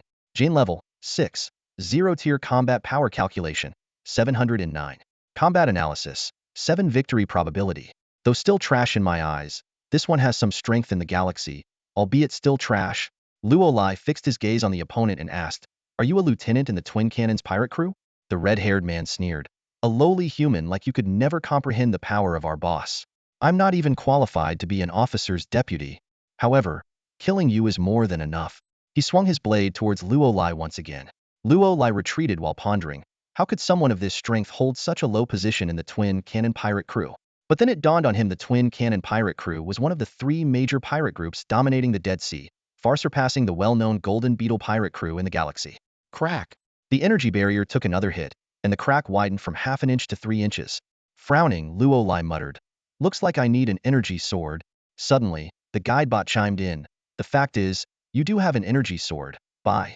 Blood-eyed Scarlet, bye. Luolai had an epiphany and quickly distanced himself, pulling out a worn hilt. "Can this thing really work?" The small robot instructed. "Coat it with your blood, bye." After a moment of hesitation, Luolai decided to give it a try. He activated the energy sword, and the dull blade emerged. The red-haired man mocked, "Kid, are you kidding me? You plan to fight me with that broken sword?" The surrounding pirates joined in the laughter. The red-haired man continued, "Get lost. I don't want to offend the Source Association. Leave now, and I'll pretend I never saw you." Ignoring him, Luolai bit his finger and smeared the blood on the blade. Buzz! The sword vibrated violently, emitting a piercing hum as it slowly turned blood red. In an instant, it radiated brilliantly, filling the area with blinding red light that forced everyone to shut their eyes. "Nice sword," Luolai exclaimed, admiring the blood-eye crimson that emitted a red glow. He had never heard of an energy sword that needed to be bloodied to unleash its full power. The burly red-haired man across from him scowled, then suddenly let out a low growl and leaped towards Luolai, raising his ion blade for another strike. Without hesitation, Luolai swung his sword horizontally to meet the attack. Zzz. The blood-eye crimson clashed with the ion blade, emitting a sound like crackling electricity. The ion blade shattered like glass. The red-haired man screamed in agony, clutching his shoulder as blood gushed out. His right arm had been severed. Luolai was momentarily stunned, amazed at the terrifying power of the blood-eye crimson. The other pirates stood in shocked silence for a moment before raising their guns to fire. Luolai dodged swiftly, grabbing the red-haired man by the throat and using him as a human shield. Bullets struck the red-haired man, causing blood to spurt out like blooming flowers. Once their magazines were empty, Luolai pushed the now-dead red-haired man aside and charged into the group of pirates. The blood-eye crimson swung through the air, leaving a crimson arc and easily slicing through a pirate's machine gun. The pirate stood frozen, a line of blood appearing on his forehead before he slowly collapsed. Luolai moved through the pirates as if no one could stop him. With another sweep of the blood-eye crimson, another pirate's head fell to the ground. Just then, a bullet grazed Luolai's shoulder, tearing his clothes and drawing blood. "You all deserve to die," Luolai said coldly. He executed the tiger descends the mountain technique, moving like a ghost among the pirates. Wherever he went, pirates fell with slashed necks, collapsing limply. When more than half of the pirates had fallen, the remaining ones realized they were outmatched and began to flee, shouting in panic. Luolai sneered, "Do you really think you can escape?" With a powerful leap, he covered several meters, catching up to the fleeing pirates and either impaling them or beheading them. In just 5 or 6 minutes, Luolai had caught and mercilessly killed all the pirates. He felt no remorse, firmly believing that some people simply deserve to die. "If the heavens won't punish them, I will." Moments later, Luolai slowly walked back, dragging the increasingly sinister blood-eye crimson. The sword drank not only its wielder's blood, but also the blood of its enemies, making it appear exceptionally bright. A system prompt sounded, congratulating Luolai on killing 50 members of the Twin Cannons pirate crew and awarding him 6 hours in the virtual training space and 1 Source Force Crush. The system detailed the usage and effects of the Source Force Crush. Simultaneously, Luolai's attributes were updated. Male gene enhancement level, 9th grade, 0 stage unenhanced. Strength, 55 beginner level. Speed, 60 above average among the weakest. Stamina, 35 worrisome. Mental power, 80 in stark contrast to physical strength. Genetic abilities, none. Mental C abilities, perception, Source Force Shield, Source Force Crush. Luolai tested his newly acquired Source Force Crush ability, lightly waving his hand. The nearby fire hydrant twisted as if gripped by an invisible hand, then exploded, sending a jet of water shooting out. "This ability seems quite promising," Luolai muttered to himself. Finally, an offensive Source Force ability.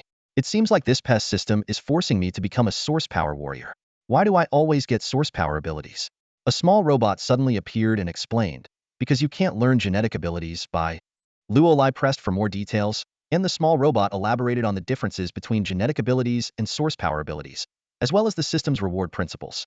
Finally, when Luolai asked about his growth target, the small robot answered, "The number 1 pest in the galaxy, by..."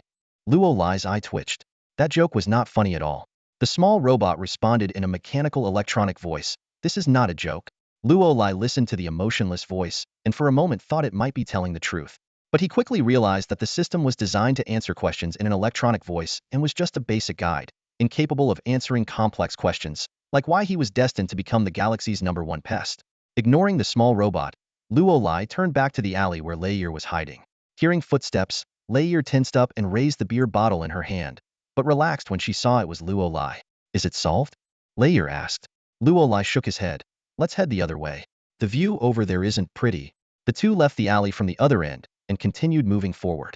Soon, they saw a long line of vehicles preparing to leave the city, causing a traffic jam. The cars were empty, likely abandoned by passengers who chose to walk due to the congestion. There were no people around, suggesting they had either left the city or been evacuated. This was actually beneficial for Luo Lai and Lei, as they just needed to follow the direction of the vehicles. About half an hour later, they passed through a tunnel and saw an abandoned checkpoint at the exit. Luo Lai noticed a road sign indicating that the highway and rail lines were ahead. He tried to contact Tahim, but there was no signal in the earpiece, indicating that the city's communication towers had been severely damaged. Tianhaxing had always been peaceful. Lei, despite having enemies, had never witnessed such a large-scale attack, only assassination attempts at most. She was completely at a loss and had to rely on Luo Lai. After a moment of thought, Luo Lai said, "We can wait here, but I think it's better to keep moving. The highway is just ahead, and there's only one route. If someone is coming to pick us up, we should meet them." Lei nodded in agreement, having no choice but to follow Luo Lai's lead. Luo Lai returned to the tunnel, picked a sturdy off-road vehicle, and forcefully cleared the surrounding cars before driving out of the tunnel. Just 200 meters outside the exit was the highway, with two routes, one leading out of the city and the other being a ring road. Luo Lai chose the route out of the city. There were a few abandoned luxury cars on the highway. Luo Lai guessed they belonged to the privileged class that Tahim had mentioned, who used their connections to leave the city first and then boarded spaceships to escape the planet, avoiding the pirates descending upon the city. Suddenly, Lei grabbed Luo Lai's arm. "Stop! Stop! Look over there." She pointed to a 12-seater black, bulletproof vehicle. Luo Lai looked puzzled.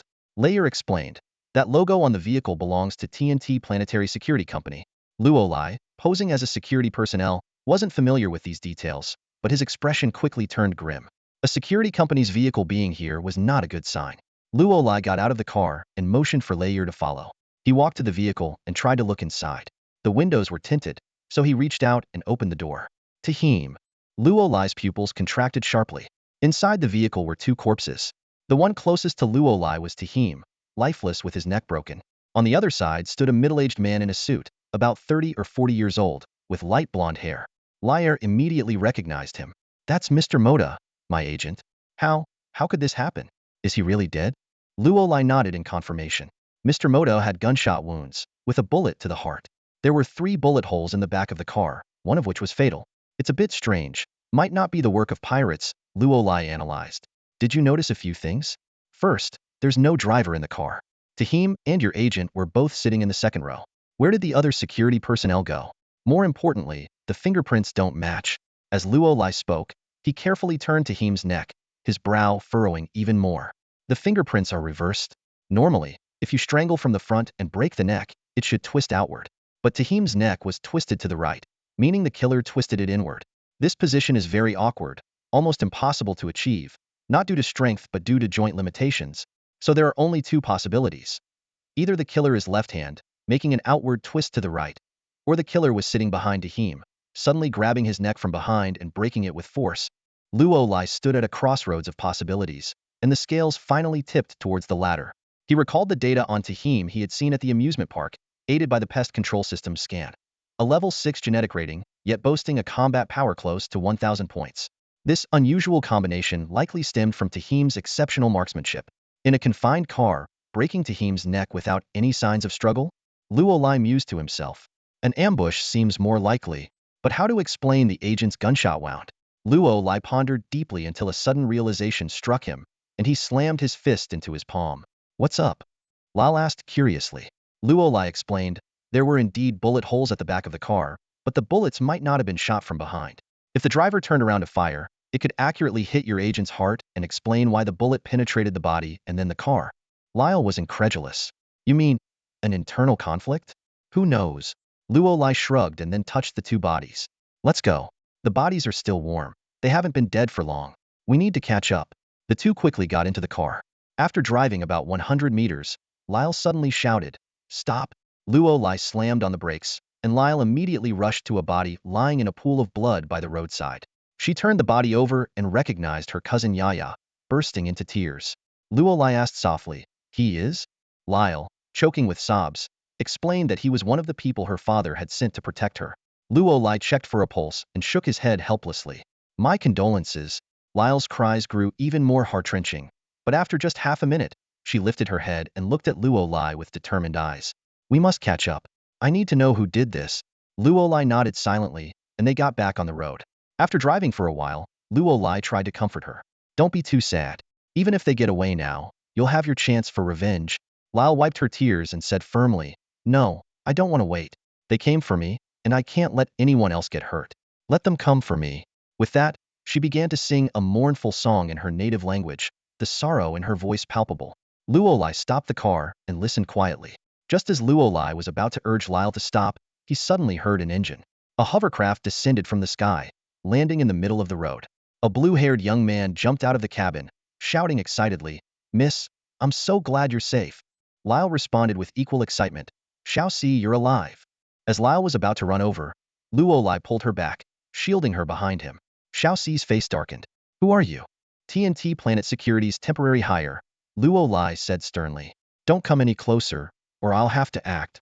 Lyle urgently explained that Xiaoxi was her companion, but Luolai kept his eyes locked on Xiaoxi, saying coldly, "I'm not sure if he's really your companion, but he wants to kill you. Are you going to draw the dagger yourself, or do you need my help?" Xiaoxi's gaze grew colder. "I don't understand what you're talking about."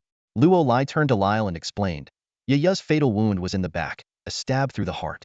Do you think there would be only one wound on the back in a frontal fight? Who would expose their back in a battle?"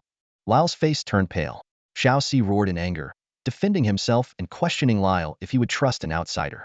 Luolai calmly said, "We'll see." With that, he lunged at Xiaoxi, delivering a flying kick. Xiaoxi barely blocked it, then swiftly flipped his right hand, aiming a dagger straight at Luolai's throat. "Source barrier."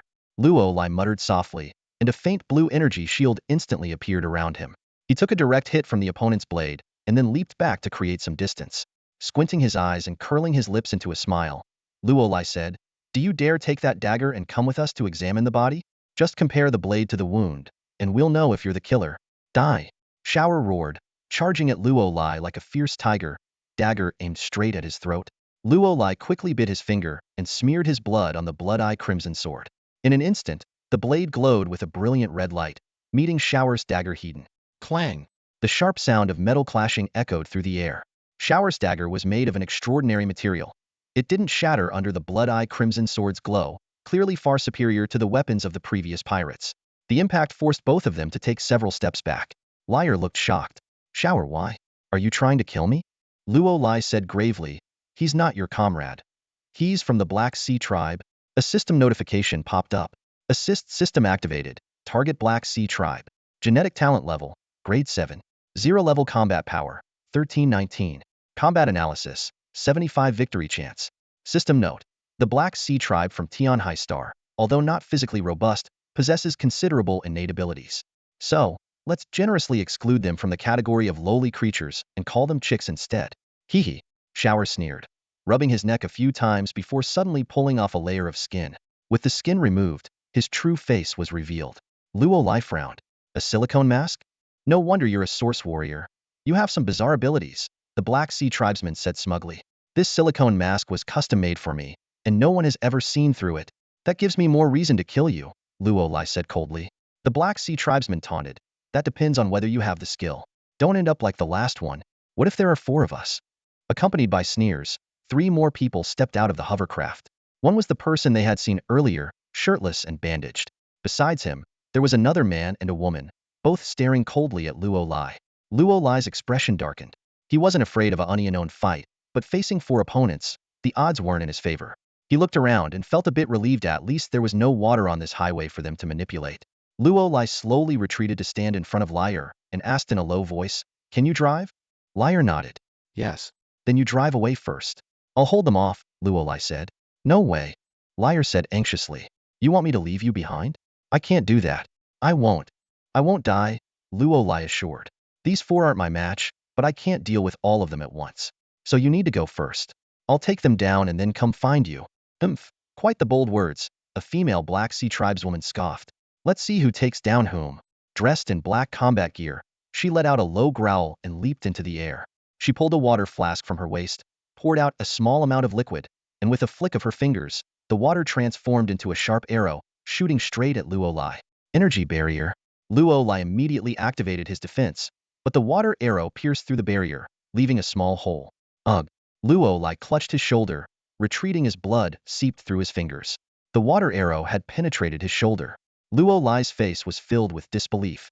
Although his energy barrier had weakened from overuse, the water's impact was supposed to be a physical attack, not strong enough to break through it with one hit. The female Black Sea tribeswoman poured more water from her flask, and a second water arrow whistled towards him. Learning from the first encounter, Luolai dodged to the side. The water arrow struck the ground, exploding into a crater. Luolai glanced back, his eyes lighting up. So, it's the spinning that increases the force? The shattered ground bore distinct spiral marks, much like a power drill. The rotation not only amplified the power but also focused the force on a single point, effectively breaking through defenses. The finger flick was merely a distraction. The tribeswoman could manipulate water at will, making the gesture unnecessary. Oomph! The female Black Sea tribeswoman sneered. So what if you know? Don't think being an energy warrior makes you invincible. You can't withstand my attacks. Then I won't bother resisting. Luolai's voice turned icy. How about you try to withstand mine? Just as the tribeswoman prepared to attack again, Luolai clenched his fist in midair. Energy crush? With Luolai's low growl, the tribeswoman's expression changed dramatically. A piercing scream erupted from her throat, her face contorted in agony. The sound of cracking bones was audible, as if an invisible giant hand was squeezing her body, applying pressure bit by bit.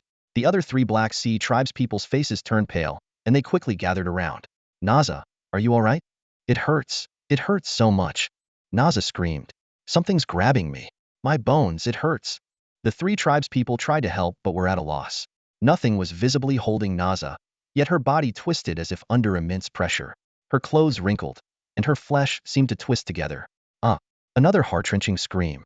Naza's body arched, followed by a series of bone-cracking sounds. She collapsed to the ground, eyes wide open, head tilted to one side, completely lifeless. Every bone in her body shattered. Luolai panted heavily. This was the terror of energy crush. But the technique consumed an immense amount of energy. Just one use left Luolai utterly exhausted. The body of the female Black Sea clan member lay on the ground, her bones shattered, her death gruesome. Another member of the Black Sea clan, who was close to her, instantly saw red and let out a low growl before lunging at Luolai. Luolai extended his hand and clenched the air, his voice cold. Are you not afraid of death? The attacker froze in his tracks, his gaze falling on his companion's brutalized corpse, causing his heart to tremble slightly. At that moment, Luolai suddenly clutched his chest and began coughing violently, the taste of blood filling his mouth. Another Black Sea clan member shouted. Even the power of a source warrior has its limits. He's at his breaking point. This declaration reinvigorated the remaining three Black Sea clan members, who immediately surrounded Luolai. Luolai shouted, Are you looking for death? One of the Black Sea members leaped to attack, and Luolai instantly clenched his hand in the air. Source crush. The attacker was immediately seized by an invisible force, plummeting to the ground and writhing in pain, his face turning from pale to a ghastly blue. The other two tried to help their comrade but couldn't penetrate the unseen power. Two Black Sea clan members exchanged a glance and simultaneously lunged at Luolai. One of them pulled out a water flask, manipulating the liquid into a stream of light aimed at Luolai. Luolai dodged, the water crystal smashing into the ground, creating a large crater. Just then, Luolai was struck hard from behind, staggering forward. He steadied himself, but blood surged up his throat, and he spat out a mouthful of it. Luolai roared, You forced my hand. Die. He twisted his wrist, and the Black Sea member whose neck he had been gripping widened his eyes, his body arching violently before collapsing limply, his neck bones completely crushed. The last two Black Sea members' eyes filled with rage, their nails digging deeply into their palms. This was the first time they had witnessed the death of their comrades. Luolai, panting, said, Does it hurt? When you kill, do you ever consider the pain of your victims' loved ones? Killing just because of racial differences that your justification? I'm merely repaying you in kind. One of the Black Sea members snarled. Enough talk. You're going to die here today, to be buried with our kin. Despite Luolai having killed two of them, the remaining Black Sea members could see he was at his limit. The diminishing power of his source crush was evident. Suddenly, Lyre appeared, standing in front of Luolai with arms outstretched, protecting him. No, You can't kill him. I'm the one you're after. I'm here. Let him go. The feud between our clans is mine to bear. He's just an outsider. A Black Sea member growled. Impossible. Maybe before, we might have spared him out of respect for the Blue Sea clan's young lady, but not now. He killed our comrades. He must pay with his life. By the end, his voice had become a hysterical roar. Luolai placed a hand on Lyre's shoulder, coughing. Didn't I tell you to leave? Lyre firmly replied. No, they came for me. This is my responsibility. How could I abandon you? I can fight too. Luolai staggered forward. Heh, I haven't fallen so low that I need a woman to stand in front of me. He took a deep breath and shouted. Come on, if you're not afraid to die, fight me. You'll end up just like those two before you. A member of the Black Sea tribe let out a low growl and leaped towards Luolai. Luolai immediately made a grasping motion, causing the man to hastily land and dodge. But Luolai suddenly accelerated, appearing right in front of him, grabbing his metal water bottle and crushing it with his fingers, leaving 5 holes from which water flowed out. Without pausing, Luolai darted towards another member of the Black Sea tribe. Just as the man was about to evade, Luolai raised his hand and shouted, Air cannon! A compressed ball of air struck the opponent's chest, sending him flying into a car, denting its side door. Luolai walked over to him, stomped on his water bottle, smashing it, and said while panting, Let's see where you'll find water now. The Sea Tribe members were masters of manipulating water. In the pest systems evaluation, these 4 Black Sea Tribe members were not highly ranked in terms of strength, but in actual combat, they far exceeded their assessment. This was because their ability to control water couldn't be easily quantified and was closely related to their proficiency and the environment. Given this, the best strategy was to prevent them from using this ability. Without water, what could they manipulate? However, the Black Sea Tribe member suddenly sneered. Oil is a liquid too. The Black Sea Tribesman suddenly raised his hand and delivered a fierce elbow strike to the fuel tank of the vehicle behind him. With a metallic crunch, the tank dented instantly, and black liquid began to snake out. Die! The tribesman growled, manipulating the flowing oil into a fist shape and slamming it into Luolai's chest. Luolai was sent flying like a broken kite, crashing heavily onto the ground. Wiping the blood from the corner of his mouth, the Black Sea Tribesman staggered to his feet. He strode over to Luolai and stomped on his chest, mocking, Weren't you tough? Get up. Come on, get up. Luolai stubbornly lifted his head, only to be stomped back down in the next second. He coughed violently, his chest burning with pain, blood continuously trickling from his mouth. The Black Sea Tribesman laughed maniacally, repeatedly stomping on Luolai, screaming hysterically, Get up, get up, show me you can get up. Lyre clutched her face in agony, shouting hoarsely, Enough! Before her words even finished, the Black Sea Tribesman delivered a brutal kick to Luolai's abdomen, sending him flying to Lyre's side. Lyre hurriedly wiped the blood from Luolai's mouth, her voice trembling, Are you okay? Please don't die. I'm begging you. Luolai weakly murmured, I won't die. As soon as he spoke, another violent coughing fit overcame him. 2 Black Sea Tribesmen slowly approached. One of them sneered, No, you will die. I told you, you're going to join our fallen comrades. And of course, our dear princess of the Sea Tribes. Do you have any last words for your father? As he spoke, the man drew a dagger from behind his waist, skillfully flipping it between his fingers. Lyre gritted her teeth and suddenly let out a piercing scream. The sound waves cut into the assailants' minds like blades, causing them to clutch their heads in pain, their eyes filled with dizziness. Bitch! One of the Black Sea Tribesmen roared, swinging his arm and striking Lyre's face, sending her flying. He stepped over Luolai's body and roughly grabbed Lyre by the hair, dragging her up. Looks like we've been too gentle with you. Hey, kid. He turned to Luolai. This is the woman you're trying to protect. I'll slit her throat right in front of you, but don't worry, you'll be next. No. Luolai struggled to get up, only to be kicked in the back by another tribesman, slamming him back to the ground. The Black Sea Tribesman chuckled coldly, raising his dagger high, ready to strike down on Lyre. Luolai shut his eyes in pain. At that critical moment, Luolai's consciousness seemed to plunge into a dark abyss. In the darkness, a blood-red light stood out. Thump! Thump! The red light pulsed rhythmically, as if calling Luolai closer. Despite the excruciating pain and the feeling of his bones shattering, the rhythmic beating was unmistakable. Luolai instinctively looked up. It was his own heart, vibrant and fiery, beating with life. Die! The Black Sea Tribesman roared, thrusting the dagger toward Lyre. Laeir closed her eyes, her eyelashes trembling slightly as the fear of death made her body cold. With a thud, the sound of a blade piercing flesh echoed in her ears. Laeir's heart tightened, but she didn't feel the expected pain. Puzzled, she opened her eyes, her pupils dilating instantly. Luolai was already standing in front of her, his right hand gripping the opponent's dagger tightly, blood dripping continuously from between his fingers. The two Black Sea tribesmen were dumbfounded, their faces full of terror. No one saw how Luolai had moved. So this is the limit of the human body? Luolai slowly raised his left hand and clenched his fist. An elderly woman can cross 100 meters in 5 seconds to save her grandchild from being hit by a car. A man can lift a Teuton rock to rescue his son trapped underneath. This is human potential now. It's the potential of all living beings, hidden deep within their genes. It's the miracle of life. You can't see it or touch it, but it truly exists. With a teeth-grating sound of metal twisting, the dagger made of 20 alloy in Luolai's hand bent as if it were made of tofu. Luolai looked directly at his opponent, his voice firm. I have obtained this power. Immediately, a series of data flashed through Luolai's mind. Fusion target, Luolai. Male gene enhancement level, level 1. First stage unenhanced. Strength, 55 rookie, you finally qualify to navigate the universe cautiously. Speed, 60 for trash, your speed is quite outstanding among the trash. Stamina, 35, can your stamina satisfy your girlfriend? Mental power, 80 compared to your physical strength, your mental capacity is indeed exceptionally strong. Are you sure you won't go insane? Genetic abilities, none. Mental C abilities, perception, source force barrier, source force crush. Marketplace system, activated. Equipments, old-fashioned laser gun, electronic infiltration watch, ion blade gloves, air cannon, blood-eye crimson. Luolai's genetic level broke through the first stage, beginning to advance towards the second stage. Bang! Luolai suddenly lifted his foot and kicked the Black Sea tribesman in the abdomen. The opponent flew over 10 meters like a cannonball, twitching in pain a few times before collapsing to the ground. The remaining Black Sea tribesman was horrified, unable to comprehend how Luolai had suddenly become so powerful from a near-death state. You die. The Black Sea tribesman finally overcame his fear and charged at Luolai. No water. He still has fists.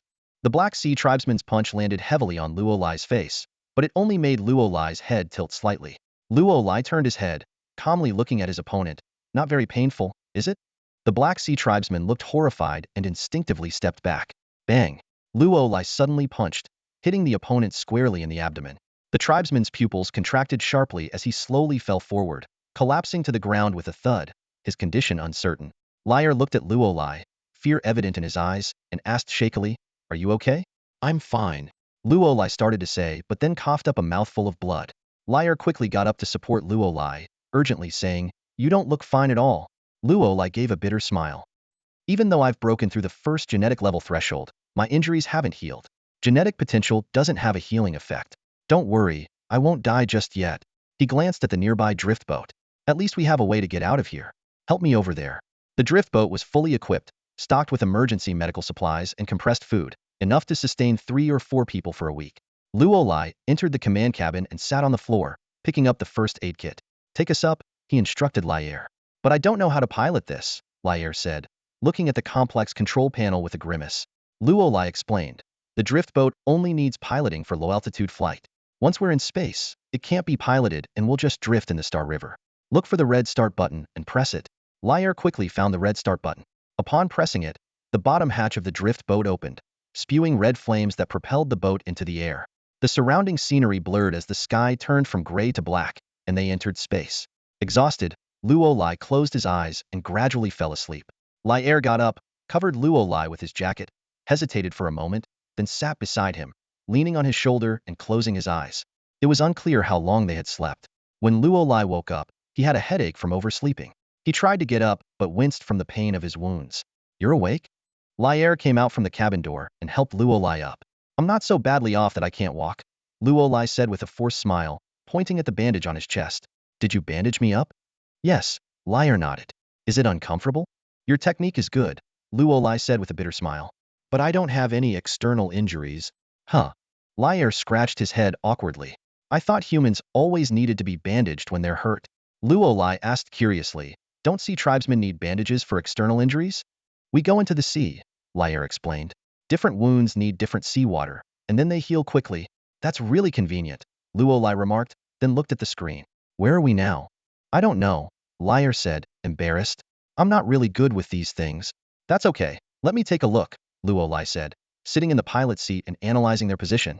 They should still be within the Taurus constellation area, but their exact location was unknown. Luo Lai tried to activate the communication device, but only heard static, indicating either a lack of communication or no signal. Fortunately, the boat was equipped with a system computer. Luo Lai connected his electronic hacking watch to the computer and quickly got online. This indicated that the signal was fine and the issue might be with the command tower, or it had switched to a military signal. Luo Lai used the satellite to confirm their coordinates and kept an eye on the news about the Twin Cannons pirate crew invading the city. This was undoubtedly the biggest news of the year, and the Federation had announced its determination to eliminate the pirate crew. Additionally, two other news stories caught Luo Lai's attention. First, the cosmic hotel tycoon, Leon, had lost a priceless galaxy stone during the chaos and was currently in negotiations with his insurance company over compensation. Second, Luo Lai himself was wanted for the alleged kidnapping of Lyle, with the bounty now raised to 77 million. 77 million. Luo Lai's heart sank as he realized his bounty was increasingly distancing him from the pursuit of universal truths. With a bitter smile, he thought that at this rate, reaching a billion seemed only a matter of time. Ironically, he hadn't done anything at all. Lyle noticed Luo Lai's change in mood and tried to comfort him. Don't worry. Once we land, I'll contact the media and the Federation for a press conference. I'll make it clear that you didn't kidnap me, you saved my life. You deserve to be commended, not hunted. Luo Lai felt a pang of bitterness. What Lal didn't know was that Luo Lai was already a wanted man before all this. Even if Lal spoke out, it wouldn't change that fact. The Federation wouldn't lower his bounty just because he did something good. That would make them lose face.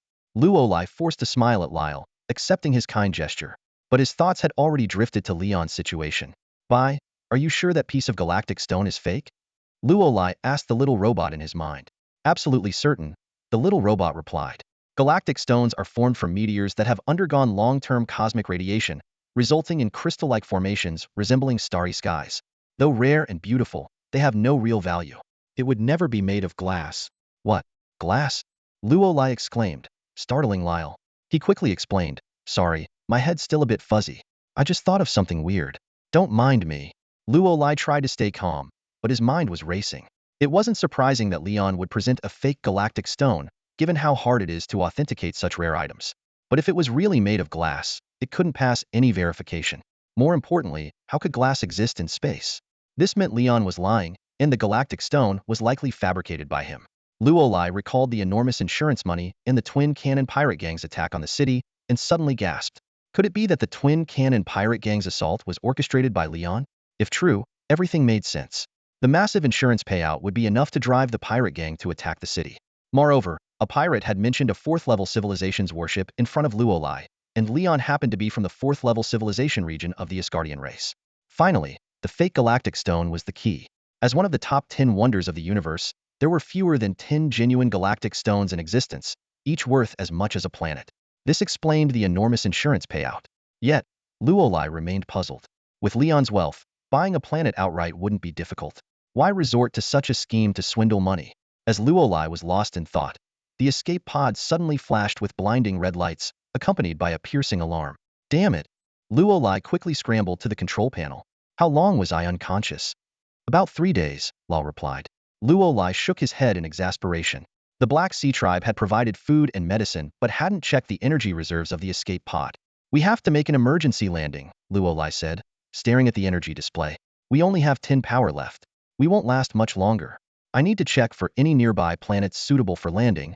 Luo Lai quickly hacked into the Taurus satellite system and pulled up the data, discovering that they had drifted into an uninhabited planetary region. This area, on the edge of the Taurus constellation, was filled with dense asteroid belts, with numerous meteors of varying sizes floating around. After pinpointing their location, Luo Lai immediately used the satellite system to scan the surroundings. White dots flickered on the radar until a red dot finally appeared. Got it. Prepare for landing. Luo Lai decisively adjusted their course, navigating the drifting vessel through the asteroid field. Soon, they saw a silver-white planet. As they entered the atmosphere, intense heat quickly engulfed the interior of the vessel, making Luo Lai and Lai Er feel like they were inside an oven. Shouldn't we slow down? Lai Er asked nervously. No way. Luo Lai replied firmly. Slowing down would be even more dangerous. We have to push through all at once, or we won't get another chance. With that, he pressed the acceleration button, pushing the vessel's speed to its limit. Castle was furious. He slammed his fists on the table, causing the documents on it to jump. He glared at the small subordinate in front of him and roared. Where are they? First, you said you found them, so I rushed here. And now you say they're missing? The small subordinate looked troubled and stammered. Boss, we had no choice. We did see Luolai earlier, but then the twin cannon pirates started causing chaos. It turned into a complete mess. That kid ran faster than a rabbit. We caught him twice, but he slipped away both times. Castle frowned, worry etched on his face. Could he be dead? The small subordinate quickly shook his head. Definitely not. Just last night, the Federation issued a new bounty, saying he had kidnapped a girl from Tion High Star named Lyre. The bounty is up to 77 million now. The Federation wouldn't increase the price for a dead man. Lyre. Castle's eyes flashed with surprise. Is her father Sabal's Lancer? The small subordinate looked confused. How would I know? Castle pressed further. Tion High Star. Blue Sea Tribe? Yes, she's from the Sea Tribe here for a concert, the small subordinate replied. Cold sweat broke out on Castle's forehead, and his voice rose sharply. Quick. No matter what it takes, you must find those two immediately. The small subordinate tried to calm him down. Boss Castle, there's no need to be so anxious. The Source Power Association has branches on every planet. We'll find them sooner or later. Right now, we need to deal with the twin cannon pirates first. Castle's face darkened as he asked in a low voice, how is Amo? The small subordinate shook his head painfully. The doctor said there's no saving him. They can only keep him alive with genetic enhancement fluid, at most for 7 days. His parents are on their way to Taurus. Castle's voice was grim. Don't worry, he won't die in vain. You know the rules of the Source Power Association. The association won't let this slide. President Li Jun is already heading toward the Dead Sea. The twin cannon pirates must pay. No one can kill a source power warrior under the stars and get away with it. The small subordinate was excited. President Li Jun from Sacred Star Earth? The Source Power Master. Castle nodded, his tone filled with admiration. Yes, and she's close to breaking through to the revered level. If she succeeds, she'll be the first source power revered in the galaxy.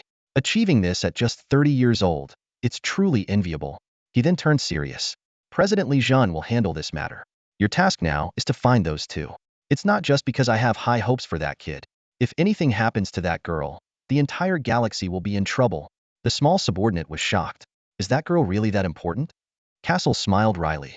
If I'm not mistaken, her father is the Sea Emperor. Meanwhile, on a distant snowfield, a silver-white mound suddenly trembled. The snow scattered, revealing a drifter beneath. The hatch was kicked open by Luolai with a loud bang. Lyre climbed out of the hatch, overjoyed, and reached out to catch the falling snowflakes. Ah, it's snow. So beautiful.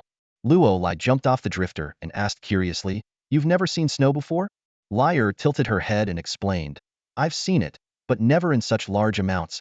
Our planet is 98 ocean, with the small amount of land being either undeveloped or barren and uninhabitable. Luolai exclaimed in surprise. Then where do you live? Obviously, we live in the sea, Lyre chuckled. We are sea people, capable of living underwater. Our cities are built on the ocean floor. Of course, there are also a dozen or so small tribes that live on boats because they can't dwell underwater. Luolai suddenly understood. No wonder you're so fascinated by amusement parks. You can't build those on boats, and there's hardly any snow in the sea.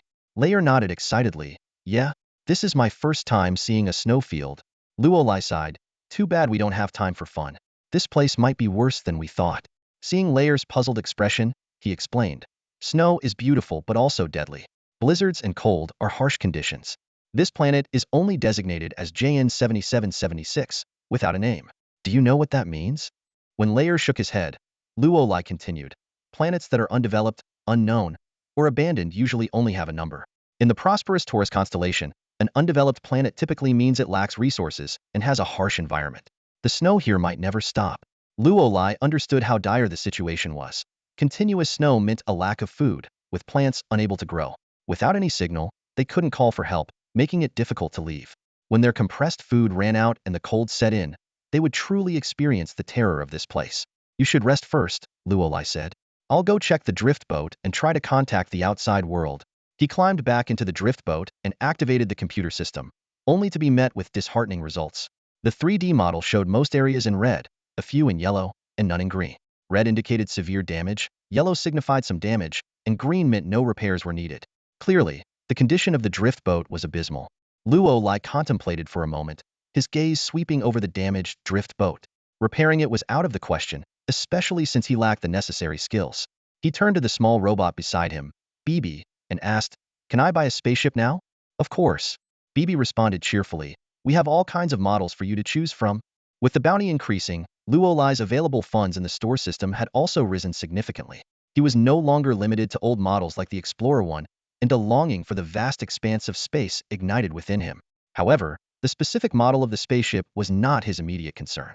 What I mean is, Luo carefully chose his words. If I buy an Explorer one now, will it come with a full energy reserve? BB answered immediately, of course not. All the spaceships we sell are brand new. Luo smiled wryly. Are there any second-hand options? Sorry, we don't deal in second-hand spaceships, BB replied apologetically. Luo asked again, can I buy energy separately? BB firmly refused. That's also not possible. It's like you can't use coins to directly buy paper money. Luo persisted. But coins and paper money can be exchanged. Unfortunately, we don't offer an exchange service. BB's answer made Luo sigh. Although he had anticipated this, Luo still felt a tinge of disappointment. He speculated that since the store system allowed resources to be exchanged for money, the reverse operation might be prohibited to avoid a never-ending cycle. At least there was a solution for the spaceship. Luo couldn't help but wonder, if he really bought a spaceship, how the bug system would conjure one out of thin air. Even if it could, he could fabricate an excuse about finding it on the snowy plains to fool others. The seemingly naive liar should be easy to deceive. The real challenge was the energy, and he wondered if he could find any on this planet. Determined, Luo climbed out of the drift boat and shouted to Liar, who was building a snowman, this drift boat is beyond repair. I need to look around to see if I can find any signs of life, or a spaceship and energy to help us leave. Do you want to stay here and wait for me, or come with me? Liar looked up, thought for a moment and replied, I'll go with you. All right. Luo nodded. Then let's go. He handed his coat to Liar, had her stand beside him, and then activated the energy shield to ward off the wind and snow, leading the way forward. On this undeveloped and uninhabited planet, finding signs of life or ready-made energy was almost impossible. Even if natural energy sources were found, they would need to be refined before they could be used for the spaceship. But Luo wasn't without a plan. His hope lay in finding abandoned spaceships. Recalling the time Lin Fatty had taken him to a planet full of mutated insects, where Lin had abandoned 2 transport ships that were overtaken by the insects. Despite becoming insect nests, the transport ships themselves were intact, and their energy systems were still operational. Luo's mission was to find a stranded spaceship on this planet, hoping to extract usable energy and then exchange it for a new spaceship from the store system. However, executing this plan was far from easy. The snowfield stretched endlessly. Luo and Liar had been trekking for hours without seeing the end of it. Liar's initial excitement had long faded, replaced by cold and fatigue. She kept breathing into her hands to keep warm, her face growing paler by the minute. The deep snow made each step an arduous task. In contrast, Luo, whose genetic level had advanced to the first tier, had significantly enhanced physical capabilities. Although he wasn't entirely immune to the cold, the harsh weather had little effect on him. Seeing Liar's condition, Luo took off his jacket and handed it to her. Put this on. It'll keep you warm. Liar shook her head quickly. No, you're still injured. My injuries have nothing to do with the cold. I don't feel it, Luo insisted. Wear it, or I'll have to carry you back if you freeze. He forced the jacket into her hands while scanning the surroundings. The situation was worse than he had anticipated. There was no sign of any spaceship, only a forest of blue and white stone pillars, their surfaces covered in frost. Let's go. Luo grabbed Liar's hand. Those stone pillars can block the wind. We can rest there for a while. Liar nodded in agreement, and they quickly made their way into the stone forest. Suddenly, Luo's expression changed. Someone's here. Luo had been maintaining a heightened sense of awareness to train his source energy. This technique, learned from the Source Energy Cultivation Manual, not only refined his control over the energy but also accelerated its growth. This habit allowed him to sense a human presence the moment they entered the stone forest. The discovery both startled and excited Luo. Wasn't this supposed to be an uninhabited planet? How could there be someone else here? If there were people, it meant they might have a chance to leave. The only hope was that the strangers weren't also stranded. With this in mind, Luo raised his air cannon and aimed at a stone pillar. I know you're there. Come out. Liar looked at Luo in confusion, and he moved to shield her with his body. I'll count to 3. If you don't come out, don't blame me. Luo raised his voice. 1, 2.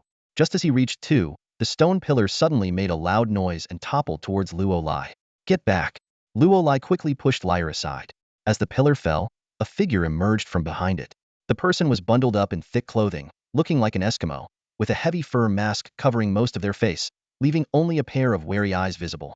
The man's gaze fell on Luo without any unnecessary words. He picked up a strangely shaped handgun. The muzzle, resembling the mouth of a living creature, suddenly opened and shot out a sharp ice spike. Luo reacted swiftly, dodging to the side while activating the pest system. The system immediately provided a prompt. Auxiliary system activated. Target: human, no aberrant genes, level 8, 0-stage combat power, calculated combat power, 1582, win rate, 90.9. The system further analyzed. This is an ordinary crawler, fully armed with various miscellaneous equipment. Although not very strong, such opponents can occasionally be tricky. Luolai was somewhat surprised as he looked at the information displayed by the auxiliary system. A gene level 8 evaluation. This was the most formidable human he had encountered since meeting the saber-toothed tiger and Rong-He. Although the auxiliary system occasionally made mistakes, it was mostly reliable, and this prompt was at least very informative. Luolai pondered. A gene level this high and decent combat power, why is the win rate so high? Is it because my gene level has broken through a stage, making the gap too large? Or is it due to the weapon? His gaze fell on the handgun in the opponent's hand. At that moment, the man pulled the trigger again. This time, the gun didn't release an ice spike, but unleashed a cold wave. Even stone pillars already covered in thick frost would be encased in another layer of ice upon being hit. Luolai frowned as he observed. The opponent's weapon was obviously formidable, but the attack speed seemed slow. Releasing an ice spike required a delay of 1 to 2 seconds, and there was a noticeable gap between the muzzle opening and firing. The cold wave, though swift, had a range of only about 3 meters, taking 0.5 to 1.5 seconds to reach its maximum distance. Given this, Luolai decided not to give the opponent any more time. He immediately started running quickly, circling around the opponent. The man, dressed in a heavy, polar bear-like insulating suit, was clearly hindered, with his legs deep in the snow, making it difficult to effectively chase Luolai's speed. The opponent attempted to fire a few more ice spikes and swept the area with the cold wave, but the attacks could never catch up with Luolai's agile movements. This made the opponent frown, and he then pulled out several white metal rods, each as thick as a finger, from his waist and hurled them at Luolai. The metal rods weren't fast, and Luolai dodged them easily. However, the moment the rods hit the ground, Luolai's danger sense sharply alerted him. Instinctively, he deployed an energy barrier around himself. The next moment, he heard the buzzing of electric currents. The metal rods embedded in the snow emitted countless blue currents, writhing like snakes across the snow surface, quickly climbing onto the energy barrier. An energy warrior? The opponent exclaimed, clearly not expecting Luolai's identity. Luolai ignored the man's surprise. He knew that electricity, as a form of energy, was more effective against the energy barrier than regular physical attacks. Though the barrier could still block the damage, its duration was significantly shortened.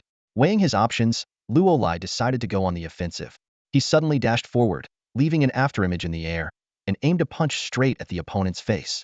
Just as the punch was about to land, the other person suddenly shouted, "Wait, this is a misunderstanding. We're not enemies." Luolai's fist stopped just half an inch from the person's eye. The force of his punch created a gust of wind, causing the surrounding snow to swirl for several seconds. The other person's hat was blown off, revealing a head of beautiful hair. "A woman?" Luolai said in surprise. Standing before him was a young woman in her early 20s. Her round face wasn't stunningly beautiful, but was certainly pleasant to look at. "My name is Xiaomei," she said. "I think there's been a mistake. We're not enemies." Luolai shook his head. "You can't just attack me and then expect me to stop because you say it's a misunderstanding. I need an explanation." Xiaomei pulled out a business card from her bulky clothing. "Take a look at my card first." Luolai glanced at it. It read, Debon Scientific Exploration Team, signed, Xiaomei. "I don't understand," Luolai said. Xiaomei looked slightly surprised. "You've never heard of my exploration team? Are you famous?" Xiaomei sighed and explained, "We are part of the Debon Adventurers Company, a semi-official, semi-private organization. We have private owners but maintain close ties with the Federation, so we're often on TV and in related publications. However, it's not mandatory for everyone to know about us. I just wanted to prove I'm a good person." Luolai sneered. "Maybe I'm the bad guy." "I believe you're not," Xiaomei said with a smile. "The Yuanli Association has very strict oversight. While it's true that not everyone in the association is pure-hearted, bad apples are very rare. And once discovered, they face severe consequences, no matter where they try to hide even beyond the galaxy. So, the chances of you being a bad guy are quite low." "You seem to know a lot," Luolai remarked. "That's because our exploration team includes a Yuanli warrior named Sass from Venus," Xiaomei explained with a smile. "Unfortunately, he didn't come with us. Anyway, I hope this clears up the misunderstanding." Luolai nodded. "Since it's a misunderstanding, maybe we can talk about something else." "Like what? For instance, aren't you curious about how I ended up here? And I'm also curious why you're on this uninhabited planet." Xiaomei laughed again. "Judging by your outfit, you must have accidentally ended up here. If you had come here on purpose, you would have done some research and known about the conditions. It's extremely cold here. The current temperature is relatively mild. At night, no matter how strong you are, you wouldn't survive nature's onslaught, you'd freeze to death. So, you're well prepared with what you're wearing? Luolai asked. That's right, Xiao Mei confirmed. Let's talk as we walk. Luolai nodded, beckoned to Lier, and then followed Xiao Mei. Soon, they saw a sled parked not far away. The sled sped across the vast snowy plains, pulled by a team of robotic sled dogs at an incredible speed. A force field barrier around them kept the howling wind and snow at bay, making the inside of the sled as warm as spring. Luolai and Lyle sat in the back, their eyes fixed on Xiao Mei, who was controlling the sled. Luolai spoke up, as you said, we are indeed stranded on this planet. We hope you can help us leave. Just take us to any inhabited planet, and we'll figure out the rest. Xiao Mei turned her head and gave a friendly smile. Of course.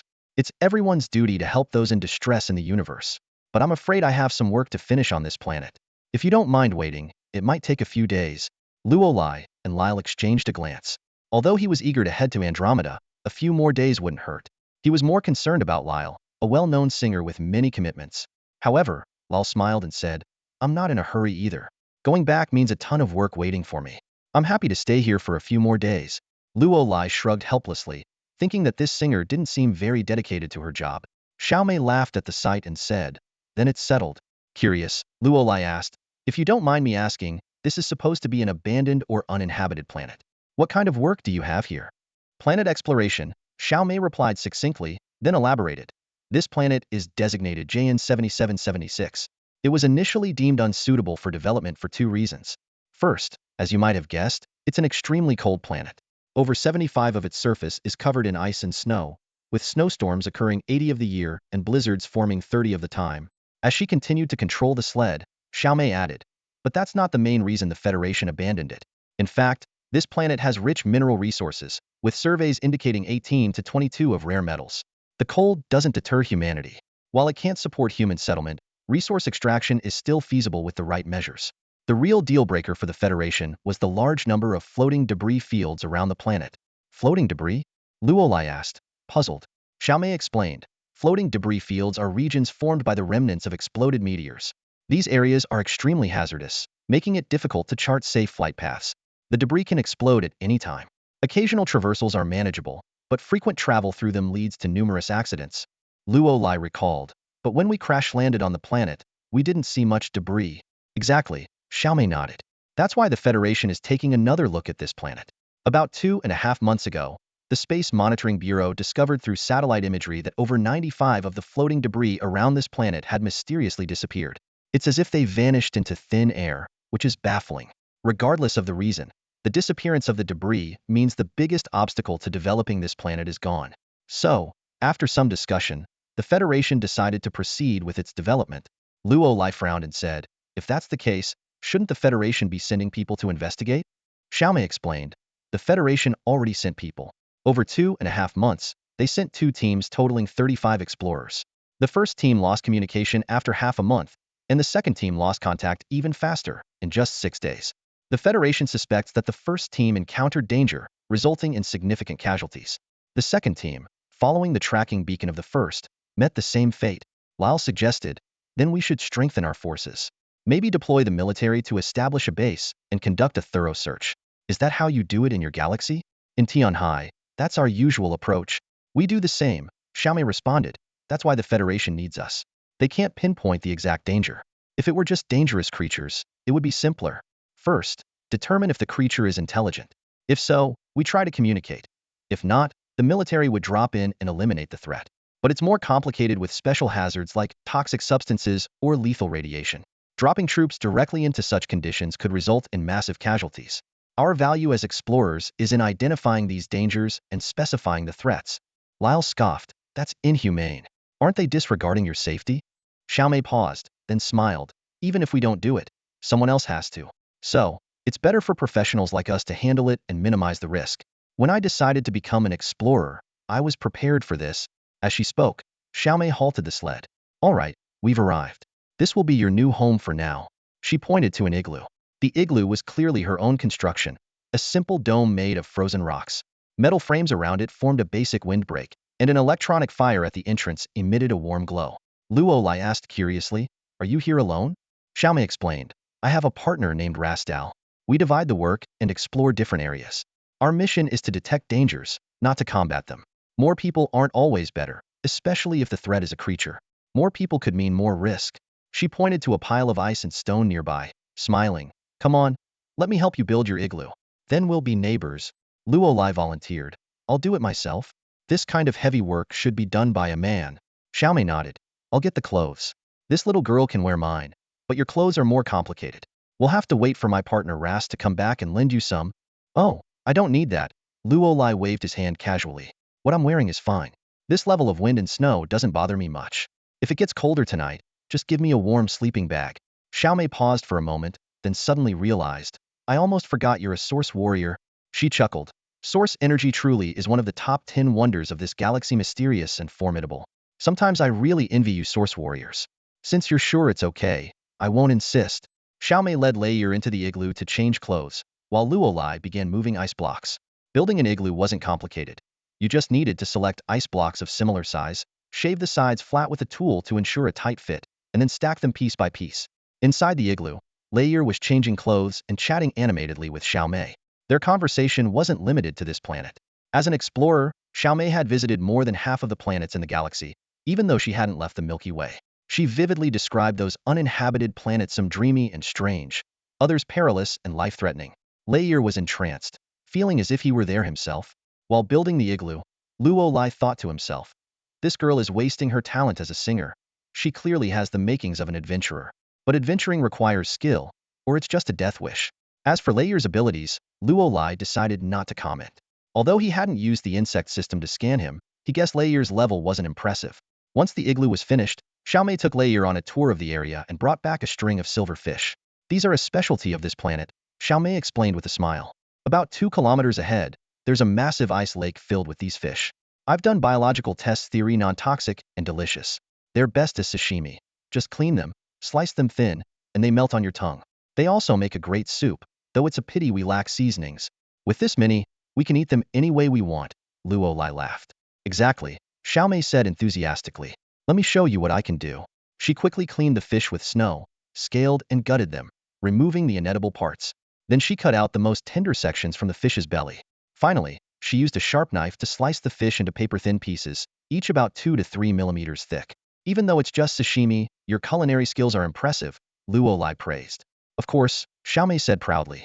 Believe me, every great adventurer is a top-notch chef in the wild, even better than those in 5-star hotels. Throw those fancy chefs into the jungle, and they wouldn't even survive, let alone cook.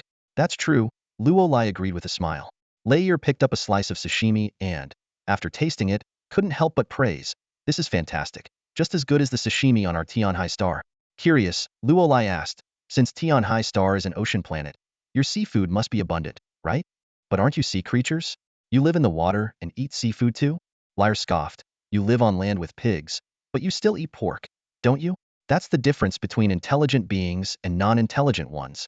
Luolai suddenly realized he had forgotten the basic law of the jungle. This was a classic food chain. Big fish eat little fish eat shrimp, and shrimp eat microorganisms. Xiaomei made a soup using fish bones. If they got tired of sashimi, they could cook the fish in the soup for a different flavor. Both Luolai and Laier gave her a thumbs up in approval. The fish feast left everyone satisfied. After filling their stomachs, Laier wanted to hear more stories from Xiaomei, but she was there to work. Luolai, feeling guilty about eating for free, offered to help with the chores. Xiaomei's job was actually quite straightforward, surveying. Her primary task was to identify any dangers on the planet, which was her main responsibility. There were many methods to do this, the most direct being to circle the planet to check for surface hazards. Additionally, Xiaomei needed to conduct underground surveys, including detecting and mapping metal deposits. There's danger underground too, Xiaomei explained. Based on experience, this planet is almost entirely covered in snowfields with harsh conditions, making surface life unlikely. Most dangers come from underground. So, I can survey mineral resources while checking for hazards. Luolai nodded in understanding. He wasn't familiar with these professional details, so his role was to help Xiaomei carry equipment and do manual labor, like operating machines to drill holes for mineral surveys. They worked until evening, with Xiaomei continuously recording various data. Then, she and Luolai returned to the igloo. The planet had very short daylight hours, and it got dark particularly early, almost pitch black by dusk. Back at the igloo, there wasn't much to do except sleep. Luolai had a room to himself, while Xiaomei and Laier shared one. Xiaomei began recounting her adventures to Laier, seemingly enjoying having an audience for her tales. Luolai, on the other hand, focused on training his energy perception. Since his perception range had almost reached the level of a source energy warrior, his energy growth had noticeably slowed. Luolai accepted this as inevitable. The further one advanced, the harder it became to progress, or else source energy masters would be everywhere. As Luolai immersed himself in his perception training, he suddenly felt a hint of danger. He opened his eyes abruptly and rushed out of the igloo, knocking over a pot in the process. Hearing the commotion, Xiaomei and Lyre peeked out of their room. What's wrong? Luolai scanned the surroundings warily. There's danger, but why is there nothing around? Suddenly, he looked down with wide eyes. It's underground. Perception has always been the best measure of a source warrior's strength, but there are often misconceptions about what perception truly means, particularly in terms of distance calculation. In reality, distance merely represents the extension of perception, not its entirety. The range of perception is a sphere, centered on the source warrior, extending in all directions. Take Luolai for example. He can perceive a distance of 70 meters, which means his perception range forms a sphere with a diameter of 140 meters, including 70 meters in all directions: front, back, left, right, up, and down. Although the theoretical maximum extension distance is 140 meters, due to the weakening of perception intensity at the edges, it is more accurate to consider 70 meters as the effective perception range. At this moment, Luolai is standing on solid ice, yet his perception effortlessly penetrates the ice layer, detecting something rapidly approaching from below. It's coming! Luolai suddenly shouted. Something is approaching from underground, and it's moving fast. Upon hearing this, Xiaomei quickly returned to the ice house, hurriedly putting on her clothes and grabbing her weapon. I've surveyed this area for 3 days and found nothing abnormal. The life detector didn't show any signs of life either, she said, shaking the palm-sized device in her hand. Luolai recognized the equipment, recalling a similar device used by Lin Fatty during their search for the transport ship, which had failed to detect mutated insects. This experience made him skeptical of high-tech devices and more inclined to trust his own perception. It's here. Luolai closed his eyes briefly to sense again, then opened them sharply, warning, Xiaomei, watch your feet. 5 meters. Xiaomei immediately pointed her gun at the ground. This time, she didn't doubt Luolai's judgment because she too felt the ice surface trembling slightly, as if something was darting beneath. Luolai shouted to Lyle, lights? The snowfield was pitch black at night. While Luolai could manage with his perception, Xiaomei had a much harder time. She held a gun in one hand and a flashlight in the other, but its coverage was very limited. Lyle quickly returned to the ice house, retrieved an energy lamp, and turned it on, instantly illuminating an area about 10 meters around them. At that moment, a loud crash echoed as the ice beneath Xiaomei's feet suddenly cracked. She jumped in fright and aimed her gun downward. However, the creature beneath the ice moved incredibly fast. Before Xiaomei could pull the trigger, a black, scaly, whip-like thing wrapped around her ankle. Damn it! Luolai cursed, leaping to Xiaomei's side and grabbing her arm. To his surprise, he found that the creature beneath the ice was astonishingly strong. Even with his first-tier genetic enhancements and near-superhuman strength, he was still nearly pulled off balance. I can't aim, Xiaomei shouted. The ice gun can't penetrate the ice layer. Then use your fists, Luolai commanded. Before the words were fully out of his mouth, Luolai raised his fist and smashed it into the ice. With a resounding crash, his entire arm plunged through the ice layer below. Luolai felt his strike connect with something, but judging by the sensation, it seemed he had only grazed the opponent without causing significant harm. However, this strike gave Xiaomei a chance to escape. She felt her ankle loosen and scrambled towards the ice house. Once inside, she pulled out the metal rod she had used earlier and drove it into the ice below. With a sizzle, the sound of flowing electricity filled the air. Blue currents rapidly spread beneath the ice, causing the surface to flicker with blue light. Moments later, the sound of electricity began to fade. Did we get it? Lair asked. I don't know, Xiaomei replied. Maybe it's just badly injured? Electricity is quite lethal to any living being. No. Luolai suddenly interrupted. Step back, that thing isn't dead. Not even hurt. Just as Luolai finished speaking, a loud, explosion-like impact came from about 10 meters away. The ice shattered, and a column of mixed ice and rock shot up, scattering debris in all directions. With a roar, a pitch-black creature crawled out from beneath the ground. It walked upright like a human, covered in scales, with a head resembling a crocodile's. It had no eyes, but possessed a massive mouth that seemed capable of splitting its entire head open. A segmented tail, about 2.5 meters long, dragged behind it like a bamboo worm. A system prompt immediately appeared. Auxiliary system activated. Target: alien organic evolutionary form. Original biological gene level, grade 7, 0 rank. Combat power calculation, 1719. Combat power analysis. Victory probability, 100. System note. This creature's body structure is a masterpiece, without a single excess piece of flesh or joint, relying solely on instinct. It is the perfect blend of primal strength and savagery. Although still classified as a reptile, it is a beautiful sight to behold. An alien?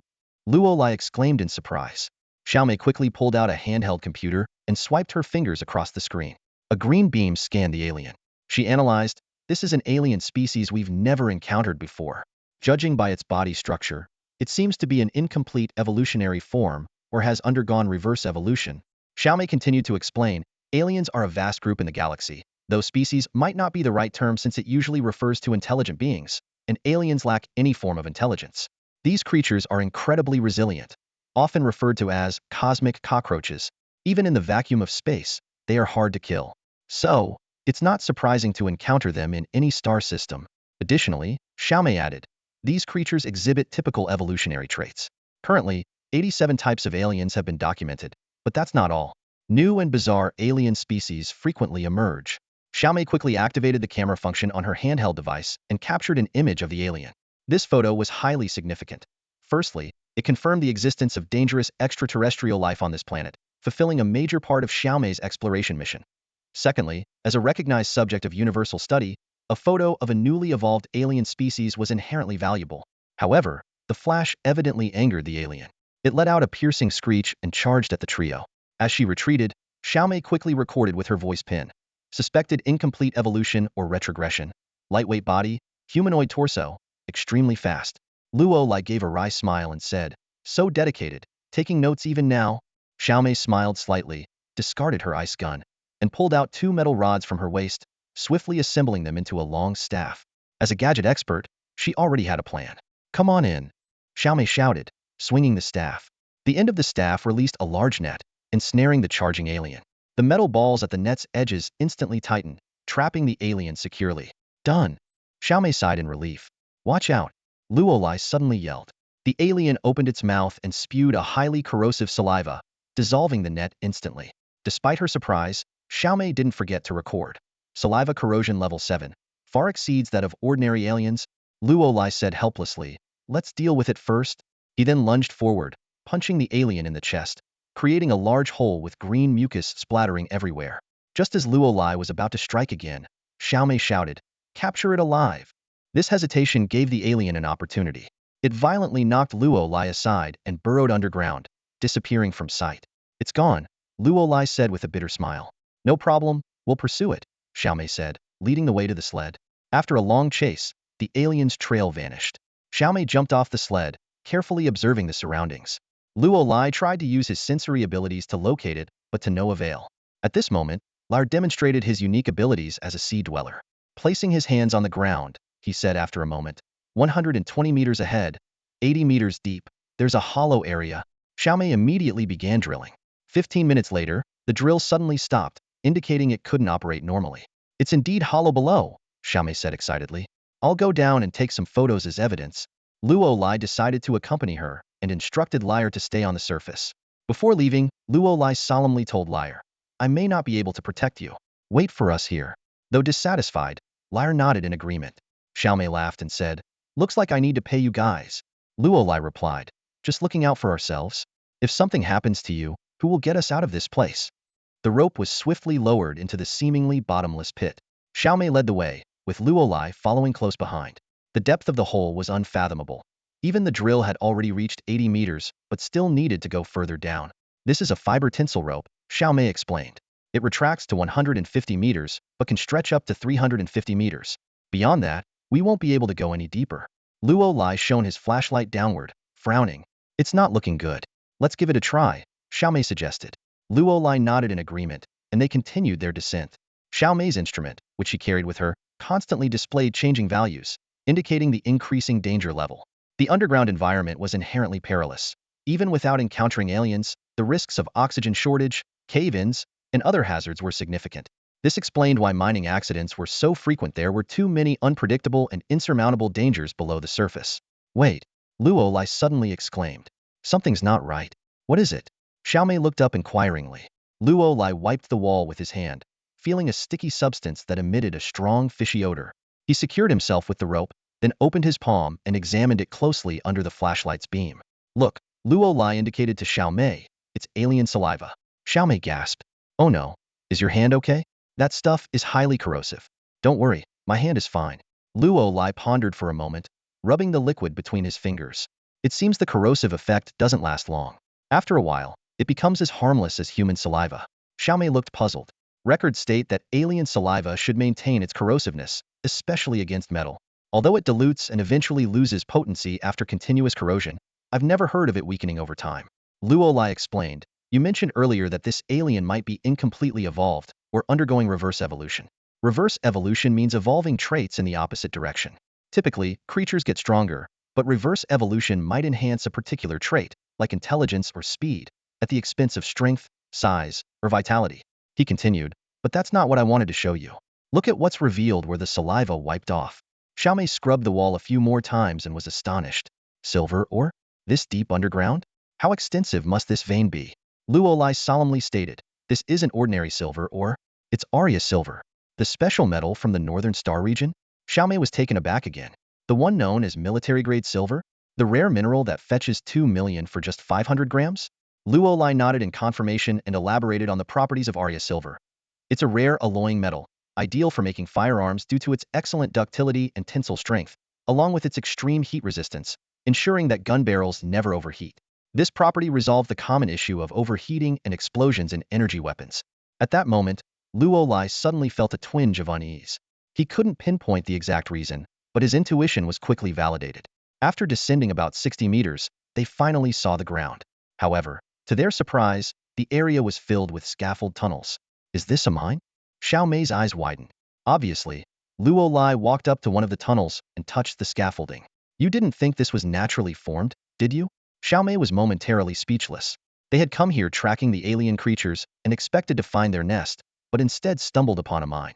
Clearly, the mine couldn't have formed naturally. The scaffolding had to be man-made. What did this imply? Someone got here first? Luo Lai voiced the answer that was in Xiao Mei's mind. Looks like you guys are late, and so is the Federation. Someone discovered the disappearance of the asteroid belt around this planet before you did, and was lured here by the rich resources. Think about it. An entire planet's worth of mineral resources priceless.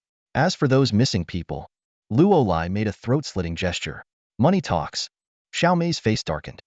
We have to report this immediately. She took out a recorder and a voice recorder. Even though communication was impossible here, the conditions on planet JN 7776 were terrible, with snowstorms acting as natural signal blockers. Just as Xiao Mei was about to document the surroundings, shadows flashed overhead, one of them diving straight at her. Watch out. Luo Lai pushed Xiao Mei aside. Bang. An alien creature landed where Xiao Mei had been standing, smashing the ground to pieces. At the same time, four more alien creatures descended, forming a circle and trapping the two. Xiao Mei moved closer to Luo Lai, and they stood back to back. Xiao Mei tentatively asked, if someone is secretly mining here, then what are these aliens doing here? How should I know? Luo Lai chuckled, sensing Xiao Mei's suspicion. Oh, you're doubting me? After all, he and Lai Air had appeared out of nowhere. Although they claimed to be stranded on this planet, Xiao Mei had never seen their escape pod. Now that human traces had been found on this planet, Luo Lai and Lai Air naturally became suspects. Didn't you say that Source Force warriors are all good people? Luo Lai countered. Every organization has its scumbags, Xiao Mei shrugged. Even in the expedition team, there are members I don't like. It's not surprising. But I hope you're not one of them. Then use your eyes to see for yourself, Luo Lai said. Since there are so many aliens, can I kill them this time? Do we need any alive? Do as you please, Xiao Mei replied. Then, Luo Lai suddenly extended his hand. Let's start with one. One of the alien creatures leaped towards them. Luo Lai reached out and grabbed it, as if an invisible giant hand had seized the creature, suspending it in midair, unable to move. Source Force Crush. Bang. The alien's body exploded instantly, scattering pieces of flesh all over the ground. Luo Lai crushed an alien with a burst of raw power, then darted forward like a bolt of lightning. Xiao Mei was left speechless, her eyes wide with amazement. So fast, she exclaimed. Before she could finish, Luo Lai's fist connected with another alien's head. The creature's steel-like scales shattered like paper under his blow, and his fist drove deep into its body. He then grabbed the alien's neck and ripped off the remaining half of its head, sending blood splattering everywhere. Xiao Mei was too stunned to speak. Could a human really tear apart an alien with their bare hands? She thought to herself, Perhaps a warrior from an advanced civilization could do it, but a human? Humans, though evolved to be intelligent, relied more on technological advancements than biological evolution. Such physical prowess was rare among them. It dawned on her that Luo Lai must have held back when they had sparred earlier. Just then, an alien lunged at Xiao Mei. She quickly raised her ice gun and unleashed a wave of frost. The alien was instantly encased in a layer of ice, rendered immobile. The remaining two aliens roared furiously, spewing corrosive saliva. Luo Lai swiftly erected a force shield to block the acid, then shot towards the aliens like an arrow. With a flurry of punches, both aliens' heads exploded, green brain matter splattering around. Let's go, Luo Lai said to Xiao Mei, surveying the alien remains scattered across the ground. We need to leave. Whoever built this mine, it's infested with aliens. We must inform the Federation and have them send troops. Xiao Mei nodded in agreement, not insisting on further exploration. The situation had already exceeded their expectations. That won't be possible, a voice echoed from the tunnel. Suddenly, dozens of figures emerged from the surrounding mine shafts. Shockingly, many of them were holding ropes, each tied to an alien. A bald man stepped forward. If we let you leave, our activities here will be exposed. So, I'm afraid you'll have to stay. Xiao Mei frowned. Who are you? I feel like I've seen you before. The bald man sneered. It's always good to know who sends you to hell. My name is Severe. Remember it. As he spoke, he pulled back his coat to reveal a symbol on his shirt, a twisted triangle within a circle, positioned over his heart. Lanta Corporation? Xiao Mei's face paled. So it's you scumbags. Luo Lai had heard of the Lanta Corporation. Infamous throughout the galaxy, they were more of a band of thieves than a company. Not only did they engage in illicit trades, but they also colluded with space pirates. The Federation had been unable to take them down. They had bribed numerous officials within the Galactic Federation, and their headquarters were located in the Starlight Sector, a third-class star domain with weak Federation influence. The sector's ruler was a notorious corrupt official who would do anything for the right price. Even if the Lanta Company commits offenses in other star systems, the ruler of the Sacred Light Star System will officially extradite them, only for the matter to be quietly dropped. What's infuriating is that these people are cunning. They only create trouble in second-tier and weaker third-tier civilized star systems, never daring to provoke those they can't handle. Enough, Seville said impatiently. You know who we are now, so you can go to hell in peace. As he spoke, he took out a palm-sized device and pressed a button. The surrounding creatures immediately became agitated, roaring continuously. Xiao Mei said gravely, You really stop at nothing, creating artificial xenomorphs. Research on artificial xenomorphs was once popular. As perfect combat organisms, xenomorphs were highly favored during the turbulent era of the Grand Universe. However, this research was soon shelved by major star system research institutions. The reason was that xenomorphs are mindless creatures, acting purely on instinct, and artificial ones were even harder to control, often going berserk and attacking indiscriminately. This flaw was nearly impossible to fix. Some tried implanting AI chips into xenomorphs, and while it succeeded, these xenomorphs lost their qualities as perfect organic combat organisms because they lost the ability to evolve. Following their instincts was a powerful trait of xenomorphs. Despite being shelved, the research was not banned.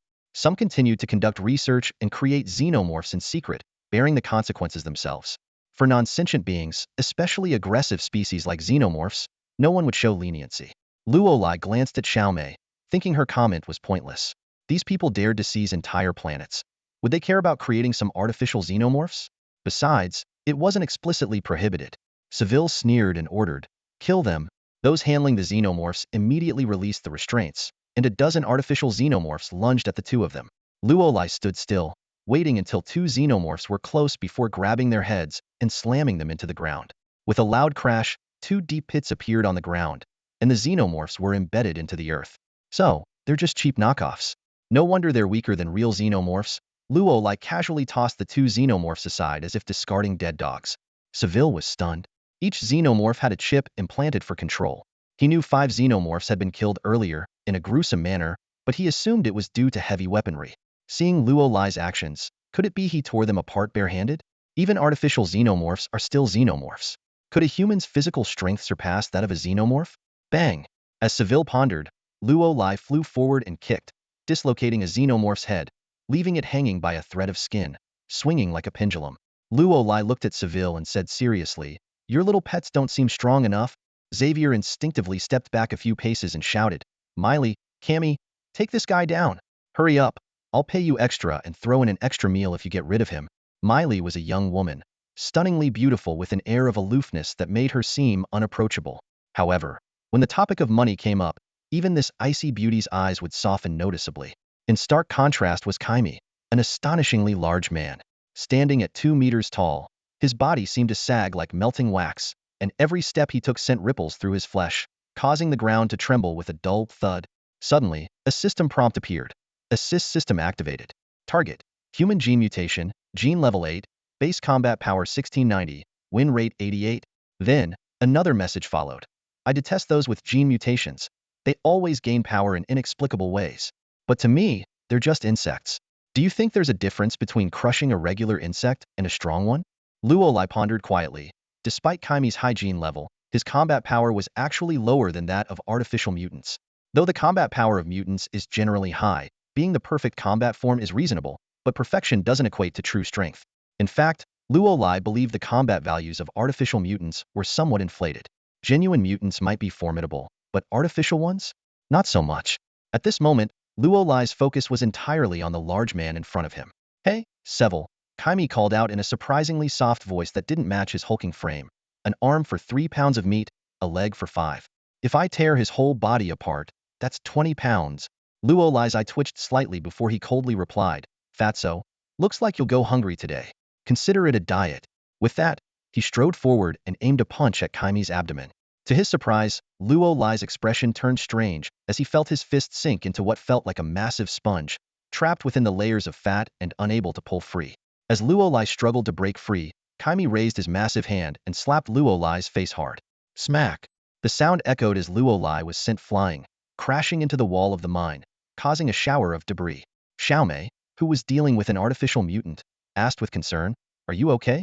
Luolai staggered to his feet, shaking his head. I'm fine. Oh? He took a hit from Kaimi and is still standing? Miley stepped forward, pressing her right eye with one hand and commanded, Scan. Her left eye turned a pale yellow, and Luolai's body was segmented into golden regions in her view.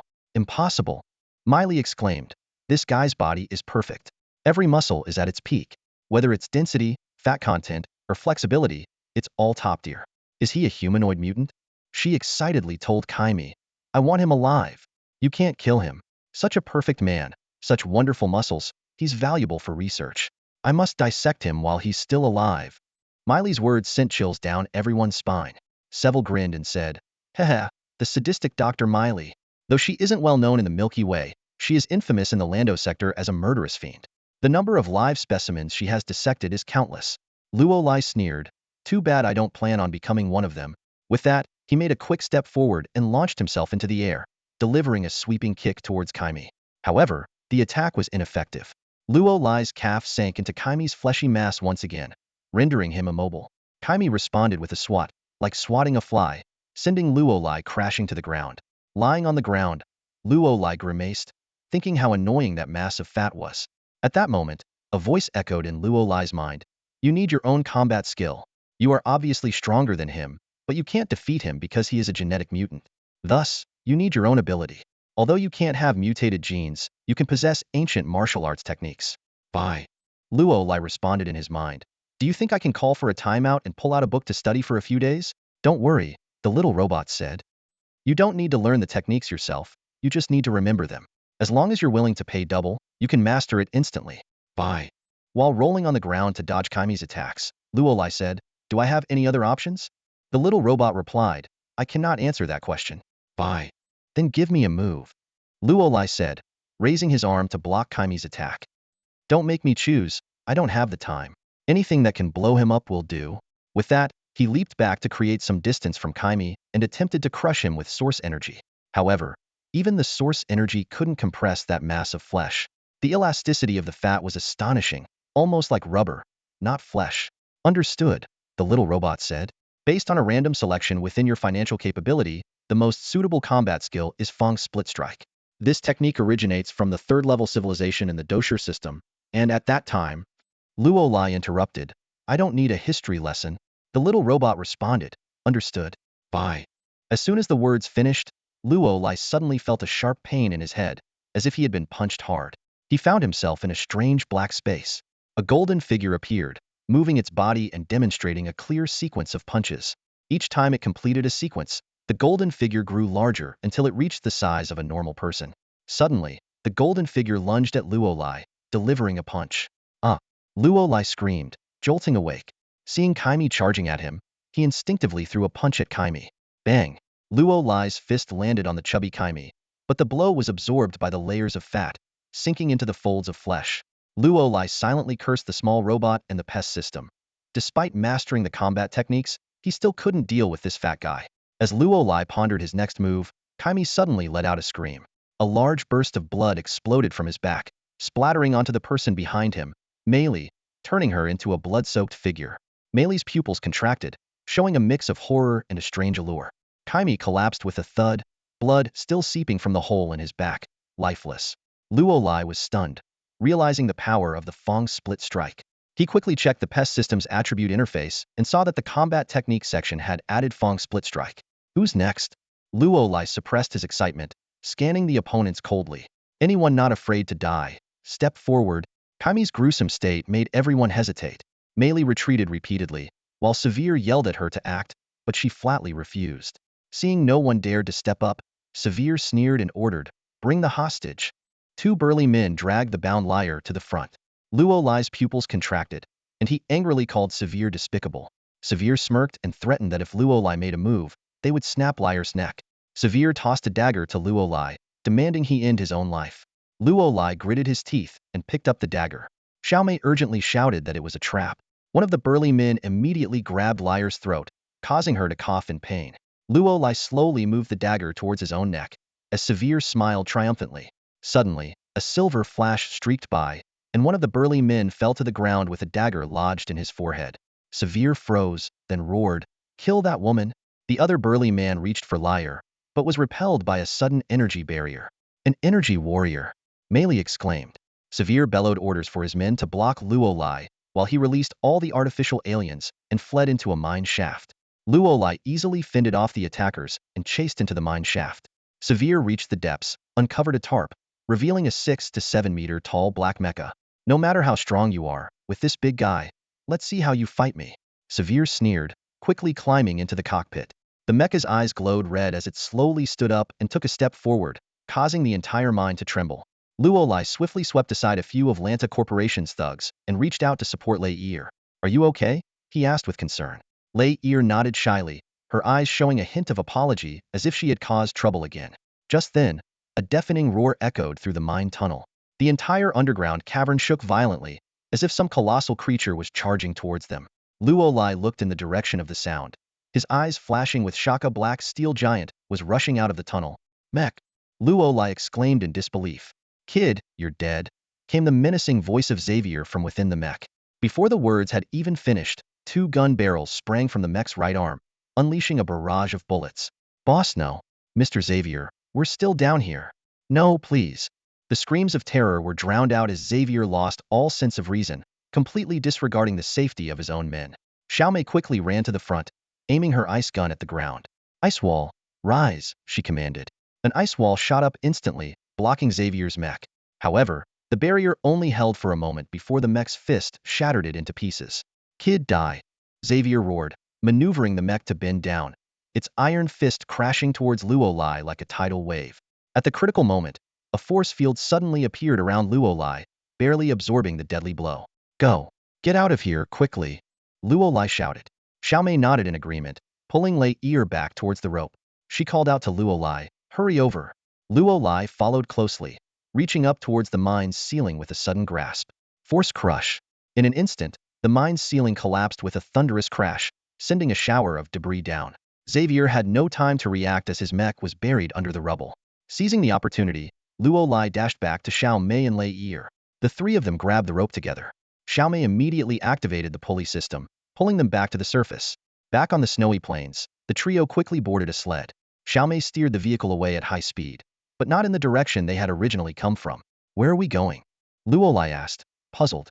"Away from here," Xiaomei explained. "Now that we know those Lanta Corporation bastards are here, our investigation is complete.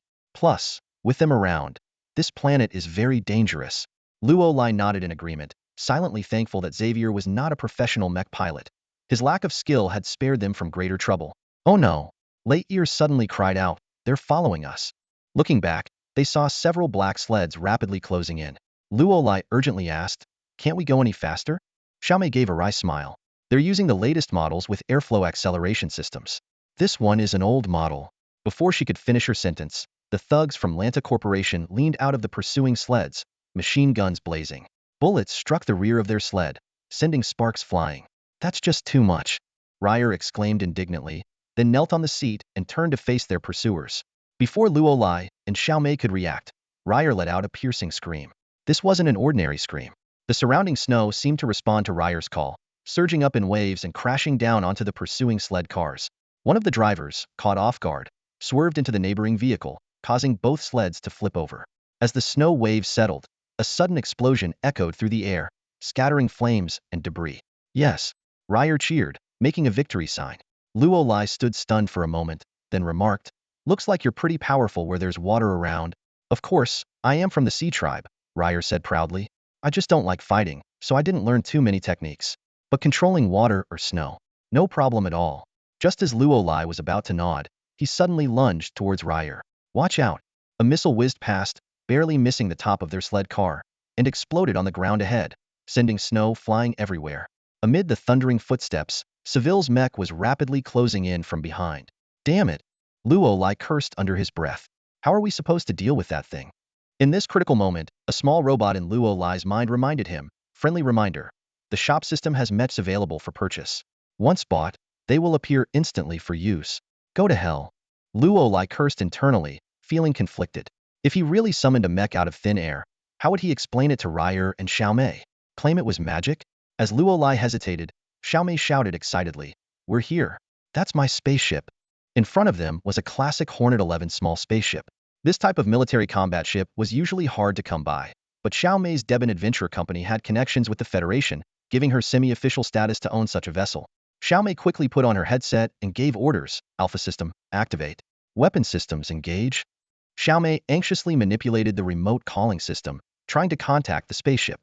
Her goal was Cleardo used the spaceship to strike the approaching mech. However, Seville was already closing in on the rear of the sled, with the missile pods on his shoulders freshly reloaded. A thunderous explosion. The blast was deafening, and fire and smoke intertwined into a small mushroom cloud. The entire sled shook violently, nearly tipping over. Luo Lai gritted his teeth and quickly crawled to the back of the sled. He saw a second missile whistling towards them and decisively reached out to grasp the air. Source force crush. Luo Lai muttered. The missile in the air suddenly twisted and deformed, as if an invisible giant hand had squeezed it, leaving 5 deep dents. The next second, the missile exploded midair, sending flames skyward. Ugh! Luo Lai spat out a mouthful of blood, staining the white snow red. While Source Force Crush was powerful, it had its limits. Crushing the missile directly also subjected Luo Lai to the intense explosion shockwave, causing internal injuries. Lyre quickly came to Luo Lai's side, gently wiping the blood from his mouth with her sleeve. "Are you okay?" she asked concernedly. "You won't be," Seville snarled, piloting his mech to catch up with the sled. "Because you must die here." The mech's wrist deployed a ring of machine gun barrels, aiming at the sled, ready to fire. At that critical moment, Xiaomei suddenly shouted, "Particle beam, fire!" Boom! The WASP-11 spaceship in the distance extended a cannon from its top, and a yellow beam of light shot through the sky, heading straight for them. Bang! The beam hit the mech's chest precisely, and Seville screamed in agony. The mech was blasted away by the immense force, causing Seville to spin inside the cockpit, cutting his eye and bleeding profusely. "Hurry, hurry, hurry." Xiaomei urgently stopped the sled as the WASP-she's hatch opened. She immediately led the way inside, with the others close behind. Racing through the narrow corridors of the spaceship, Xiaomei issued orders as she ran. "Alpha, run system checks. I want us airborne as soon as possible." "Understood." Alpha system engaged. A mechanical voice responded, and the entire spaceship lit up instantly. "Power system check. Energy system check. Propulsion system check. Mechanical valves check. Weapon system check. Hatch check. Spiral liftoff valves check. All systems normal. Ready for liftoff." "Then lift off immediately," Xiaomei commanded decisively. "Roger. Executing now." The WASP-11 extended massive rotors from its sides, spinning rapidly and slowly lifting the spaceship off the ground. Seville, unwilling to give up, piloted his damaged mech to charge up again, but he was too late. He could only watch helplessly as the WASP-11 ascended. Once it reached a certain height, the rotors flipped, spewing powerful flames and propelling the spaceship into space. "You won't escape that easily," Seville roared, climbing out of the mech's cockpit, his face half covered in blood, looking ferocious and terrifying. He gritted his teeth as he pulled out his communicator and roared, "Listen to my orders. All spacecraft, drop your disguises and take off immediately. Intercept the WASP-11 at all costs. Turn that ship into space debris." Meanwhile, in the command room of the WASP-11, Air breathed a sigh of relief and stretched his aching legs. Finally shook off those annoying guys. "Don't celebrate too early," Luolai warned cautiously. "Do you think Lanta Corporation doesn't have any more spacecraft?" "Yeah," Xiaomei nodded. "We need to call for help." As she spoke, she picked up the communication device, but her expression quickly turned into a frown. "Is there no signal at all?" Luolai asked. "Yeah." Xiaomei looked at Luolai in surprise. "How did you know?" Luolai explained. "Because the twin cannon pirate group attacked the cities on the follower planet, the entire Taurus region is on high alert. We escaped from there using a drifting pod. I don't know if the lack of signal is related to this, but we couldn't get any signal when we tried to call for help using the pod. We had to make an emergency landing on that planet because we were running out of energy." Xiaomei furrowed her brows upon hearing this. "If that's the case, we're in big trouble. Our company is also on follower planet, so internal communications are probably cut off too. Is there any other way?" Luolai asked. After thinking for a moment, Xiaomei said, "I know there's a space station to the south if we can get out of this area. No matter how arrogant Lanta Corporation is, they wouldn't dare attack a space station, right?" Luolai sneered inwardly, thinking that if someone dared to attack a planet, a space station wouldn't be much of a deterrent. Still, it was a plan. "Let's do as you say. We just have to hope we can escape in time." Just as he finished speaking, the radar screen suddenly flashed with a blinding red light, and alarms blared in the command room. The Alpha System's mechanical voice announced, "Detected 3 spacecraft targets. Weapon systems activated. Danger. Danger." "Magnify the image on the screen," Xiaomei quickly ordered. The central screen in the command room displayed 3 Lanta Corporation spacecraft rapidly approaching. Seeing the model of the enemy ships, both Xiaomei and Luolai's faces turned grim. 1 Flamingo combat type and 2 Flamingo assault types, Xiaomei murmured. These were all small, military-grade armed spacecraft, similar to Xiaomei's WASP-11 but more advanced. Given Lanta Corporation's background, it wasn't surprising they had such ships. Xiaomei said anxiously, "In terms of performance, my WASP-11 is far inferior. We need to come up with a plan, or we're done for." Boom. As if to validate Xiaomei's words, the enemy suddenly opened fire. A pale golden energy cannon blast exploded on the side of the WASP-11, sending energy waves rippling outward and causing the entire ship to shake violently. The 3 people in the command room could barely keep their balance. Alpha System immediately reported, "We are under attack. The left armor is being eroded by thermal energy." "Damn it," Xiaomei muttered under her breath as her fingers flew across the control panel. In an instant, a brilliant starry sky was projected onto the photonic display in the center of the command room, detailed with diagrams of cosmic debris. At the heart of the image, for spacecraft, 3 enemy ships and 1 friendly WASP-11 model darted through the scene, vividly depicting the surrounding situation. "Alpha," Xiaomei shouted, her fingers deftly manipulating the control panel. "Weapon Bay 1, Weapon Bay 2, activate. Energy shields, activate. Armor enhancement, activate." As she issued her commands, the weapon systems on the 3D projection of the WASP-11 sprang into action, and Xiaomei focused intently on the precision calibration of the weapons. Boom. Both sides opened fire almost simultaneously, with bursts of flame blooming in the dark expanse of space.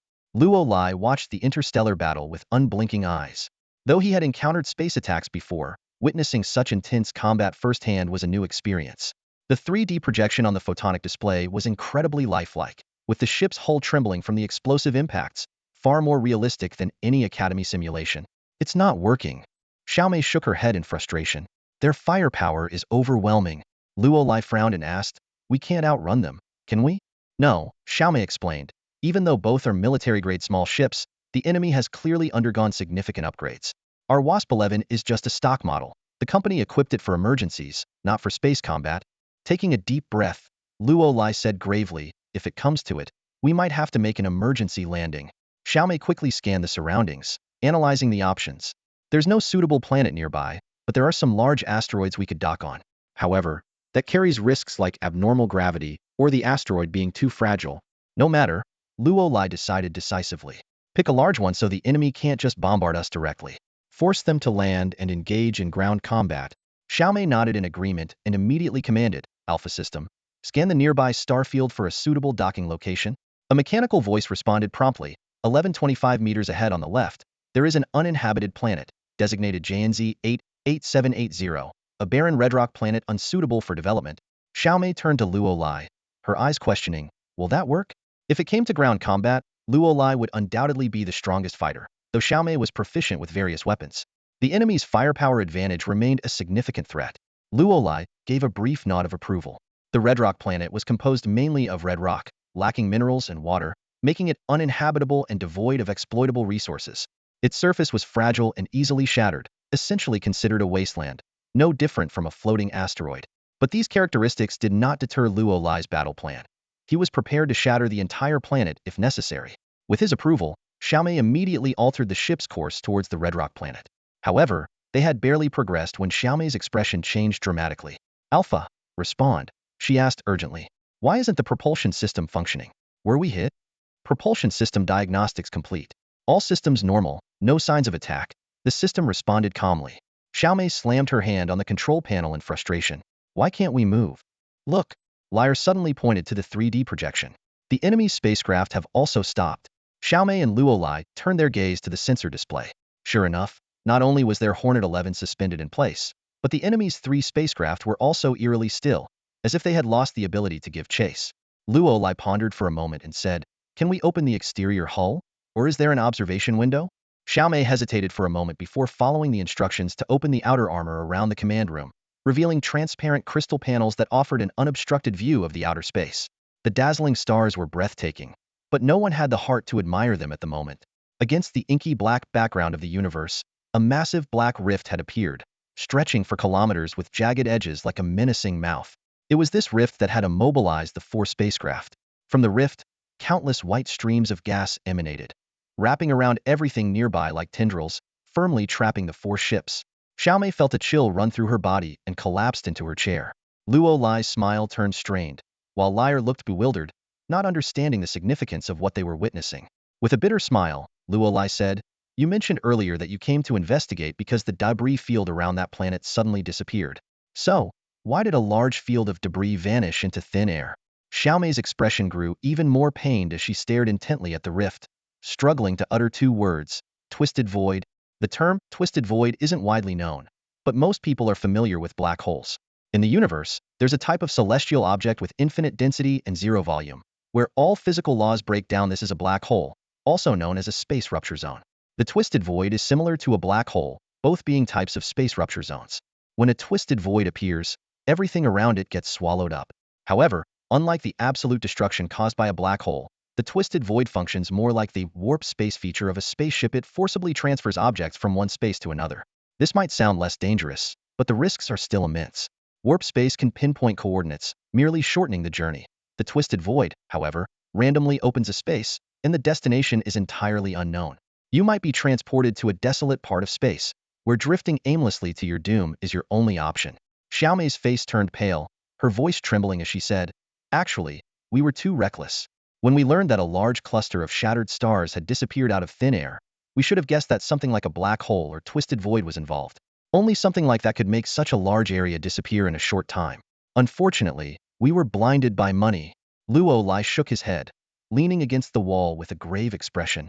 This is beyond what human power can resist or interfere with. Indeed, as the rift of the twisted void expanded, the turbulence pulling their spaceship grew more intense. Not only their spaceship, but also the surrounding shattered stars and meteors were being drawn into the twisted void by its powerful gravity. Lyre hugged herself tightly, her eyes filled with fear, and turned to Luolai, asking, is there really no way out? Luolai replied heavily, there is no way. Nature is always the greatest force. Before humanity could enter space, natural phenomena like blizzards, tsunamis, and earthquakes were already unstoppable. Now that we've reached the stars, we find ourselves just as insignificant in the face of the universe. Xiaomei spread her hands helplessly and said, all we can do is pray that the twisted void doesn't send us to a desolate part of space or into a cluster of shattered stars or meteors. If we're lucky, this might just be a random warp space trip and not too dangerous. So, the twisted void itself isn't terrifying. What's terrifying is where it might take us. Suddenly, a loud crash echoed, and the turbulence around them intensified, reaching the level of void turbulence. The immense tearing force caused the Hornet 11 spacecraft to shake violently. Right wing armor is damaged. Energy levels are dropping. Top armor is damaged. System recommends immediate evacuation of the area. Alarms blared incessantly, and Xiaomei smiled wryly, thinking she would love to leave this area, provided they could. Luolai reminded. Not only could the destination be dangerous, but the void turbulence is also hazardous. If the turbulence is too strong, it could tear the spaceship apart. Xiaomei took a deep breath, trying to calm herself down. Don't worry. Although this Hornet 11 isn't armed, its armor has been reinforced. There are 3 layers of armor, very sturdy, and should withstand the chaos of the void. Luolai nodded, saying no more. At this moment, they had already been pulled toward the void rift. The turbulence near the rift was even more intense, causing the spaceship to shake violently. Everyone could feel the tearing force. Xiaomei decisively closed the outer armor. What they needed now was defense, not a view. Let's go, she said. We need to make some preparations. With that, she led the way out of the command room.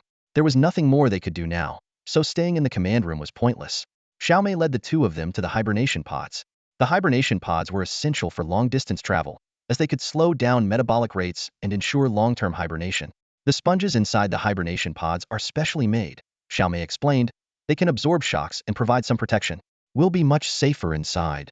As an adventurer of the expedition team, Xiaomei had faced many dangers and had already regained her composure. Luolai gave Lal a comforting hug, saying, "Don't worry, everything will be fine." The 3 of them climbed into the hibernation pods, immediately feeling the violent shaking of the spaceship. The void turbulence pulled the WASP-11 into the rift, and an asteroid struck the side of the ship, causing it to flip. The hibernation pods fixed to the wall also turned upside down, making the 3 of them feel as if they were floating in midair. When the spaceship finally righted itself, the void turbulence pulled it further into the rift. There was no starlight around. The WASP-11 had entered a pitch-black world. Suddenly, the lights inside the cabin went out, and darkness enveloped everything. Lal screamed. "Don't be afraid," Xiaomei reassured, her voice slightly trembling. "I had the system cut the power. We need to conserve energy for the ship's defenses." In the darkness, fear surged like a tide. No one knew what was happening outside.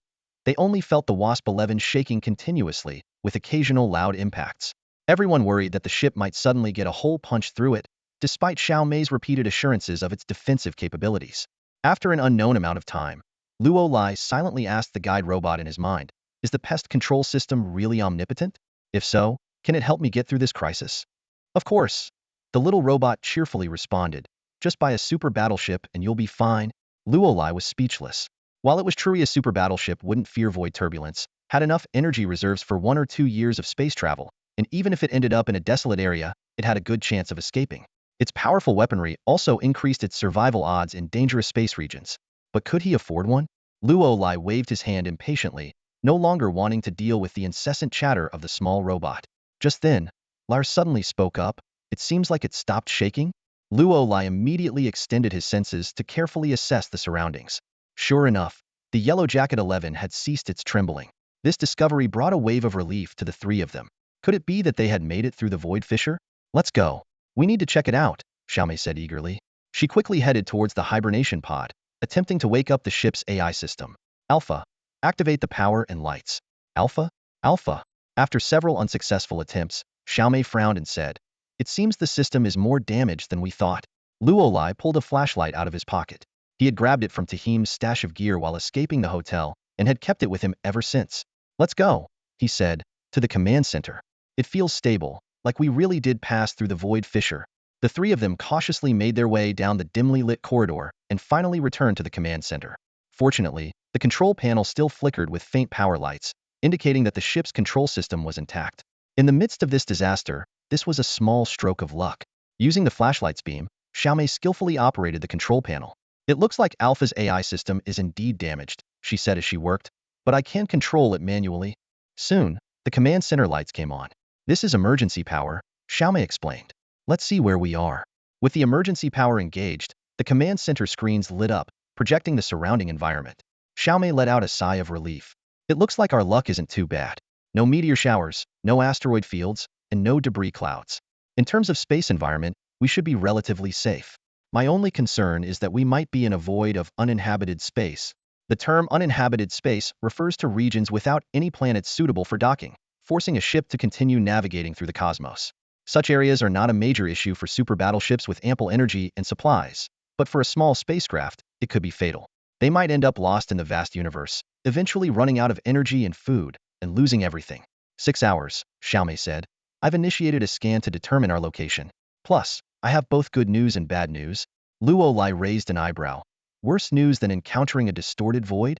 Lyre suggested. We should hear the bad news first, so the good news can give us hope. Xiaomei nodded. The bad news is that we are definitely not in Taurus. My Yellow Jacket 11 has all the fixed signal beacons for Taurus, and they're all showing gray. I checked the communication system, and it's not damaged. And the good news? Luolai pressed. The damage to the Yellow Jacket 11 isn't too severe, Xiaomei explained. Although the Alpha AI system is down, the armor damage is only 56, and the propulsion and energy systems are intact. It won't affect our flight. We just need to operate it manually. Luolai asked with a hint of concern. You can operate everything manually, right? Xiaomei rolled her eyes. You underestimate a skilled adventurer. Luolai then inquired about their food supply. Xiaomei replied, originally, it was enough for 2 people for a month. Now with 3 of us, if we ration it carefully, it should last about 2 weeks. Luolai concluded. So it seems all we can do now is wait. Stellar exploration, in simple terms, involves scanning for signals to locate human-made structures nearby, such as signal towers, space stations, and satellites. Except for space stations, other discoveries aren't very useful, but at least they confirm that they haven't landed in an uninhabited star system, because no one would build anything there. Lair, Luolai said as he sat down, sing us a song to calm our nerves. Lair was momentarily taken aback, but quickly understood that Luolai didn't need to calm his own nerves. He wanted her to find peace. What a kind-hearted guy, Lair thought to herself. She then gazed out at the starry sky and began to sing. Lair's voice indeed had an unimaginable magic to it. Xiaomei found the singing pleasant, allowing her to temporarily forget their dire situation and quietly enjoy the music. Lair herself also felt her mood lift. Luolai, on the other hand, noticed a tangible benefit: his energy, depleted from combat, was restoring faster than usual thanks to Lair's song. When the song ended, all 3 felt much better. Just then, the control panel screen lit up with a red glow, accompanied by a beeping alert. Xiaomei quickly glanced at it, and a delighted smile spread across her face. We're so lucky. God bless. Xiaomei exclaimed excitedly. If there's really a god, I promise to be your most faithful follower from today on. Luolai chuckled. What's the good news? Xiaomei, still thrilled, replied. We haven't strayed too far from Taurus. We're currently on the outskirts of Andromeda. Luolai was momentarily stunned. It seemed almost too coincidental. Perhaps after a series of unfortunate events, their luck was finally turning around? Is it far from here to Hind Star in Andromeda? Luolai asked. Xiaomei explained. There's still some distance. Hind Star is in the southern part of Andromeda, while we're currently on the northern outskirts. But that's not important. There are plenty of planets around here. Let me check the nearest one. Found it. It's Myeoning Star. We can reach it in just 9 hours. God bless. Xiaomei was already a bit incoherent, repeating God bless several times to calm herself. Encountering the twisted void was a complete disaster, akin to facing a tornado, tsunami, or avalanche on land. Survival was possible, but not likely. Yet, they had made it through, which was nothing short of a miracle. Luolai felt a twinge of disappointment that the spaceship hadn't appeared near Hind Star, but then chuckled at himself. He realized he had been too greedy. Surviving a catastrophe like the twisted void and reaching Andromeda should have been enough to make him content. I've set the navigation, Xiaomei said. The spaceship can still fly, but it will be a bit slow. However, reaching Myeoning should be no problem at all. She stood up, smiling happily. Hey, we made it. I think we should relax now, go to the dining hall for a hearty meal, and then have a drink. I agree, Luolai said, exchanging a smile with Lyre. Surviving a disaster feels pretty good. Myeoning is a small planet on the edge of the Andromeda constellation, with only one city. For Luolai, Lyre, and Xiaomei, finding any inhabited planet at this moment was a lifesaver. When the vibrant planet, predominantly red with streaks of blue and white, appeared before them, their tense nerves finally relaxed. Xiaomei quickly contacted the spaceport under the name of the Deben Scientific Exploration Team and soon obtained landing clearance. The WASP-11 spacecraft descended slowly, safely entering the spaceport with the assistance of a guiding ship. You should have my card. Feel free to contact me if you need anything, Xiaomei said with a smile, making a communication gesture to Luolai. If you have things to take care of, go ahead. I have a lot to report to the company and the Federation about Landa Corporation. My team is still on that planet, and I need to request reinforcements to return there. Luolai nodded. Take care. Lyre hugged Xiaomei goodbye, tears in her eyes. If you ever come to Tianhaixing, you must come find me. Of course I will, Xiaomei promised with a smile. Luolai and Lyre disembarked from the spacecraft, walking through the security corridor and leaving the spaceport. The sunlight was warm and bright. It feels so good to be alive, Luolai couldn't help but sigh. Lyre, standing beside him, wholeheartedly agreed. Only those who have walked on the brink of death can truly appreciate the value of life. Xiaomei has her own matters to attend to. We should deal with your situation now, Luolai said. Let's go directly to the Federation. They should be able to send you back to Tianhaixing. Lier hesitated for a moment, then softly said, Why don't you come back to Tianhaixing with me? Seeing Luolai's puzzled look, Lier blushed and lowered her head, continuing, You don't really have anywhere to go, right? Your job is to protect people. I can hire you, and my father would definitely agree. You're so skilled, and you saved me from the Black Sea tribe. Wouldn't that be good? Luolai laughed. Not really. Why not? Lier asked urgently. Because I don't want to be kept, Luolai teased. Lier's face turned bright red, like a ripe apple. Just kidding, Luolai explained. I have my own things to take care of. But I promise, once I'm done with my own matters, or if I ever go to Tianhaixing, I'll definitely come find you. Don't break your promise, Lier warned. Don't worry, Luolai assured her. Let's go. They arrived at the police station entrance. Luolai hugged Lier goodbye, watching her reluctantly walk into the station. All right, now it's time to deal with my own troubles, Luolai thought, looking around, considering how to get to Heinstar. His status as a wanted man still prevented him from taking a spacecraft through regular means. He thought about contacting the Fat Snake Guild, but worried that Lin Pongzi might be in trouble in Taurus. Just as Luolai was weighing the pros and cons, he suddenly heard Lael shout from behind him, You're lying. I'm telling the truth. I'm not a fraud. Turning around, Luolai was shocked to see Lael being shoved out of the police station by an officer in uniform. Lael was shouting indignantly while the officer roughly pushed her away. Luolai quickly ran over. As soon as Lael saw him, she burst into tears and threw herself into his arms. What happened? Don't cry, Luolai said, gently lifting Lael's face and wiping away her tears. What's going on? Through her sobs, Lael choked out, They said I'm a fraud and insulted me, calling me shameless, claiming I was trying to scam money or something. Confused, Luolai led Lael away from the police station and found a bench on the street where they could sit. He patiently listened as Lael explained what had happened. When she entered the police station and stated her identity, she didn't receive the expected treatment. Instead, the officers drove her away. When she tried to defend herself, she was met with ridicule and was eventually thrown out roughly. Luolai understood Lael's frustration. She had grown up enjoying a privileged life and celebrity status, never having experienced the harsh realities of the interstellar era. After facing continuous hardships, just when she thought the nightmare was over, she was treated like this. It was understandable that her spirit would be crushed. This is suspicious. Stop crying for now, Luolai said cautiously, scanning the surroundings. Sit here and wait for me. He quickly walked over to a nearby newsstand, his eyes swiftly scanning through several newspapers. Suddenly, his eyes lit up. He immediately pulled some coins from his pocket, fed them into the automated vending machine next to the stand, and grabbed the newspaper that had caught his attention. I know what's going on, Luolai said as he hurried back, handing the newspaper to Lier. This is the latest news, and it's about you. Lier took the newspaper, her eyes darting over the front page headline. Her expression shifted from confusion to shock. How can this be? The newspaper detailed Lier's identity and the events that had transpired in the Taurus sector. Even more astonishingly, Lier's disappearance was directly blamed on Luolai. The news also mentioned that the report had caused a huge stir in the Tianhai Star region. The domain lord of Tianhai had publicly declared not only a mission to eradicate the twin cannon pirates, but also a 10 billion reward for finding Lier. Even providing relevant clues could earn a 1 billion reward upon verification. I didn't know you were worth so much, Luolai joked, trying to lighten the mood, though he knew the news would be a heavy blow for Lier. The newspaper continued to report that Lier had been rescued 3 days ago and was on her way back to Tianhai. The article concluded with a photo, a man and a woman boarding a spaceship side by side. The woman looked exactly like Lier. That's my second uncle, Lier said, pointing to the man in the photo, her voice filled with confusion and unease. But how can the woman next to him be me? It has to be fake, right? You know I'm the real one. Of course, Luolai reassured her. We escaped from Taurus together, traveled all this way. I know you're the real Lier. But we can't ignore the fact that you're in serious trouble now. Tears welled up in Lier's eyes again. How did it come to this? Luolai frowned, deep in thought. I have a rough idea of what's going on, but there are still some questions. First, a 10 billion reward is enough to make people take extreme risks.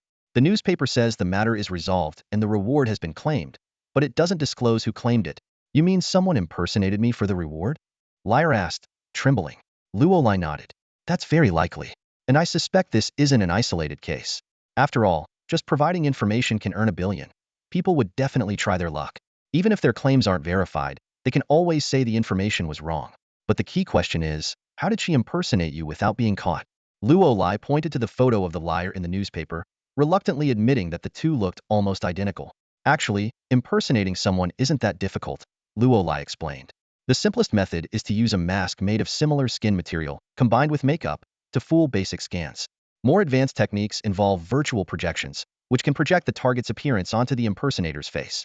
But these methods can only deceive the naked eye. Completely replacing someone is nearly impossible. Luolai continued his analysis. There are countless ways to see through a disguise, like bone scans, blood tests, facial recognition devices, and so on. Not to mention that mimicking someone's habits and daily routines is incredibly difficult. So, I don't understand why no one has seen through her. And, Luolai pointed at the photo again. You said this man is your second uncle. Are you close? If so, why hasn't he noticed anything unusual? Liar lowered her head, her voice filled with confusion. I don't know. I'm a bit lost right now. But she quickly lifted her head, a glimmer of hope in her eyes. But if I can just meet my second uncle, I can prove that I'm the real one, and she's just an imposter. Luolai spread his hands helplessly. We're a step too late. This newspaper is from 2 days ago, and considering the positions of the Milky Way and the Tian High Star region, they might already be near the border of the galaxy by now. I'm sorry, but I can't help you find them. Lai Er's gaze turned vacant. How could this happen? Don't worry too much, Luolai reassured her. What's the biggest fear of an imposter? The real person showing up, of course. While reading other news, I noticed that Taurus was attacked, causing significant casualties. I think this is why they dared to impersonate you. They can't find any trace of you, nor can they find me, the so-called kidnapper. They might believe you're already dead, but the truth is, you're still alive. As long as you return to Tian High Star, the truth will come out. Hope reignited in Lai Er's eyes, and she nodded firmly. You're right. But I'm sorry, I currently don't have the means to take you back to Tian High Star, Luolai sighed. It seems you'll have to stay with me a little longer. But I promise, I'll do everything I can to get you back. Despite Luolai's words, Lai Er didn't feel anxious. Instead, her cheeks flushed slightly. Staying together again, she thought to herself. Lai Er and Luolai walked side by side along the bustling street, seemingly unaffected by the surrounding noise. Lai Er had a slight frown, clearly troubled by the issue of identity theft. Luolai, on the other hand, was observing their surroundings while contemplating a solution to this tricky problem. Despite Luolai's previous reassurances that the matter was simple, the reality was far more complex. First, proving Liar's identity through a third party posed two significant challenges: the credibility of the third party and the lack of conclusive evidence. Even someone as dense as Luolai could see that Liar wasn't just an ordinary singer. After all, who would spend 10 billion to find a regular singer? There had to be immense wealth and power behind this. Moreover, the imposter must have some leverage, as there was currently no indication that they were a fraud. As Luolai pondered, a huge red sign with a fat snake logo caught his eye. Was the Fat Snake Guild. This was precisely Luolai's destination. He needed to find Lin Pengzi through this place. Entering the guild hall, the receptionist initially greeted them warmly. However, her demeanor changed to seriousness upon hearing that Luolai was looking for Lin Pengzi. She said she needed to consult her superiors, and the message she brought back moments later made Luolai's heart sink. The guild couldn't contact Lin Pengzi at the moment, but the branch president in Mianing Xing could assist if needed. This news was a severe blow. Lin Pengzi might have already met with misfortune. Without this connection, Luolai felt utterly helpless. He had no other ties to the Fat Snake Guild and couldn't exactly tell the branch president that he was a wanted man who had close ties with Lin Pengzi and needed help. Besides, if Lin Pengzi was indeed dead, who would care about a dead man's influence? Luolai nodded slightly and politely said, "Sorry to bother you." Then, he and Liar walked out of the guild hall. The once warm sunlight now felt harsh, mocking their failed attempt. As Luolai racked his brain for a solution, even considering using the pest system, a peculiar sound caught his attention. He turned to see Liar with a slightly flushed face. Her stomach was growling. Luolai couldn't help but smile and said, "Let's go get something to eat." Liar nodded shyly. Although they had already eaten on the Hornet 11, those were mostly bland protein supplements. Now, the aroma from a nearby open-air restaurant awakened Liar's craving for real food. After they sat down, Luolai handed the menu to Liar with a smile, saying, "Order whatever you like. I still have some money." With that, he immersed himself in his thoughts and started communicating with the guide robot of the pest system. "I think I need a spaceship. I need to leave here and head to Hainxing," Luolai said. The little robot responded, "I'm sorry, you can't do that, Bai." "Why not?" Luolai asked, puzzled. "Can't I buy things from the store system anytime?" "Because you don't have enough available funds," the little robot explained. Luolai couldn't believe it. "No way, I've saved almost 1 billion.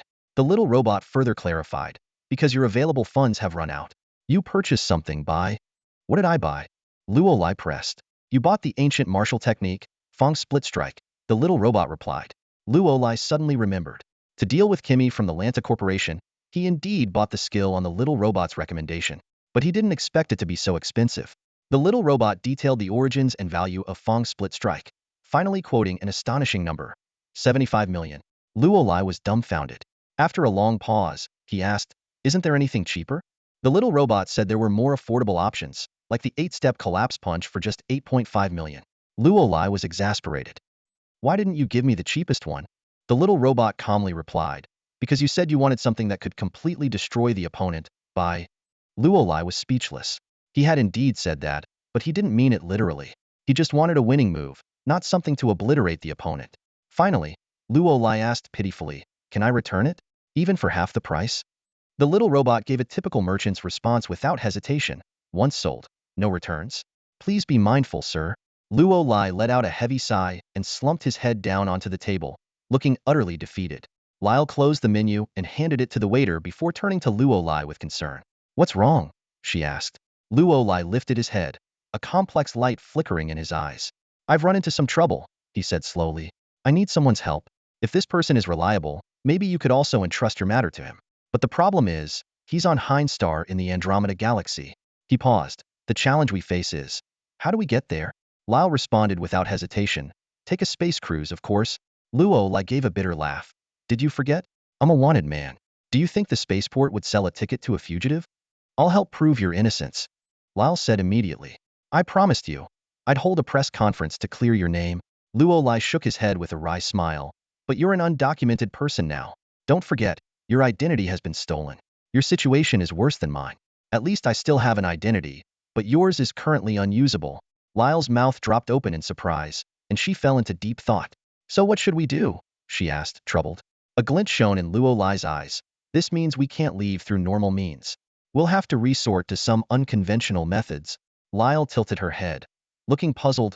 "Unconventional methods?" Luolai tapped his temple with his finger, calculating silently.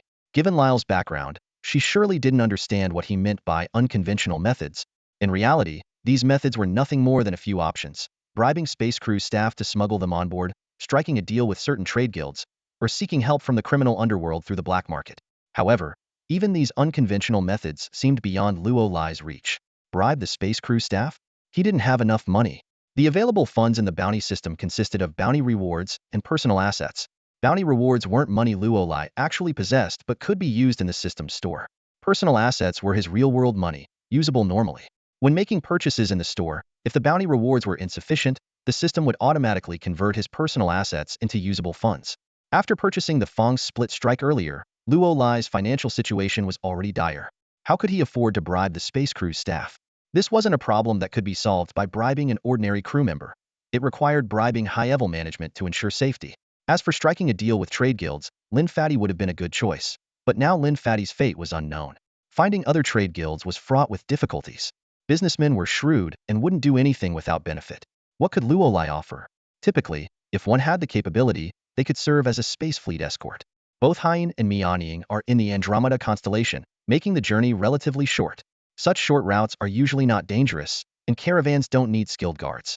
This means Luolai might be asked to do something else for them, and it's likely to be illegal. After all, if it wasn't something unlawful, why would they need a wanted man to do it? This could even involve killing, which is something Luolai absolutely refuses to do. As for the criminal alliance, Luolai never considered himself part of the criminal world. Besides, the name itself suggests the nature of the organization. There are countless such alliances, and with Luolai's current bounty, joining one wouldn't be a problem. However, once he joined, he would undoubtedly be asked to do shady jobs in exchange for their help. Luolai rubbed his temples, feeling a severe headache. At that moment, a waiter brought over some fragrant dishes. Luolai decided to stop worrying about these troubles for now, and focus on filling his stomach. Just then, a chef suddenly burst out from the back of the outdoor restaurant, holding a kitchen knife, startling many people. "Stop!" A middle-aged man followed closely behind, shouting at the chef, "Ramos, if you leave, don't expect a single cent from me. We have a contract, no payment until the end of the month. I didn't fire you. It's termination for cause, understand? No, it's resignation." The chef named Ramos tore off his chef's coat and threw it on the ground along with the knife. "I'm firing you. Damn it. I don't want to work here anymore. I'm joining the Black Wolf training camp. I'm going to Haiyan and becoming a pioneer for the Federation." Not staying in this dump peeling potatoes or chopping carrots every day. I've had enough. The middle-aged man sneered and mocked. Why? You can't even get through the gates of the Black Wolf training camp, let alone pass their assessments and go to high. You're nothing but a loser. The young chef clenched his fists, clearly provoked by these words. The middle-aged man immediately took a step back, saying cautiously, "What? You want to hit me? Get this straight. You're just a street brawler and I gave you a job. And was I wrong? A thug like you thinks he can explore new frontiers?" Ramos gritted his teeth and said, "You hired me because I work for cheap. You're just a leech. As for whether I can pioneer new frontiers, we'll see." With that, he stormed out of the restaurant without looking back. "Let's go." Luolai suddenly had an idea and quickly pulled Lyre, who was still focused on cutting her steak. He tossed a few bills onto the table and said urgently, "Hurry, let's follow him." Huh. Lyre looked at her half-eaten steak in confusion, but him only halfway through. Luolai pulled her to her feet. "Forget the steak. We might have a chance to get to Hyene." After speaking, he hurriedly grabbed Lyre and dashed out of the open-air restaurant. Luolai looked around and quickly spotted the chef named Ramos, immediately giving chase. "Hey man!" Luolai shouted as he ran. "Can you wait up for us?" Ramos turned his head back in confusion, eyeing Luolai and Lyre. "Who are you?" Catching his breath, Luolai replied, "I'm Luolai, and this is, my sister." Ramos frowned even more. Sister? They clearly didn't look alike at all. One was obviously human, while the other clearly wasn't. He'd never heard of humans having blue hair and purple eyes. Luolai let out an awkward laugh. Half siblings, half siblings. "Anyway, that's not important. We wanted to ask you about something." Ramos asked curiously, "What is it?" Luolai got straight to the point. "I want to know what you meant when you mentioned the Black Wolf training camp and going to Hyene Star." "You haven't heard of the Black Wolf training camp?" Ramos paused, then nodded in understanding. "I see, you must be new around here." Luolai nodded in acknowledgement. "Yes, we just arrived in Andromeda recently. We're quite interested in exploring the star regions, so your mention of the Black Wolf training camp in Hyene Star piqued our curiosity." Ramos' eyes lit up, as if he'd found a kindred spirit. He excitedly patted Luolai on the shoulder and said with a smile, "That's fantastic. A true man's dream should be among the stars. Exploring the star regions is a grand endeavor." Luolai smiled politely and asked, "Could you tell us more about it?" "Of course." Ramos replied enthusiastically. "Why don't we talk while we walk?" He began to passionately explain the Black Wolf training camp. Luolai listened attentively as they walked, gradually piecing together the whole picture. The Black Wolf training camp is a renowned institution in the galaxy, with its headquarters on Hyene Star. They periodically set up camps on various planets, and anyone with enough money can apply. But money alone isn't enough. Applicants must also pass a test to prove they are worth training. Once admitted, they face a series of grueling exercises. Those who pass the final assessment are recommended to prestigious security firms, escort companies, mercenary groups, exploration teams, and even the federal military or frontline star region explorers. Luolai understood that the Black Wolf training camp is essentially an academy for talent development. The main difference is that while academies focus on comprehensive development and primarily supply talent to the Federation, the camp specializes in teaching combat and survival skills and is a private enterprise rather than an official institution. The benefits of joining the training camp are clear: enhanced skills and job recommendations. The camp profits from training fees and referral fees. Since the headquarters is on Hyene Star, successful trainees are guaranteed the chance to go there. After a moment of hesitation, Luolai asked, "Do they really accept anyone? As long as they have money?" Ramos gave him a peculiar look. Luolai quickly clarified, "I mean, if we're not from the galaxy, can we still join?" "Absolutely," Ramos confirmed. Luolai nodded. "So, where can we sign up?" "We're very interested." "At Comet Tower," Ramos replied. "I'm heading there to register now. Want to come along?" "No, we need to discuss it a bit more," Luolai politely declined. "We're very interested, but this is a big decision for our future, so we need to consider it carefully." "Understood," Ramos nodded. "But I do suggest you give it a try. Hope to see you at the camp." As Ramos walked away, Lyra asked, "Are we going to Hyene Star through the Black Wolf training camp?" Luolai frowned. "It's an option, but the problem remains. Given that we're fugitives and don't have proper identification, can we really get in?" He felt a headache coming on. He had thought overhearing Ramos' conversation at the open-air restaurant had provided a solution, but it seemed they were still stuck on the issue of their identities. Should we fake our identities? Luolai considered it for a moment before dismissing the idea. If it were that easy, he wouldn't need to go to the training camp. He could just register at the spaceport and leave. "Let's take our chances," Luolai decided. "Tomorrow, we'll head to the Black Wolf training camp and hope we can get past the identity check." Lair was puzzled. "If you're planning to sneak through, why not go with Ramos?" "Because I need to prepare," Luolai explained. Let's find an inn first. You rest while I go buy some supplies. Wow. Lair exclaimed. You're not planning to forge documents, are you? Luolai rolled his eyes. If he could fake identity cards, he would have already found a way onto a space cruiser. In reality, fake identity cards were available on the black market, but they weren't reliable. They might pass a visual inspection, but would almost certainly fail a scan. Luolai's real goal was to prepare for an escape if they were recognized. Lair's comment did give him an idea, though maybe he could try using fake documents. Getting on a space cruiser was out of the question since the spaceport would scan identity cards directly. But for the training camp, they might just do a visual check. Finding the black market wasn't difficult, but Luolai doubted he had the connections to get in. The black market required either an insider or a recommendation. However, he could look for the fringe traders, those who buy from the black market and sell to others on the outside. Having bought C4 before, Luolai was familiar with the process. After wandering the streets for a while, he found an underground tavern in a dark alley.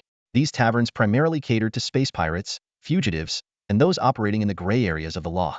Almost all such taverns were involved in black market dealings, buying goods and reselling them to low-level bad guys who couldn't access the black market themselves. Luolai bought some C4 and a few smoke bombs for a potential escape. He also inquired about fake identity cards. The seller assured him it was possible and even offered different tiers. The cheapest ones looked similar but would be exposed if checked online. The high-end ones were real cards with erased original data and fake information implanted using a custom terminal. Could they pass all checks? The tavern owner couldn't guarantee it, saying only that luck would play a role. Luolai was exasperated. This wasn't exactly reassuring. There were no refunds, and if the cards failed, he'd be the one in trouble, not the shady sellers. In the end, Luolai only took 2 of the cheapest fake cards. As long as the Black Wolf training camp didn't check them online, they'd be fine. If they did, the cards would be exposed immediately. After all, these fake cards didn't even have chips, they just looked identical to the real ones. Castle briskly walked through the narrow passageway and entered the sealed room at the end. Inside, there was only a table and a chair. Seated on the chair was none other than Seville from Lanta Corporation. If Luolai were here, he would recognize him immediately. Castle walked straight to Seville, sat on the table, and asked bluntly, "Where are they?" Seville sneered. "Do you have any proof?" Before he could finish, Castle grabbed his hair and smashed his head against the table. With a loud bang, blood gushed from Seville's forehead. "I told you, I don't want to waste time," Castle said, gripping Seville's hair tightly and glaring at him. "Does Lanta Corporation think it's untouchable? You better realize that I represent the Source Power Association. Believe me, one call, and your whole company could be wiped out. Don't think your federal connections make you invincible. Everyone knows the dirty deeds you've done. Even within the Federation, there are plenty who'd love to see you all gone. Consider this a public service." After a moment of silence, Seville finally spoke. They encountered the Twisted Void. "What?" Castle's eyes widened, his mind racing with alarm. Seeing Castle's reaction, Seville quickly explained, "I'm telling the truth. I have footage from the final moments of our space fleet. 3 of Lanta Corporation's ships, and the Hornet 11 model they were on, all got sucked into the Twisted Void." Castle slammed his fist on the table, cursing, "Damn it." Seville grinned. "So, even the Source Power Association can't do anything about the Twisted Void, can you?" "Shut up," Castle roared. "You better pray they survive, or I'll hold you personally responsible. You know the Source Power Association's reputation. Killing one of our warriors? Expect your entire family to be wiped out." Seville's face turned pale. He knew all too well the association's ruthless reputation across the universe. Just then, hurried footsteps echoed outside. Boss Castle," a short man rushed in. "We've got news." Castle frowned. "What news?" The short man replied, "About that kid you're looking for." Castle's eyes lit up. "He survived the Twisted Void?" The short man shook his head. "We haven't found him yet." Castle's expression froze. Grabbing the short man's collar, he growled, "Are you messing with me?" No, look at this woman," the short man said, pulling out a handheld device and displaying a photo. "According to Lanta Corporation's confessions, this woman is from the Debon Scientific Expedition. The kid you're looking for was with her, and they escaped together. This image was captured by surveillance at the Andromeda, Myonian starport." Castle asked, "If she showed up in Andromeda, then the kid should be there too?" The short man nodded. "That's what I believe." Castle tossed the PDA to Xavier. "Take a look. Is she with the person we're looking for?" Xavier glanced at it and nodded in confirmation. "Yes." Castle let out a sigh of relief. "Congratulations, you dodged a bullet. Let's go. We're heading to Andromeda." As the tallest building on Myonian star, the Comet Tower stands at 128 floors, piercing the clouds and making it highly noticeable. Although the Black Wolf training camp doesn't have a branch on Myonian star, they rented 2 floors of the Comet Tower as their recruitment site. When Luolai and Lightyear arrived, the scene before them left them stunned. Over 200 people were crammed outside the recruitment office, and that was just the crowd for one time slot, not including those who had already been eliminated or were currently being tested. Despite the chaos, the Black Wolf training camp staff maintained a well-organized operation. After waiting for about 15 minutes, Luolai and Lightyear heard their names called over the loudspeaker and stepped forward. The receptionist frowned slightly. "We can only process one person at a time here," Luolai explained. "We're together. If only one of us passes, the other will forfeit. So please, make an exception." The receptionist hesitated for a moment, then handed them 2 forms. "Fill them out together." Luolai scanned the forms and saw that they required basic information such as name, age, gender, and home planet. He felt relieved that they didn't need to verify ID cards. However, when he reached the section for work history, he was stumped. He understood what a work history was, but how should he fill it out? Should he be honest and mention that he's a wanted fugitive being hunted by the Federation who once bombed Bayun Star? He had other experiences he could list, like the incident on Kankwi Star or fighting mutant insects on an uninhabited planet, but those lacked evidence. As for protecting the singer Lightyear, although there was proof, it was no longer valid. Noticing Luolai's hesitation, the receptionist offered a tip. "If you don't have anything to write, you can leave it blank." Luolai sighed in frustration. "The problem is, I do have things to write, but I can't prove any of them." The receptionist was momentarily taken aback, then laughed. She explained that the work history section was often filled with exaggerated or outright false information. They couldn't possibly verify everyone's claims. The real deciding factor was the test results. Even an impressive work history wouldn't be decisive. Many people just made things up without hesitation, and she hadn't expected Luolai to be so earnest. "Just write something down," she advised kindly. "Of course, it's best to be somewhat truthful." Luolai suddenly understood and then asked, "One more thing. What exactly do you mean by occupation?" "I mean, I know what it means, but do you want to know what jobs I've done?" The receptionist clarified, "Yes, like security, soldier, mercenary, bounty hunter, and so on." Luolai scratched his head, tempted to ask if fugitive counted, but he wasn't that foolish. In the end, he wrote down security, as it was a job he had actually done. After filling out the form, Luolai asked somewhat awkwardly, "Sorry, I have another question. What does ability mean?" The receptionist patiently explained, "It refers to your combat style. Are you a genetic warrior? Or perhaps a master of firearms? If you have any special skills, you can include those as well. For example, if you're good at mechanical repairs, write mechanic. If you excel at piloting spacecraft, write ship pilot. If you believe you have leadership skills, you can even put commander. However, try to focus on combat abilities or skills that support combat. Abilities like painting or playing the piano are useless here and will only annoy the examiners." Luolai wrote combat in the skills section, a very common choice. The receptionist wasn't surprised, thinking that about 80 of applicants put down the same thing. However, she quickly noticed that Luolai didn't stop there and added, "Yuanli warrior." "Are you a Yuanli warrior?" the receptionist asked in surprise. Luolai explained, "Strictly speaking, it's Yuanli wuxia. Within the Source Association, we are ranked based on our sensory abilities, but outsiders generally refer to us as Yuanli warriors. It's actually the lowest title within the association, but unless we're communicating internally, we all use the title Yuanli warrior." The receptionist asked, puzzled, "Why would a Yuanli warrior need to attend a training camp?" Luolai knew he didn't really need to, but to get to Hindstar, he had to be vague. "Can't Yuanli warriors attend? I can receive training in other areas, right?" "Well, yes, that's possible," the receptionist replied with an awkward smile, thinking to herself, "What a weirdo." She thought, although the Black Wolf training camp was famous, it was several grades below the training camps of the Source Association. The Source Association's training was specifically for Yuanli warriors, and was clearly more advanced. While the Black Wolf training camp offered some specialized skills like flying vehicles, explosives, and piloting, these were trivial to Yuanli warriors. Only those without talent would learn these skills, while Yuanli warriors, who possessed the most mysterious powers in the universe, wouldn't bother with them. However, the receptionist quickly changed her view, no longer seeing Luolai as a weirdo but as a braggart. She saw that Luolai had written team tactical layout, spacecraft strategic layout, psychological profiling, and emergency battlefield treatment after Yuanli warrior. "Do you think you're a jack of all trades?" the receptionist couldn't help but think, believing that this was no innocent youth but an outright braggart. Luolai had no idea he was being seen as a shameless person. In fact, he wasn't lying.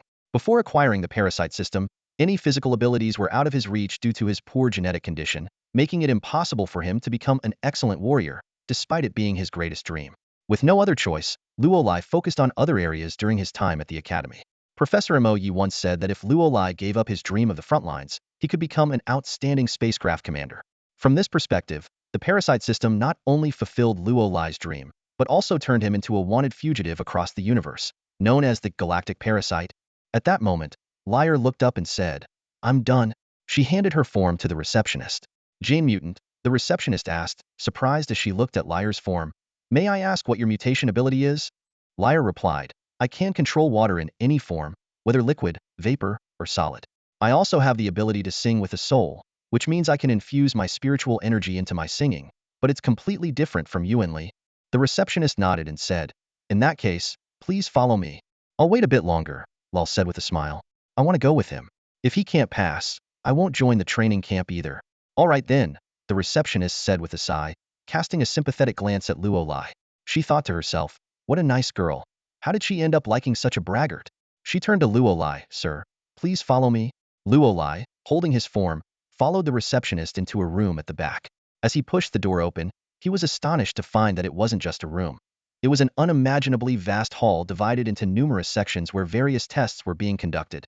The receptionist pointed at Lyle and said to a nearby staff member, "She's exempt from the test, just needs a gene mutation verification. The guy is number 129. A burly man in camouflage nodded and said to Luo Lai, "Follow me." The burly man first led Luo Lai to a peculiar panel. It looked like a steel plate, but its color was somewhat different. Suddenly, a mocking laugh echoed. "Ha ha, where did this little runt come from? Thinking he can take the test? You better go home to your mom. The Black Wolf training camp isn't a place for kids like you." Luo Lai looked in the direction of the voice and was startled by what he saw. The speaker was an incredibly intimidating giant, nearly 2.3 meters tall, with bulging muscles that looked like granite. His arms were 2 or 3 times thicker than Luo Lai's waist, and his body formed a pronounced shape, with veins snaking across his muscles. This giant definitely had the right to call Luo Lai a runt. Even the burly man in camouflage seemed ordinary next to him, and Lyle looked like a child in comparison. Number 128.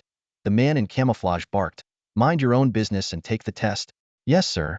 The giant stopped taunting Luo Lai and moved to the strange steel panel. He took a step forward, lowered his stance, and with a loud roar, smashed his fist into it. The panel's reaction was peculiar. After taking the punch, it made no sound but displayed countless symbols like computer code, flashing continuously until finally forming a number. 901. Maximum strength is 1000. Breaking 900 is impressive. The man in camouflage nodded. Although he didn't like the giant's foul mouth, he had to admit the strength was remarkable. At least in terms of raw power, this was the most formidable head seen in the past 2 days of testing. He turned to Luo Lai and pointed at the panel. "You understand, right? Just throw a punch. If you prefer kicking, that's fine too. Any stance is okay. Just unleash your full strength." "Got it." Luo Lai nodded. He stepped forward and touched the panel, but the feel of it gave no clue as to what material it was made from. "Heh, kid," the burly man mocked. "Give it all you've got and see if you can score over 100 points." Lair was about to retort, but Luo Lai held him back. Luo Lai shook his head, a look in his eyes conveying, "It's not worth it." He turned to the man in camouflage and said in a deep voice, "I'm ready." "Then let's begin." The man in camouflage replied curtly. Luo Lai took a deep breath, his body slightly lowering into a standard horse stance, with his left hand poised at his waist. The man in camouflage nodded slightly, assessing him inwardly. This kid might not be exceptionally strong, but his form is good, a classic military-style ready stance. In the next instant, Luo Lai's fist shot out like a cannonball towards the steel plate. A deafening boom echoed, accompanied by the sound of an explosion, as the steel plate was blasted open, leaving a hole half as tall as a person. Shattered circuit boards and sparking wires were exposed, creating a shocking scene. Everyone was stunned, including Luo Lai himself. He had only intended to surpass the burly man's score, not cause such destruction. "Does this mean I get 0 points?" Luo Lai asked the man in camouflage, looking pitiful. The man joked, "Technically, you could get 0 points because you didn't register any score." Luo Lai couldn't help but laugh. The man in camouflage scrutinized Luo Lai, clearly surprised by the hidden strength of this seemingly ordinary young man. "Move on to the next test. I'll give you full marks for the first one," he called out. "Li Lai, bring me a new power gauge screen." "Oh." Luo Lai responded, walking towards the burly man who had mocked him earlier. "Excuse me," he said. The burly man, now terrified, instinctively stepped aside. Seizing the moment, Lair made a triumphant face. "That felt great," Lair said excitedly. "Showed him not to underestimate people." "Stay humble," Luo Lai cautioned, drawing eye rolls from those around him. Luo Lai arrived at the second area, where 2 rotating wooden dummies were set up. A tester was holding his arms up at a 90-degree angle to protect his head, with spiked wooden boards forcing him to maintain his stance. The man overseeing this area explained, "This test measures endurance and resistance to strikes. Once he's done, you can give it a try." Luo Lai immediately said, "I don't think this test is relevant for me." He demonstrated his energy shield. "I'm an energy warrior, and I have an energy shield for defense." The man, recognizing the formidable defense of an energy shield against physical attacks, waved Luo Lai on to the next area. In the third area, which tested balance, Luo Lai performed adequately. The fourth area assessed agility, where Luo Lai scored slightly above average, while the burly man who had taunted him struggled. The final area tested speed, and Luo Lai deliberately held back to avoid drawing too much attention. "You passed," the man in camouflage said. "Go out and register. They'll give you the details." He opened the door and called out, "Number 129, passed. The results have been recorded." Luo Lai left the room, and the receptionist waved him over, saying, "Please come here to register." After filling out Luo Lai's details with surprise, she said, "Please wait a moment. I'll take this lady for the genetic mutation test." Liar didn't care at all and quickly completed the test. The receptionist then explained the training camp's programs, fees, and registration details before asking to see their ID card. Luo Lai nervously handed over the fake ID card, watching the receptionist's reaction intently.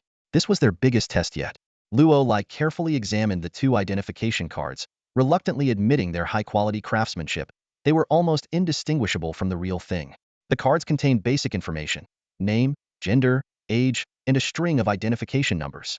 The receptionist skillfully copied down the details. Just as Luo Lai breathed a sigh of relief, the receptionist suddenly pulled out an identity verification scanner. Luo Lai tensed up, his hand instinctively reaching for the smoke bomb in his jacket's inner pocket, ready to create a diversion and escape if necessary. At that critical moment, Luo Lai's fingers brushed against another card. He had a sudden inspiration and took out the card, handing it to the receptionist. "Can you scan this identification card instead?" The receptionist looked surprised but took the card and exclaimed, "A Ziyunhai magnetic card?" Luo Lai nodded in confirmation, explaining that the previous two cards were not convenient to use. The Ziyunhai magnetic card was lent to him by Rong He, serving the same purpose as the galactic identification card. Luo Lai intended to use this as an excuse to leave, but unexpectedly, the receptionist misunderstood his intention. She smiled and said, "If it's not convenient, then never mind. We'll just do a manual registration, as we don't have a galactic system scanner here anyway." Luo Lai felt a sense of relief, unaware that the Ziyunhai magnetic card given to him by Rong He was actually a high-level military exclusive card. The receptionist assumed he might have some unavoidable circumstances and didn't question further. "Your name is Luo Hao, and your sister is Luo Lin, correct?" the receptionist asked as she entered the information into the computer. Luo Lai nodded, "Yes." These names were ones he had made up when creating the false identities. After completing the registration, the receptionist reminded them, "Please don't forget to report to Comet Tower by noon the day after tomorrow, and bring your completed training forms. If you don't arrive on time, we won't wait for you." "Please understand." Luo Lai agreed, taking the two plastic cards the receptionist handed him. The cards had test numbers. Luo Lai was 03129, and Lyle was 03130. These numbers would be used for verification during the check-in. Leaving Comet Tower, Luo Lai felt a weight lifted off his shoulders. Even the sunlight seemed warmer. He suggested celebrating at the water park on Mining Star, but Lyle, a marine person, showed little interest and was instead eager to take a bath. They first found an inn to freshen up and then headed to the cultural market of Mining Star. They changed into traditional Andromedan attire, and Lyle bought some unique jewelry. After exploring the market, they returned to the inn, where a tired Lyle quickly fell asleep. Luo Lai, on the other hand, sat by the bed, deep in thought. As a source warrior, he didn't need much sleep. A few hours of meditation each day was enough to restore his energy. At this moment, he was troubled by a pressing issue: how to raise enough money. The training programs at Black Wolf Training Camp were expensive, and not only was he low on funds, but he also urgently needed money. Frankly speaking, Luo Lai found certain aspects of the Black Wolf Training Camp quite intriguing. He easily mastered courses like shooting, high-speed driving, and combat ship piloting, subjects in which he had already excelled at the academy. However, Luo Lai was well aware of his shortcomings in physical training courses, so he paid special attention to hand-to-hand combat, survival skills, and combat in specialized environments. Even though Luo Lai's physical capabilities had surpassed the first stage of genetic limits, his practical combat skills still needed improvement. At the academy, his performance in combat theory was excellent, but his practical results were less impressive. Now, he was eager to translate his textbook knowledge into real-world combat techniques. Survival courses also captivated Luo Lai. Learning how to survive in harsh environments, find water sources, identify food, and build shelters were critical skills for future missions. Additionally, specialized training in underwater combat and operations in varying gravity conditions piqued his interest.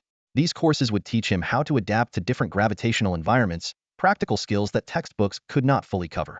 Luolai planned to visit Heinz Star to find Professor Moy's student his senior. However, before doing so, he hoped to undergo some training at the Black Wolf camp. The training required funds, and Luolai was currently short on money. He needed to raise funds urgently but was unwilling to resort to illegal means, not wanting to disappoint Professor Moy. As Luolai was worrying about money, he suddenly remembered the bag of gold wealth he had acquired in Violent Street and sold to Lin Pengzi. Now, he had accumulated 18 hours of virtual training space-time, which sparked the idea of returning to Violent Street. Luolai decisively entered the PES system interface and selected the Violent Street scenario. In an instant, he found himself transported to a sand-covered street, surrounded by dilapidated houses. However, unlike last time, the street was deserted, and an eerie silence enveloped the entire area. Feeling puzzled, Luolai pushed open the door of a tavern. A strong scent of blood hit him, but there wasn't a single living person in sight. He checked several residential houses in succession, only to find the same result: empty and deserted. This abnormal situation made Luolai's brow furrow, and his sense of caution heightened.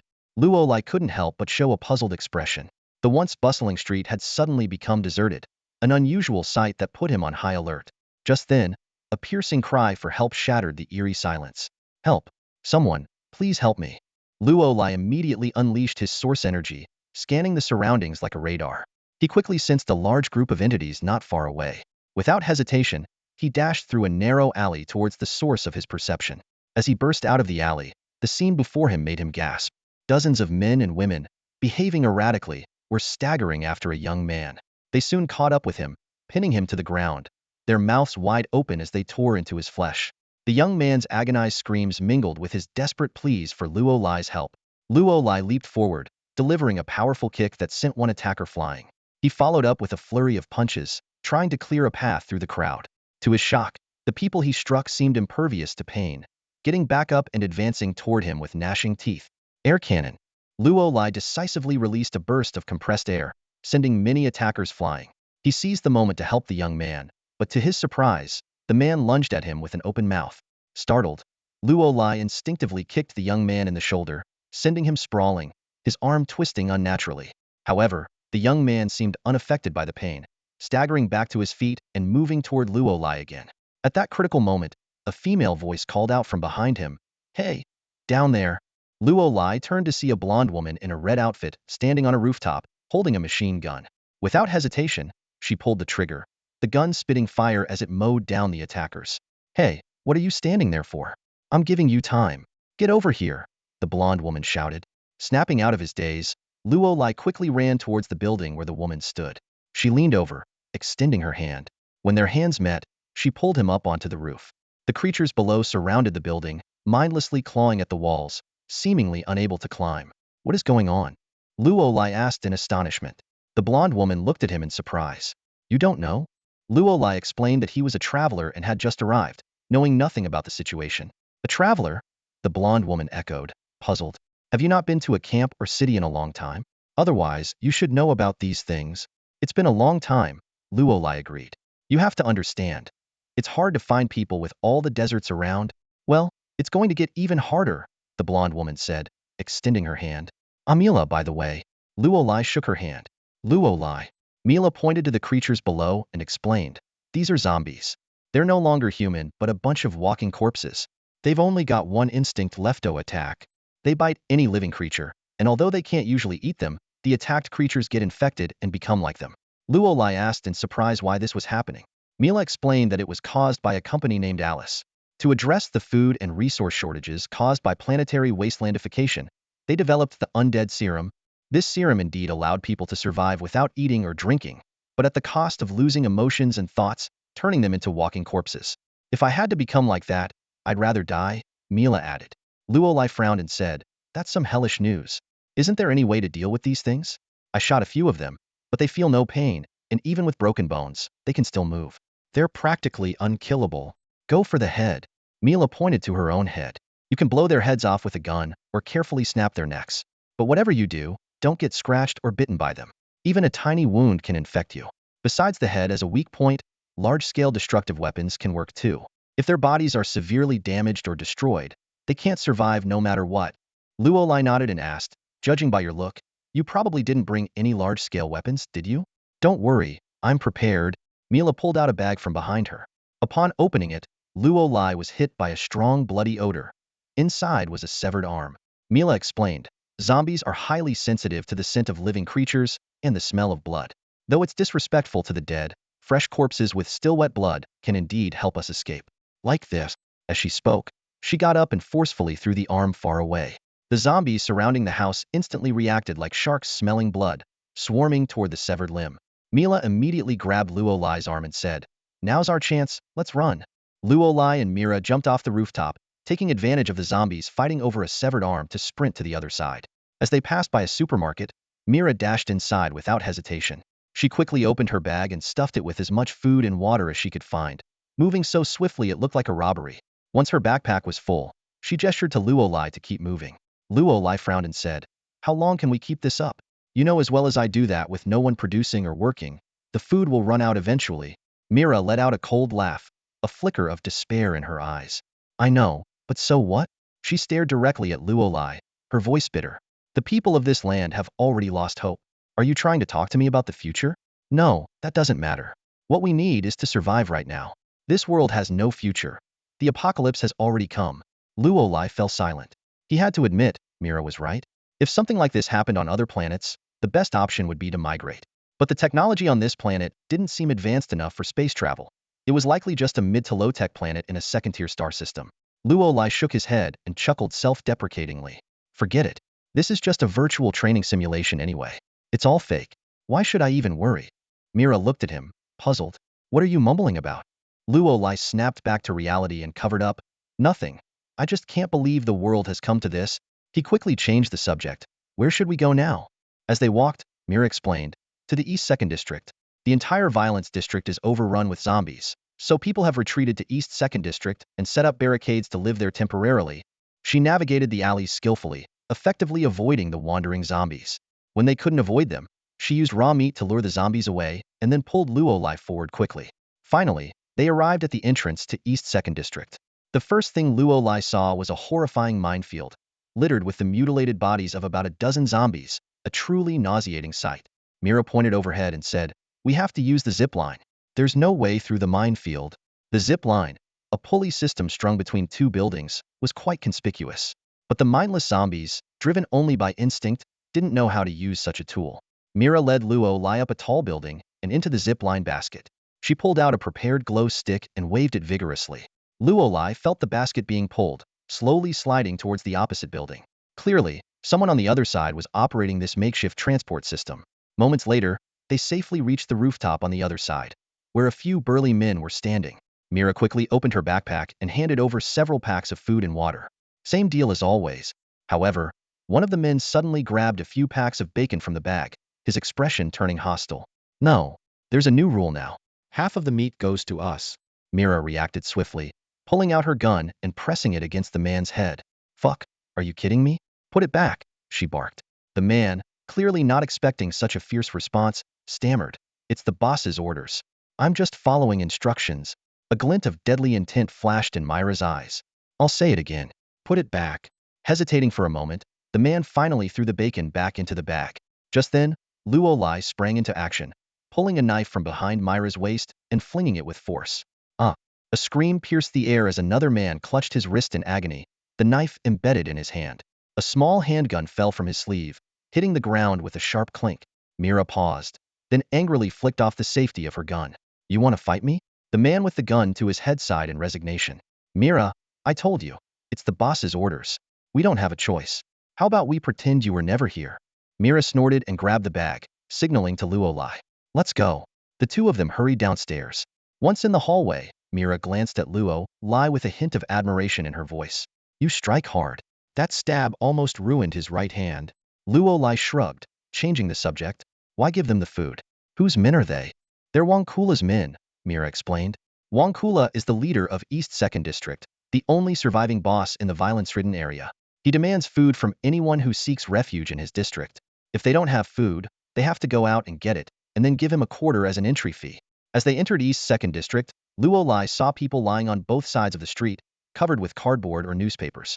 These were outsiders fleeing from zombies, with no shelter but the streets. What if they can't bring back any food? Luolai asked. Myra's expression hardened. Women can offer their bodies at least. Men are sent to work. Wonkula needs weapons and ammo, all of which require labor. He's building walls around his villa, trying to create a fortress. If someone can't even work, Wonkula throws them out. If they can't find food, they die. As she spoke, Mira led Luolai into a relatively well-kept small villa, complete with a private yard. I'm a resident of East 2nd District, Mira explained. This house was left to me by my parents. Luolai's eyes lit up as he took in the surroundings. He picked up an ornament from the living room and rubbed it between his fingers, astonished to find it was solid gold. Your parents must have been wealthy, Mira laughed. If you like it, you can have it. Luolai's eyes lit up. Really? Is that possible? Mila waved her hand dismissively. I think it won't take you long to realize that food and water are far more important than these trinkets. I'm going upstairs to change clothes. Help yourself to something to eat. Okay, no problem, Luolai replied eagerly, stuffing the pure gold ornament into his bag. After all, he came here to make money, and now, Luolai seemed to have found a shortcut to riches. This was a post-apocalyptic world. During his last visit, Luolai had heard that the place was littered with wastelands. Now, the situation had worsened. Not only were there wastelands, but also flesh-eating zombies. The people here lived in hardship, desperately needing food and water, while valuable metals were nothing but junk. But to Luolai, all of this was money. Night fell, enveloping the entire Donger Street. The street was silent, with only a few scattered lights flickering in the darkness. Suddenly, a glow stick lit up on a distant building, breaking the stillness of the night. The burly man who had earlier been held at gunpoint by Mira was lazily leaning against a wall, cigarette in his mouth. Seeing the signal from the glow stick, he immediately became alert and shouted, "Hey, we got work to do. Don't just stand there." Several people sprang into action. One of them quickly walked to the zip line and pulled the rope with force. As the rope swayed, a figure gradually approached from the other side. The burly man sauntered over, squinting as he scrutinized the haul, and cursed, "Is this all the food you got?" The newcomer was a shabby old man who looked well past 50. He smiled apologetically and explained, "I had no choice. The nearby supermarkets have already been looted. I had to go farther away, and it's too easy to run into zombies out there. I worked really hard to get this stuff." The burly man waved his hand impatiently. "Leave half of it and you can go." "Half?" The old man asked in surprise. "Why more than before?" A dangerous glint appeared in the burly man's eyes. "What? You want to leave it all?" "No, no." The old man quickly gathered half of the food. "Half it is." As the old man was about to leave, the burly man's eyes locked onto his shoulder. There was a tear in the fabric, and although it had been bandaged, blood was still seeping through. The burly man frowned and quickly drew his gun from his waist. "Wait a minute, you're injured. Your shoulder is bleeding." Everyone around immediately became alert, grabbing their weapons. In this post-apocalyptic world, everyone knew the terrifying infectiousness of zombies. Even a bite or a scratch could lead to infection. To survive, they had to abandon anyone who might be infected. The old man panicked and quickly defended himself. "No, no, no. I wasn't bitten by a zombie, and they didn't scratch me. I don't even have the guts to get close to a horde of zombies. This is just from a nail when I was climbing a wall. Look at me. Do I look like a zombie?" The burly man said coldly, "You don't, but I can't trust you. Any chance of infection means we have to be cautious. Leave the food and get out of here. Donger Street doesn't welcome you anymore." Seeing this, the old man completely broke down. He screamed hysterically, "No, you just want to steal my food, right? Here, take it all. I'm not leaving." As he spoke, he frantically threw the food at them. A bag of food hit the burly man square in the face, enraging him. He lunged forward and grabbed the old man's shoulder. The old man, like a madman, bit down on the burly man's forearm. "You bastard! You dare bite me!" The burly man roared, "Die, you scum!" He raised his gun and fired 3 shots into the old man's chest. Bang, bang, bang. The gunshots echoed sharply in the still night air. The old man collapsed slowly, 3 bursts of blood blossoming on his chest. After a few convulsions, he lay still and silent. The burly man glanced at the wound on his forearm, wiped it carelessly, and ordered, "Someone, toss the body downstairs." A person stepped forward to lift the body, while another hesitated, looking at the burly man's arm. "Brother Ty, your hand?" "Hand? What about it?" The burly man snapped, cutting him off. "You think I'm infected? You want to throw me down too?" "No, no." The person hurriedly waved his hands. "I was just asking." The burly man snorted. "Relax. That old guy was clear-headed. He definitely wasn't bitten by a zombie. Those things are always dazed and confused. Right? The person nodded. Brother Tai, you should get that treated. It wouldn't look good if someone saw it. What a bother, the burly man muttered, but he headed inside anyway. Just as he reached the doorway, he suddenly stopped, his body starting to tremble slightly. Brother Tai? Brother Tai? What's wrong? The person called out, stepping closer. In an instant, the burly man turned sharply, opening his mouth wide and sinking his teeth into the person's shoulder. Ah! A piercing scream shattered the night. Luo Lai lay curled up on the sofa, a blanket covering him, seemingly asleep. Suddenly, he jolted awake, his eyes snapping open. It was the vibration of the guide robot that had startled him. Luo Lai sat up and asked, "What's going on? Is there a problem?" The small robot replied, "A new mission has arrived. Please review it." Luo Lai immediately called up the pest system to check the mission details. System prompt: Mira is the one helping you and the only good person here. She has given you food, water, and a large bag of gold. Even though you are a pest roaming the galaxy, committing all sorts of evil, you should at least know gratitude. This is a trait even pests should have. Your mission is to get Mira out of here. Luo Lai was stunned, not quite understanding the mission's meaning. Was he supposed to change the outcome of the apocalypse? Or kill all the zombies? That seemed too optimistic. Or perhaps bring Mira back to reality. That idea seemed even less feasible. So, what did get Mira out of here really mean? The small robot suggested, "I recommend you take a look outside by..." Luo Lai walked to the window and gasped. On the street, several zombies were stumbling around, with one even bumping into a lamppost. Zombies have entered East District too? Luo Lai asked in surprise. Yes, the small robot confirmed. Additionally, I need to remind you that you have 3 hours, 14 minutes, and 55 seconds remaining by... Damn it! Luo Lai cursed. He finally understood the mission's meaning needed to get Mira out of this zombie-overrun violent district. Luo Lai dashed upstairs, burst into Myra's bedroom, and yanked the blanket off. The next second, he found himself staring down the barrel of a gun pointed straight at his head. Myra's voice dripped with sarcasm. "I thought you were a decent person. Unfortunately, you've let me down. Now, get out of my house immediately." Luo Lai paused for a moment, then suddenly understood. A woman needing to sleep with a gun spoke volumes. He reluctantly explained, "I think there's a misunderstanding." Mila stood her ground. "No misunderstanding. Do you need me to repeat what I just said?" Luo Lai tried to clarify. "It's really a misunderstanding. I'm not interested in flat chests."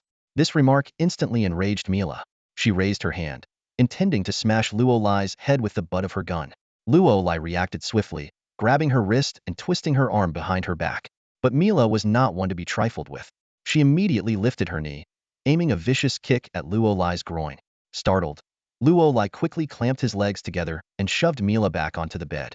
"I'm not joking," Luo Lai said seriously. "I didn't break in here for that. If you don't believe me, take a look outside." Mila gave Luo Lai a skeptical glance, threw on a robe, and pulled back the curtains. She was instantly horrified. How can this be? Zombies? Why are there zombies here? Who knows? Luo Lai shrugged. "Hurry up and change. I'll wait for you downstairs.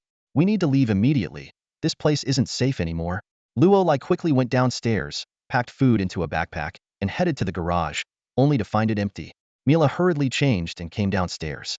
"I don't have a car." "Then we'll get one," Luo Lai said. "What about weapons? How many do you have?" Mila replied, "A Nova shotgun, an M1911 pistol, and an August rifle. But we don't have enough bullets." Luo Lai was surprised. "Guns but no bullets?" Mila explained. "Wang Kula controls the bullet supply. He keeps making bullets, and if you want any, you have to trade food for them. That guy is a real jerk." Luo Lai shook his head in frustration. "Bring all the guns. We're going to get some bullets." The two quickly left the villa, carefully avoiding the zombies wandering the streets. Luo Lai scanned the deserted streets, frowning. "I have a bad feeling about this. Weren't there a lot of people here when we arrived?" Mila nodded. "All the survivors fled to the East Second District. But now, who knows where they've gone?" Luo Lai raised his shotgun cautiously. "From my observations, zombies tend to group together. They rarely act alone, usually in 3s or 5s, sometimes even in large hordes." Mila's face turned grim. "What are you implying?" Luo Lai didn't answer directly. "Let's hope we're lucky. Why aren't there any cars on the street?" Mila remained silent, and Luo Lai quickly realized the answer in this resource-depleted wasteland. Oil was a luxury. Even if there were cars, they would be out of fuel. "Where can we find a working car?" Luo Lai asked. "Wang Kula's villa should have one," Mila replied. "Then that's where we're going," Luo Lai said, moving forward.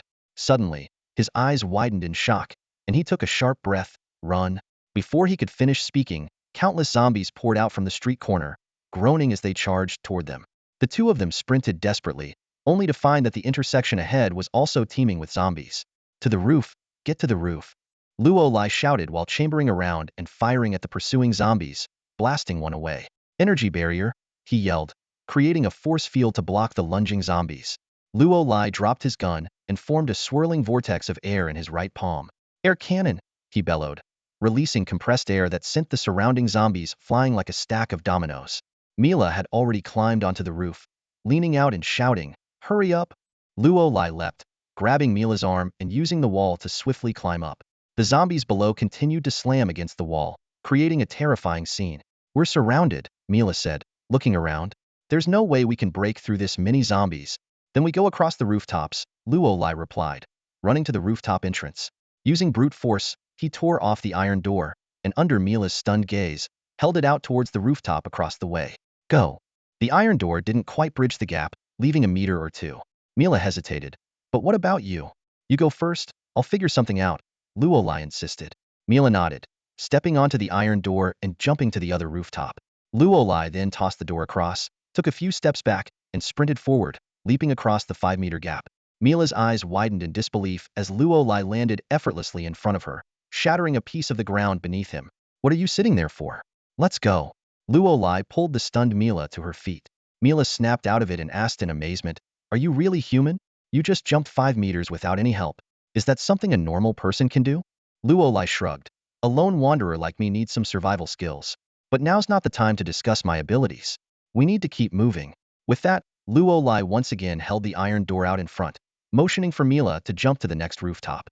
Luo's method was only a temporary fix and couldn't be used indefinitely. Before them lay East 2nd District, a sprawling slum with cramped mud houses packed tightly together, leaving barely any space to breathe. The gaps between some of these houses were so narrow that Luo could easily jump over them without needing the iron gate. However, Wangkula's location was vastly different. It was the villa district of the slum, situated halfway up a hill.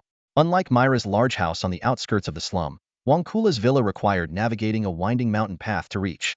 This meant they had to leave the rooftops and walk the rest of the way. Standing on the rooftop, Mira pointed to the area behind the slum. "We can go from here, but we'll need a rope." She was indicating a massive slope that revealed the unique terrain of East 2nd District. Half of it was on the ground, and the other half on the hillside. To the east of the hill, layers of slum houses stacked up like irregular steps. Some were made of bricks, while others were merely supported by simple sheets of iron. In the middle of this chaotic cluster of buildings was a slope over 1,000 meters wide, forming the only pathway. On the other side of the hill was Wangkula's territory, his villa or rather, fortress standing imposingly on the mountainside. After a moment of thought, Luo asked, "So you mean we won't go to the foot of the hill but climb over it directly?" Mira nodded in confirmation. "What do you think? The zombies can't climb rooftops." "All right," Luo agreed. "This way, we can avoid the zombies as much as possible." As he spoke, he gestured for Mira to continue moving forward. Just then, a piercing cry for help shattered the silence. "Help! Help me!" Both of them turned to see a teenage boy running barefoot, with a dozen staggering zombies close behind. Luo instinctively lay flat on the edge of the rooftop, extending his hand towards the boy, urgently shouting, "Quick! Hurry!" The boy ran at full speed, nearly reaching the edge of the low house, with the zombies still 3 meters behind. He stepped on the wall and leaped, stretching his arm toward Luo. Their hands were just about to grasp each other. In that critical moment, a dark shadow darted from the side, crashing into the boy and knocking him down. It was a robust wolf dog, but as it turned, everyone gasped at it was half decayed, exposing its skeletal frame. Despite this, the monstrous dog continued to run frantically, devouring anything alive. "No!" The boy screamed in despair, tears streaming down his face. He raised his arm in anger, but was quickly engulfed by the approaching zombie horde, his voice abruptly silenced. Luo closed his eyes in anguish, the fragility and brutality of life painfully evident. He kept reminding himself that this was just a virtual training space, that none of it was real. But why does the scene before me feel so real, so heartbreaking? "Watch out!" Myra's scream jolted Luo back to reality. He snapped his eyes open, just in time to see a half-skeletal zombie dog lunging at him. Ordinary zombies might not be able to climb rooftops, but this creature had an incredible leap. "Bastard!" Luo roared, his anger erupting in that instant. He swung his fist with all his might, landing a direct hit on the zombie dog's head just as it reached him. Bang! With a thunderous noise, the dog's head exploded like a watermelon, blood splattering everywhere and drenching Luolai in crimson. Mira stood frozen in terror at the gruesome sight. The power of that punch was astonishing. She couldn't help but imagine if that fist had hit her. Would she have exploded like the zombie dog? But the thought was fleeting because she knew Luolai was a good person. Only someone kind-hearted would feel anger and frustration in such a situation. Mira gently lowered Luolai's still trembling arm and hugged him from behind, whispering softly, "Do you feel a bit better now? This is a cruel world, but precisely because of its cruelty, we need to strive harder to survive. Only by staying alive can we save more people." "Yeah." Luolai took a deep breath and nodded slowly. "Let's go?" His emotions seemed to have calmed a bit. He picked up the iron door again and continued navigating across the rooftops, climbing higher. About half an hour later, they finally crossed numerous buildings and reached a slanted mountainside. Mira spread her hands helplessly. "That's why I said we needed a rope." "No need," Luolai replied curtly. "This isn't steep enough to require a rope." Mira was taken aback and was about to see how Luolai planned to proceed when she was startled to see him lifting the iron door high and hurling it upward with great force. Clang! The iron door smashed into the mountainside with a deafening crash and lodged itself into the rock at an angle. "That's some brute strength." Mira couldn't help but marvel. "But can we really climb up using a steel plate stuck halfway?" Before she finished her sentence, Luolai was already beside her, scooping her up without a word. What are you doing?" Mira exclaimed. "Getting you up there," Luolai said calmly. "Hold on tight." Before Mira could react, Luolai had already placed his hands under her and, with a slight bend of his waist, propelled her upwards with great force. Mira screamed involuntarily as the iron door lodged in the mountainside came into view. She quickly extended her arms and grabbed hold of it tightly. Still catching her breath, Mira shouted down, "Are you sure you're really human?" Luolai smiled faintly and approached the mountainside. While he couldn't jump as high as he had just thrown Mira, he had other ways to climb. He shook his arms and punched the rock wall, breaking a chunk of the rock and embedding his fist into it. Then, raising his other fist, he shattered another rock at a higher point. In this manner, under Mila's wide-eyed gaze, Luolai climbed steadily upwards. That's all for today. Thank you so much for watching. I hope you guys enjoyed. If you wish to have another part of this recap, please give us at least 1,000 likes. Please don't forget to comment and subscribe to our channel for more content like this. Until next time.